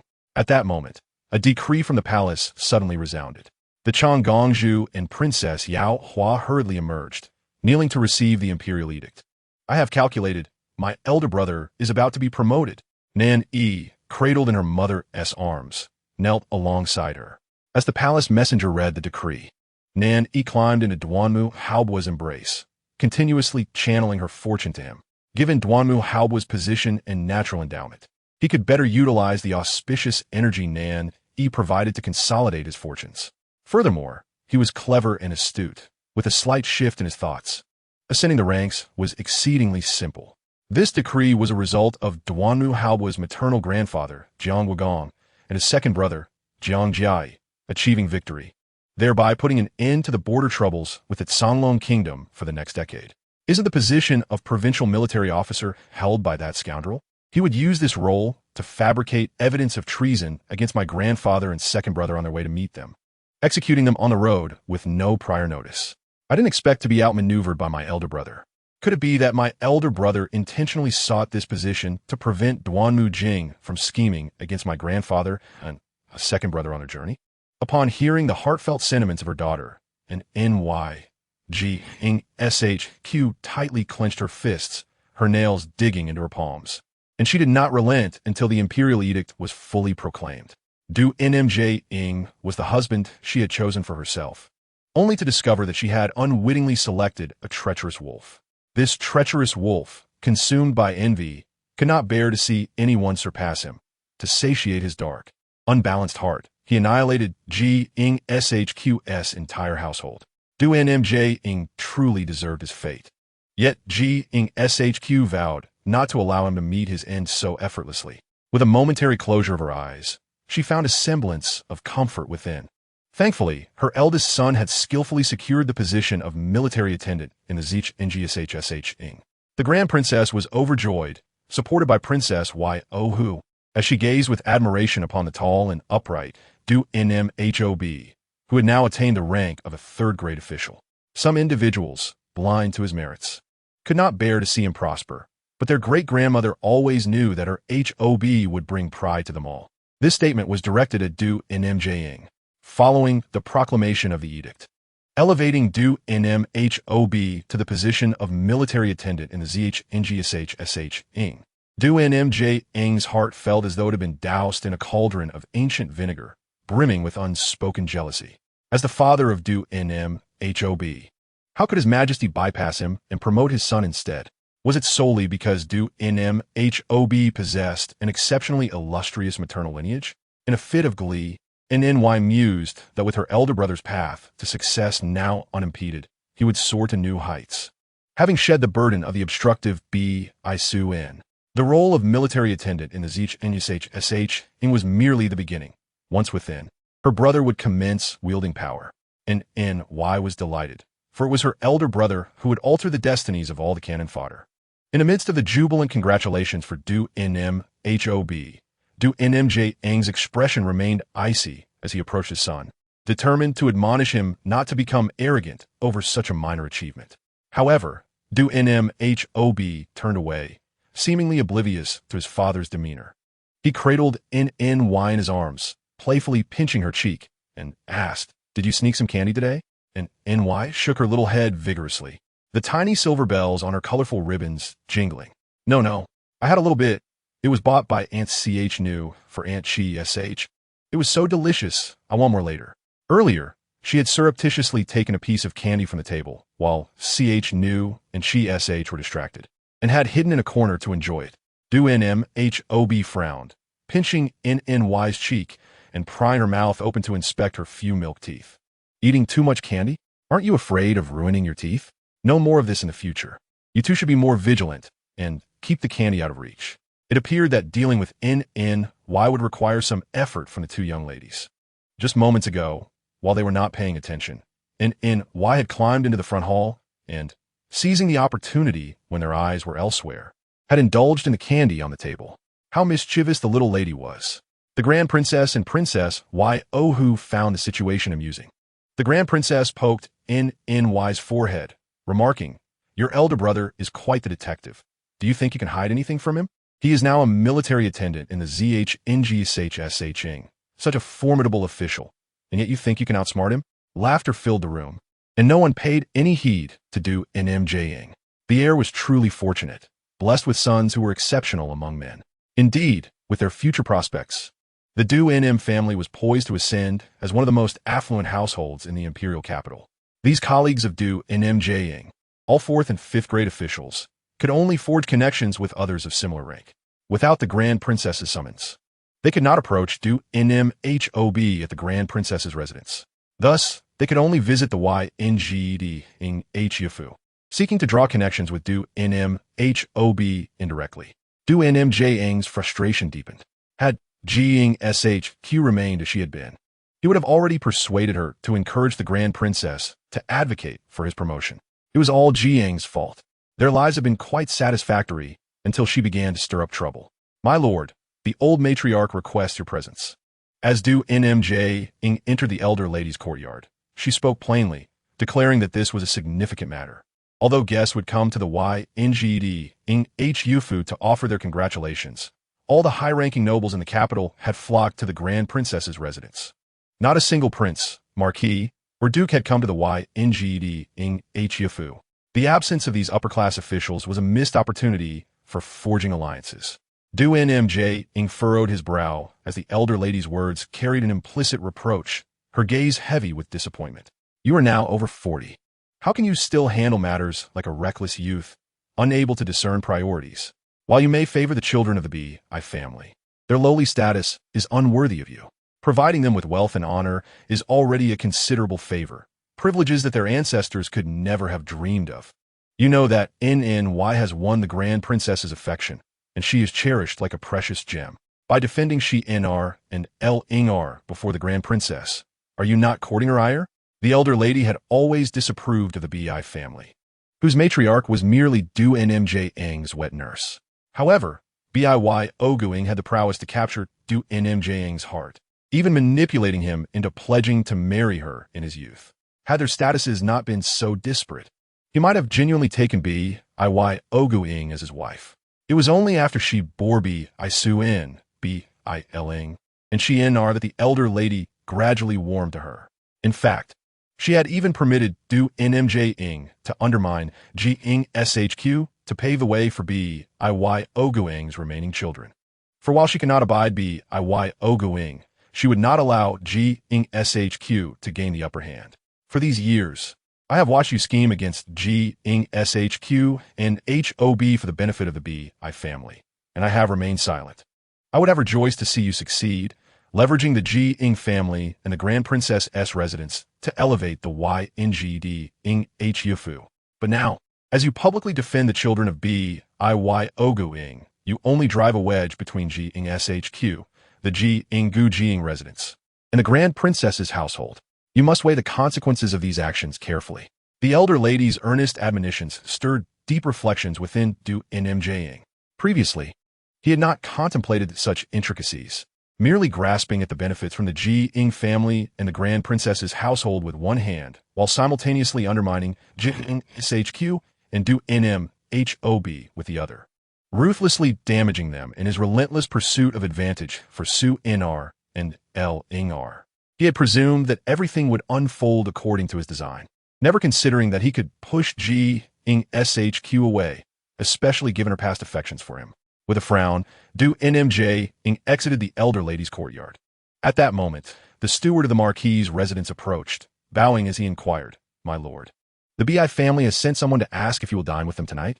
Observing the steward's practiced demeanor, it was evident that over the years, an unspoken understanding had formed between the Yngd Ing Hufu and the Bi family. Chapter 75. Why haven't you advanced in rank? Inform Yao Guang that I shall not be attending today, ordered Duanmu Jing, his brow furrowed. The steward conveyed the message to the Bai family. Upon hearing this, Bai Yao Guang felt a flicker of anxiety. Duanmu Jing would not be dining here? This was not a promising sign. Noticing Bai Yao Guang sitting motionless in the front hall, Bai Xian stepped forward, clasping his hands in inquiry. "Mother, has something occurred?" Bai Yao Guang immediately rose, questioning Bai Xian, "Has anything happened outside? What have Jiang Shiqi's children done? Why has your father not come to dinner?" 2 decades of being an outside mistress had rendered Bai Yao Guang particularly sensitive.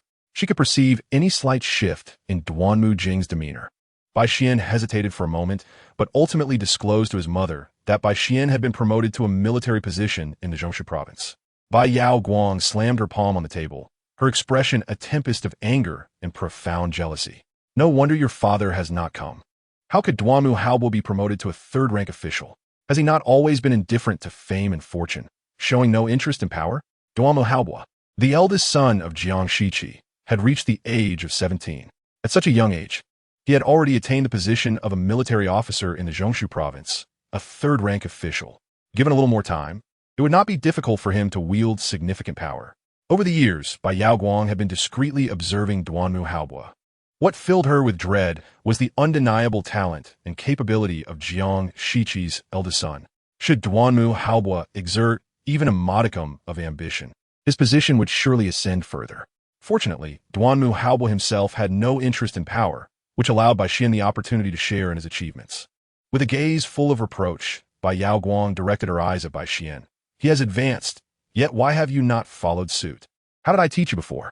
Do you wish for us, mother and son, to remain hidden away in this disreputable Bai residence for all eternity?" From long ago, Bai Yao Guang and Duanmu Jing had begun their strategic planning. They intentionally fostered a close relationship between Bai Xian and Duanmu Haobo, knowing well Duanmu Haobo's disinterest in worldly gain. Their aim was to propel Duanmu Haobo into the official realm early, thereby facilitating Bai Xian's rise and enhancing his political standing. Faced with Bai Yao Guang's accusations, Bai Xian felt a heavy bitterness in his heart. He was at a loss as to why Duanmu Haobo had suddenly become so perceptive. Previously, it was remarkably easy to secure achievements from Duanmu Haobo. A mere suggestion would prompt him to credit his accomplishments to Bai Xian. But now, not only was it challenging for Bai Xian to gain any favor, even approaching Duanmu Haobo had become a daunting task. Yet Bai Yao Guang had no desire to hear Bai Xian's explanations. She stepped forward, grasping his collar, her eyes filled with both stubbornness and despair. "What plans do you have for your future, looking so aimless? Shouldn't you actively seek to warm your relationship with Duanmu Haobo, considering the coldness between you? Do you wish for us to live forever in this dark Bai residence?" She had grown weary of the life of an outside mistress, fraught with anxiety and caution. No wonder Duanmu Jing had not come to dinner. Everything had been going well until Jiang Shiqi's sons distinguished themselves, causing Duanmu Jing to waver. Bai Xian, receiving a barrage of reprimands from Bai Yao Guang, felt his expression shift from troubled to resolute. He clasped his hands, bowing his head before her. "It is my fault. Mother, I shall find a way." He had heard that there was a banquet for Zhongshu province officials in honor of Duanmu Haobo that very day. Bai Xian promptly prepared himself and set off towards the auspicious building in the imperial city. The second floor of this establishment had been reserved by the officials of the Zhongshu province. Numerous carriages of second and third-rank officials were parked outside. As Bai Xian approached, intending to ascend to the second floor, he was halted by a waiter. The waiter appraised Bai Xian with a smile. "Might I inquire what business you have, esteemed sir?" He was a server at the auspicious building, which, though not the largest in the imperial city, was frequented by officials. The waiter's keen eyes could easily discern those of noble status from mere commoners. Bai Xian offered the waiter a silver coin, please convey my regards. I'm a close friend of Lord Duanmu. I have come to reminisce with him today, having heard he is hosting a banquet here. The waiter weighed the silver in his hand and ascended to the second floor. What close friend of Lord Duanmu? The officials attending the banquet were not just anyone, and the waiter hurriedly dismissed Bai Xian. The sounds of guards rebuking echoed from above. It would be wise not to jest with me, sir. Today is a banquet for the officials of the Zhongshu province. What rank do you hold? The Zhongshu province was the power center of the entire Xianglong kingdom, primarily responsible for managing state affairs, formulating policies and laws, and overseeing the appointments and dismissals of officials. The officials present at the auspicious building were predominantly of second and third ranks. What did this imply? It meant that the very rulers of the Xianglong kingdom were gathered on that second floor. Not only was access not granted to just anyone, but even eavesdropping from outside the banquet was strictly prohibited. Should any insider information be overheard regarding the future direction of the Xianglong kingdom, it could lead to severe consequences. Moreover, should any of these second or third rank officials take a liking to someone, a mere gesture could elevate them 3 ranks. Bai Xian's face flushed with embarrassment. Since entering the official realm alongside Duanmu Haobo, he had never faced such ridicule, especially not from a mere waiter. Just then, several casually dressed Zhongshu province officials entered. Bai Xian immediately recognized the foremost figure as a second-rank official. Greetings, esteemed officials. Bai Xian rushed forward, clasping his hands in respect, presenting his most refined etiquette. I'm a friend of Haobo. He believed this declaration would earn him special favor. However, the Zhongshu officials merely appraised Bai Xian briefly before turning away, disdain evident in their disregard. Such unsolicited advances from strangers occurred daily, with many claiming friendship with someone of importance. Bai Xian's face turned crimson from embarrassment, while the waiter beside him chuckled mockingly. Chapter 76. I shall take my brother to see the world. Duanmu Haobo's carriage arrived. He appeared neither early nor late, seemingly having timed his entrance perfectly. He neither kept others waiting, thereby appearing arrogant, nor arrived before others, which would suggest a lack of importance. The second and third rank officials of the Zhongshu province gathered in the first floor, smiles adorning their faces as they awaited Duanmu Haobo's descent from the carriage. Bai Xian squeezed to the forefront, positioning himself directly in front of a second-rank official. He intended to be the first to greet Duanmu Haobo, rekindling their former closeness. Bai Xian was acutely aware that despite the officials being of second and third ranks, they would still seek to curry favor with Duanmu Haobo, a third-rank military officer. His remarkable background and youthful age made him an individual of immense potential. At just 17 years old, Duanmu Haobo, as a military officer of the Zhongshu province, had a long road ahead of him. Thus, what did Bai Xian's presence before a second-rank official truly signify? As long as he maintains a good rapport with Duanmu Haobo, the officials of the Zhongshu province will inevitably reconsider their perceptions of him. The dignified second-rank official, obstructed by Duanmu Haobo, wore a stiff expression as he scrutinized Bai Xian. A hint of a cold smirk emerged on his face, for how could such a naive fool, devoid of understanding of the intricacies of court culture, dare to seek favor within the Zhongshu province? The carriage of Duanmu Haobo came to a halt, and the curtain was drawn back. Clad in a deep blue robe, he possessed a strikingly handsome visage, with a blue sash cinched around his waist, exuding an air of nobility. His hair was elegantly adorned with a fine jade crown. Despite the lack of ostentation, Duanmu Haobo radiated an unmistakable aura of grandeur. Those who beheld him could not help but express admiration for his grace. Haobo, my brother. Bai Xian stepped forward, eager to engage Duanmu Haobo in conversation. The small garment worn by the little girl, adorned with vibrant embroidered butterflies, was particularly delightful. Her hair was adorned with 2 small silver hoops, each embellished with tiny bells, tied with multicolored ribbons that danced in the breeze, adding a touch of ethereal elegance to Nan Yi. Following closely behind were Duanmu Haoran and Long Jinyu. Bai Xian was momentarily taken aback. Why were Duanmu Haoran and Long Jinyu accompanying them? The official from the Zhongshu province approached with a smile, pushing Bai Xian aside. Haobo, who are these young friends? The girl, resembling a koi, nestled in Duanmu Haobo's arms, was undoubtedly Nan Yi. The official had visited the Princess Royal's residence the previous day and found Nan Yi to be even more charming than his own granddaughter. Duanmu Haobo gestured for Duanmu Haoran and Long Jinyu to step forward. These 2 are my younger brother and the young master of the Duan family. I thought it time for them to experience the world, so I brought them along. Gentlemen, please treat them as mere children. The officials of the Zhongshu province greeted Duanmu Haoran and Long Jinyu with smiles. Recognizing that the great-grandson of the Princess Royal and the young master of the Duan family were not ordinary children and could not be treated lightly, the gathering at this auspicious venue was indeed a matter of fate. "Young friends, please." Bai Xian hastily moved closer to Duanmu Haobua, his tone laced with jealousy. "Haobua, in such an important setting, how could you bring a few children along? How could he not feel envious?" Not only was Duanmu Haobua striving diligently for success, but he was also bringing along Duanmu Haoran and Long Jinyu to mingle with the influential figures of the court. Given Duanmu Haoran's current background, if he were a bit more astute and handsome, he could easily become a powerful minister in the future.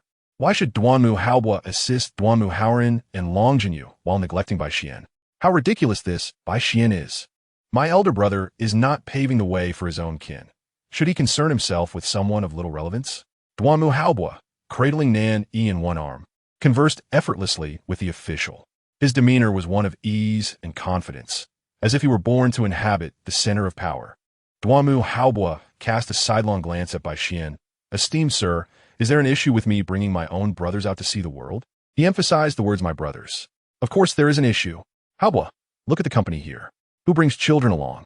You risk becoming the subject of ridicule by bringing them out." Bai Xian feigned understanding as he scolded Duanmu Haobua. He aimed to showcase the folly of Duanmu Haobua to the gathered officials. Did Duanmu Haobua think such a gathering was akin to a family backyard? Bringing children was utterly inappropriate. With her little head resting on her older brother's shoulder, Nan Yi stifled a small yawn. This Bai Xian will never comprehend that when one's capabilities reach a certain level, no matter how outrageous their actions, others only express approval and do not find them inappropriate. Duanmu Haobua merely smiled, allowing Bai Xian to make a fool of himself. The official regarded Bai Xian with the same incredulity one would reserve for a simpleton. "Who are you?" "This is a gathering of our colleagues from the Zhongshu province. I do not recall anyone of your stature." Bai Xian quickly introduced himself. "I'm a close friend of Haobua." Upon hearing of his gathering, I rushed over. He then looked at Duanmu Haobua, his tone carrying a hint of reproach, as if he were quite familiar with him. The officials present almost began to believe that Bai Xian and Duanmu Haobua shared a close bond. The corners of Duanmu Haobua's mouth turned cold. "There is no need for this esteemed sir to concern himself. My brothers and sisters are not for outsiders to meddle with. I am pleased to bring them along, and neither my mother, grandmother, nor great-grandmother has objected." What is Bai Xian to this matter? Who has granted him such authority? Chapter 77. My father aids the wicked. How embarrassing, despite knowing that Duanmu Haobua's attitude toward Bai Xian had drastically changed. Bai Xian still struggled to adapt to the newfound coldness in Duanmu Haobua's words, as if they were strangers rather than the close friends they once were. Upon seeing Duanmu Haobua cradling Nan Yi and leading Duanmu Haoran and Long Jinyu upstairs, he called out, "Haobua, is there some misunderstanding between us? Perhaps we should discuss it privately." He fancied himself more esteemed than these second and third-rank officials. Did he truly expect Duanmu Haobua to abandon the influential figures present to engage him in a private conversation? Ridiculous. Nan Yi clenched her fists, realizing she needed to devise a plan to prevent Bai Xian from speaking privately with her elder brother. Otherwise, the clarity that had finally dawned upon her elder brother might be led astray by Bai Xian's words, leaving their family of cannon fodder without hope. As Nan Yi racked her brain for a solution, the previously obstructed second-rank official wore a smirk. He quietly remarked, "Isn't this the same Bai Darren who stood alongside the heir of the Chengjun Wang at the Chengjun Wang's residence?" Upon hearing this, Bai Xian's expression swelled with pride. "See, I told you, I'm no nameless figure. Even the second-rank officials of the Zhongshu province recognize me." But the second-rank official continued, "I heard from my wife that this Bai Darren tarnished the reputation of a noble official's daughter and sought to coerce her into becoming a concubine using the influence of the Yongdingho family. In the end, the young lady had no choice but to seek assistance from the Princess Royal." A faint smile graced Duanmu Haobua's lips. "I was present at that time as well. Bai Darren's actions brought disgrace to the Yongdingho family. My father, in aiding such wickedness, has left me feeling ashamed. Fortunately, my great-grandmother is a woman of principle. She intervened to halt this bullying of good women, or else I would be too ashamed to dine with you esteemed mentors today." Upon hearing this, the officials of the Zhongshu province expressed their views, stating that this was not the fault of the virtuous nephew. "This is your father's folly. You need not bear the blame." Another third-rank official stepped forward, declaring, I was also present at the birthday banquet of the Chungjun Wang's young master. I can assure you that it had nothing to do with the virtuous nephew. The Chungjun Wang is a venerable noble within the capital. The officials present, even those who were unable to attend, had instructed their wives and daughters to celebrate the young master's birthday at the Chungjun Wang's residence. Only moments ago, the crowd had failed to associate Bai Xian with the esteemed Lord Bai, who had tarnished the reputation of the Li family as precious daughter. Now, with the truth laid bare, the gazes directed at Bai Xian transformed from initial suspicion to overt disdain and revulsion. The onlookers wished to distance themselves from Bai Xian, fearing that the taint of such a notorious official would mar their own pristine reputations. Bai Xian's face flushed crimson as he turned to Duanmu Haobo, hoping he might intervene on his behalf. Brother Haobo, please tell them that the truth is not as the rumors suggest, and do not heed only the words of the Li family's daughter. Duanmu Haobo, appearing lethargic, seemed more absorbed in adjusting the colorful ribbons cascading from his arm, dismissing the connection between Lord Bai and the Li family. I have no desire to meddle in such matters, but I merely hope that Lord Bai will exercise caution in his words and deeds. Whatever misdeeds he has committed should only implicate the Yongding Marquisate. Let us not drag the princess's residence or the Jiang Duke's estate into this, lest my grandfather and great-grandmother's reputations be sullied by an official of such dubious moral character. Upon hearing this, the officials present, who had previously speculated about Bai Xian's ties to the Yongding Marquisate, became further convinced of his clandestine connections. Indeed, it was apparent that Bai Xian must have some unspeakable relationship with the Marquis or his heir. Why else would Duanmu Haobo show no concern for the Yongding Marquisate while fixating solely on his maternal grandfather's estate and the princess's residence? The powerful officials exchanged knowing glances as they escorted Duanmu Haobo to the second floor, leaving Bai Xian standing frozen, as if plunged into an icy abyss. What did Duanmu Haobo mean by this? Why did he deliberately separate Bai Xian from the Jiang Duke's estate and the princess's residence? It was well known that the current prestige of the Yongding Marquisate was built upon the support of the Jiang Duke's estate and the princess's residence. Ha ha ha! I see the expression on Bai Xian's face. It is truly delightfully amusing. He and the Li daughter should be permanently locked in this disgrace. A scoundrel paired with a shameless woman, still hoping to climb to power on the back of my elder brother. How brazen! Nan Yi clapped her hands in glee, nestled in her elder brother's embrace, her laughter ringing out. Duanmu Haobo shook his head, slipping a piece of milk cake into the little girl's hands. Observing her unrestrained delight at Bai Xian's humiliation, he found it amusing that such a trivial embarrassment could bring her such joy. The next day, officials at court spoke of the previous day's gathering at the Ministry of Rights, where Bai Xian had shamelessly sought to ingratiate himself with others. This man does not realize his own standing. Despite his notorious reputation, he still wishes to associate himself with the illustrious Duanmu. One could not help but possess a sense of self-awareness, lest one become a laughingstock. Bai Xian's ambition was glaringly apparent, yet his abilities were ill-suited to match his aspirations. Did he truly believe that his tenuous ties to the Yongding Marquisate would grant him entry into the Ministry of Rights? Did he possess the capability to achieve such a feat? As the group of officials continued their discourse, one among them inquired directly, I have heard that Bai Xian shares a close relationship with the son of the Chungjun prince. Do you think there might be something more to their connection? A sense of alarm surged within Duanmu Jing, who lingered behind the others. Had his paternal link to Bai Xian been discovered? This was certainly not the time for such revelations, especially given the current tension with Jiang Shiqi. If she were to learn of his extramarital affairs and his children by another woman, how would she react? An official from the Astronomical Bureau, stroking his beard, proclaimed, Bai Xian bears no familial resemblance to the Duanmu heir, so cease your baseless speculations. Clearly, there is no similarity between him and Duanmu Jing. Chapter 78. Wei Gu and Bai Yaoguang were childhood sweethearts. His emotions were in turmoil, fearing that others might uncover his father-son relationship with Bai Xian, while simultaneously infuriated by the official's assertion that they bore no resemblance. How could anyone claim that he and Xian were not alike? They were indeed father and son. How could there be no likeness? Such remarks, while met with disdain, left a subtle mark on Duanmu Jing's heart.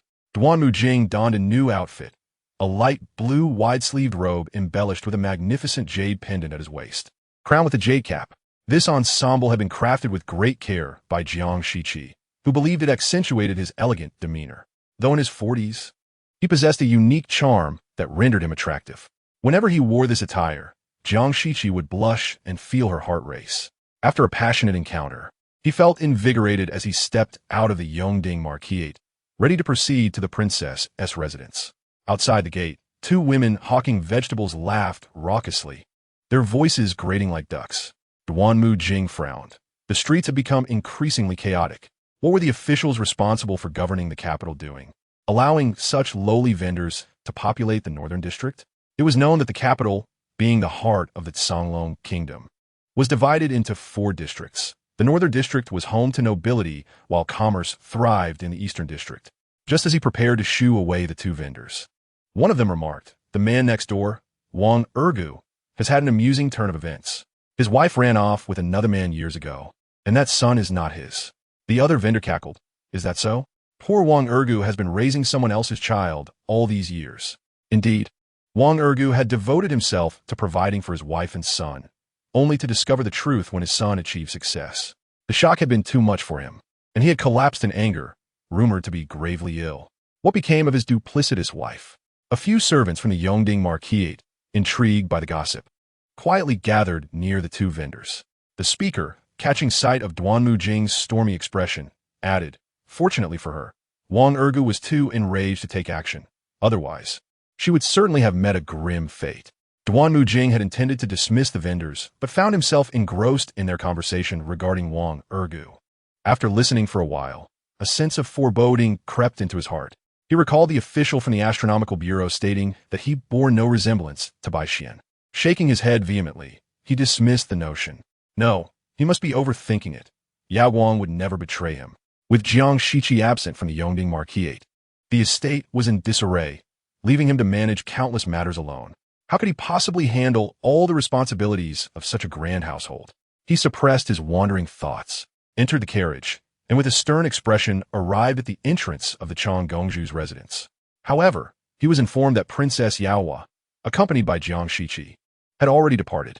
Duanmu Jing furrowed his brow and inquired of the gatekeeper about their whereabouts. The gatekeeper chuckled and replied, "How would I know? The master's itineraries are not shared with me." Observing the smile on the gatekeeper's face, Duanmu Jing clenched his fists tightly. He recognized this gatekeeper, who had once treated him with great warmth during his visits to the Chang Gongzhu's estate. The cordiality was now replaced with a distinct coldness, despite the smile. Very well. If they choose to treat him this way, once he regains control over Jiang Shiqi, he would ensure that all the servants in the Chang Gongzhu's residence are replaced, preferably with his own people. This way, he would not have to remain so passive, unable even to track Jiang Shiqi's movements. Upon stepping into the Yongding Ho's residence, he was immediately met with an unpleasant odor. Duanmu Jing rolled his eyes, knowing without needing to look that it was his mother, Wei Shi, who had arrived. Recently, Wei Shi had been confined to her own courtyard by the Yongding Ho, and today marked her first venture out. Upon seeing Duanmu Jing, she joyfully approached him, exclaiming that she had a young brother named Wei Ge, who was about the same age as Duanmu Jing. Over a decade ago, when Bai Xian was just born, he had arranged for Wei Ge to infiltrate the army under Jiang Guogong's command, where he had remained stationed at the borders ever since. Wei Shi's heart brimmed with anticipation as she recalled that little vixen, La Mei. Now that her maternal family was not without its own members, would the Ho dare to confine her further and assist that little vixen? Yet, she failed to notice the peculiar expression on Duanmu Jing's face. Speaking of Wei Ge, he had indeed shared a close bond with Duanmu Jing. For many years, they had maintained correspondence. However, Duanmu Jing suddenly remembered that Wei Ge was not only his childhood companion, he had also grown up alongside by Yao Guang. Wei Shi waved her hand in front of Duanmu Jing. At that moment, the gatekeeper suddenly shouted. Following this, Jiang Shiqi's figure appeared, moving gracefully. Wei Shi felt a wave of dissatisfaction rise within her and sarcastically remarked, "I isn't the Chang Gongzhu most fond of you?"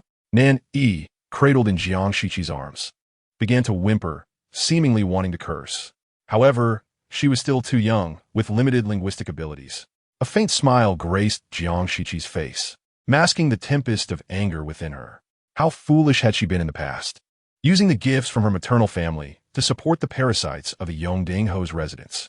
And as if that were not enough, she had even supported Duanmu Jing's mistress? Why was the Ho's wife always fixated on the gifts from her maternal family? Was it possible that the esteemed mistress of the Yongding Ho's residence lacked for anything from her maternal side? Wei Shi immediately retorted, "Who lacks anything from you?" She added, "Do not elevate your own status too high. Even if you hail from nobility, you are now the daughter-in-law of the Duanmu family." Why was the Ho's wife so concerned with the gifts from her maternal family? Wei Shi then tugged at Duanmu Jing's sleeve, signaling him to manage Jiang Shiqi. With Jiang Shiqi's temperament becoming increasingly unruly, and with Wei Shi's conflict with the Yongding Ho, she wielded no power in the residence. Managing Jiang Shiqi was beyond her capabilities. Yet, Duanmu Jing keenly noticed the change in Jiang Shiqi's address towards Wei Shi. In the past, Jiang Shiqi either referred to her as Wei Shi Anyang or simply as Bomu. This subtle shift in Jiang Shiqi's demeanor left Duanmu Jing feeling quite unsettled. He stepped forward, adopting a warm and gentle tone as he said to Jiang Shiqi, "Mother speaks without thinking. You know her nature. She has always been so blunt over the years. Do not take it to heart." Jiang Shiqi evaded Duanmu Jing's outstretched hand, her expression frosty.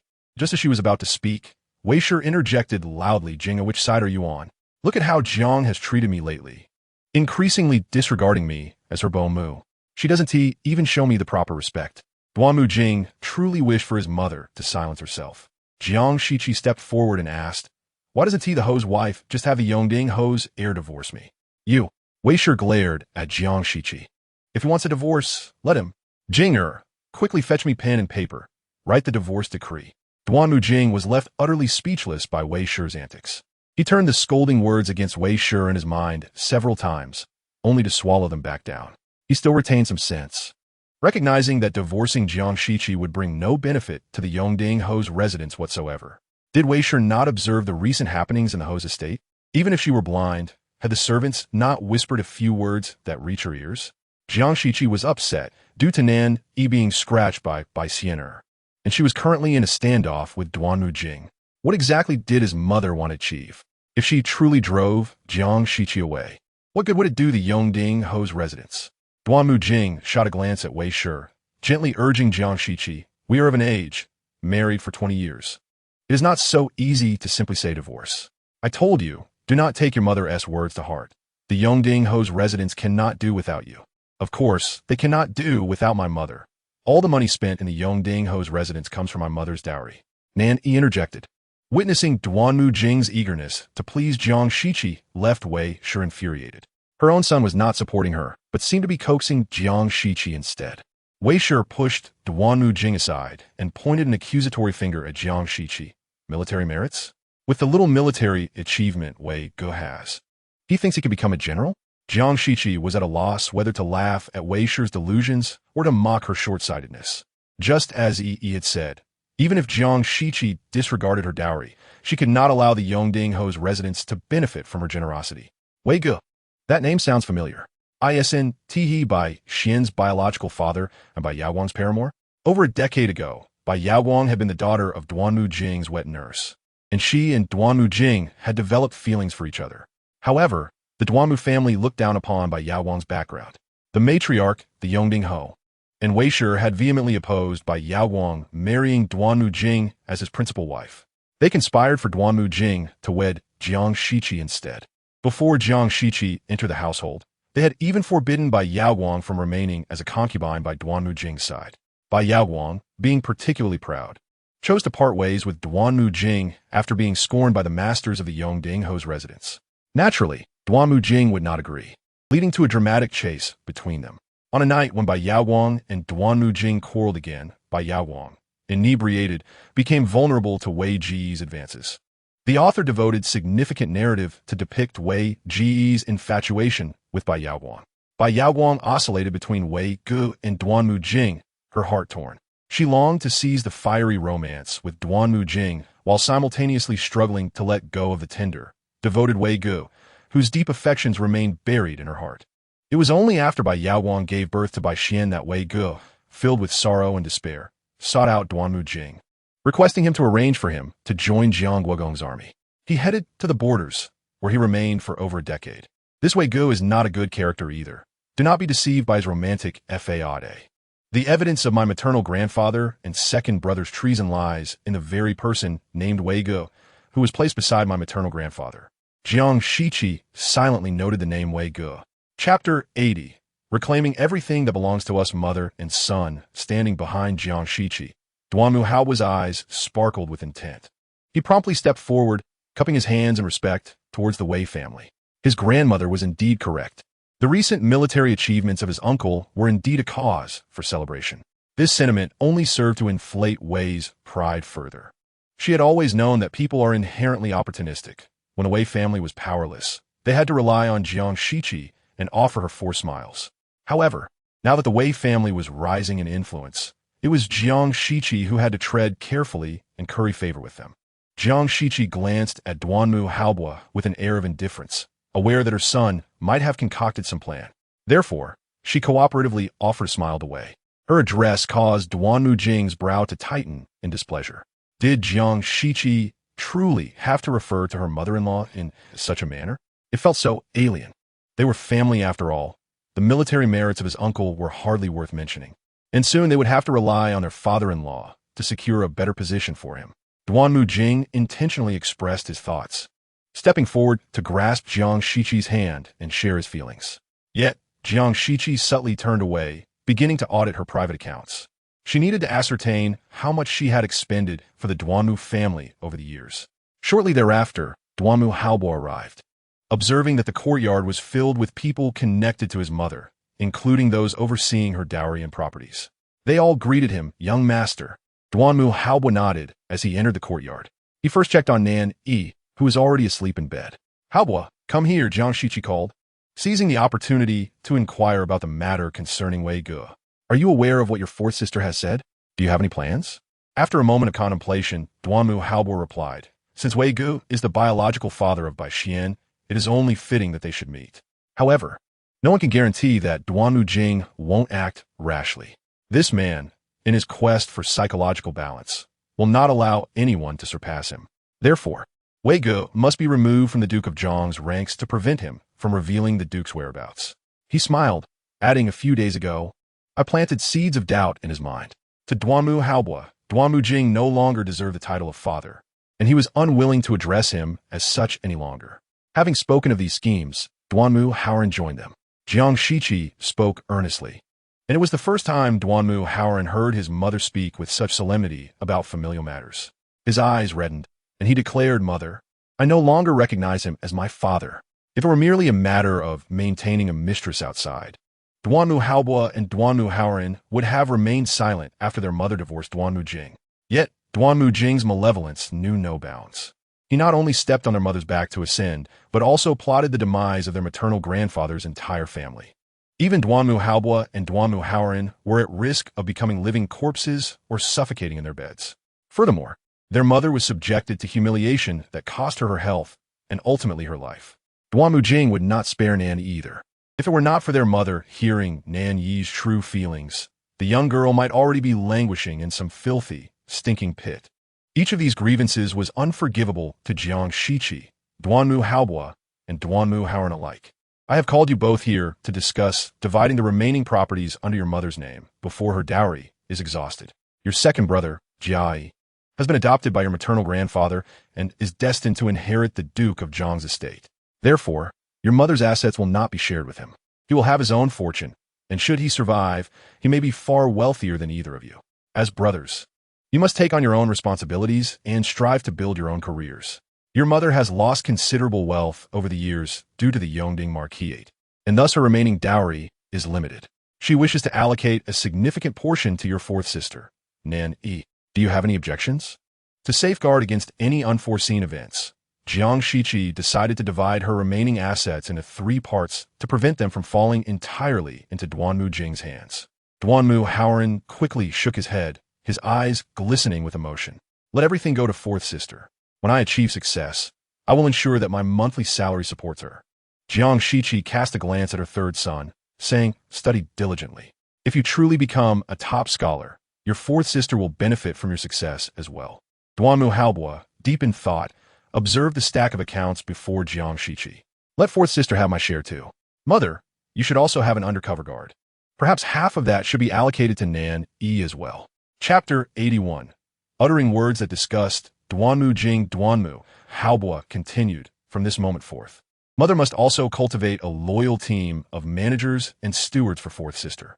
Should she choose not to manage the accounts and simply wish to live joyfully, these individuals will ensure her financial well-being. Duanmu Haobo meticulously planned for Nan Yi's future, his gaze icy. Duanmu Haoran nodded in agreement, pledging to assist, ensuring that fourth sister would not suffer any losses. Jiang Shiqi regarded her two fine sons, astonished by their understanding and willingness to forego her dowry in favor of Nan Yi. Such exemplary sons should not fall prey to the hands of Duanmu Jing and Bai Yaoguang. My lady, the heir has arrived, Chunhua announced.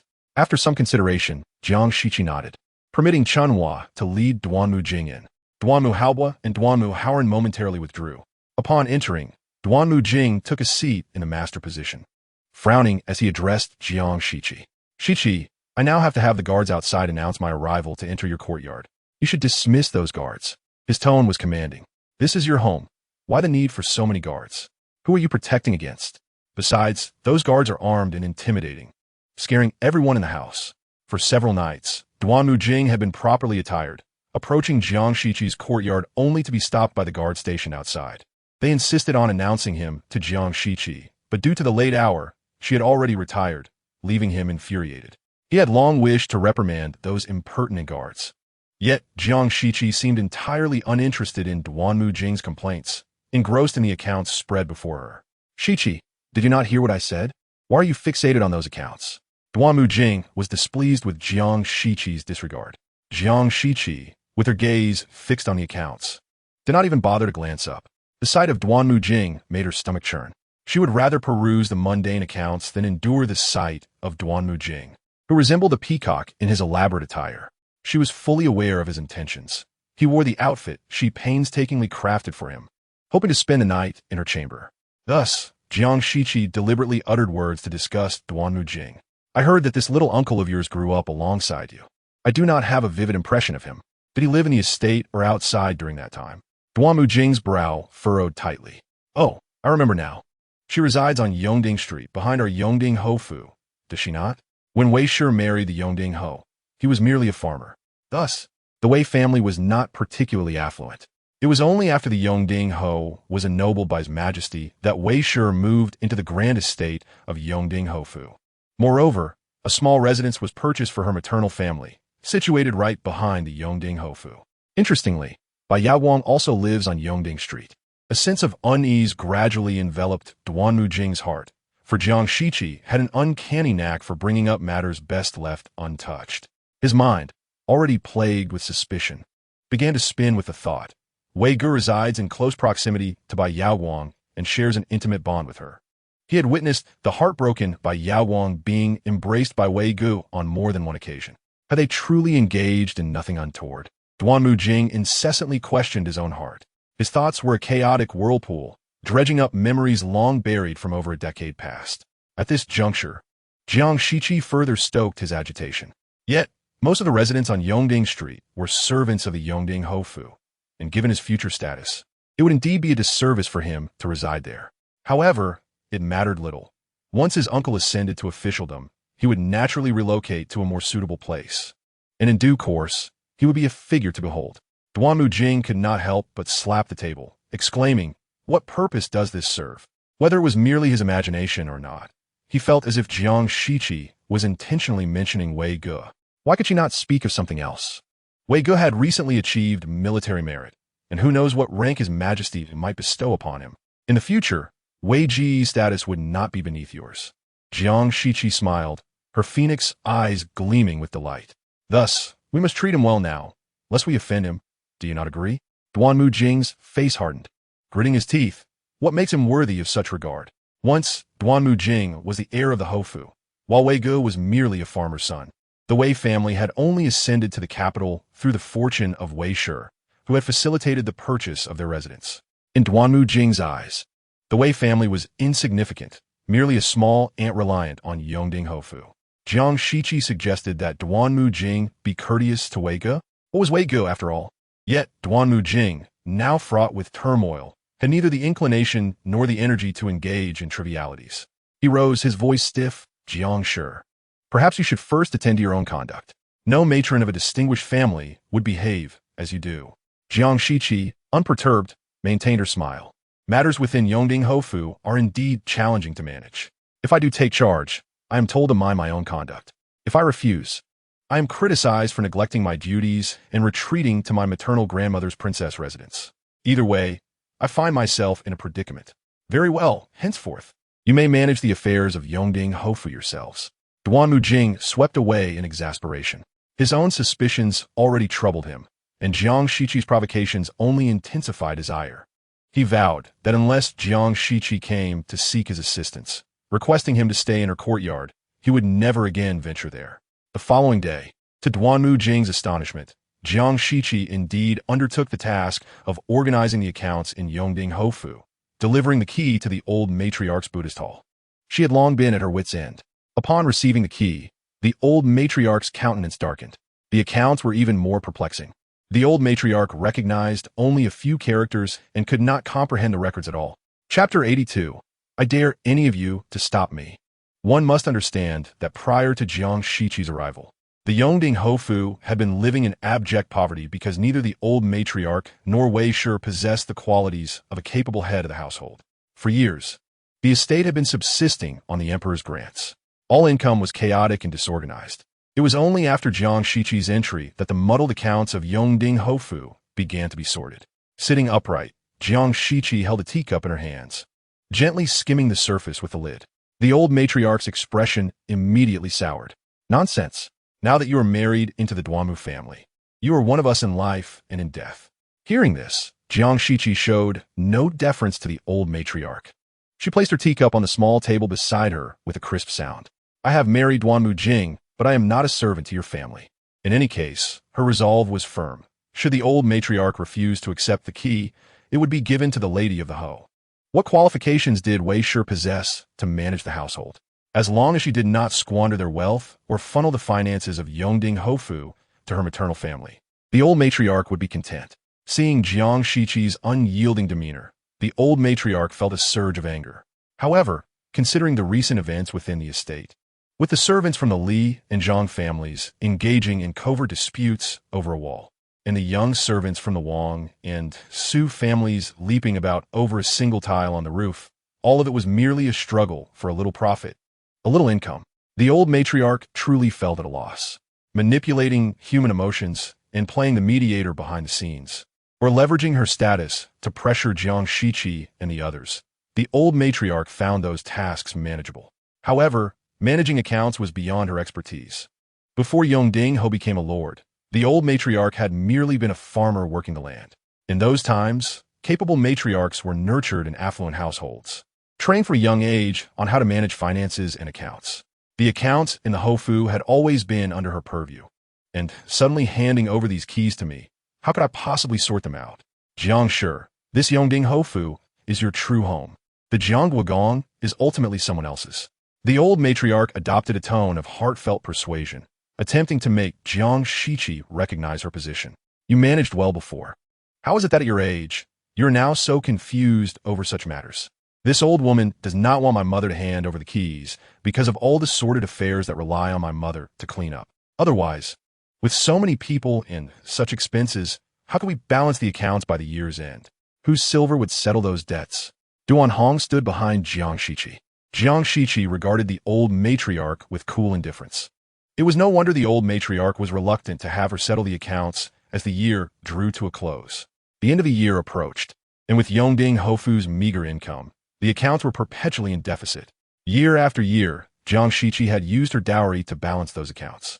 Previously, she had been kept in the dark by Duanmu Jing, believing their relationship to be profound, and had not cared for such monetary matters.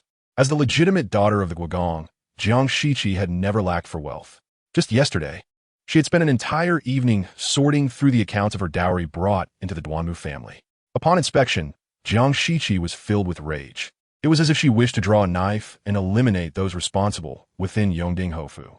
When she had married, her dowry had been a grand spectacle, with an entourage so vast that the front of the procession had entered Yongding Hofu long before the rear had departed from the Guokong residence.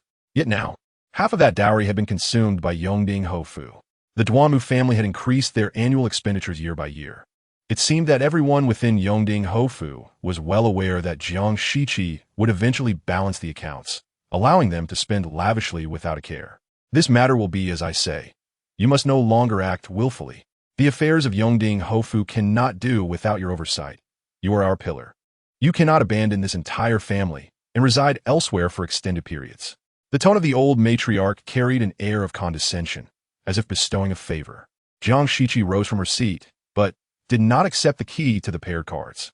The elderly lady seemed to be quite advanced in age, with her hearing impaired. Regardless of what the old woman said today, I was determined to hand over the key to the paired cards. I still needed to sort out my own dowry and would not bother the old lady any longer. She turned to leave the Buddhist hall. The elderly lady slammed her hand on the table in anger, exclaiming, "Jiang, how dare you? Am I to be disrespected by you? Stop Jiang right there. This unfilial creature. Do I not have any authority over you?" Recently, Jiang had become exceedingly audacious, and the elderly lady aimed to seize this opportunity to teach her a lesson, reminding her that although the Jiang family managed the finances in the Yongding Marquisate, it was the elderly lady who held the final say. Several maids rushed forward to encircle Jiang Shiqi. With a fierce demeanor, honed from the battlefield, she instilled fear in the hearts of the maids. "Let me see who dares to stop me." As a general personally appointed by the emperor, she possessed official status and had indeed taken lives. The maids stood frozen, unwilling to advance. Jiang Shiqi's guards, armed with swords, swiftly joined her, drawing their blades with a swift motion.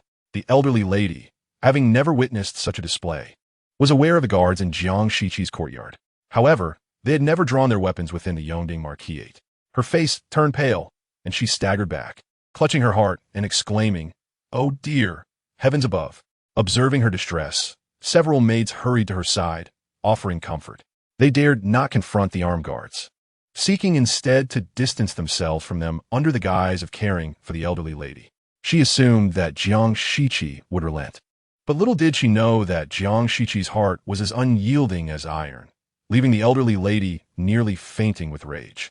How could a granddaughter-in-law be so unfilial? Meanwhile, Duanmu Jing, feeling troubled, sought solace in the company of his colleagues over drinks, but he could not locate anyone. The elderly lady had no choice but to send someone to find the Yongding Marquis, for he was her son. Now that Jiang Shiqi had provoked her to such a state, the Yongding Marquis had to step in to advocate for her. Upon learning from a maid that Jiang Shiqi had relinquished the key to the paired cards, the Yongding Marquis became furious, declaring, "This Jiang intends to rebel. Just wait until I draft a letter of divorce to cast her aside." He immediately set off for the elderly lady's courtyard to support her. However, he was suddenly embraced by Lai Mei, who sweetly remarked, "Isn't it wonderful that the young lady does not wish to manage this household?"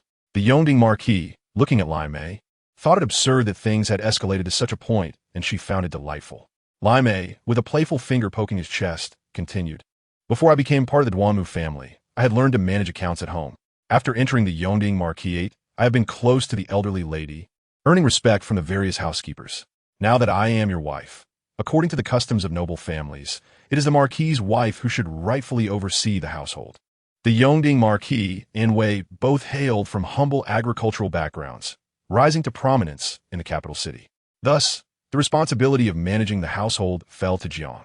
Otherwise, Jiang Shiqi, as the wife of a marquis, would not have been able to preside over the household for so many years. The Yongding Marquis understood Lai Mei's implication. If Jiang Shiqi was unwilling to manage the finances, then it was fitting for Lai Mei to take charge. It was known that before becoming a servant, Lai Mei's father had been a minor official. However, due to some trouble, the female members of the family were sold into servitude. Otherwise, Lai Mei would have been the daughter of a noble family. The Yongding Marquis felt a wave of relief wash over him, as Lai Mei had resolved a concern for him. It seemed unbecoming for a son-in-law to have a daughter-in-law managing the household. Having married Lai Mei as his primary wife, he perceived her as his true spouse. Therefore, why should she not be entitled to oversee the accounts? He decided to forego visiting the elderly lady and simply sent a servant to retrieve the key from her, leaving a message that he had already made up his mind regarding the matter. News of the happenings in the Yongding Marquis's courtyard reached Jiang Shiqi. Although the entire household had kept secrets from her, particularly Duanmu Jing's extramarital affair, Jiang Shiqi had managed the household's internal affairs for 20 years and had cultivated several trusted allies. Upon learning that Lai Mei had assumed control over the Yongding Marquisate, she could not help but laugh. Having become accustomed to the brutality of battle, she was skilled at taking lives, but managing household affairs was an entirely different matter. I never anticipated that this seemingly small marquisate would harbor such sordidness. On that day, Duanhan had drawn her soft sword, genuinely contemplating a ruthless confrontation with the residents of the marquisate, determined to rescue their eldest and youngest ladies from this place. The battlefield was far simpler than the intrigues within the Yongding Marquisate. Who would have known that the eldest and youngest ladies had endured so much suffering here?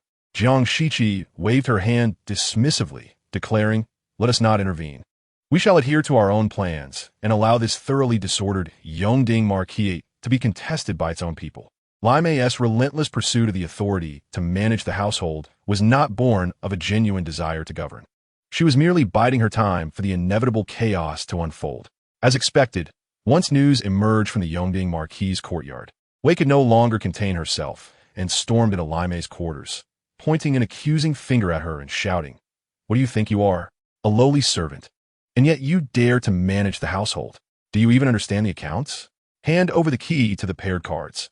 This household is not yours to govern." Previously, when Jiang Shiqi managed the household, Wei had been discontent.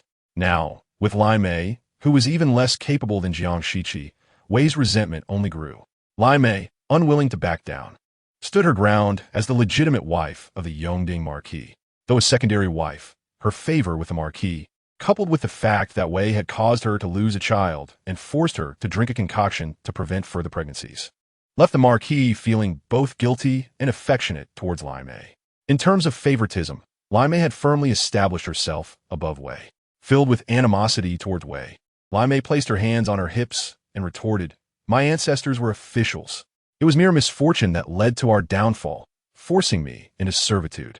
Otherwise, who knows who would be more noble today? You claim I cannot comprehend accounts, yet I have been well educated, far surpassing someone like you, who has toiled in the fields since childhood." Seeing Wei's refusal to relent, Lai Mei pinched her nose, waving her handkerchief dismissively. Mentioning the unpleasantness of Wei's presence was akin to stepping on a cat's tail, and Wei erupted in fury. "You filthy wretch, you dare to insult me? You are courting death." Unable to restrain herself any longer, Wei lunged forward, and the two engaged in a furious scuffle. As the sounds of their mutual insults and blows echoed from the courtyard, onlookers shook their heads in dismay, pondering how the Yongding Marquisate had descended into such chaos. Though the situation might be manageable for a day or two, it was certain that prolonged unrest would lead to dire consequences. LMI, with tear-streaked and swollen eyes, rushed to the front of Yingdinghu, wrapping her delicate arms around his neck, sobbing as she recounted her grievances against WISH. "Today, I intended to manage the household diligently, but the lady of the house cannot tolerate my presence, pestering me throughout the day and leaving me feeling utterly wronged. I have endured her slaps without retort and her insults without response, accomplishing not a single task.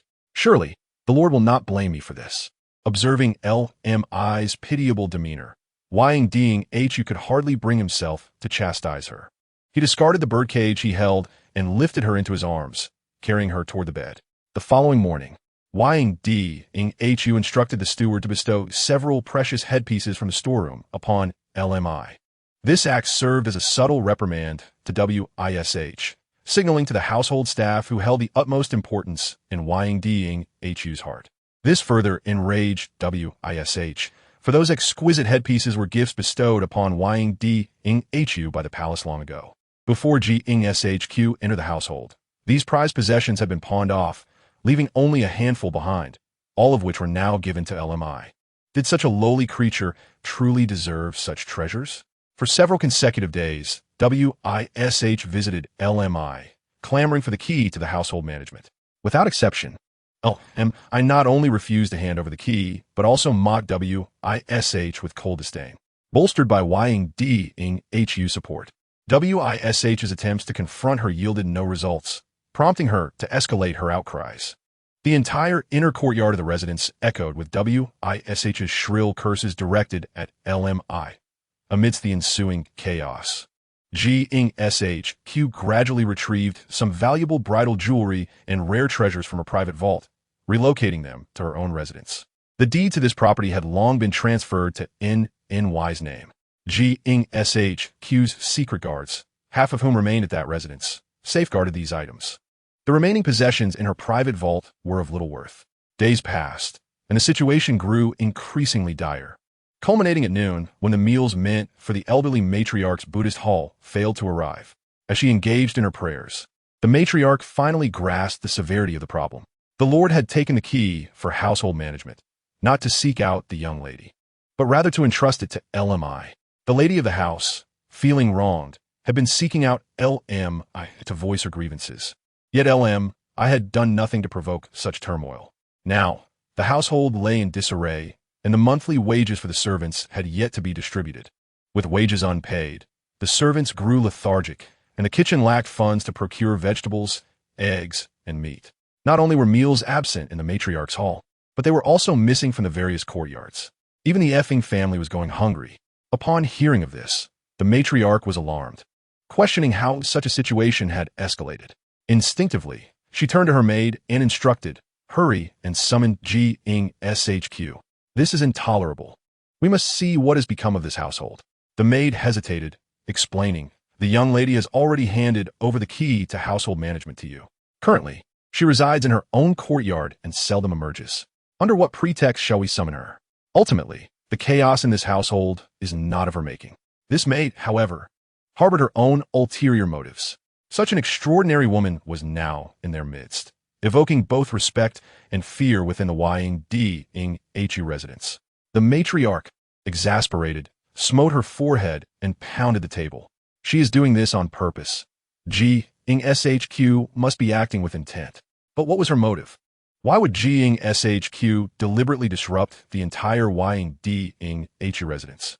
The matriarch struggled to comprehend. It was then that her maid pondered aloud. "I suspect the young lady is still aggrieved over the events that transpired at the Wang residence." The matriarch was well aware of the truth. She felt a sense of unease, recalling her previous warnings to Ing about being cautious in his actions. If he possessed the capability to suppress SHQ and ensure she could never rise again, she would have permitted him to do so. But now, it was evident that it was that wretched Oguing who had turned their once harmonious household into such disarray. The matriarch had always disapproved of the relationship between Oguing and Duannan. Had she given her consent, Oguing would have long since entered the gates of the Hu residence, and SHQ would have been rendered irrelevant. Now, Duannan flaunted the children he had with Oguing, parading them amidst the nobility while openly defending them in front of numerous onlookers. It was only natural for SHQ to feel incensed. The matriarch closed her eyes, reflecting on how young and impetuous Ing was. Rising, she retrieved a stack of silver notes from her private vault and instructed her maid, "Distribute these funds immediately. The servants must be diligent in their duties. Their wages cannot be delayed. Furthermore, do not neglect the kitchen's purchases. The entire household relies on the grand kitchen for sustenance." As for the Ing family, the matriarch contemplated, her gaze gleaming with determination. "Send Zisu in to visit SHQ. Zisu in is held dear by her. As an elder, the matriarch found it difficult to humble herself and speak kindly to SHQ. Thus, it would require Zisu in to persuade her. Having arranged these matters, the matriarch gazed regretfully at her maid as she departed with her stack of private silver notes. This marked the first instance of the matriarch utilizing her own private funds to support the public treasury. Chapter 85. What chaos has recently befallen your family? The matriarch's maid sought out Zisu in, conveying the matriarch's intentions. Zisu in readily agreed. "Rest assured, it seems SHQ is due for a reckoning." When it came to dealing with SHQ, Zisu in had her own methods. The maid smiled at Zisu in, saying, "We shall leave everything to the young lady." Just as the maid departed, Zisu in began preparing to visit SHQ's courtyard. However, she was intercepted by Loti, accompanied by a young maid, who blocked her path. "Where do you think you're going?" With a smile, Zisu in replied, "I'm going to visit my sister-in-law." Loti scrutinized Zisu in with a stern gaze. "As a member of the Ing family, Your priority should be to find a suitable residence for our family to relocate to, rather than meddling in the affairs of others. Duannan Yi bristled at these words, retorting, "Grandmother, how can you say that? That is my maternal family. How can it be considered someone else's business?" Despite possessing the memories of her past life and an understanding of the future trajectories of those around her, she sought to assert her independence. Her soul remained free. She could accept the constraints of this era, but that did not imply she was willing to acquiesce. The implication was clear. Duannan was expected to procure a residence for the F-ing family. Even though she had repeatedly informed F-ing and F-ing that her finances had been entirely allocated to establish connections for F-ing, she simply did not possess the means to buy a house for the F-ing family. Look at the chaos that has recently engulfed your maternal family. It has disturbed my grandson's peace, yet you still insist on inserting yourself into this mess?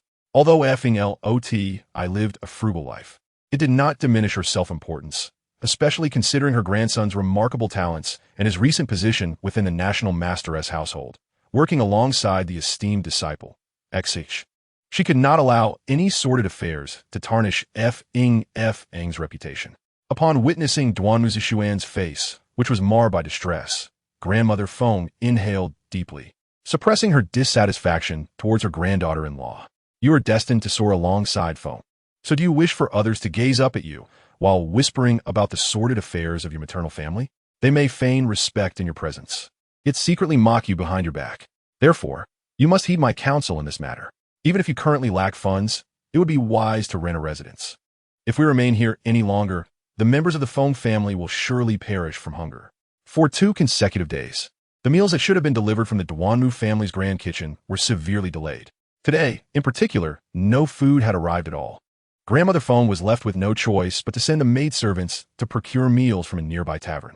She had initially been leisurely awaiting Duannan Yi to secure a home for the Feng family, but now the notion of renting a place seemed unavoidable. Yet the Feng family, residing in the Duannan household, could not even enjoy complimentary meals. What purpose did it serve for Grandmother Feng to remain in such a place? Duannan Yi felt greatly troubled by Grandmother Feng's words. But grandmother, I truly have very little money left. While she could muster enough to rent a place, doing so would leave her utterly destitute, which instilled a profound sense of insecurity within her. You should hasten to act. Do you truly wish to defy me over such trivial matters? Grandmother Feng glared at Duannan Yi with evident displeasure. She had never understood why this granddaughter-in-law, clearly a miss of a noble family, exhibited such pettiness in her demeanor. It was only after spending considerable time in the Yongding-ho residence that Grandmother Feng discerned the truth. This household was not a grand establishment of the imperial capital, but rather a once humble farming family that had unexpectedly risen to fortune. Upon realizing this, Grandmother Feng no longer found it surprising that Duannan Yi embodied such small-mindedness. Naturally, her disdain for Duannan Yi grew, especially as she perceived no benefits for the Feng family from their association with her. Her grandson was a person of significance, valued by the national master's residence, destined for greatness. Noticing Grandmother Feng's increasingly grim expression, Duannan Yi had no choice but to nod in agreement. She refrained from seeking out Jiang Shiqi and instead accompanied Grandmother Feng as they exited the Yongding-ho residence, wandering the bustling city in search of a new home. Ultimately, Grandmother Feng settled on a spacious residence with 4 courtyards. After urging Duannan Yi to pay the deposit, the Feng family hastily moved their belongings. The chaotic state of the Yongding-ho residence meant that the servants had not even reported the departure to Grandmother Feng. However, the doorman informed Lai Mei, who stood in the courtyard, spitting in disdain, "They are all worthless. Why should I bother with them?" This Duannan Yi was born of the Wei family, who ensured she would remain childless. Lai Mei harbored a deep-seated hatred towards the Wei family and had no interest in Duannan Yi's well-being, even neglecting to extend any semblance of courtesy towards the Feng family. "Oh, what a temper!" Jiang Shiqi's voice rang out from outside the courtyard. In her arms, she cradled Nan Yi, who resembled an ethereal child descended from the heavens. Lai Mei did not offer her respects to Jiang Shiqi, for she was now the primary wife of the Yongding-ho and felt it should be Jiang Shiqi who bowed to her. Yet, Jiang Shiqi merely smiled at Lai Mei, knowing full well that Lai Mei's background did not warrant such deference. "What brings you here? To witness my misfortune?" Lai Mei expressed her lack of fondness for Jiang Shiqi. It was evident to her that Jiang Shiqi, a fool, was still being toyed with by those within the Yongding-ho residence. Who dares to observe your plight? You hold absolute authority in this household. Jiang Shiqi replied with a gentle smile, slightly turning her body. Behind her, Qiushi presented a box. Upon opening it, a plethora of exquisite jewelry was revealed. I have been sorting through my bridal dowry and discovered some lovely pieces. I thought to present a few to Madame Mei. However, upon my arrival, I overheard Madame Mei in a fit of anger, lamenting the loss of that child. At the mention of the child, Lai Mei's expression darkened considerably. Jiang Shiqi continued, given the circumstances, it would be wise for Madame Mei to consider remedying the situation. A man's fleeting affection is ephemeral, but having a child by one side is the true foundation for Madame Mei's standing. Chapter 86. How can a cook who stokes the fire prepare a meal? What are you saying? Gazing at the box of jewelry, Lai Mei's demeanor towards Jiang Shiqi softened slightly. She accepted the box from Qiushi's hands, examining each piece. Although they were not comparable to the treasures bestowed by the palace, they far surpassed the trinkets Lai Mei wore during her days as a maid. The crucial aspect was that Lai Mei possessed these jewels, while the Wei family did not, which was enough to irk Wei to no end. With suspicion, she scrutinized Jiang Shiqi's intentions. Why this sudden generosity? What are you after? Lai Mei was no fool. Her current standing in the Yongding-ho residence and her rivalry with the Wei family stemmed from Jiang Shiqi relinquishing her managerial authority. Had Jiang Shiqi sought to reclaim that power, Lai Mei's position would have been untenable. This box of jewelry subtly signified Jiang Shiqi's endorsement of Lai Mei as the steward. In essence, Jiang Shiqi was encouraging Lai Mei to confront Wei. While Wei had the support of the matriarch, Lai Mei had Jiang Shiqi behind her. With a beaming smile, Jiang Shiqi inquired, has Madame Mei never contemplated adopting a child? Mentioning adoption sparked Lai Mei's curiosity. She recalled that not long ago, the young master had whimsically considered adopting several children. Lai Mei, who had served the matriarch for years, was well aware of the situation. Duanmu Jing and the matriarch had conspired numerous times on how to place by Yaoguang's children with Jiang Shiqi, paving the way for her. As Lai Mei pondered this, a mocking smile appeared in her eyes as she regarded Jiang Shiqi, deeming her a fool. She was indifferent to whether Jiang Shiqi would be deceived by those in the Yongding-ho residence. If Lai Mei were to bear a child, she would relish Jiang Shiqi's misfortunes. Ideally, she hoped all of Jiang Shiqi's children would perish, to avoid competing for the Yongding-ho family's fortune. Yet, that wretched Wei had caused her to lose her own child.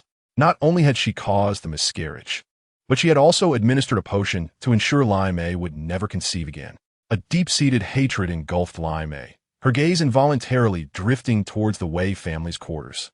Her heart was consumed by resentment, and with every thought of her lost chance for progeny, she wished for Wei to experience a similar anguish. Unbeknownst to her, Jiang Shiqi calmly remarked, I contemplate that the children of the Bai family are indeed innocent and deserving of sympathy. The young master's desire to adopt them stems from their commendable nature. However, I already have several children and lack the inclination to adopt others. Madame Mei might consider raising 1 or 2 children herself. That could provide a glimmer of hope for the future, don't you think? Upon hearing this, Lai Mei's mind raced with possibilities, her eyes shimmering with cunning, and a surge of jealousy filled her heart. Why is it that Jiang Shiqi is able to bear such a beautiful and spirited child? Why must her offspring be relegated to the Wei family? Her child has not even been granted the right to enter this world. A glimmer of murderous intent flickered in Lai Mei's eyes. If anything were to happen to Nan Yi, Jiang Shiqi would surely come to understand the anguish and torment she currently endures. Jiang Shiqi swayed slightly, obstructing Lai Mei's gaze upon Nan Yi. Her expression was frigid, as if she would not hesitate to snap Lai Mei's neck at the slightest hint of malice directed towards Nan Yi. Lai Mei's demeanor was indeed haughty, filled with insidious thoughts. What was that look she cast upon me? Did she intend to take my life? Soon, she unclenched her small fist and blew towards Lai Mei. A single strand of hair belonging to Bailang was carried by the gentle breeze and fell upon Lai Mei, ultimately merging with her very being. The hair strand clenched in Nan Yi's fist had been obtained from Bailang during their last encounter. A spellcasting woman does not require an abundance of hair strands. Thus, Nan Yi had deliberately collected a few and placed them in the small pouch embroidered by the Nian family for her. That koi-shaped pouch now contained several strands from various individuals, save for Nan Yi's occasional needs. Lamé glared fiercely at the retreating figures of the group. As night fell, the Yongding Marquis's residence remained in disarray.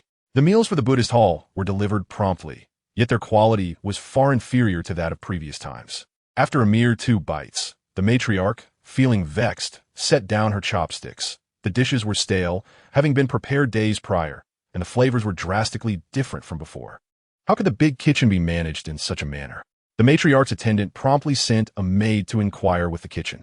It was revealed that just days prior, the head chef had been struck on the head by a falling brick while passing by the back wall. Today, the one in charge was merely a firewood cook. The maid had to ask many in the kitchen to uncover this matter. Now, everyone in the big kitchen was preoccupied, engaged in arguments, with no one attending to the preparation of meals. This was utter nonsense. How could a firewood cook be expected to cook? The matriarch, incensed, resolved to seek out the Yongding Marquis. It was her beloved son who had solemnly assured her that he would manage the household well. Yet, her son was being sent off by Lamé to the theater to stroll and listen to performances. Even Lamé had inexplicably stepped out for a time, unable to find anyone, and too proud to seek Jiang Shiqi in her courtyard. The matriarch could only stew in anger within the Buddhist hall.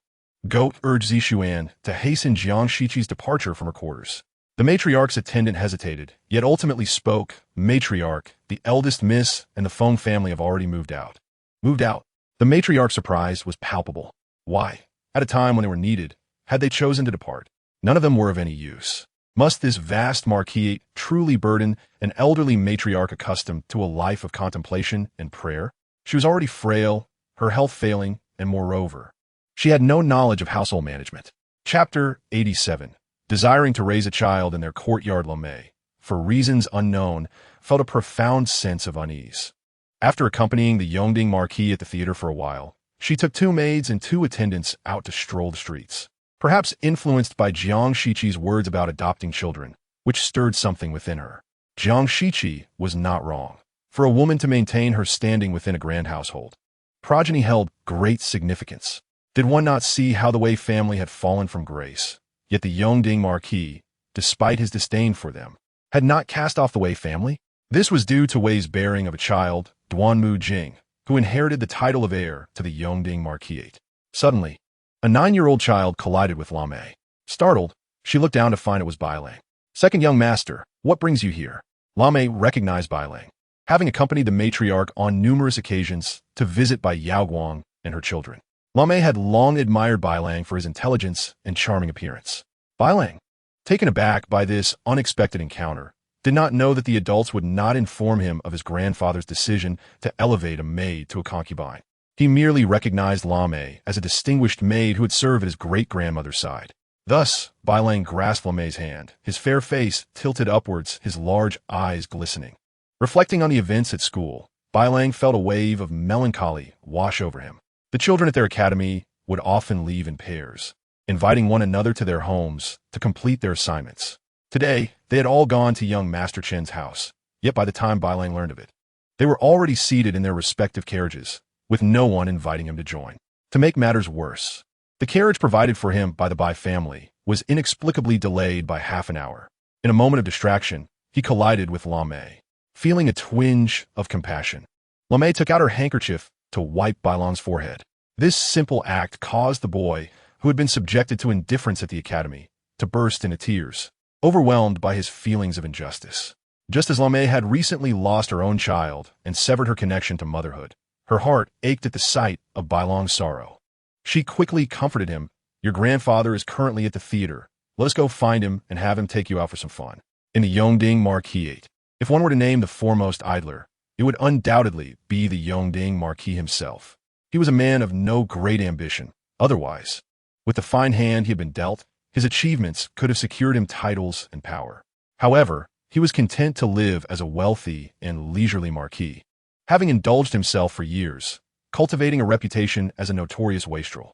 The people of the capital knew well which theater had the finest performances and which taverns served the best wine. The Yongding Marquis was well informed on all counts. Bailang's eyes lit up, eagerly nodding as Lamé led him to find the Yongding Marquis. Upon seeing Lamé bring Bailang into the theater, the Yongding Marquis simply inquired and then lifted Bailang into his arms, enjoying the performance together. He spoke affectionately to Bailang about the plot of the play. which captivated the boy's interest immensely. Come, this is exceptional Huat Yao wine. Have a little linger. Today, the Yongding Marquis was in high spirits. He had a soft spot for Bai family's children, yet due to his notorious reputation as a wastrel, Duanmu Jing was reluctant to allow Bai Yaowang's children to grow too close to him. Likewise, Jiang Shiqi's children each had their own reasons for maintaining their distance from the Yongding Marquis. Rarely did he encounter a child like Bai Lang, who was willing to approach him, and thus the Yongding Marquis cherished him dearly. As Bai Lang drank to the point of slight inebriation, Lemay seized the opportunity to encourage the Yongding Marquis. Let's say we have a special affinity with this child and wish to raise him by our side. The Yongding Marquis hesitated. He was aware of his son Duanmu Jing's intentions, which involved placing Bai Lang and Xiener under Jiang Shiqi's guardianship. However, recent events seem to have hastened Duanmu Jing's plans, leaving Jiang Shiqi feeling rather unsettled. The discord between the two individuals had reached an impasse, and thus the fostering plan for L-Ing-R and Shi-En-R was shelved. I gazed at L-Ing's fair visage, adorned with two intoxicatingly rosy blushes, nestled in the embrace of Yin-Hu. The petite figure appeared utterly endearing. A surge of maternal affection welled up within L-Mi, prompting her to position herself beside Yin-Hu, grasping one of his hands with a voice that was notably sweet and endearing. As I observe L-Ing-R, such a clever and well-behaved child, yet raised as an outsider, my heart aches for him. Moreover, with L-Ing-R growing up among us, we could leverage the connections of the Jiying family to pave a brighter path for him. With just a few words, I had stirred Yin-Hu's heart. Over the years, he had lacked a descendant who shared his interests and aspirations. If Ling were to be nurtured by him and LMI, it was certain that the boy would earn Yin-Hu's favor. Thus, the decision was made forthwith, and LMI, filled with joy, promptly instructed the servants to carry the unconscious Ling. The commotion soon reached Jing's HQ through her shadow guards. I arranged for Ling to reside in the courtyard of her and Yin-Hu's quarters. Jing's HQ, with a cold gaze, deemed it unnecessary to interfere in their courtyard affairs, allowing them to proceed as they wished. It was common knowledge that Yin-Hu was a man of extravagant tastes, and since L-Mi's arrival, his whims had multiplied. The servants attending to Yin-Hu often appeared flushed, their hearts racing, lost in a reverie. Such disregard for propriety made one wonder how they could raise a child within their courtyard. The future demeanor of Ling remained uncertain. Chapter 88. Why did Wig return so soon? Upon entering the gates of Yin-Hu's residence, he was halted by a woman wearing a conical hat. Young master. It was Oguing. He furrowed his brow and hastened towards her. What brings you here? Under normal circumstances, Duannan would not permit your proximity to Yin-Hu's residence. Are you aware that if Jing's people discover your presence, it could spell danger for both of us? The more she protested, the more Duannan felt compelled to keep Oguing and the children concealed. Why was she so reckless? Why could she not remain at home? Oguing shook her head, her eyes reddened. No, young master. I have heeded your words and would not come near Yin-Hu's residence without reason. Today, the situation is exceptional. Duannan's impatience grew. What is so exceptional? L-Ing-R has been taken into Yin-Hu's residence. Her words caused a jolt in Duannan's heart, his brow knitting together in concern. What should we do, young master? I fear Jing's HQ may discover L-Ing-R's true identity. Will Yin-Hu disclose it? Since becoming Duannan's concubine, she had not set foot in Yin-Hu's residence. Yet, she had not intended to enter in such a manner. Her intent was to raise her children under Jing's HQ's name and usurp her position. By leveraging Jing's HQ's status, she aimed to secure a prosperous future for her children. Duannan, with a serious demeanor, nodded. He feared Jing's HQ's people were watching and hastily dismissed Oguing. Yet, she lingered, her doe-like eyes fixed upon him. Duannan frowned. Is there anything else? Young master, you have not visited Shi-En-R in days. Oguing was unaware of Duannan's recent preoccupations, having not seen him for quite some time. She had sent someone to invite him for a meal, but he had declined. noticing the scent of alcohol on him. She wondered why he had time to drink elsewhere, but not to visit her. Biy Oguing grasped Duannan Yi's hand, her expression one of longing. Young master, she and our misses her father. Observing her pitiful demeanor softened Duannan Yi's heart. After all, she was the woman he had loved for decades, and despite his suspicions regarding her and Wig, his affection for Biy Oguing remained unwavering. His voice softened slightly as he stood there, his gaze tender and affectionate. Only after Biy Oguing's figure disappeared into the distance did he don a serious expression and enter the residence. At the entrance of the residence, 2 gatekeepers and 2 attendants usually conveyed messages, yet today only one remained. As he made his way towards the rear courtyard, he encountered not a single servant. Duannan Yi felt something was amiss, but could not pinpoint it. Just as he intended to enter Hu's quarters, he was intercepted by a nurse. Greetings to the young master. The Lord has instructed that no one is to disturb him this evening. Within Hu's courtyard, chaos reigned. LMI's cries were particularly pronounced, echoing throughout the compound. The servants stationed there lamented their plight, with some daring enough to poke holes in the paper windows to sneak a glance inside. Such debauchery unfolded nearly every day within Hu's and LMI's quarters. Hu's likely recognized the absurdity of the situation and thus ordered that outsiders be kept at bay each night.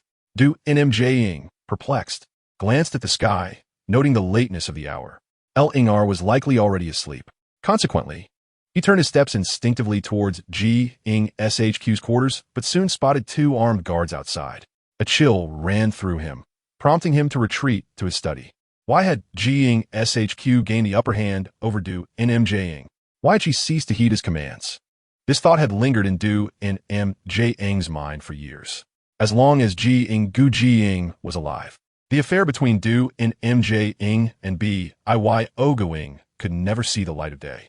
Otherwise, with Jing's temperament, even if SHQ were to perish, he would never permit Duannan Yi to marry Biy Oguing, let alone allow her children to inherit the fortunes of Hu's household. Therefore, Jing must be eliminated. Duannan Yi's mood darkened as he entered the study. Intending to compose a letter to Wig to ascertain Jing's current military movements, he sought to procure evidence of Jing's treasonous intentions. Should Jing rebel, that would be ideal. Duannan Yi could execute him post-haste. With a father implicated in treason, he was curious to see what attitude SHQ would maintain. Having penned the letter, Duannan Yi had yet to send it. The following morning, he observed Wish, resplendently dressed and brimming with joy, preparing to depart.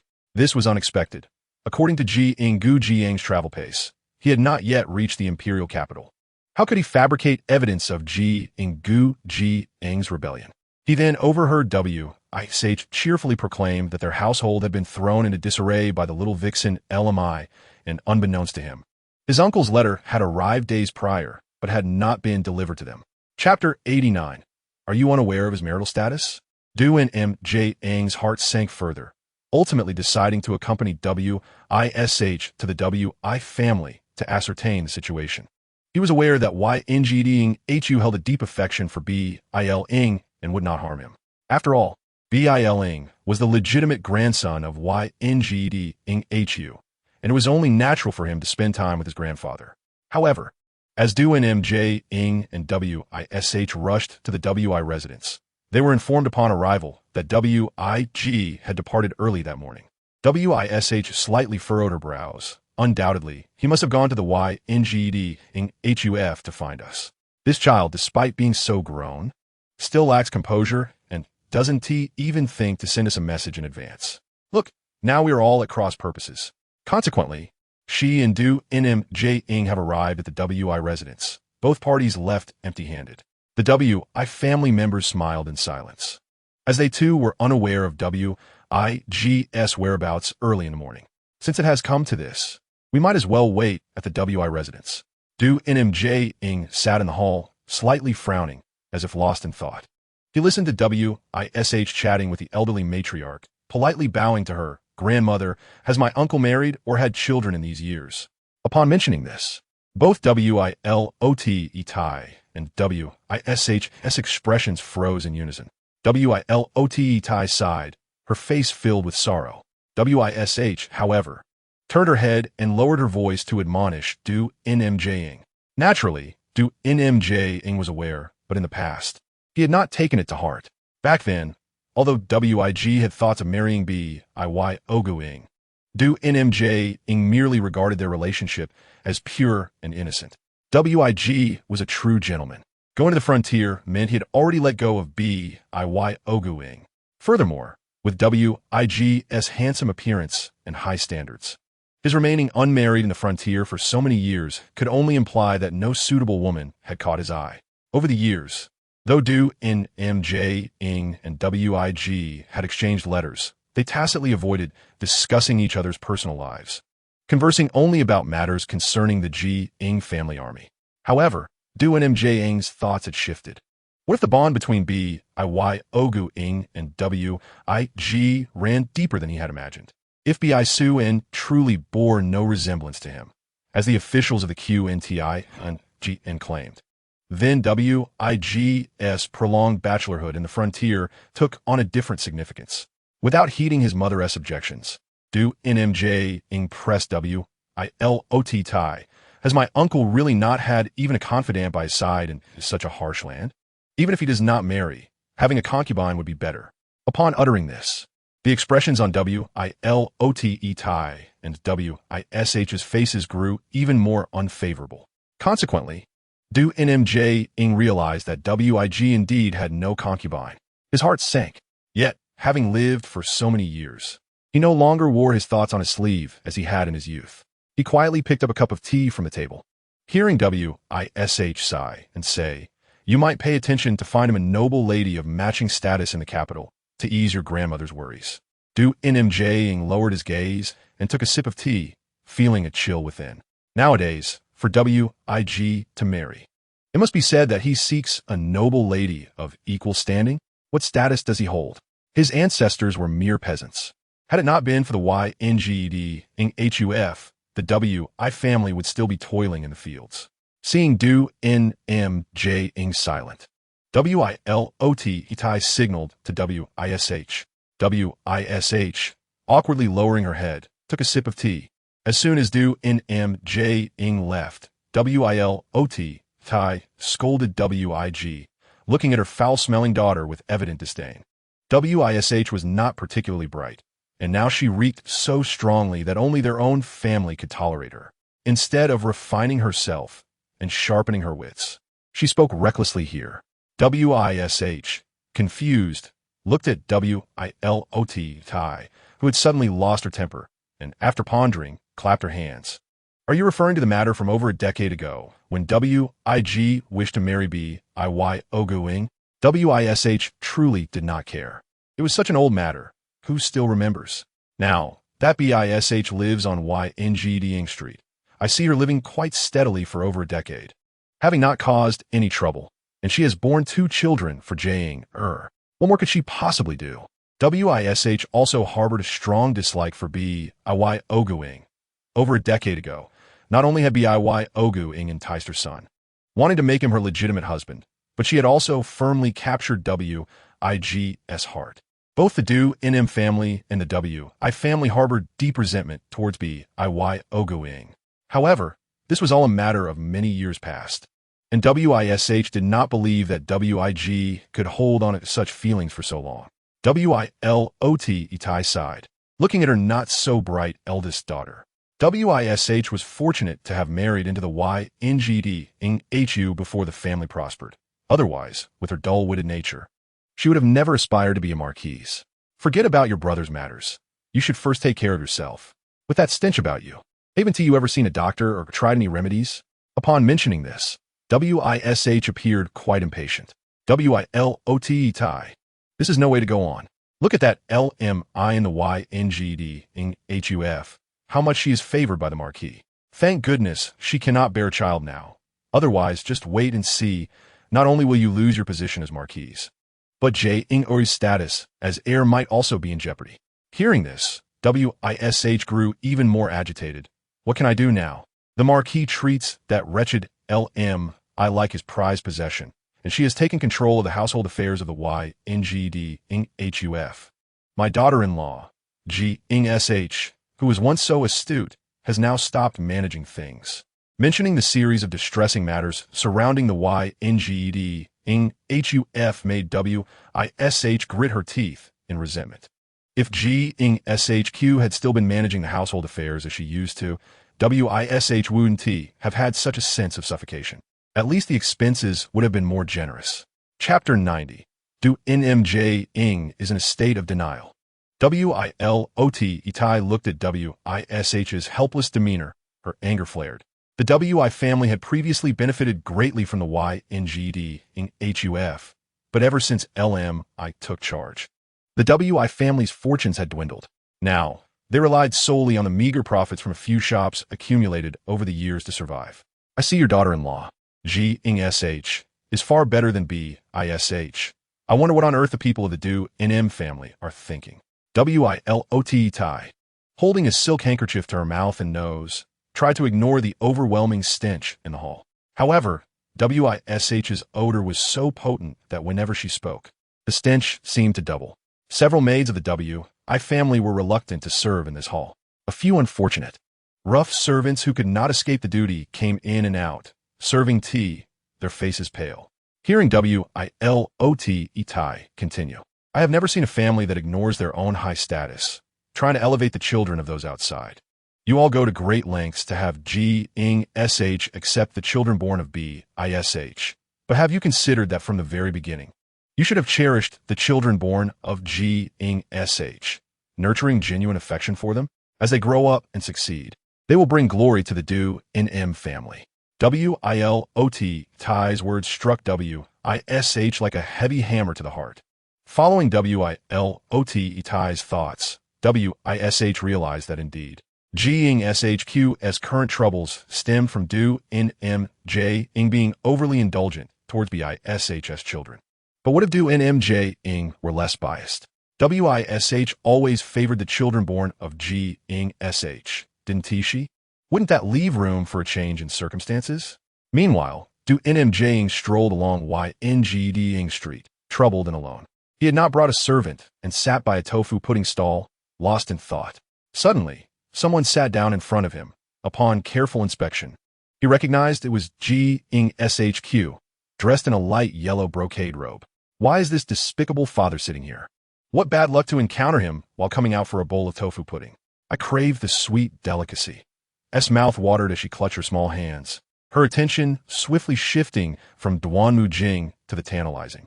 Jiang Shiqi smiled at Duannan, remarking on his solitary indulgence in today. Duannan frowned, his gaze involuntarily drifting towards the Bai residence across from the stall. The presence of Jiang Shiqi here only heightened the peculiarity of the situation. Yet, Jiang Shiqi leisurely picked up a rough, white porcelain spoon, stirring the inner bowl, savoring the simple pleasures of life. She then provocatively inquired of the vendor whether this young master frequently visited. The vendor, having operated a stall for over 20 years, was well acquainted with Duannan, who resided across the street. The vendor confirmed that Duannan was indeed a regular patron, and the neighbors all recognized his face. Duannan's expression darkened, eager to prevent the vendor from speaking further, as any additional words might reveal his frequent visits to the Bai household. Suddenly, the vendor began to elaborate, but Duannan slammed his hand on the table, exclaiming, "That is enough. Do not say another word." His countenance was grave, his eyes fiercely fixed on Jiang Shiqi.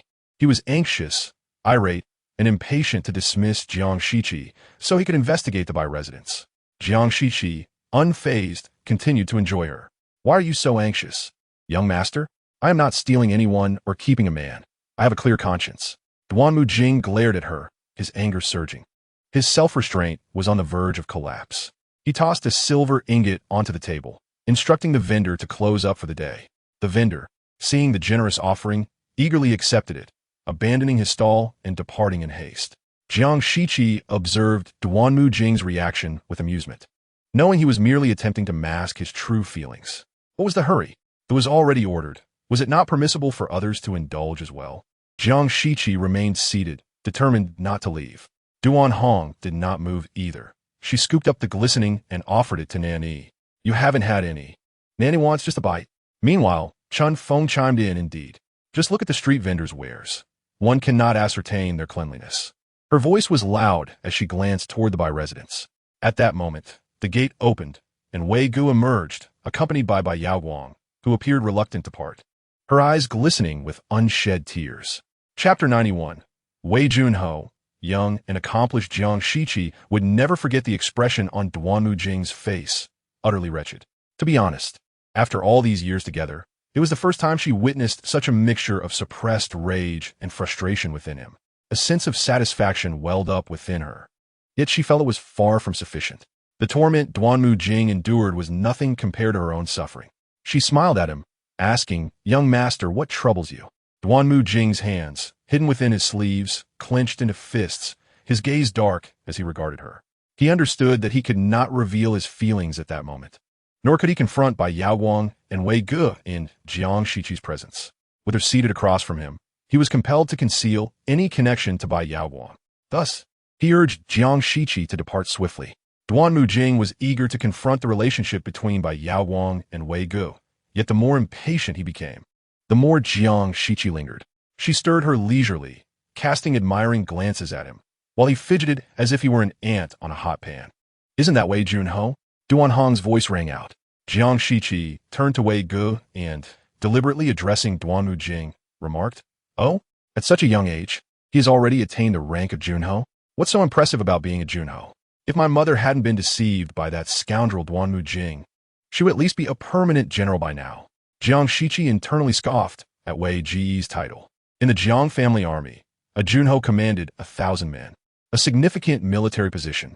However, Wei Ji's title was conferred by the Duke of Jiang and not by the court, rendering it less legitimate. While he could command the Jiang family army, he had no authority over the forces of the Songlong kingdom. Jiang Shiqi, listening to her daughter's thoughts, shared the same sentiment. Yet, in front of Duanmu Jing, she could not undermine Wei Gu. She fervently praised him. I recall that Wei Junho is the young master's childhood friend. The younger brother of the lady, correct?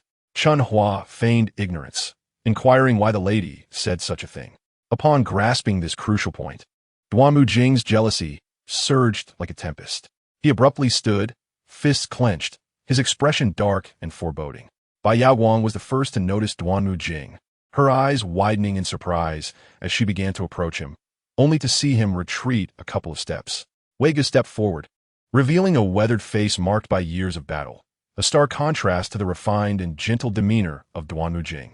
Over the years, Duanmu Jing had risen to a fourth-rank civil official, aided by the influence of the Duke of Jiang and the princess. However, in the capital, such a rank was common, failing to highlight his exceptional qualities. Duanmu Jing's dissatisfaction grew. As a member of the Wei family, Wei Gu had been raised in the Yongding Marquisate, and despite being Duanmu Jing's uncle, he always bowed to Duanmu Jing without a hint of respect. The growing discontent within Duanmu Jing intensified. What brings you here? Duan Hong stepped forward with Nan Yi, scrutinizing Wei Gu before glancing at Bai Yaoguang. Bai Yaoguang stood tall, striving to present her most radiant self before Jiang Shiqi. Over the years, although she was merely Duanmu Jing's concubine, her lifestyle was not significantly inferior to Jiang Shiqi's. In fact, all her expenses were covered by Jiang Shiqi, allowing her to compare herself to Jiang Shiqi. Countless times, Bai Yaoguang reassured herself that being a concubine was quite satisfactory, freeing her from the burdens of mundane affairs. All she needed was to live well with Duanmu Jing and raise their children. Years later, when Bai Yaoguang and Jiang Shiqi stood face to face, it would be Bai Yaoguang who emerged as the ultimate victor, living the most comfortable and carefree life. However, as her gaze fell upon Jiang Shiqi, Bai Yaoguang suddenly realized that Jiang Shiqi appeared significantly younger than she had anticipated. Jiang Shiqi seemed to be in her early 20s, contrasting sharply with Bai Yaoguang, who was nearing 40, making her look like Jiang Shiqi's daughter. Even though today Jiang Shiqi wore only a simple moon-white garment, devoid of any intricate adornments. Save for a single ebony hairpin securing her bun, she appeared more regal and commanding than Bai Yaoguang. This understated attire of Jiang Shiqi, coupled with the refined demeanor cultivated through years of lavish upbringing, rendered the opulently dressed Bai Yaoguang rather petty in comparison. In an instant, Bai Yaoguang felt a surge of discomfort within her, her eyes betraying a tinge of jealousy. An old acquaintance? Duan Hong scrutinized Wei Gu with discerning eyes, then cast a glance at Bai Yaoguang. It was as if she had made a sudden discovery, prompting a bright smile. Ah, Wei Junyo, you have maintained your virtue amidst the alluring beauties of the frontier for over a decade, and yet, it seems your heart harbors a past acquaintance. Cradling the southern attire in her arms, she laughed like the chime of silver bells. An old friend, a bride's paper. In the background, laughter erupted. Ha ha. My master's words truly pierce the heart. Just look at the expression on my scoundrel father's face. It can only be described as the bottom of a black pot. Endure it, Duanmu Jing. Ah ha ha ha, you deserve it. Chapter 92. Is it possible that Bai Xian's character is lacking? Jiang Shiqi noted Wei Ji's address towards Bai Yaoguang and with a knowing tilt of her head, remarked to Duanmu Jing, Dear uncle claims there is nothing between them. Yet it is said that the Bai Xian you hold in such high regard is none other than the eldest son of this Bai matron. Do you not see the striking resemblance between Bai Xian and Wei Ge? It appears that Bai Xian is indeed the biological son of Wei Junho. Her words fell like a cascade of cold water, drenching Duanmu Jing, Bai Yaoguang, and Wei Ge to the core. Wei Ge suddenly turned to Bai Yaoguang, whose face had drained of color, standing as though about to collapse. Duanmu Jing, with a darkened gaze, scrutinized Wei Ge closely. It was indeed undeniable. Wei Ge bore a striking resemblance to Bai Xian, even after spending years in the frontier, weathered and hardened by experience. The two shared features so alike that none could doubt their father-son relationship. Bai Yaoguang sought to protest, directing a sharp reprimand at Jiang Shiqi. What nonsense are you spouting? Do not speak without evidence. It tarnishes reputations. Nan Yi could not help but interject. It would be impossible for her to entangle herself with Duanmu Jing while simultaneously keeping Wei Ge attached to her, making him unable to forget her. Jiang Shiqi smiled, remaining silent. Behind her, Chunhua seethed. How dare you speak to Our Lady in such a manner? Do you know who she is? Bai Yaoguang's face was filled with grievance as she looked to Duanmu Jing. Regardless of Jiang Shiqi's esteemed background, as long as she did not win Duanmu Jing's favor, Duanmu Jing held Bai Yaoguang in higher regard, thereby elevating her status above Jiang Shiqi's. Yet, at this moment, Duanmu Jing was consumed by rage, oblivious to Bai Yaoguang's turmoil. He fought against the urge to confront her, grasping her shoulders and demanding, Whose son is Bai Xian? Whose? The relentless doubt had driven Duanmu Jing to the brink of madness. Just then, Duanmu Haobo arrived with Bai Xian from the street. Bai Xian, brimming with excitement, exclaimed, Brother Haobo, I thought you had forsaken our friendship with your prolonged silence. Today, while on duty, Duanmu Haobo had unexpectedly come to invite him for a drink. Yet they had ended up at Bai Xian's doorstep. Bai Xian's confusion became evident. Are there any respectable taverns on this street? I must say, Brother Haobo, these taverns are frequented by the lower class. They hardly befit our status. In Bai Xian's eyes, the places he frequented with Duanmu Haobo should be of the highest caliber, filled with nobility, facilitating his ascent within the ranks of power. Engaging in establishments catering to the lower echelons was a sheer waste of his time. As Bai Xian's reluctance mounted, Duanmu Haobo abruptly halted. Upon looking up, he found his parents, along with Jiang Shiqi and her entourage of maids, awaiting him at the door. Mother, why are you all standing outside? He inquired. As his words fell, a warm gaze enveloped him. Looking up, Bai Xian was struck by a profound revelation as he beheld Wei Ge, feeling as if he were gazing at a mirror image of himself. Oh, this father-son reunion seems rather unfamiliar. Qiu Shi's voice dripped with sarcasm. Could it be that Wei Junho was unaware of such a son? Her words pierced like arrows, striking deep into the hearts of Wei Ge, Bai Yaoguang, and Duanmu Jing. Bai Xian glared at Qiu Shi in anger. You wretched maid, what nonsense are you spouting? This is not my father. My father is clearly the heir of the Yongding Marquis, standing right before me. Yet because Jiang Shiqi is present, we cannot acknowledge each other openly. Realizing this, Bai Xian cast a resentful glance at Jiang Shiqi. It was all this woman's fault. Had she not stood in front of his parents, he would have been recognized as the eldest son of the Yongding Marquis. Even Duanmu Haobo would have to take a back seat. What insolence! You are nothing to speak to me. My maidservants are beyond your reproach. Jiang Shiqi's face flickered with displeasure. Although Qiu Shi was a maidservant to Jiang Shiqi, like Chunhua, she was trained as a loyal bodyguard. These loyal servants were valued far more in Jiang Shiqi's eyes than 100 Bai Xian's. Bai Xian, with a stern expression, turned his gaze back to Duanmu Jing, hoping his father would come to his defense. However, Duanmu Jing's demeanor was unusually distant, failing to offer the usual support in Bai Xian's moment of distress. Instead, Wei Ge stepped forward protectively before Bai Xian, stating, "Madam, please do not be angered. For my sake, let us not hold this child accountable." "Your sake?" Jiang Shiqi regarded Wei Ge with a scrutinizing gaze, suddenly smiling. "Ah, I nearly forgot. Wei Junho is indeed the biological father of this Bai family scion. As you serve under my father, I must afford you some respect." Duan Hong hurriedly nodded in agreement, her words stirring a ripple of uncertainty within Wei Ge. Is it possible that Bai Xian's character is wanting? Recently bestowed with such a son, and now being subtly accused of his son's shortcomings, Wei Ji's heart was tumultuous. Bai Yaoguang rushed to Duanmu Jing, grasping his sleeve with a quivering voice. "My lord, please allow me to explain." Duanmu Jing forcefully shook off Bai Yaoguang's hand. "My lord." Chapter 93. He will surely strive to ascend. Seems the lord is quite familiar with this, Bai lady. Duanmu Jing's heart simmered with resentment towards Bai Yaoguang's deceit, rendering him oblivious to Jiang Shiqi's insinuations. He absent-mindedly replied and proceeded into the Yongding Marquee, making his way to his study. Duan Hong approached Jiang Shiqi, inquiring, "Miss, why do we not directly expose the affair between Duanmu Jing and that concubine?" She preferred a direct approach, feeling no grievances should linger overnight. Then, she suggested publicly revealing the connection between Bai Yaoguang, Wei Ge, and Duanmu Jing, severing Bai Yaoguang's ties with a decisive blow. Jiang Shiqi gazed at Duanmu Jing's retreating figure, a cold sneer escaping her lips. How could they so easily benefit from her? For years, both the Duanmu family and the Wei family, alongside the Bai family, had fed off her and her maternal family's sacrifices to rise to prominence. The advantages they had gained from her were far beyond what their lives could ever compensate. She had devoted her heartfelt sincerity to Duanmu Jing for 20 years and had selflessly contributed to the Duanmu family for the same duration. Yet, the Duanmu family treated her genuine affection as fodder for dogs, trampling upon her sincerity without remorse. As if that were not enough, they even sought to extinguish the lives of her children, pressing them down into the dust. How could Jiang Shiqi resign herself to such fate? How could she not harbor hatred? As night fell, the entire Yongdingho residence had yet to return to its former orderly state. The backyard was in disarray, and La Mei felt powerless in the chaos.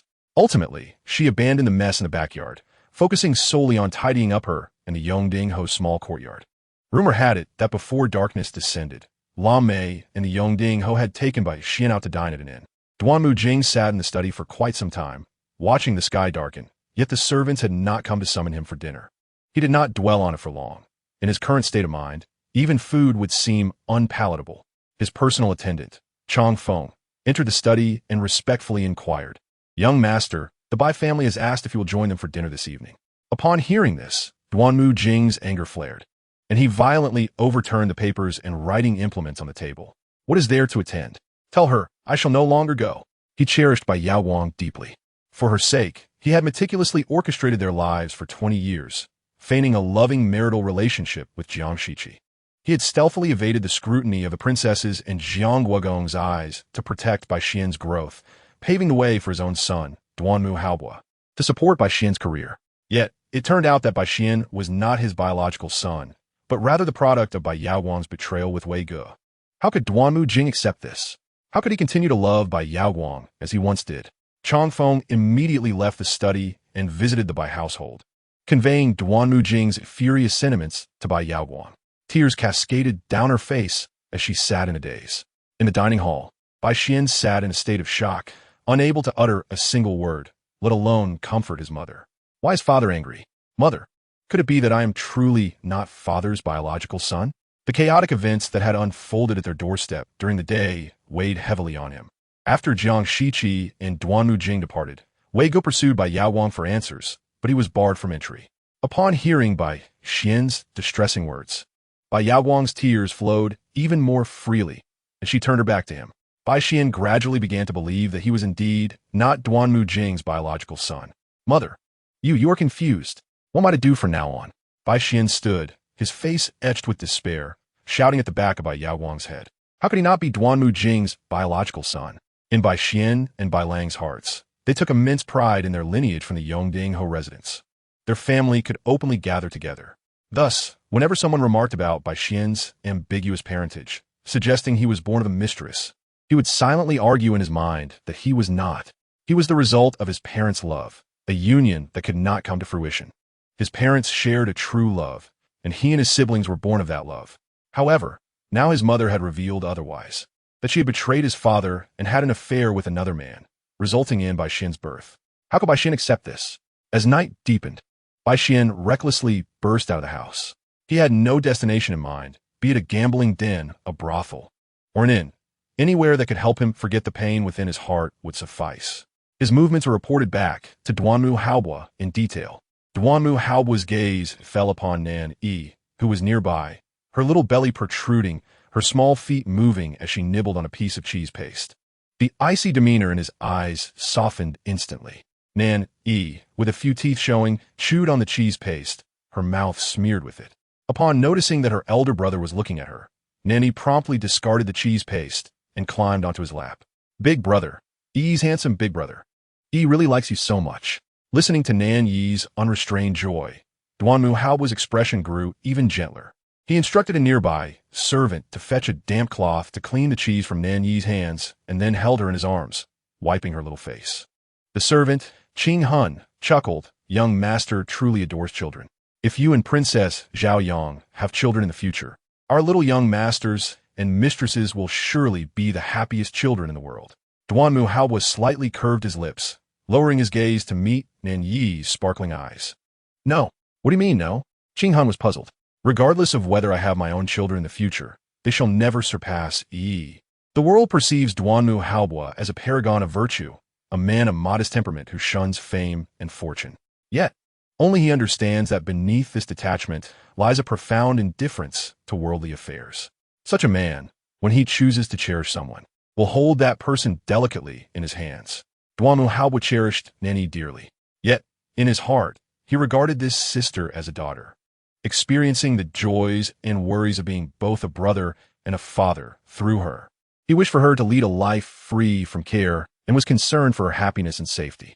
Duanmu Haobo silently vowed to climb as high as he could, turning the tides of fortune, so that he could ensure his precious gem would live a carefree life forever and always. Chapter 94. Accompanying Bai Lang to the theater for several consecutive days, Bai Yaoguang sent people to summon Duanmu Jing to dine at the Bai household, but he consistently refused. When Bai Yaoguang sent another messenger, Duanmu Jing became impatient and shouted at the person, "From now on, do not inform me about any matters concerning the Bai family. If she has anything to say, let her go directly to Wei Ge." "What am I to do, heavens?" Bai Yaoguang's mother, who was also Duanmu Jing's wet nurse, wore an anxious expression. "Look at you two, having been together for decades, and now causing such a ruckus at this age." Bai Nanyang adorned herself in jewels, clearly no longer resembling a servant, but rather a well-to-do matron. While advising Bai Yaoguang, she sighed heavily. She had witnessed the tumultuous journey of Bai Yaoguang and Duanmu Jing, from the blossoming of their affection to their repeated entanglements. Originally, it was thought that once Bai Yaoguang became Duanmu Jing's concubine, their lives would gradually improve. Little did they expect such an incident to arise.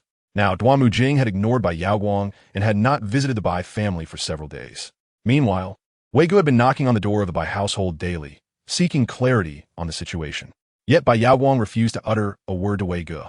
If he arrived, Bai Yaoguang would lock him outside. Regardless of how long he waited, she would not open the door. These elderly individuals had unexpectedly found themselves embroiled in a love triangle. The thought of it left Bai Nanyang feeling utterly exasperated. Though Xian'er is not the biological offspring of the heir, over the years he has grown under the care of the heir, and this paternal bond cannot be feigned. Moreover, Lang'er and Xian'er are undeniably the true children of the heir. Even if the heir were to be angered with Xian'er, he could never forsake Lang'er and Xian'er. Listening to her mother's words, Bai Yaoguang, who lay weeping on the bed, found each statement to be profoundly reasonable. She immediately sat up, approached the bronze mirror, and began to dress herself. "You are right, mother. Regardless of my past actions, they are matters of over a decade ago. In these 10 years, with Wei Ge absent from the capital, I have shared a loving and trusting marriage with the heir, and we have even welcomed the birth of Lang'er and Xian'er. For the sake of these two children, how could the heir possibly abandon me?" Bai Yaoguang felt rejuvenated. Jiang Shiqi dispatched her covert guards to monitor the trio daily. Hearing about their circumstances each day, she understood that their lives were fraught with anguish. While they suffered, Jiang Shiqi enjoyed her meals, slept soundly, and maintained a cheerful disposition. In Jiang Shiqi's courtyard, a covert guard knelt on one knee, reporting the latest developments regarding Bai Yaoguang. Nan Yi crawled out of the room, supporting herself on the high doorstep with her small, snowy hands, and beamed at the guard outside the courtyard. Her eyes sparkled, and a droplet of saliva fell from the corner of her mouth. The previously stern and expressionless guard couldn't help but smile slightly. Now 11 months old, Nan Yi could stand for a considerable duration while holding on to support, due to her exceptionally charming and adorable demeanor. The maids and servants in Jiang Shiqi's courtyard were fond of teasing her. Even the covert guards were quite taken with the little young lady, many of whom secretly wished to be assigned to her protection detail. Nan Yi spoke earnestly to the guards in the courtyard, babbling in her own way. The guards, unable to comprehend, merely feigned attentive listening to amuse the little lady. Seeing their compliance, Nan Yi giggled joyfully. Jiang Shiqi's voice emanated from within, conveying news to Lai Mei, who would know how to respond. Chunhua entered the room and said, "Today, Lai Mei and the Duke of Yongding have taken Bai Lang to the theater." Bai Lang even skipped his lesson with Master Wang. In the Enlightenment Academy, Bai Lang is learning little of substance. Attending a music class is merely a meager aspect of the 6 arts of a gentleman. He spends his days either indulging in feasting with the Duke of Yongding and Lai Mei or enjoying performances at the theater. Sometimes, they even take him to gambling establishments for a brief diversion. It has now escalated to the point where he is no longer sent to study. Jiang Shiqi smiled as she picked up the characters written by Duanmu Haoran. Chunhua nodded, pointing to Duanmu Haoran's writing, noting that he has become increasingly diligent, and his writing has improved remarkably. Recalling a few months prior, when Duanmu Haoran first entered the Enlightenment Academy, his handwriting was a chaotic scrawl. At that time, Jiang Shiqi and those around her worried that he would be mocked by the children of noble families and struggle to adapt to the Academy's environment and curriculum, falling behind the pace set by the master. Yet, in just a few months, Duanmu Haoran's writing has surpassed Bai Lang's by a considerable margin, making him one of the best in the entire academy. Another child of note is Long Jinyu. Jiang Shiqi had discreetly monitored Bai Lang's academic progress. Initially, Bai Lang's writing was passable, displaying a modicum of talent for a 9-year-old. With hard work, he would surely achieve success. Such a person, with a bit of assistance from Jiang Shiqi, could easily soar to great heights in the future. However, on what grounds? Bai Lang's excellence is built upon deceit towards Jiang Shiqi and standing on the flesh and blood of Duanmu Haoran to rise. Jiang Shiqi had no intention of taking any action against Bai Lang. It was Duanmu Jing and Bai Yaoguang who sought to leverage Jiang Shiqi's connections to thrust Bai Lang into the ranks of the capital's elite. Jiang Shiqi did not restrict Bai Lang from attending the Enlightenment Academy nor from seeking his master's guidance. It was Bai Lang who, after finishing his music lessons, sought to shirk his responsibilities and was unwilling to pursue other knowledge. He also wished to remain in the Duke of Yongding's estate, enjoying the company of the Duke and Lai Mei, indulging in a life of leisure at such a young age. Chapter 95, A Duke of Yongding's Estate. She looks down upon it, observing Bai Lang engrossed in the music score. Lai Mei approached and snatched the book from his hands. What business does a child have with such things? Children should be outside playing, interacting with the world. If you can befriend some illustrious noble in the future, it will serve you better than decades of study. Come, grandmother will give you money, and you can accompany grandfather to enjoy yourself, allowing you to purchase whatever you desire. Upon seeing the silver coins in Lai Mei's hand, Bai Lang's eyes lit up. His mother never gave him such a sum at home, although he was well provided for. The Bai family could not compare to the Duke of Yongding's estate. "Thank you, grandmother," Bai Lang exclaimed joyfully, having changed his address to Lai Mei. Lai Mei embraced Bai Lang, her face radiating affection. "No need for thanks. Everything in the Duke of Yongding's estate will eventually belong to you, as long as you stay by grandmother's side and grow up with her. Your biological grandfather will never treat you poorly." Lai Mei instilled this notion in Bai Lang, aiming to ensure he remained close to her. With Bai Lang growing up by her side, a bond of affection would naturally develop. Though the Duke of Yongding currently belongs to Duanmu Jing, Bai Lang, as his son, would undoubtedly inherit it due to the affection he receives. This way, Lai Mei could rely on the aging Duke for a few more years and then depend on Bai Lang for the latter part of her life, ensuring her future was worry-free. Lai Mei's intentions were clear, and Bai Lang shared similar aspirations. He dreamed of recognizing his lineage and entering the Duke of Yongding's estate with pride. Thus, when Lai Mei spoke to him in this manner, Bai Lang glanced at the silver coins in his hand and nodded in agreement without hesitation. All right, from now on, I will reside in the Duke of Yongding's estate and grow up by grandmother's side. Good boy. Now you must write a letter to your mother, telling her that you're doing well in the Duke's estate, so she need not worry. You should include many kind words to reassure her. Lai Mei's eyes sparkled with cunning as she observed Bai Lang obediently sitting at the writing desk, beginning to compose his letter to Bai Yaoguang. Lai Mei then had an array of delectable dishes brought forth, all rich and savory. Indeed, in the future, you can eat whatever you desire while by grandmother's side. I will send someone to prepare it for you. As Bai Lang wrote the letter, he munched on a chicken leg, his eyes darting around before he said to Lai Mei, "Then, grandmother, I no longer wish to attend the Enlightenment Academy. Can I accompany grandfather to the theater tomorrow?" "Of course. After we enjoy the performance, we can spend a few days at the estate." Lai Mei readily agreed. "You do not know, your grandfather has a property that includes hot springs." Lai Mei tempted Bai Lang. He had never soaked in a hot spring before. The Duke of Yongding's residence was a reward bestowed upon him by the emperor in the past. However, the Duke was not one to relish adventures in the countryside. Having been born in the wild, he had long since tired of that lifestyle. Thus, he had only visited that estate occasionally over the years. Yongding Ho preferred to remain in the imperial city, clad in resplendent silks, enjoying the performances at the opera houses and indulging in wine at the brothels. He reveled in the adulation and flattery from those around him, relishing the lively atmosphere of wealth and leisure. However, Bai Lang was different. He had grown up in the imperial city. Naturally, he was intrigued by the hot springs mentioned by Lai Mei.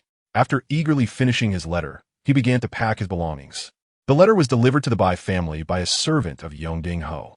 Upon seeing Bai Lang's letter, Bai Yaoguang felt a wave of darkness cloud her vision and staggered backward, only to be steadied by Bai Nan.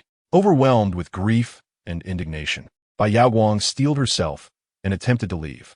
Yet, Bai Nan firmly grasped her arm. "What are you planning to do now? Isn't this fortuitous? The Ho is fond of Langer, and that Jiang Shiqi is none the wiser. Why not let Langer reside in the Ho's courtyard? It's akin to reclaiming one's ancestry." Bai Nan rebuked Bai Yaoguang for her short-sightedness. "In the past, you devised countless schemes to have Langer, Xiener, and Xiener acknowledge their heritage. Now that Langer is staying in Yongding Ho's residence, it should be a good thing." "Mother, you are truly misguided," Bai Yaoguang lamented, collapsing onto a nearby chair. Clutching Bai Lang's letter with trembling hands, she believed that once Bai Lang entered the Enlightenment Academy, she could rest easy regarding his education. Thus, she shifted her focus entirely to arranging Bai Xian's marriage with the Li family, temporarily sidelining Bai Lang's studies. Now, upon rereading Bai Lang's letter, Bai Yaoguang regretted her previous indifference. "No, I must see the heir. He cares deeply for Langer and has placed immense hope in him. I cannot allow Langer to remain in the Ho's residence with that La mate any longer." Bai Yaoguang was consumed with anxiety. Meanwhile, Bai Nan remained unconcerned and chuckled. "It seems you are overly anxious, wishing to keep your child within your grasp, yet you have not considered Langer as future at all. Given the current rift between you and Duanmu Jing, if Bai Lang is not by your side, it is very likely you will lose his favor." Bai Yaoguang was naturally unwilling to accept this. Bai Nan's words reminded her of Jiang Shiqi, whose youthful complexion was as taut as a maiden's.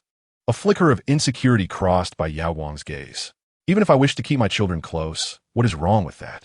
It is indeed true that Langer's academic performance has declined, but..." Hearing this, Bai Nan dismissed her concerns further.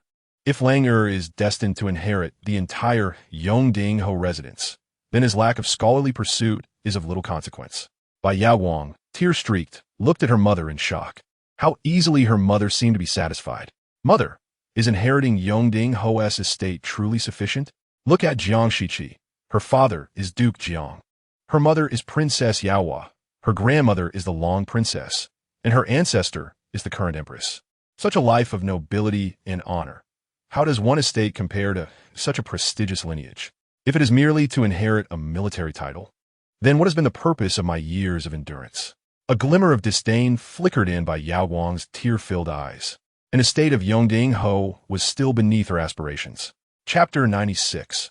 Observing Bai Yaoguang kneeling before her, pleading for mercy, Bai Nan looked at her daughter in astonishment. She had never realized the extent of her daughter's ambitions. After all these years of forbearance, Bai Yaowang aimed for her children to ascend to the highest echelons, where she would also rise above Jiang Shiqi. After weeping on the chair for a while, Bai Yaowang wiped her tears away, steeling herself as she exited the room. This time, she did not wait outside Yongding Ho's residence for Duanmu Jing. Instead, she requested the doorman to announce her desire to meet Jiang Shiqi. What is this little mistress doing here? Is she seeking punishment? Nan Yi rolled over in bed, groggily getting up, eager to leap from the bed. It's cold outside. Young miss, we are not going out to play today. Duanhong's eyes brimmed with affection, concerned that the young miss might hurt herself or catch a chill outdoors. Jiang Shiqi had not anticipated that Bai Yaowang would have the audacity to seek her out. Thus, with keen interest, she instructed Chunhua to bring Bai Yaowang into her courtyard and simultaneously directed Qiushi to inform Duanmu Jing that Bai Yaowang had come to visit, curious to see his reaction. In the front hall of Jiang Shiqi's courtyard, Bai Yaowang's eyes sparkled with jealousy. She surveyed the flowers and trees, as well as the finely crafted furniture within the hall, all of which were of the highest quality. Despite her attempts to compare herself to Jiang Shiqi, believing that her life, though as a concubine, was not inferior, she now stood in Jiang Shiqi's courtyard, realizing the significance of one's lineage and status. Not only did Jiang Shiqi's refined attire and possessions reflect her elevated social standing, but even the smallest ornament in her home was exquisitely crafted and unique. Some items were of such provenance that Bai Yaowang could not comprehend, let alone rival. Ah, it is you. Jiang Shiqi sat elegantly at the head of the table, exuding a commanding presence befitting a matriarch. In comparison to the demure Bai Yaowang, Jiang Shiqi's aura was significantly more imposing. I'm still unsure how to address you. Should I call you by foreign or Wei foreign? The confidence and poise with which she conducted herself pierced Bai Yaowang's heart. If she referred to her as by foreign, what would that make her children? Who was their biological father? This would undoubtedly require an elaborate explanation. Bai Xian was indeed the biological son of Wei Ge, but that was a mistake from Bai Yaowang's youth. For many years thereafter, she had remained virtuous and above reproach. As tears streamed down her face, she presented herself as a figure burdened with unspoken troubles. Esteemed lady, I come today with a request. Please return my son Bai Lang to me. Wei foreign, what do you mean by that? Your son Bai Lang is not with me. Jiang Shiqi replied, automatically conferring a title upon Bai Yaowang. She feigned ignorance of Bai Yaowang's pallid complexion, inquiring curiously, why does your son not appear to be with you? Yet you come to seek him here. Would this not offend my father-in-law? Such a situation would only lead Yongding Ho and La Mei to resent Jiang Shiqi for disrupting their familial harmony, leaving Bai Yaowang out of the equation. Bai Yaowang could even feign regret, shifting the blame entirely onto Jiang Shiqi. She could claim that Jiang Shiqi could not accommodate Bai Lang, thus preventing him from bringing joy to Yongding Ho. I understand, esteemed lady, that due to various misunderstandings, you have never favored my children. For the sake of those unworthy little ones, you have clashed with the heir on multiple occasions. Bai Yaowang delicately dabbed at her nose with a handkerchief, feigning distress. Now that the Ho values Lang and wishes to raise him in his courtyard, I find myself in a difficult position, fearing to offend you. Yet, as a person of humble standing, I cannot be presumptuous before the Ho, and can only plead with you. Bai Yaowang felt confident that by merely mentioning Bai Lang's presence in Yongding Ho's residence, she could incite Jiang Shiqi's ire. After all, based on past events, Jiang Shiqi seemed genuinely averse to Bai Yaowang's children. However, Jiang Shiqi smiled as she gently set down her teacup, pondering what might be afoot. Surely, it was not a bad thing that the Marquis took a liking to her second son. Keeping her second son around to amuse the Marquis could also be seen in a positive light. Jiang Shiqi spoke with an air of nonchalance, yet her words ignited a furious blaze within Bai Yaowang's heart. Just look at Jiang Shiqi. What venomous words she uttered. To think her astute second son deserved to be treated as nothing more than a mere servant, a pet, to entertain the Yongding Ho. Her son was destined for scholarly pursuits and to rise above the common fray. Bai Yaowang felt a surge of indignation, with her eldest son Bai Xian rendered useless. She could not afford to relinquish her second son. Thus, tears cascaded down her cheeks. Weakening, she slid from her chair, kneeling upon the floor. Madam, I beg you, she pleaded. Are you not also weary of those children of mine? Would your days not be far more pleasant without them in your sight? Please, help me reclaim my son. Beside her, Shi, sharp-tongued and fierce, pointed out by Yao Wang. What manner of speech is this? Were you not informed? Your second son is not one of our madam's own. You come here to create a ruckus, truly believing our madam is easily trifled with? Bai Yao Wang, with tears still glistening on her face, trembled as she continued to implore Jiang Shiqi. Just as Jiang Shiqi regarded Bai Yao Wang with a sense of satisfaction. Relishing her moment of power, a thunderous voice erupted from the doorway. What brings you here? Leave at once. Chapter 97. The depth of Jiang Shiqi's resolve. Unfathomably superior to Bai Yao Wang's, Bai Yao Wang was utterly taken aback to find Duanmu Jing still present in the residence. She had come to seek Jiang Shiqi precisely because she thought Duanmu Jing would be absent. Duanmu Jing's countenance was decidedly grim as he entered the hall, his piercing gaze fixed upon Bai Yao Wang. What was this foolish woman attempting before Jiang Shiqi? Did she not realize that he and Jiang Shiqi were currently at odds? Bai Yao Wang's presence would only exacerbate the situation, potentially arousing Jiang Shiqi's suspicions. Should Jiang Shiqi begin to doubt the relationship between Bai Yao Wang and Duanmu Jing, it would unravel his entire scheme. Jiang Shiqi remained seated upon the Luohan couch, undisturbed, observing Duanmu Jing as he advanced with deliberate steps. Meanwhile, Bai Yao Wang knelt on the floor, silently weeping, a picture of utter desolation. She occasionally stole glances at Duanmu Jing's expression, revealing a mix of ire and an irresistible urge to elicit sympathy. Duanmu Jing, his face set in a stern mask, entered the room. Yet his eyes betrayed a flicker of compassion. He could not bear to see Bai Yao Wang in such a degraded state, kneeling before Jiang Shiqi, the woman he had cherished for many years. He had always held Bai Yao Wang in high regard, wishing to provide her with a life that surpassed Jiang Shiqi's. Yet today, witnessing her plead before Jiang Shiqi, his heart softened. Rise and sit, crying here like this. What sort of spectacle is this? Duanmu Jing chided as he seated himself beside Jiang Shiqi, assuming the primary position on the Luohan couch. Jiang Shiqi regarded his audacious demeanor with a silent scoff. Choosing not to comment, Bai Yao Wang, tear-streaked, stood up, casting a resentful glance at Duanmu Jing. In the front hall, an unspoken tension hung in the air, as both Duanmu Jing and Bai Yao Wang communicated through their eyes. An astute observer would discern the peculiar atmosphere between them. Although Duanmu Jing's expression was stormy and Bai Yao Wang's forlorn, there existed a tacit bond between them, akin to an impenetrable barrier that neither time nor circumstance could breach. Chunhua and Shi, serving in the hall, bore cold expressions, wishing they could sever the connection between Duanmu Jing and Bai Yao Wang. The pair's brazen displays of affection inciting their disdain. How shameless they were. Bai Yao Wang had committed a grievous offense against Duanmu Jing, yet he still allowed her to rise. His heart ached for her, stripped of dignity. Even the look he cast upon Jiang Shiqi brimmed with reproach, as if her influence had compelled Bai Yao Wang to kneel. Chunhua and Shi could not help but feel a swell of pity for their mistress, who, as the legitimate daughter of the Jiang Wugong, had devoted 20 years to supporting the Yongding Ho. She had sincerely cared for Duanmu Jing's parents and the matriarch of the Duanmu family. For over 2 decades, she had devoted herself to their whims, raising the ungrateful Duanmu Zixuan. In the end, what had Jiang Shiqi gained? Had her years of labor merely served to witness the love-hate drama unfold between Duanmu Jing and Bai Yao Wang beneath her very nose? In that moment, both Chunhua and Shi were engulfed in sorrow and indignation. Nan Yi swiftly climbed down from the inner chamber's bed, her small mouth open as she called out to Jiang Shiqi, "Mother, dear mother, don't be sad. You still have Yi." Fearing that Jiang Shiqi would be distressed by the spectacle between Duanmu Jing and Bai Yao Wang, Nan Yi rushed out to bolster her mother's spirits.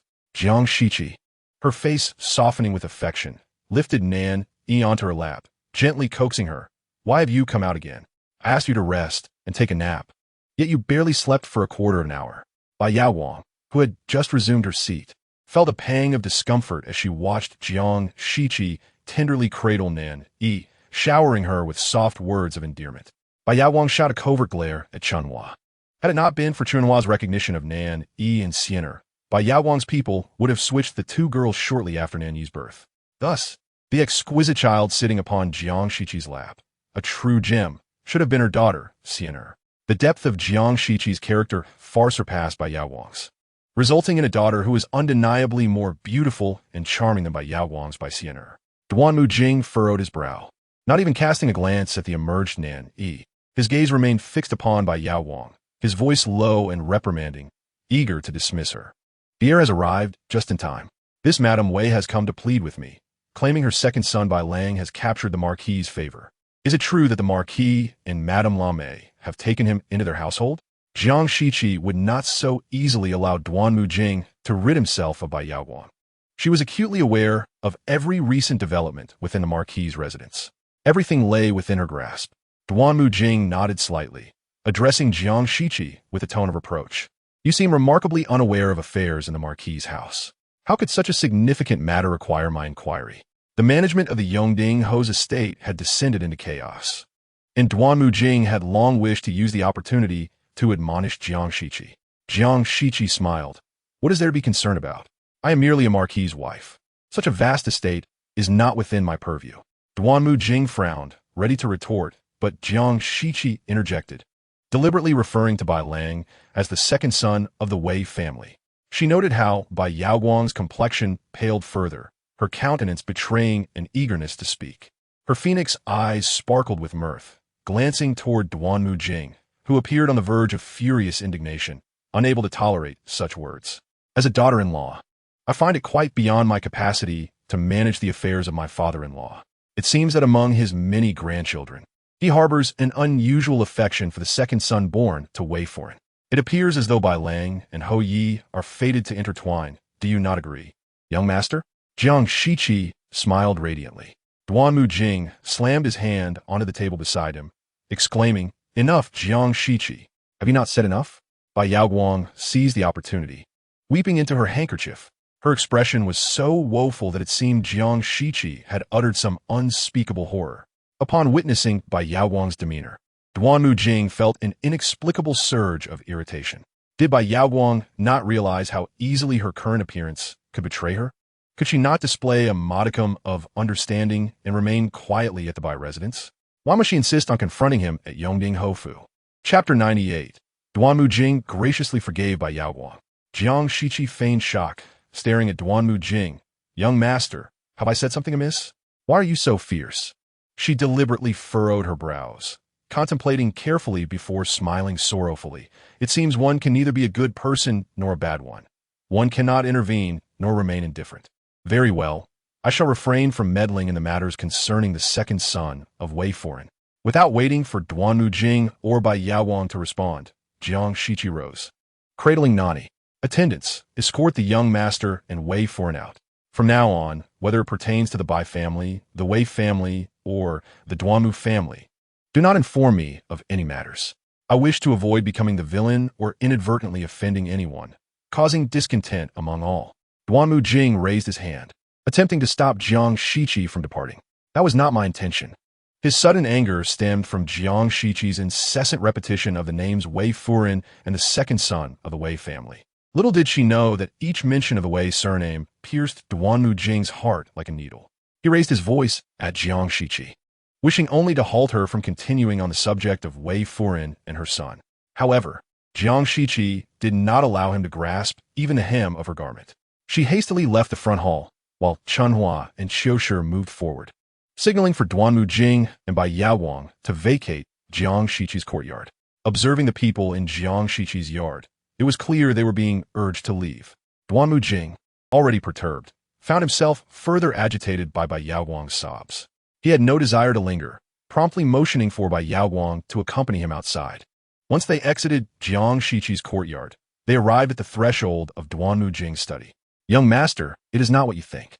Xin'er, although he is Wei Gij's child, Lang'er and Xian'er are your flesh and blood, Bai Yaoguang pleaded, her heart heavy with grievance. I am at a loss as to how to clarify my position when Jiang Shiqi incessantly refers to me as Wei Foreign. Her resentment toward Jiang Shiqi deepened. With a gaze filled with bitterness, she confronted Bai Yaoguang. Did Jiang Shi say something erroneous?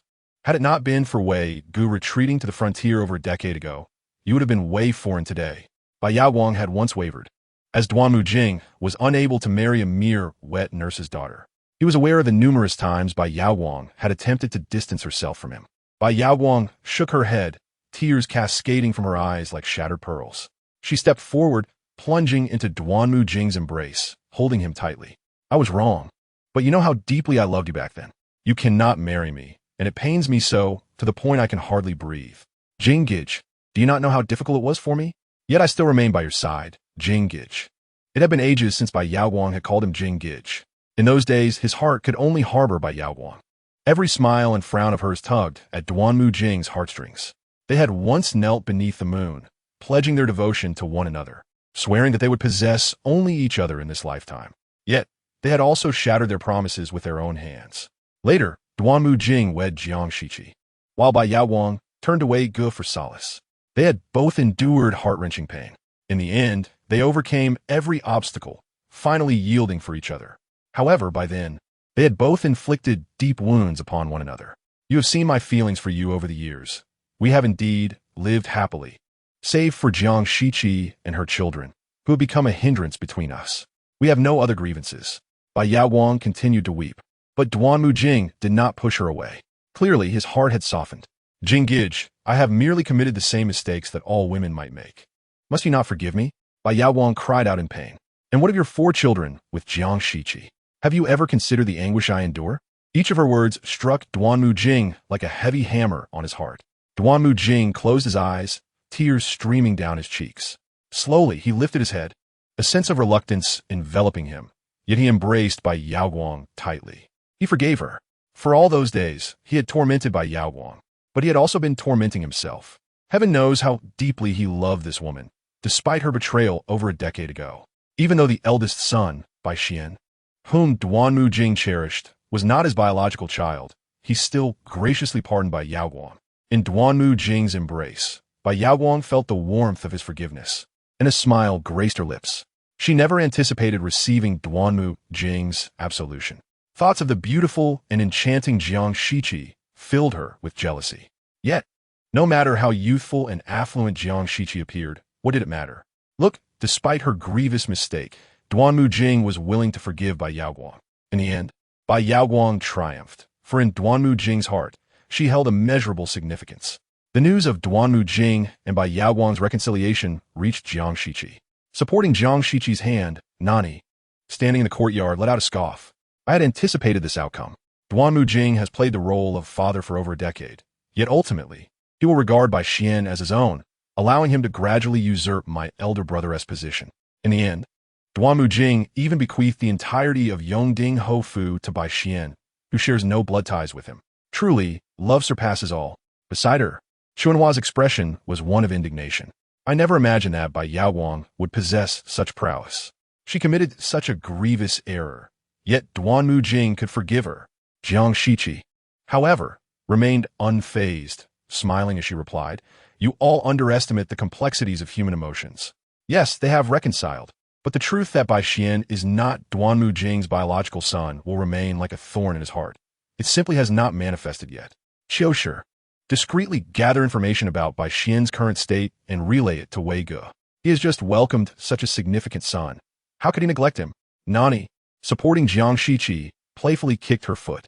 She wore the exquisite golden-red koi-patterned shoes embroidered by the Yan family. Wei Ge has always held an unwavering affection for Bai Yaoguang. His willingness to conspire against my grandfather and elder brother was driven by his deep devotion to Bai Yaoguang, a love that is unyielding. Thus, how could Wei Ge possibly disregard the fruit of their love? Chapter 99. It turns out Bai Xian is the bloodline of your Wei family. Jiang Shiqi listened to Nan Yi's heartfelt thoughts, her face adorned with a smile. Yet her heart simmered with unbridled resentment. Indeed, Wei Ge was a man unwaveringly devoted to love. However, his affection was built upon the betrayal of his country's loyalty. Particularly after Jiang Shiqi learned from Jiang Jiai's letter that the Duke of Jiang held Wei Ge in high regard and trusted him. For all these years, the Jiang family army had embraced Wei Ge as one of their own, with the Duke nurturing him with sincere intentions. Yet, for the sake of love, he had the audacity to place evidence accusing the Duke and Jiang Jiai of treason right beside the Duke. Was this how Wei Ge repaid the Duke's kindness? Jiang Shiqi clenched her fists tightly. Now that she was aware of the outcome, she would protect her father and second son at all costs. She would not allow Wei Ji's foolish romantic notions to prevail. A foul odor wafted in from outside the courtyard. Chunhua and Qiushi quickly covered their mouths and noses. Oh no, The Wei family's manure ball is coming. Heavens, he is about to be suffocated by the stench. Yi, who stood frozen in place, turned to flee but forgot that she was merely 11 months old and could barely walk, let alone run. With a thud, she fell to the ground. Duanhan hurried over, her face etched with concern as she scooped up Yi. Did you hurt yourself? Aunt Han will blow on it. Jiang Shiqi initially intended to let Nan Yi rise on her own. You practiced martial arts as a child. You've endured worse falls than this. Back then, you didn't utter a sound, and Yi has merely stumbled. It's nothing compared to the pain you once bore. However, Duanhan held Yi tightly until she confirmed that Nan Yi had not sustained any injuries. Then she sighed in relief and smiled at Jiang Shiqi. It's not the same. The young miss is my lifeline. As they spoke, the voice of Wei sure drew near. Jiang family, Yi is about to turn one. I see she has been living in your courtyard, spending all her days with you. You and Jing Er have been growing distant. This cannot continue. Soon, Wei Shi, accompanied by an overwhelming stench, stood at the entrance of the main hall. Jiang Shiqi's expression turned frosty. She didn't even bother to rise and greet Wei Shi, merely raising an eyebrow and retorting, "We're already an old couple. What more affection could there be? You behave like a young person. Aren't you embarrassed?" That cannot be said. A man still needs a woman by his side. Wei Shi's voice was sharp, akin to a saw, grating and grating. She advanced directly toward Jiang Shiqi, seemingly intent on occupying the seat beside her. However, Chunhua and Qiushi blocked her path. Chunhua, maintaining a stern expression, pointed to the lower seat. "Madam Ho, please sit here. It's by the door and well ventilated." If Wei Shi were to sit in the host's seat, the entire hall would be filled with the stench of manure. Moreover, the cushions on the couch would require several washes to rid them of the odor left by Wei Shi. Chunhua and Qiushi wished to avoid such a troublesome matter, thus directing Madame Ho to the well-ventilated seat by the door for everyone's comfort. Everyone in Jiang Shiqi's courtyard harbored disdain for Wei Shi, and this sentiment extended to the entire Ho residence. Initially, Jiang Shiqi felt a surge of anger, but over time, Wei Shi became accustomed to it. Furthermore, she had come to Jiang Shiqi's courtyard today with matters to discuss and was reluctant to stoop to the level of Chunhua and Qiushi. For reasons unknown, seeing the smile on Wei Shi's face caused a heaviness to settle in everyone's hearts. Help! This old witch must have some ill intentions. Her gaze is terrifying, and Yi is frightened. Jiang Shiqi's expression darkened. "Madam Ho, what brings you here? Speak plainly." Wei Shi did not beat around the bush. "What I mean is, your arrangement of living separately from Jing Er is somewhat inappropriate. Why not send Nan Yi to my courtyard? I will care for her, and you can rest assured. You are still young. Have another child with Jing Er, and our Ho residence will be livelier." She had taken to heart the words of the old matriarch Wei. Wei Shi decided to treat Jiang Shiqi's children well, ensuring they would sincerely honor her as their grandmother. In the future, when Jiang Shiqi's children achieved greatness, they would undoubtedly remember her and lead the Ho residence to new heights. Thus, Wei Shi's purpose in coming to Jiang Shiqi today was to take Nan Yi into her courtyard. "I will not go. I will not." Nan Yi, in Duanhan's arms, quickly shook her head, her colorful hair, accessories swaying with her movements, exuding an air of grace. Jiang Shiqi laughed in anger. Wei Shi truly had the audacity to say such things. Having raised her third son to such a state, she now set her sights on her obedient daughter. What a shameless woman. Chunhua and Qiushi were nearly tempted to draw their soft swords and cleave this shameless Wei Shi in two. Yet, Wei Shi continued to count on her fingers. Currently, our Ho residence has only 4 children. It is somewhat lacking in vitality. Jiang family, your relationship with Jing Er has grown somewhat strained, likely due to your prolonged separation. Couples quarrel, but isn't it a matter of reconciling afterward? Would you not agree? Hand Nan Yi over to me. You and Jing Er can live your life more easily. After stating her intentions, Wei Shi looked at Jiang Shiqi with an air of confidence, certain that Jiang Shiqi, who had not shared a bed with Duanmu Jing for nearly a year, would agree. Isn't this how women are? After enduring a long period of solitude, they inevitably long for a man. Little did she know, Jiang Shiqi, with a face full of astonishment, replied, "What? Does Madame Ho still have time to care for children? Your Wei Gu has just celebrated a great event, and I assumed you would focus on your own family." Wei Shi was momentarily taken aback, staring at Jiang Shiqi. "This is indeed a joyous occasion, but it has nothing to do with my desire to raise Nan Yi." Jiang Shiqi chuckled softly. "Is it just this one joyous occasion? Does Madame Ho remain unaware? Your Wei Ge has kept the truth about Bai Xian hidden quite well. I wondered why the heir has been so protective of someone named Bai Xian. It turns out Bai Xian is the bloodline of your Wei family. Wei Shi sprang up from her chair, the chair toppling behind her. What did you say? Do not spout nonsense. Chunhua and Qiushi stepped forward to set the chair upright. Qiushi, quick of tongue, remarked, the heir already knows about this. How could Madame Ho still be in the dark? Everyone in the room observed Wei Shi's reaction, astonished and intrigued. The child they once cherished as a grandson, Bai Xian, turned out to be their own nephew. Chapter 100. Young Master Xian and the Lord brawl in the street at the entrance of the Bai residence. Bai Yaowang appeared charming and lively. She held Duanmu Jing's hand, playfully shaking it as she pouted. Xian'er has not seen her father for several days. I have cried thinking of him. In the past, Bai Yaowang often behaved this way in front of Duanmu Jing, and each time, he would feel a warmth in his heart. No matter what Bai Yaowang said, he would acquiesce. However, perhaps due to the revelation that Bai Xian was not his biological son, or perhaps because he now had a younger and seemingly more delicate Jiang Shiqi as a comparison, Duanmu Jing looked at the woman nearing 40 before him, still acting coy like a young girl. He imperceptibly furrowed his brow. It was not that he found Bai Yaowang's behavior inappropriate. Rather, he felt it somewhat discordant for a woman of her age to indulge in such childish antics. As he reminisced about that slender, dark figure resembling an oversized mouse, Duanmu Jing found himself hesitating to step into the Bai residence. At that moment, Wei Shi unexpectedly appeared behind them, shouting Bai Yaowang. She rushed forward and, before either Bai Yaowang or Duanmu Jing could react, Wei Shi raised her hand and struck Bai Yaowang across the face. Bai Yaowang staggered and instinctively sought refuge in Duanmu Jing's embrace. With a furrowed brow, Duanmu Jing looked at Wei Shi and asked, Mother, what is the matter? Wei Shi, disregarding all else, pointed accusingly at Bai Yaowang, demanding, whose son is Bai Xian? Speak the truth.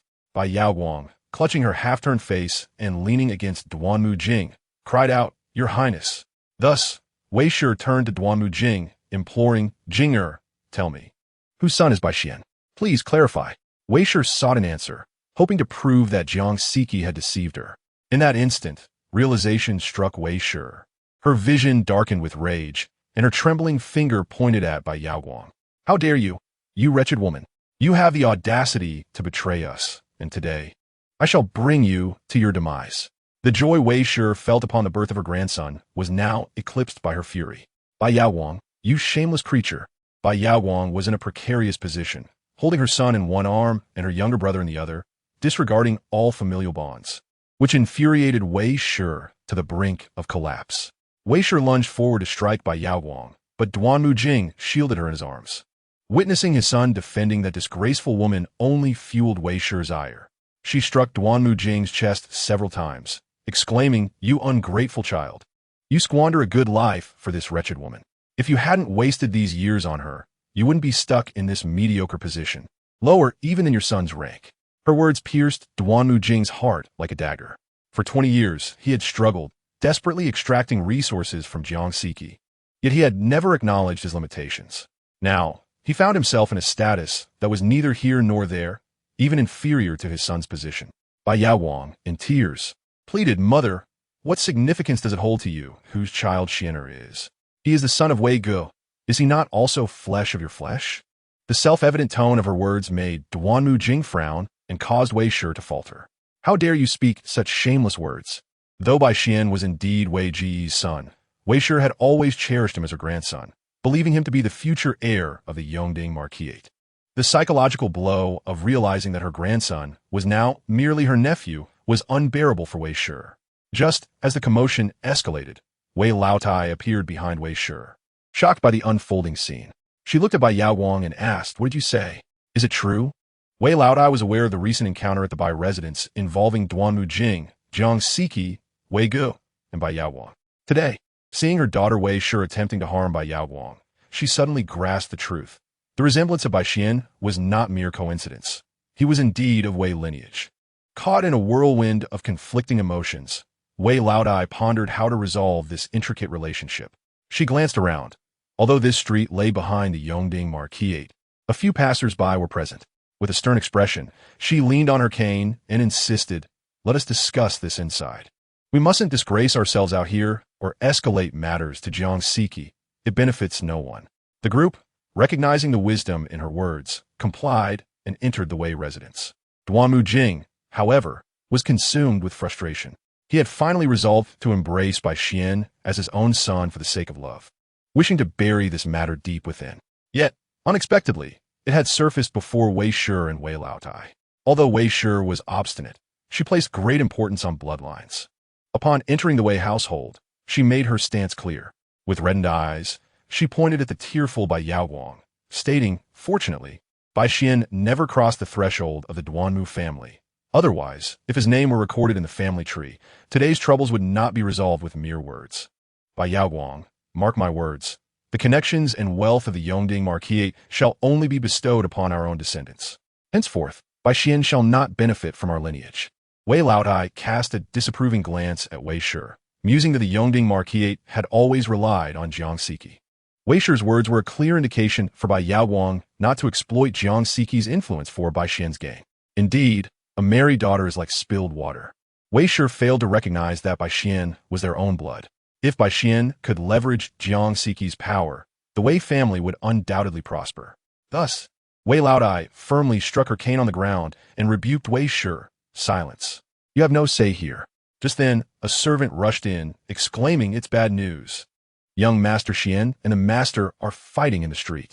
The young Master Xian referred to Bai Xian, while the master indicated Wei Ge. Were these two actually brawling? Upon entering the Wei residence, everyone could detect the strong scent of alcohol emanating from Bai Xian. Duanmu Jing frowned involuntarily. He had regarded Bai Xian as his own son, harboring immense expectations. Now, witnessing Bai Xian slumped drunkenly in a chair, still glaring at Wei Ge with resentment, Duanmu Jing's feelings were exceedingly complex. Bai Yaoguang, with eyes aflame, rushed to Bai Xian's side and anxiously asked, Xianer, how could you drink so much? The former Bai Xian had never been one to overindulge. He had always been exceptionally sensible, striving to emulate Duanmu Haobo. He had modeled his demeanor after Duanmu Haobo's refined and gentle nature, practicing self-discipline and propriety. Though he could not match Duanmu Haobo's innate elegance, he was nonetheless a promising young man who evoked admiration. Now, the inebriated Bai Xian was disheveled, with lipstick stains on his neck, revealing the circumstances of his excessive drinking. His furious gaze shifted from Wei Ge to his mother. Bai Xian shoved Bai Yaoguang to the ground, shouting, I don't want your concern. What do you care? Let me drink myself to death. Wei Ge and Duanmu Jing rushed forward. Yaoguang, light. They each supported Bai Yaoguang from either side, while casting a disapproving look at the pitifully inebriated Bai Xian. How dare you treat your mother this way? Wei Ji's voice, filled with the weight of authority, resonated with the experience he had gained on the battlefield over the years. As Duanmu Jing prepared to chastise Bai Xian, he cast a conflicted glance between Wei Ge and Bai Xian. As Bai Yaoguang was assisted to her feet by Duanmu Jing and Wei Ge, a faint sense of satisfaction and pride welled up within her. After all these years, these two men still cared for her so deeply. For Bai Yaoguang, this was her triumph. She reveled in the thought that despite Jiang Shiqi's youthful appearance, meticulously maintained and reminiscent of a young girl, what did it matter? Wasn't Jiang Shiqi still left with nothing? In contrast, Bai Yaoguang had both the radiant Bai Yueguang and the passionate Zhu Shaji, two men who held her dear to their hearts. In this regard, Bai Yaoguang had already surpassed Jiang Shiqi countless times. Bai Xian continued his drunken revelry, staggering to his feet with the intention of heading towards the brothel. Only in such places could he momentarily forget his worries. Yet, his footsteps were halted by Wei Ge. Clenching his fists, embodying steadfast resolve, Wei Ge declared, You shall go nowhere today. Remain here and reflect upon your recent words and actions. Bai Xian, enraged, swung a fist at Wei Ge, retorting, What right do you have to control me? Who are you to me? However, his fist was swiftly caught by Wei Ge. Wei Ge was not Duanmu Jing. When Bai Xian erred, Duanmu Jing merely reprimanded him gently, but Wei Ge was a seasoned warrior. As Bai Xian attempted to strike him, Wei Ge responded with a resounding slap that sent Bai Xian crashing to the ground. Having never been treated in such a manner, Bai Xian leapt up, charging at Wei Ge once more. The front hall of the Wei residence erupted into chaos. Bai Yueguang wept inconsolably, crying out, Do not hit Xian or he is your son. Her cries pierced Duanmu Jing's heart, for indeed, Bai Xian and Wei Ge were father and son. What was his place in this? Even if he wished to intervene, what authority did he possess? With tears glistening in her eyes, Bai Yaowang turned to Duanmu Jing, clutching his arm and pleading, "Brother Jing, you must stop them. They cannot continue to harm each other like this." Bai Yaowang naturally considered Bai Xian to be under Duanmu Jing's care.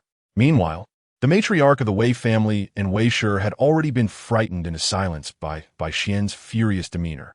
Shrinking back into a corner and daring not to utter a word, Duanmu Jing observed the tumultuous altercation between the father and son with a cold expression, remaining still despite Bai Yaowang's persistent tugging at his arm. Wei Ge landed another punch on Bai Xian's face, filled with a sense of disappointment and frustration. How could Bai Xian still be lingering in brothels and indulging in pleasures day after day? If this continued, he would ruin himself.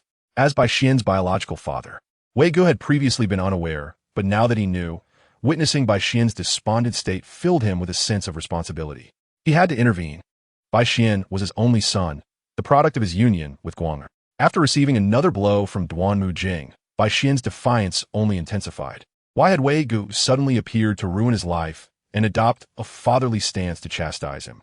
Bai Xian could not accept it. Yet, being a scholar, he had been promoted to the Ministry of War by the Duke of Jiang and was no match for Wei Ge. After several blows, Wei Ji's strikes were genuine. Bai Xian could no longer retaliate, resigning himself to endure the situation, gradually quieting down. Seeing him comply, Wei Ge finally withdrew his fists. Bai Yaowang immediately rushed over, embracing Bai Xian and weeping, "My child, you cannot continue down this path of despair. Otherwise, your life will be utterly ruined." Seizing the opportunity, Wei matriarch stepped forward, speaking earnestly, "Indeed, Xianer, you are not a child without ambition. Rest assured, your life is far from over." As she spoke, Wei matriarch glanced toward Wei Ge. Though he had earned military merit at the frontier, and while the emperor's rewards had yet to arrive, it was certain that Wei Ji's future would not be bleak. Perhaps Bai Xian, as the son of the Wei family, would possess a brighter future than as the illegitimate child of Duanmu Jing. This notion was subtly conveyed to Bai Xian, suggesting that once his biological father's rewards were bestowed, he might even become a direct heir. The thought of becoming the heir of the Wei family left Bai Xian astounded. A flicker of hope ignited within his previously despondent heart. Meanwhile, Duanmu Jing's expression darkened instantaneously. Indeed, as Wei Ji's only son, and with Wei Ji's affections for Bai Yaowang, it was entirely possible that Bai Xian would be granted the position of heir. If that were to happen, Bai Xian's status would rise to equal that of Duanmu Jing. Realizing this, a tempest brewed within Duanmu Jing, akin to a cauldron of vinegar overturned, leaving him deeply unsettled. Chapter 102. Inherent insecurity. Bai Xian gradually regained his composure, sitting with his head bowed in the front hall, surrounded by Bai Yaowang, Wei Ge, and Wei matriarch. This made Duanmu Jing and Wei Shi appear as mere outsiders within the Wei family. In truth, they were indeed outsiders. Wei Shi, being a married daughter, had spoken harshly earlier, which left Wei matriarch deeply dissatisfied, to the point of not even sparing her a glance. Duanmu Jing observed Bai Yaowang bustling around Bai Xian, and his gaze grew increasingly frigid. With a decisive flick of his sleeves, he turned and departed the Wei residence. All that transpired within the Wei household was reported to Jiang Shiqi by her covert agents. She intentionally approached, feigning concern as she inquired about the situation between Wei Ge and Bai Xian. Duanmu Jing, his expression grim, asked, "How do you know of this matter? What concern is it of yours regarding these two?" Jiang Shiqi stepped back in disbelief, her smile fading. "You have changed, your grace. You were not this way before. Why do you raise your voice at me? Your heart has shifted." Seeing the incredulity in Jiang Shiqi's eyes, Duanmu Jing felt a pang of regret. Recently, their relationship had soured, and he longed to reconcile with her. Otherwise, his plans would falter. However, it always seemed that just as he sought to mend their relationship, Jiang Shiqi would reject him. Conversely, whenever she wished to reconcile, Duanmu Jing found himself embroiled in matters that provoked his ire, resulting in their perpetual awkwardness. Hurriedly, Duanmu Jing reached out to grasp Jiang Shiqi's hand, but she recoiled, exclaiming, "Do not touch me."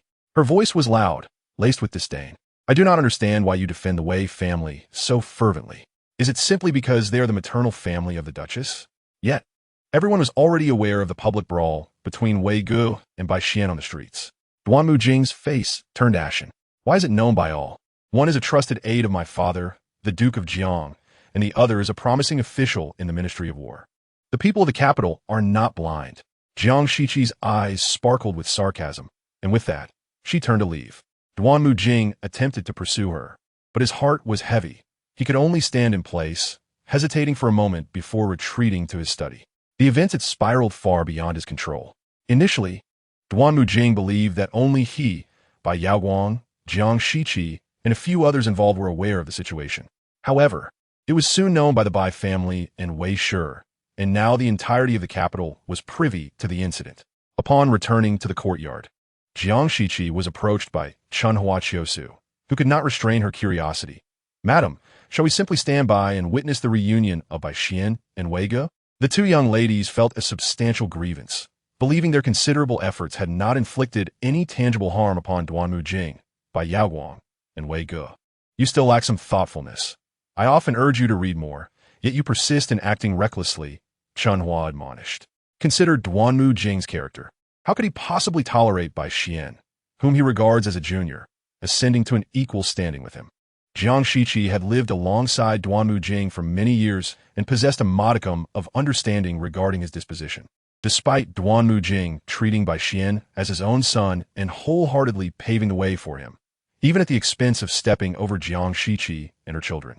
It stemmed from Duanmu Jing's belief that Bai Xian was naive and less perceptive, thus easier to manage. In Duanmu Jing's eyes, he considered Bai Xian's abilities inferior to his own, allowing him to adopt a nonchalant attitude towards Bai Xian, issuing commands with an air of authority, and deriving a pathological sense of satisfaction from Bai Xian's respectful compliance. Duanmu Jing favored those around him who accepted his words without question. His intrinsic insecurity had cultivated the dark persona he exhibited. Therefore, while outwardly calm, Duanmu Jing secretly harbored a desire to ruin both Bai Xian and Wei Ge. At this moment, before Duanmu Jing could reach his study, he was summoned to the Buddhist hall by the matriarch's attendants. At the entrance of the hall, several stewardesses gathered. Upon sighting Duanmu Jing, they promptly paid their respects, creating a cacophony in the courtyard. Duanmu Jing, feeling agitated, preferred to avoid their concerns and entered the hall to greet the matriarch, standing silently thereafter. The matriarch, pale and somewhat haggard, sat in her chair, tapping the armrest and instructing the attendants beside her, "Quickly send those stewards outside to attend to their duties. Do not disturb me further." The stewards had congregated in the matriarch's courtyard early that morning, each presenting trivial grievances, one lamenting the death of several flowers in a pot, another inquiring about the repair of a wall in the courtyard, and yet another reporting that the cook in the big kitchen had not recovered from an injury and had come to request compensation for medical expenses. Yet, Lame had abandoned such a mess, accompanying the Yongding Ho to the hot springs with Bai Lang. Thus, these aimless stewards had no choice but to seek out the matriarch. Exhausted, the matriarch's intention in summoning Duanmu Jing was not to discuss the affairs of the Yongding home mansion's back courtyard. Once the stewards were dispatched, she furrowed her brow and inquired of Duanmu Jing, "Is Xian'er truly of the Wei family?" Duanmu Jing's heart sank. He had not anticipated that this matter had reached his grandmother's ears. The situation had escalated to such a degree that even his grandmother was aware of it. The matriarch, who appeared to have labored for decades, nodded heavily. "Not only am I aware, but all the household servants know as well." "How do you plan to address this situation?" After contemplating, Duanmu Jing replied, "I shall no longer concern myself with Xian'er. I am merely apprehensive that this matter has become so public that everyone in the capital believes Xian'er is the child of Yaoguang and Wei Ge, leading to the mistaken assumption that Lang'er and Xian'er are also children of the Wei family. Both Lang'er and Xian'er were undoubtedly of Duanmu Jing's bloodline." The matriarch, upon hearing this, expressed her anguish that wretched Bai Yaoguang. Not only has she strayed from her marital vows, but now she has sullied the reputations of Lang'er and Xian'er. The matriarch, who cherished Lang'er and Xian'er as her own, longed to confront Bai Yaoguang directly. The matriarch observed the resolute expression on Duanmu Jing's face and nodded. "You exhibit discernment. Since Bai Xian has his biological father to oversee him, you should concentrate your resources and connections on nurturing Lang'er and Xian'er." In truth, the matriarch shared a similar concern with Duanmu Jing. She feared that Bai Xian, an outsider child, might flourish more than her own beloved great-grandchildren, particularly in light of the Wei family's past reliance on the Duanmu clan. Should the Wei family rise to prominence, what face would the Duanmu family have left? The matriarch's words subtly implied that all resources and connections Duanmu Jing possessed were derived from Jiang Shiqi. Initially, she had planned to feign cordiality with Jiang Shiqi, but now, with Jiang Shiqi neglecting the household's affairs, the matriarch faced significant financial losses. Not only had she lost money, but the back courtyard of the Yongding home mansion was also in disarray. The matriarch harbored resentment towards Jiang Shiqi and wished not to mention her name. Duanmu Jing nodded, indicating his understanding. Emerging from the matriarch's Buddhist hall, Duanmu Jing spotted several servants standing nearby, encouraging the steward, You go. Go speak to the heir." Observing their demeanor, Duanmu Jing maintained a stern countenance. "What is it?" The steward cautiously approached, saying, "Heir, winter is approaching, and the Bai family's new garments must be tailored." The steward's inquiry was tentative. As a servant of the Yongding home mansion, it was customary to receive new clothing each season as a form of welfare and reward from their masters. However, with the chaos in the back courtyard persisting for such an extended period and the kitchen affairs still unresolved, the matter of new winter garments had yet to be discussed. Thus, the servants urged the steward to inquire about it. The steward, being astute, approached the heir without directly mentioning the new garments for the servants, instead referring to the Bai family. Each winter, the expenses for the Bai family's new garments were accounted for within the household's budget for servants. If the servants lacked new clothing, it would be difficult to conceal the expenses for the Bai family's garments. Duanmu Jing's expression remained stern, stating, "The other members of the Bai family shall receive their new garments as usual, but Bai Xian's garments need not be tailored this year." The steward's expression faltered, quickly recalling the recent rumors circulating within and outside the Yongding home mansion. It seemed the rumors were true.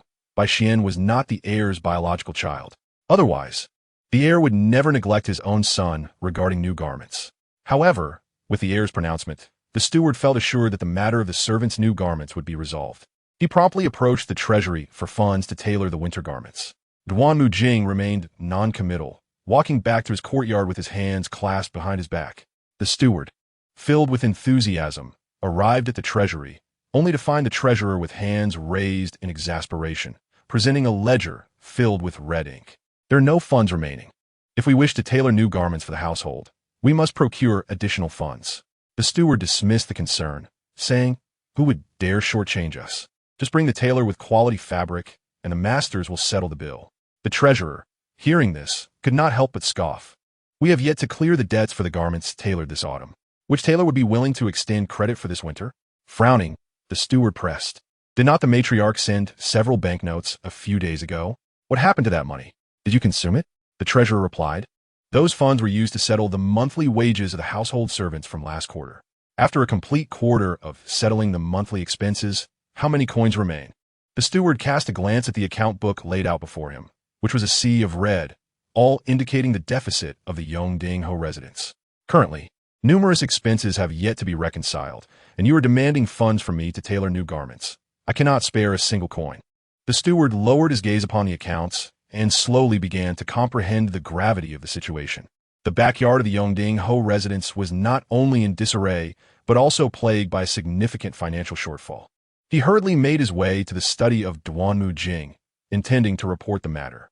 However, a servant by Duanmu Jing's side intercepted him, stating that the young master had declared he would see no one today. For any matters, one must seek the matriarch or the lady of the house. The steward stamped his foot in frustration. What assistance could the matriarch or the lady provide? Reluctantly, he paced towards Jiang Shiqi's courtyard, observing the guards stationed outside. Armed and vigilant, he felt a twinge of trepidation. He swallowed hard and steeled himself to approach the guards, conveying his intentions. How had it come to this? In just a few short months, the distance between Jiang Shiqi and the entire Yongding Ho residence had widened so significantly. If there were any financial shortfalls, one could directly approach Jiang Shiqi for the necessary funds. Everything had previously flowed smoothly, without any sense of difficulty or embarrassment. Yet now, the servants of the Yongding Ho residence found it quite challenging to gain an audience with Jiang Shiqi, needing the guards outside her courtyard to announce their presence. Jiang Shiqi's courtyard had transformed into a sanctuary within the residence, with few able to easily meet the young mistress. Soon enough, the guards received word from Jiang Shiqi, granting the steward entry. Upon entering her courtyard, he observed the maids and servants diligently attending to their tasks. The greenery was well tended, and the attendants were dressed appropriately. A wave of complex emotions washed over the steward. Internally, he harbored resentment towards Bai Yaoguang. Had it not been for the young master's estrangement from Jiang Shiqi due to the Bai family, The vast Yongdingho residence might have mirrored this orderly little courtyard, filled with harmony. Upon entering the main hall, the steward bowed to Jiang Shiqi, who was engrossed in a book on the Luohan couch. He articulated his intentions and, kneeling, lamented that if no one were to manage the affairs of the Yongdingho residence, calamity would surely follow. Jiang Shiqi smiled and set down her book, remarking that as the long-standing steward, he had been entrusted with oversight alongside the management of our esteemed Lady Lai Mei. Thus what calamity could arise? Observing the steward's demeanor, Jiang Shiqi felt a pang of irritation. At this moment, he presented himself with excessive reverence. Yet it was this very steward who had led many servants to the residence in deceiving her, concealing the Bai family's expenses within the accounts of the Yongdingho residence, causing Jiang Shiqi to remain oblivious to any discrepancies for 2 decades. In fact, she had even used her own funds to support the Bai family's miscreants. When I was born, I was almost swapped by a wet nurse. How did that wet nurse manage to bring Bai Siener into the Yongdingho residence? If it were not for the steward's complicity, I cannot believe that wet nurse could have accurately made her way into my mother's chambers. The voice of Nan Yi, still naive, echoed. They conspired to shift Jiang Shiqi's focus, facilitating Duanmu Jing and exchanging Nan Yi and Bai Siener. The steward fell to his knees with a thud, his face reflecting desperation. Madam, please do not jest with me. The residence is in utter chaos. We have yet to settle the funds for the autumn garments, and this year's winter apparel is also uncertain. Madam, if you do not intervene, we will have no new clothes for the new year. Hasn't my mother provided enough support over the years? This steward, coming to my mother to plead, intends for her to produce funds to clear the autumn garment debts. Outside the room, Nan Yi, with her small hands outstretched, staggered over. After a couple of arduous steps, her soft-soled shoes could carry her no further. Oh, I am so tired. My feet ache, she exclaimed, plopping down to sit on the ground, preparing to crawl into the room as she used to support her mother. Duan Hong approached with a smile, lifting the stubborn Nan Yi from the ground and carrying her into the main hall. Jiang Shiqi's face softened with warmth. After all, it was undesirable to own money. It would be better for you to visit Wanquan Mountain Villa and seek Lady Lai Mei's assistance in settling the tailor's debts from autumn. Upon hearing this, the steward realized Jiang Shiqi was evading the issue, unwilling to part with funds to settle the tailor's bills. Madam, how much personal savings can Lady Lai Mei have after all these years? She cannot produce the funds. This statement was quite blatant, subtly suggesting that Jiang Shiqi should use her private wealth to cover the expenses for the servants' autumn garments. Yet, Jiang Shiqi appeared oblivious. Picking up the book resting on the table, her gaze fixed upon it. The steward thought too much. Lady Lai Mei was favored by the Lord. If she lacked personal funds, she would naturally request some from him. Why should a steward like you fret over your master's finances? But the Yongdingho has no money, the steward internally screamed. For years, the Yongdingho has led a life of indulgence, lacking diligence and skill, knowing only how to spend money without understanding how to earn it. Jiang Shiqi, sending the steward on such a long errand to Wanquan Mountain Villa, made him realize it would be a fruitless journey. Thus he was reluctant to go. Madam, in previous years, whenever difficulties arose, it was always you who provided the funds. Before he could finish, Jiang Shiqi slammed the book down onto the table. With a cold smile, she retorted, what was the situation in previous years, and what is it now? Have you, who has served as steward in the Duanmu family for so many years, not discerned the truth? Your young master treats me with disdain over these outsiders. I relinquish my authority as steward, and our matriarch swiftly transferred that authority to Lady Lai Mei. My powers have been usurped, yet you expect me to use my own funds to make garments for others? What are you all thinking? Reflecting on Jiang Shiqi's words, the steward began to feel that she had indeed endured considerable grievances. His complexion paled as he knelt, unsure of what to say. Duan Hong stepped forward, coldly ordering, why are you still here? Depart at once, and stop troubling the madam. Do you wish to hurt her further? Jiang Shiqi rose, angrily confronting the steward. I seek little. I merely desire a peaceful existence. Yet you continue to burden me with these trivial matters. It seems the Yongdingho residence cannot accommodate me. I cannot endure another day here.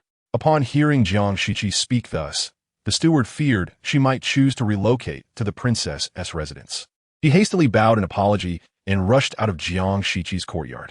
Several servants gathered around, concerned. What happened? When will our winter garments be made? The steward, filled with frustration, replied, Make. All you know is to talk about winter garments. With the masters in such an uproar, who cares whether you have winter clothes to wear? Observing the few servants with whom he usually maintained a cordial relationship, they all bore expressions of confusion. The steward recounted the grievances experienced by Jiang Shiqi in her courtyard in meticulous detail. A heavy silence enveloped the group.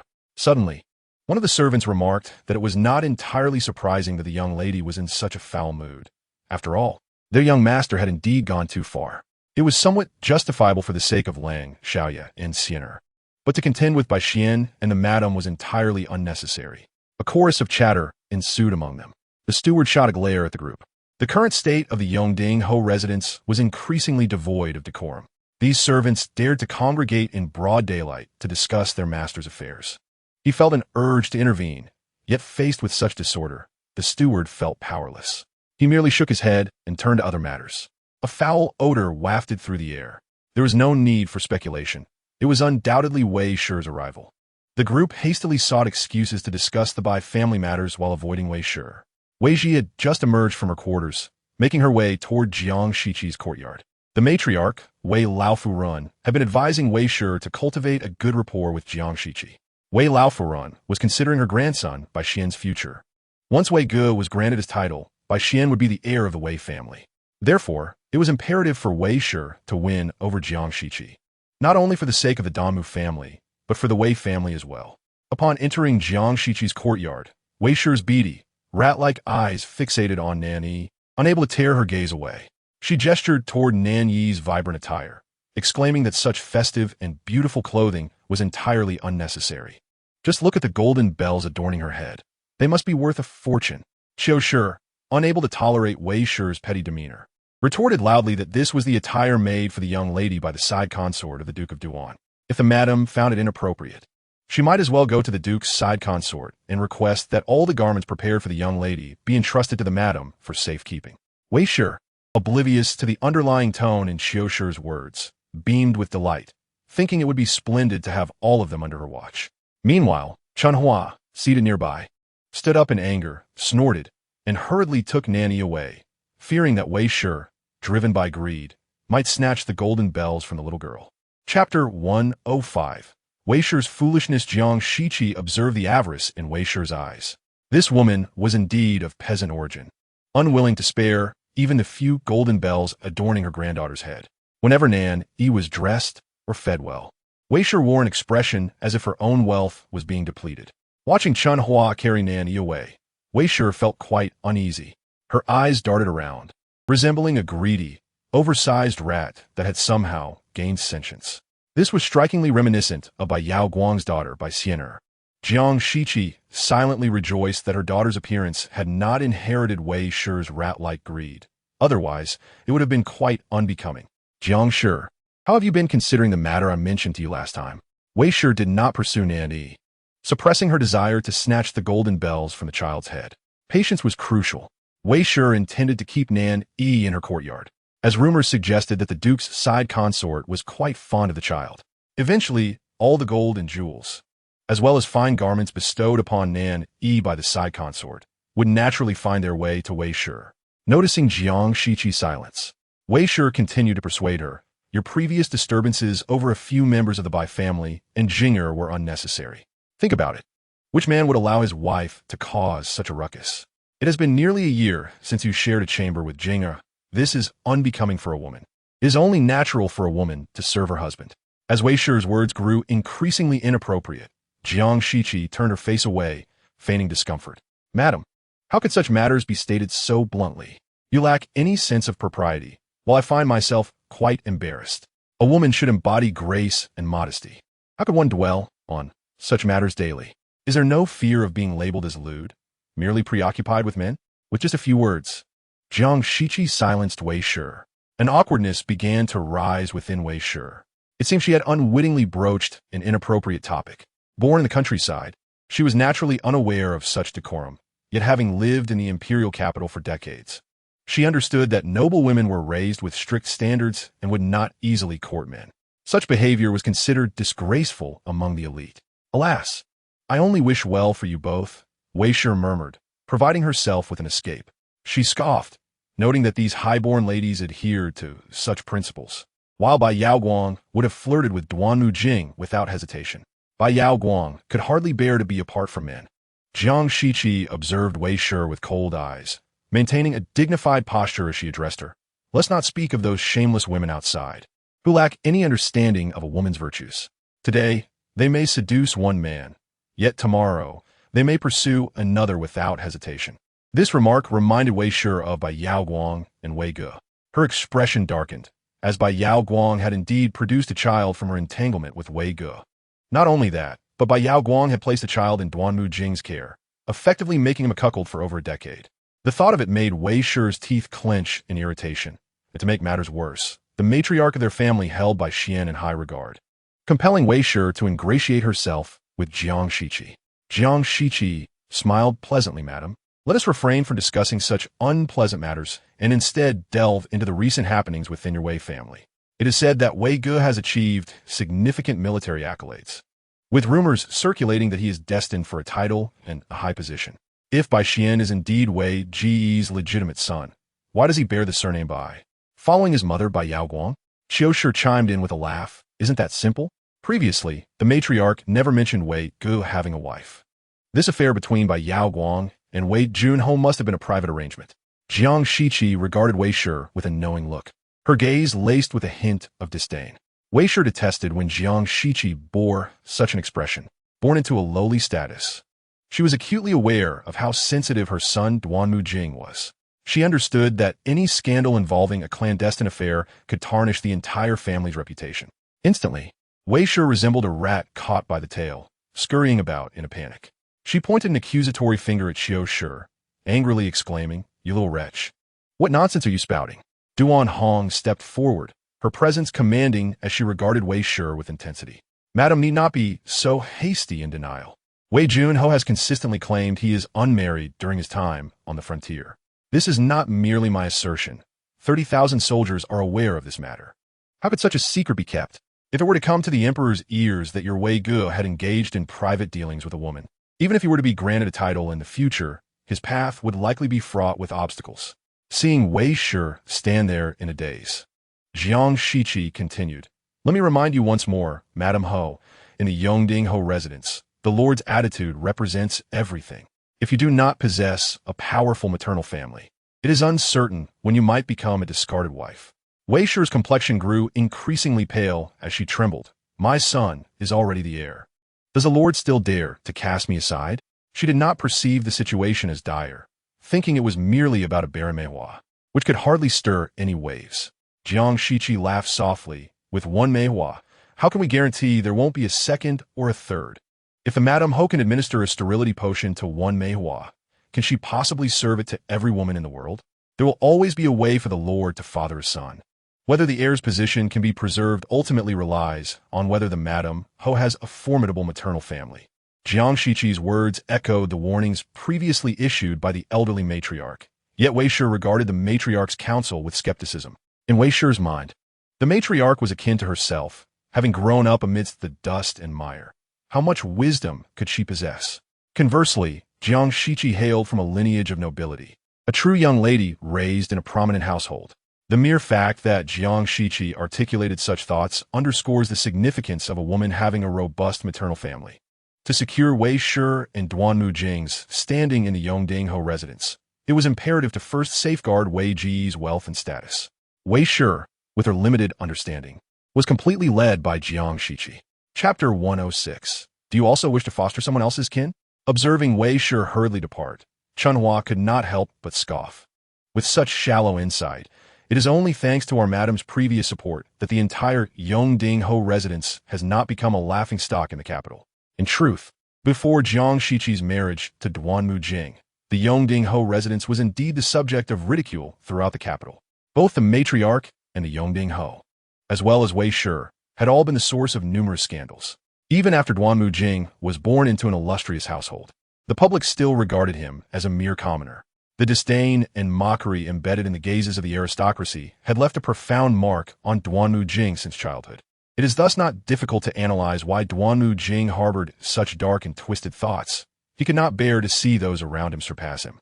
As long as someone lived better than he did or held a higher status, Duanmu Jing would instantaneously view that person as an enemy. Reflecting on Duanmu Jing, Jiang Shiqi felt a wave of regret. At that time, she was far too youthful and impetuous, mesmerized by Duanmu Jing's handsome exterior, failing to recognize the turmoil within him. Let's not dwell on this. Wei Shi is now wholly intent on bringing Yi into her courtyard to raise her. You all must remain vigilant and prevent her from getting close to Yi. If she attempts to be forceful, you should also assert yourselves. If any issues arise, I, along with the Jiang Guogong's residents and the Chang Gongzhu's residents, will provide support. Having witnessed the misfortune of Duanmu Haoran, Jiang Shiqi would never allow her lovely and adorable daughter to be mistreated by the Duanmu family again. Moreover, with Wei Shi currently reeking, sending Nan Yi to her courtyard could tarnish her sweet and gentle daughter. Yes, they cherished Nan Yi as their own, unwilling to see her injured or sullied by Wei Shi. Wei Shi rushed back to the Wei family, voicing Jiang Shiqi's concerns to the matriarch. The matriarch fell into contemplation. Although she held a fondness for Bai Xian, her only grandson, she was reluctant to jeopardize the entire Wei family's wealth and status for him. However, rumors were rampant that Bai Xian belonged to their family, and not only that, but also claimed that Bai Yaowang's children, Bai Lang and Bai Xiener, were Wei's offspring. Due to the intensity of these rumors, the matriarch found herself at a loss for explanations. Perhaps once Wei Gu received his title and appointment, these rumors would naturally dissipate, and the tangled relationships could be resolved. Yet, Wei Shi's words today forced the matriarch to confront the reality that many issues remained muddled. And without clarifying and preparing in advance, not only would Wei Ji's future be compromised, but Bai Xian would also bear the burden of lifelong ridicule.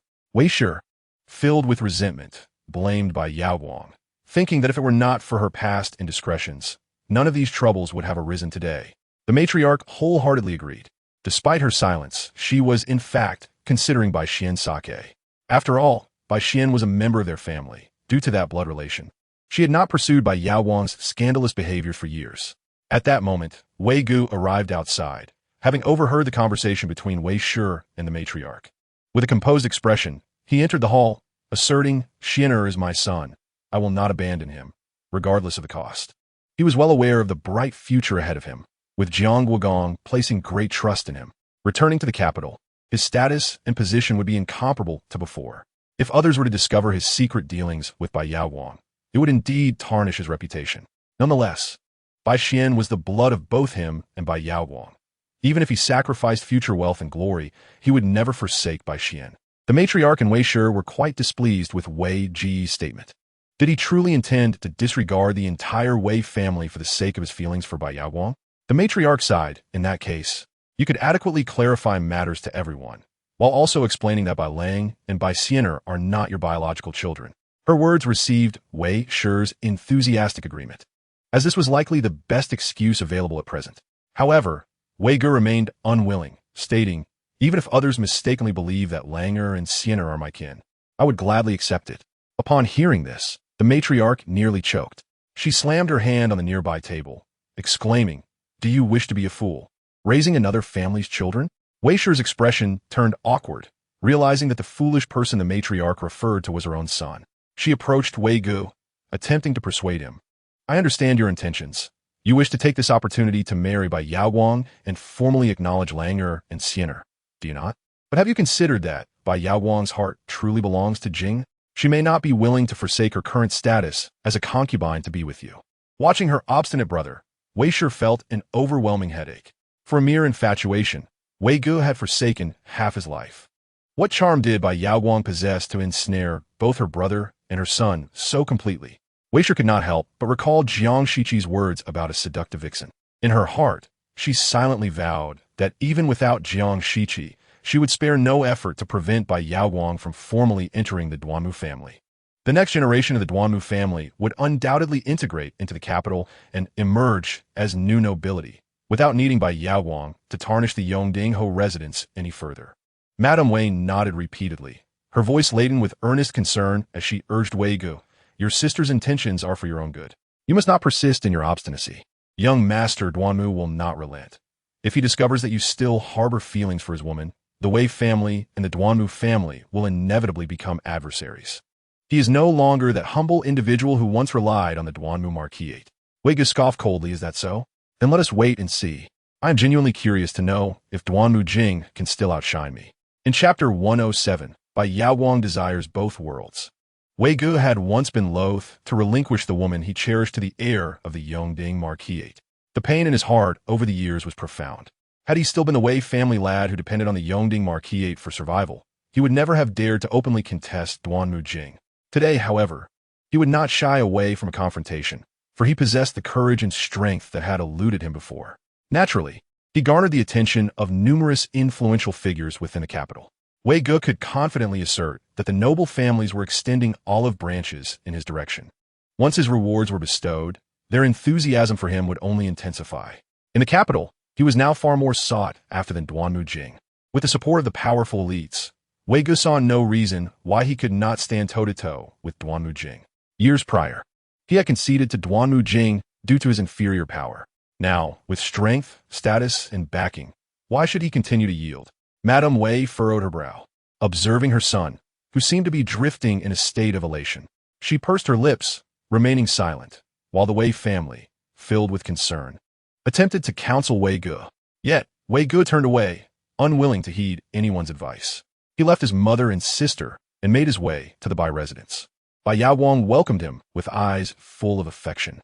The two sat in the courtyard, gazing into each other's eyes. Suddenly, Wei Ge reached out and embraced Bai Yaoguang.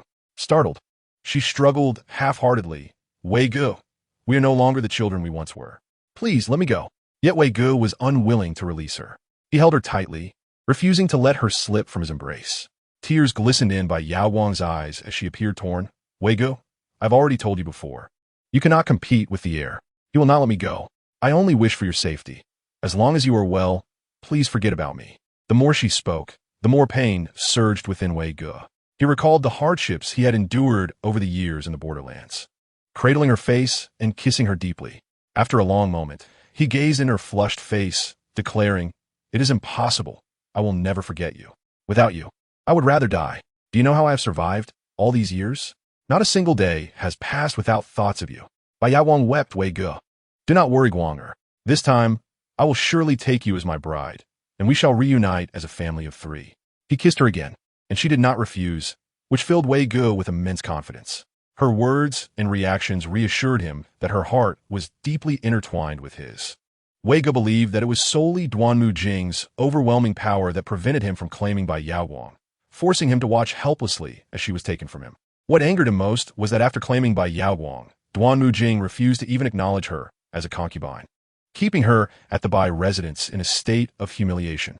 Yet, observing Bai Yaoguang's sorrowful demeanor, Wei Ge could not believe that Duanmu Jing would continue to treat her kindly upon learning that Bai Xian was not his biological son.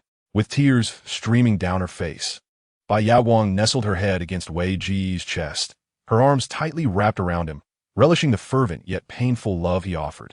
Wei Ge, you promised to take good care of yourself. I did not want you to engage in any dangerous endeavors. If something were to happen to you, who would Xianer and I rely on? Wei Ge nodded, acknowledging her concern, and Bai Yaoguang finally felt reassured. Her face buried in his embrace. A subtle smile of triumph graced her lips. Who would not wish to be the singular object of another's unwavering affection? Unfortunately, Bai Yaoguang had become the sole beloved in the hearts of both Wei Ge and Duanmu Jing. Such a man, aged 40 and exuding an aura of authority, was undeniably alluring to women, yet his heart remained steadfastly devoted to Bai Yaoguang. How could she not feel cherished? Furthermore, Wei Ge could offer her tangible benefits.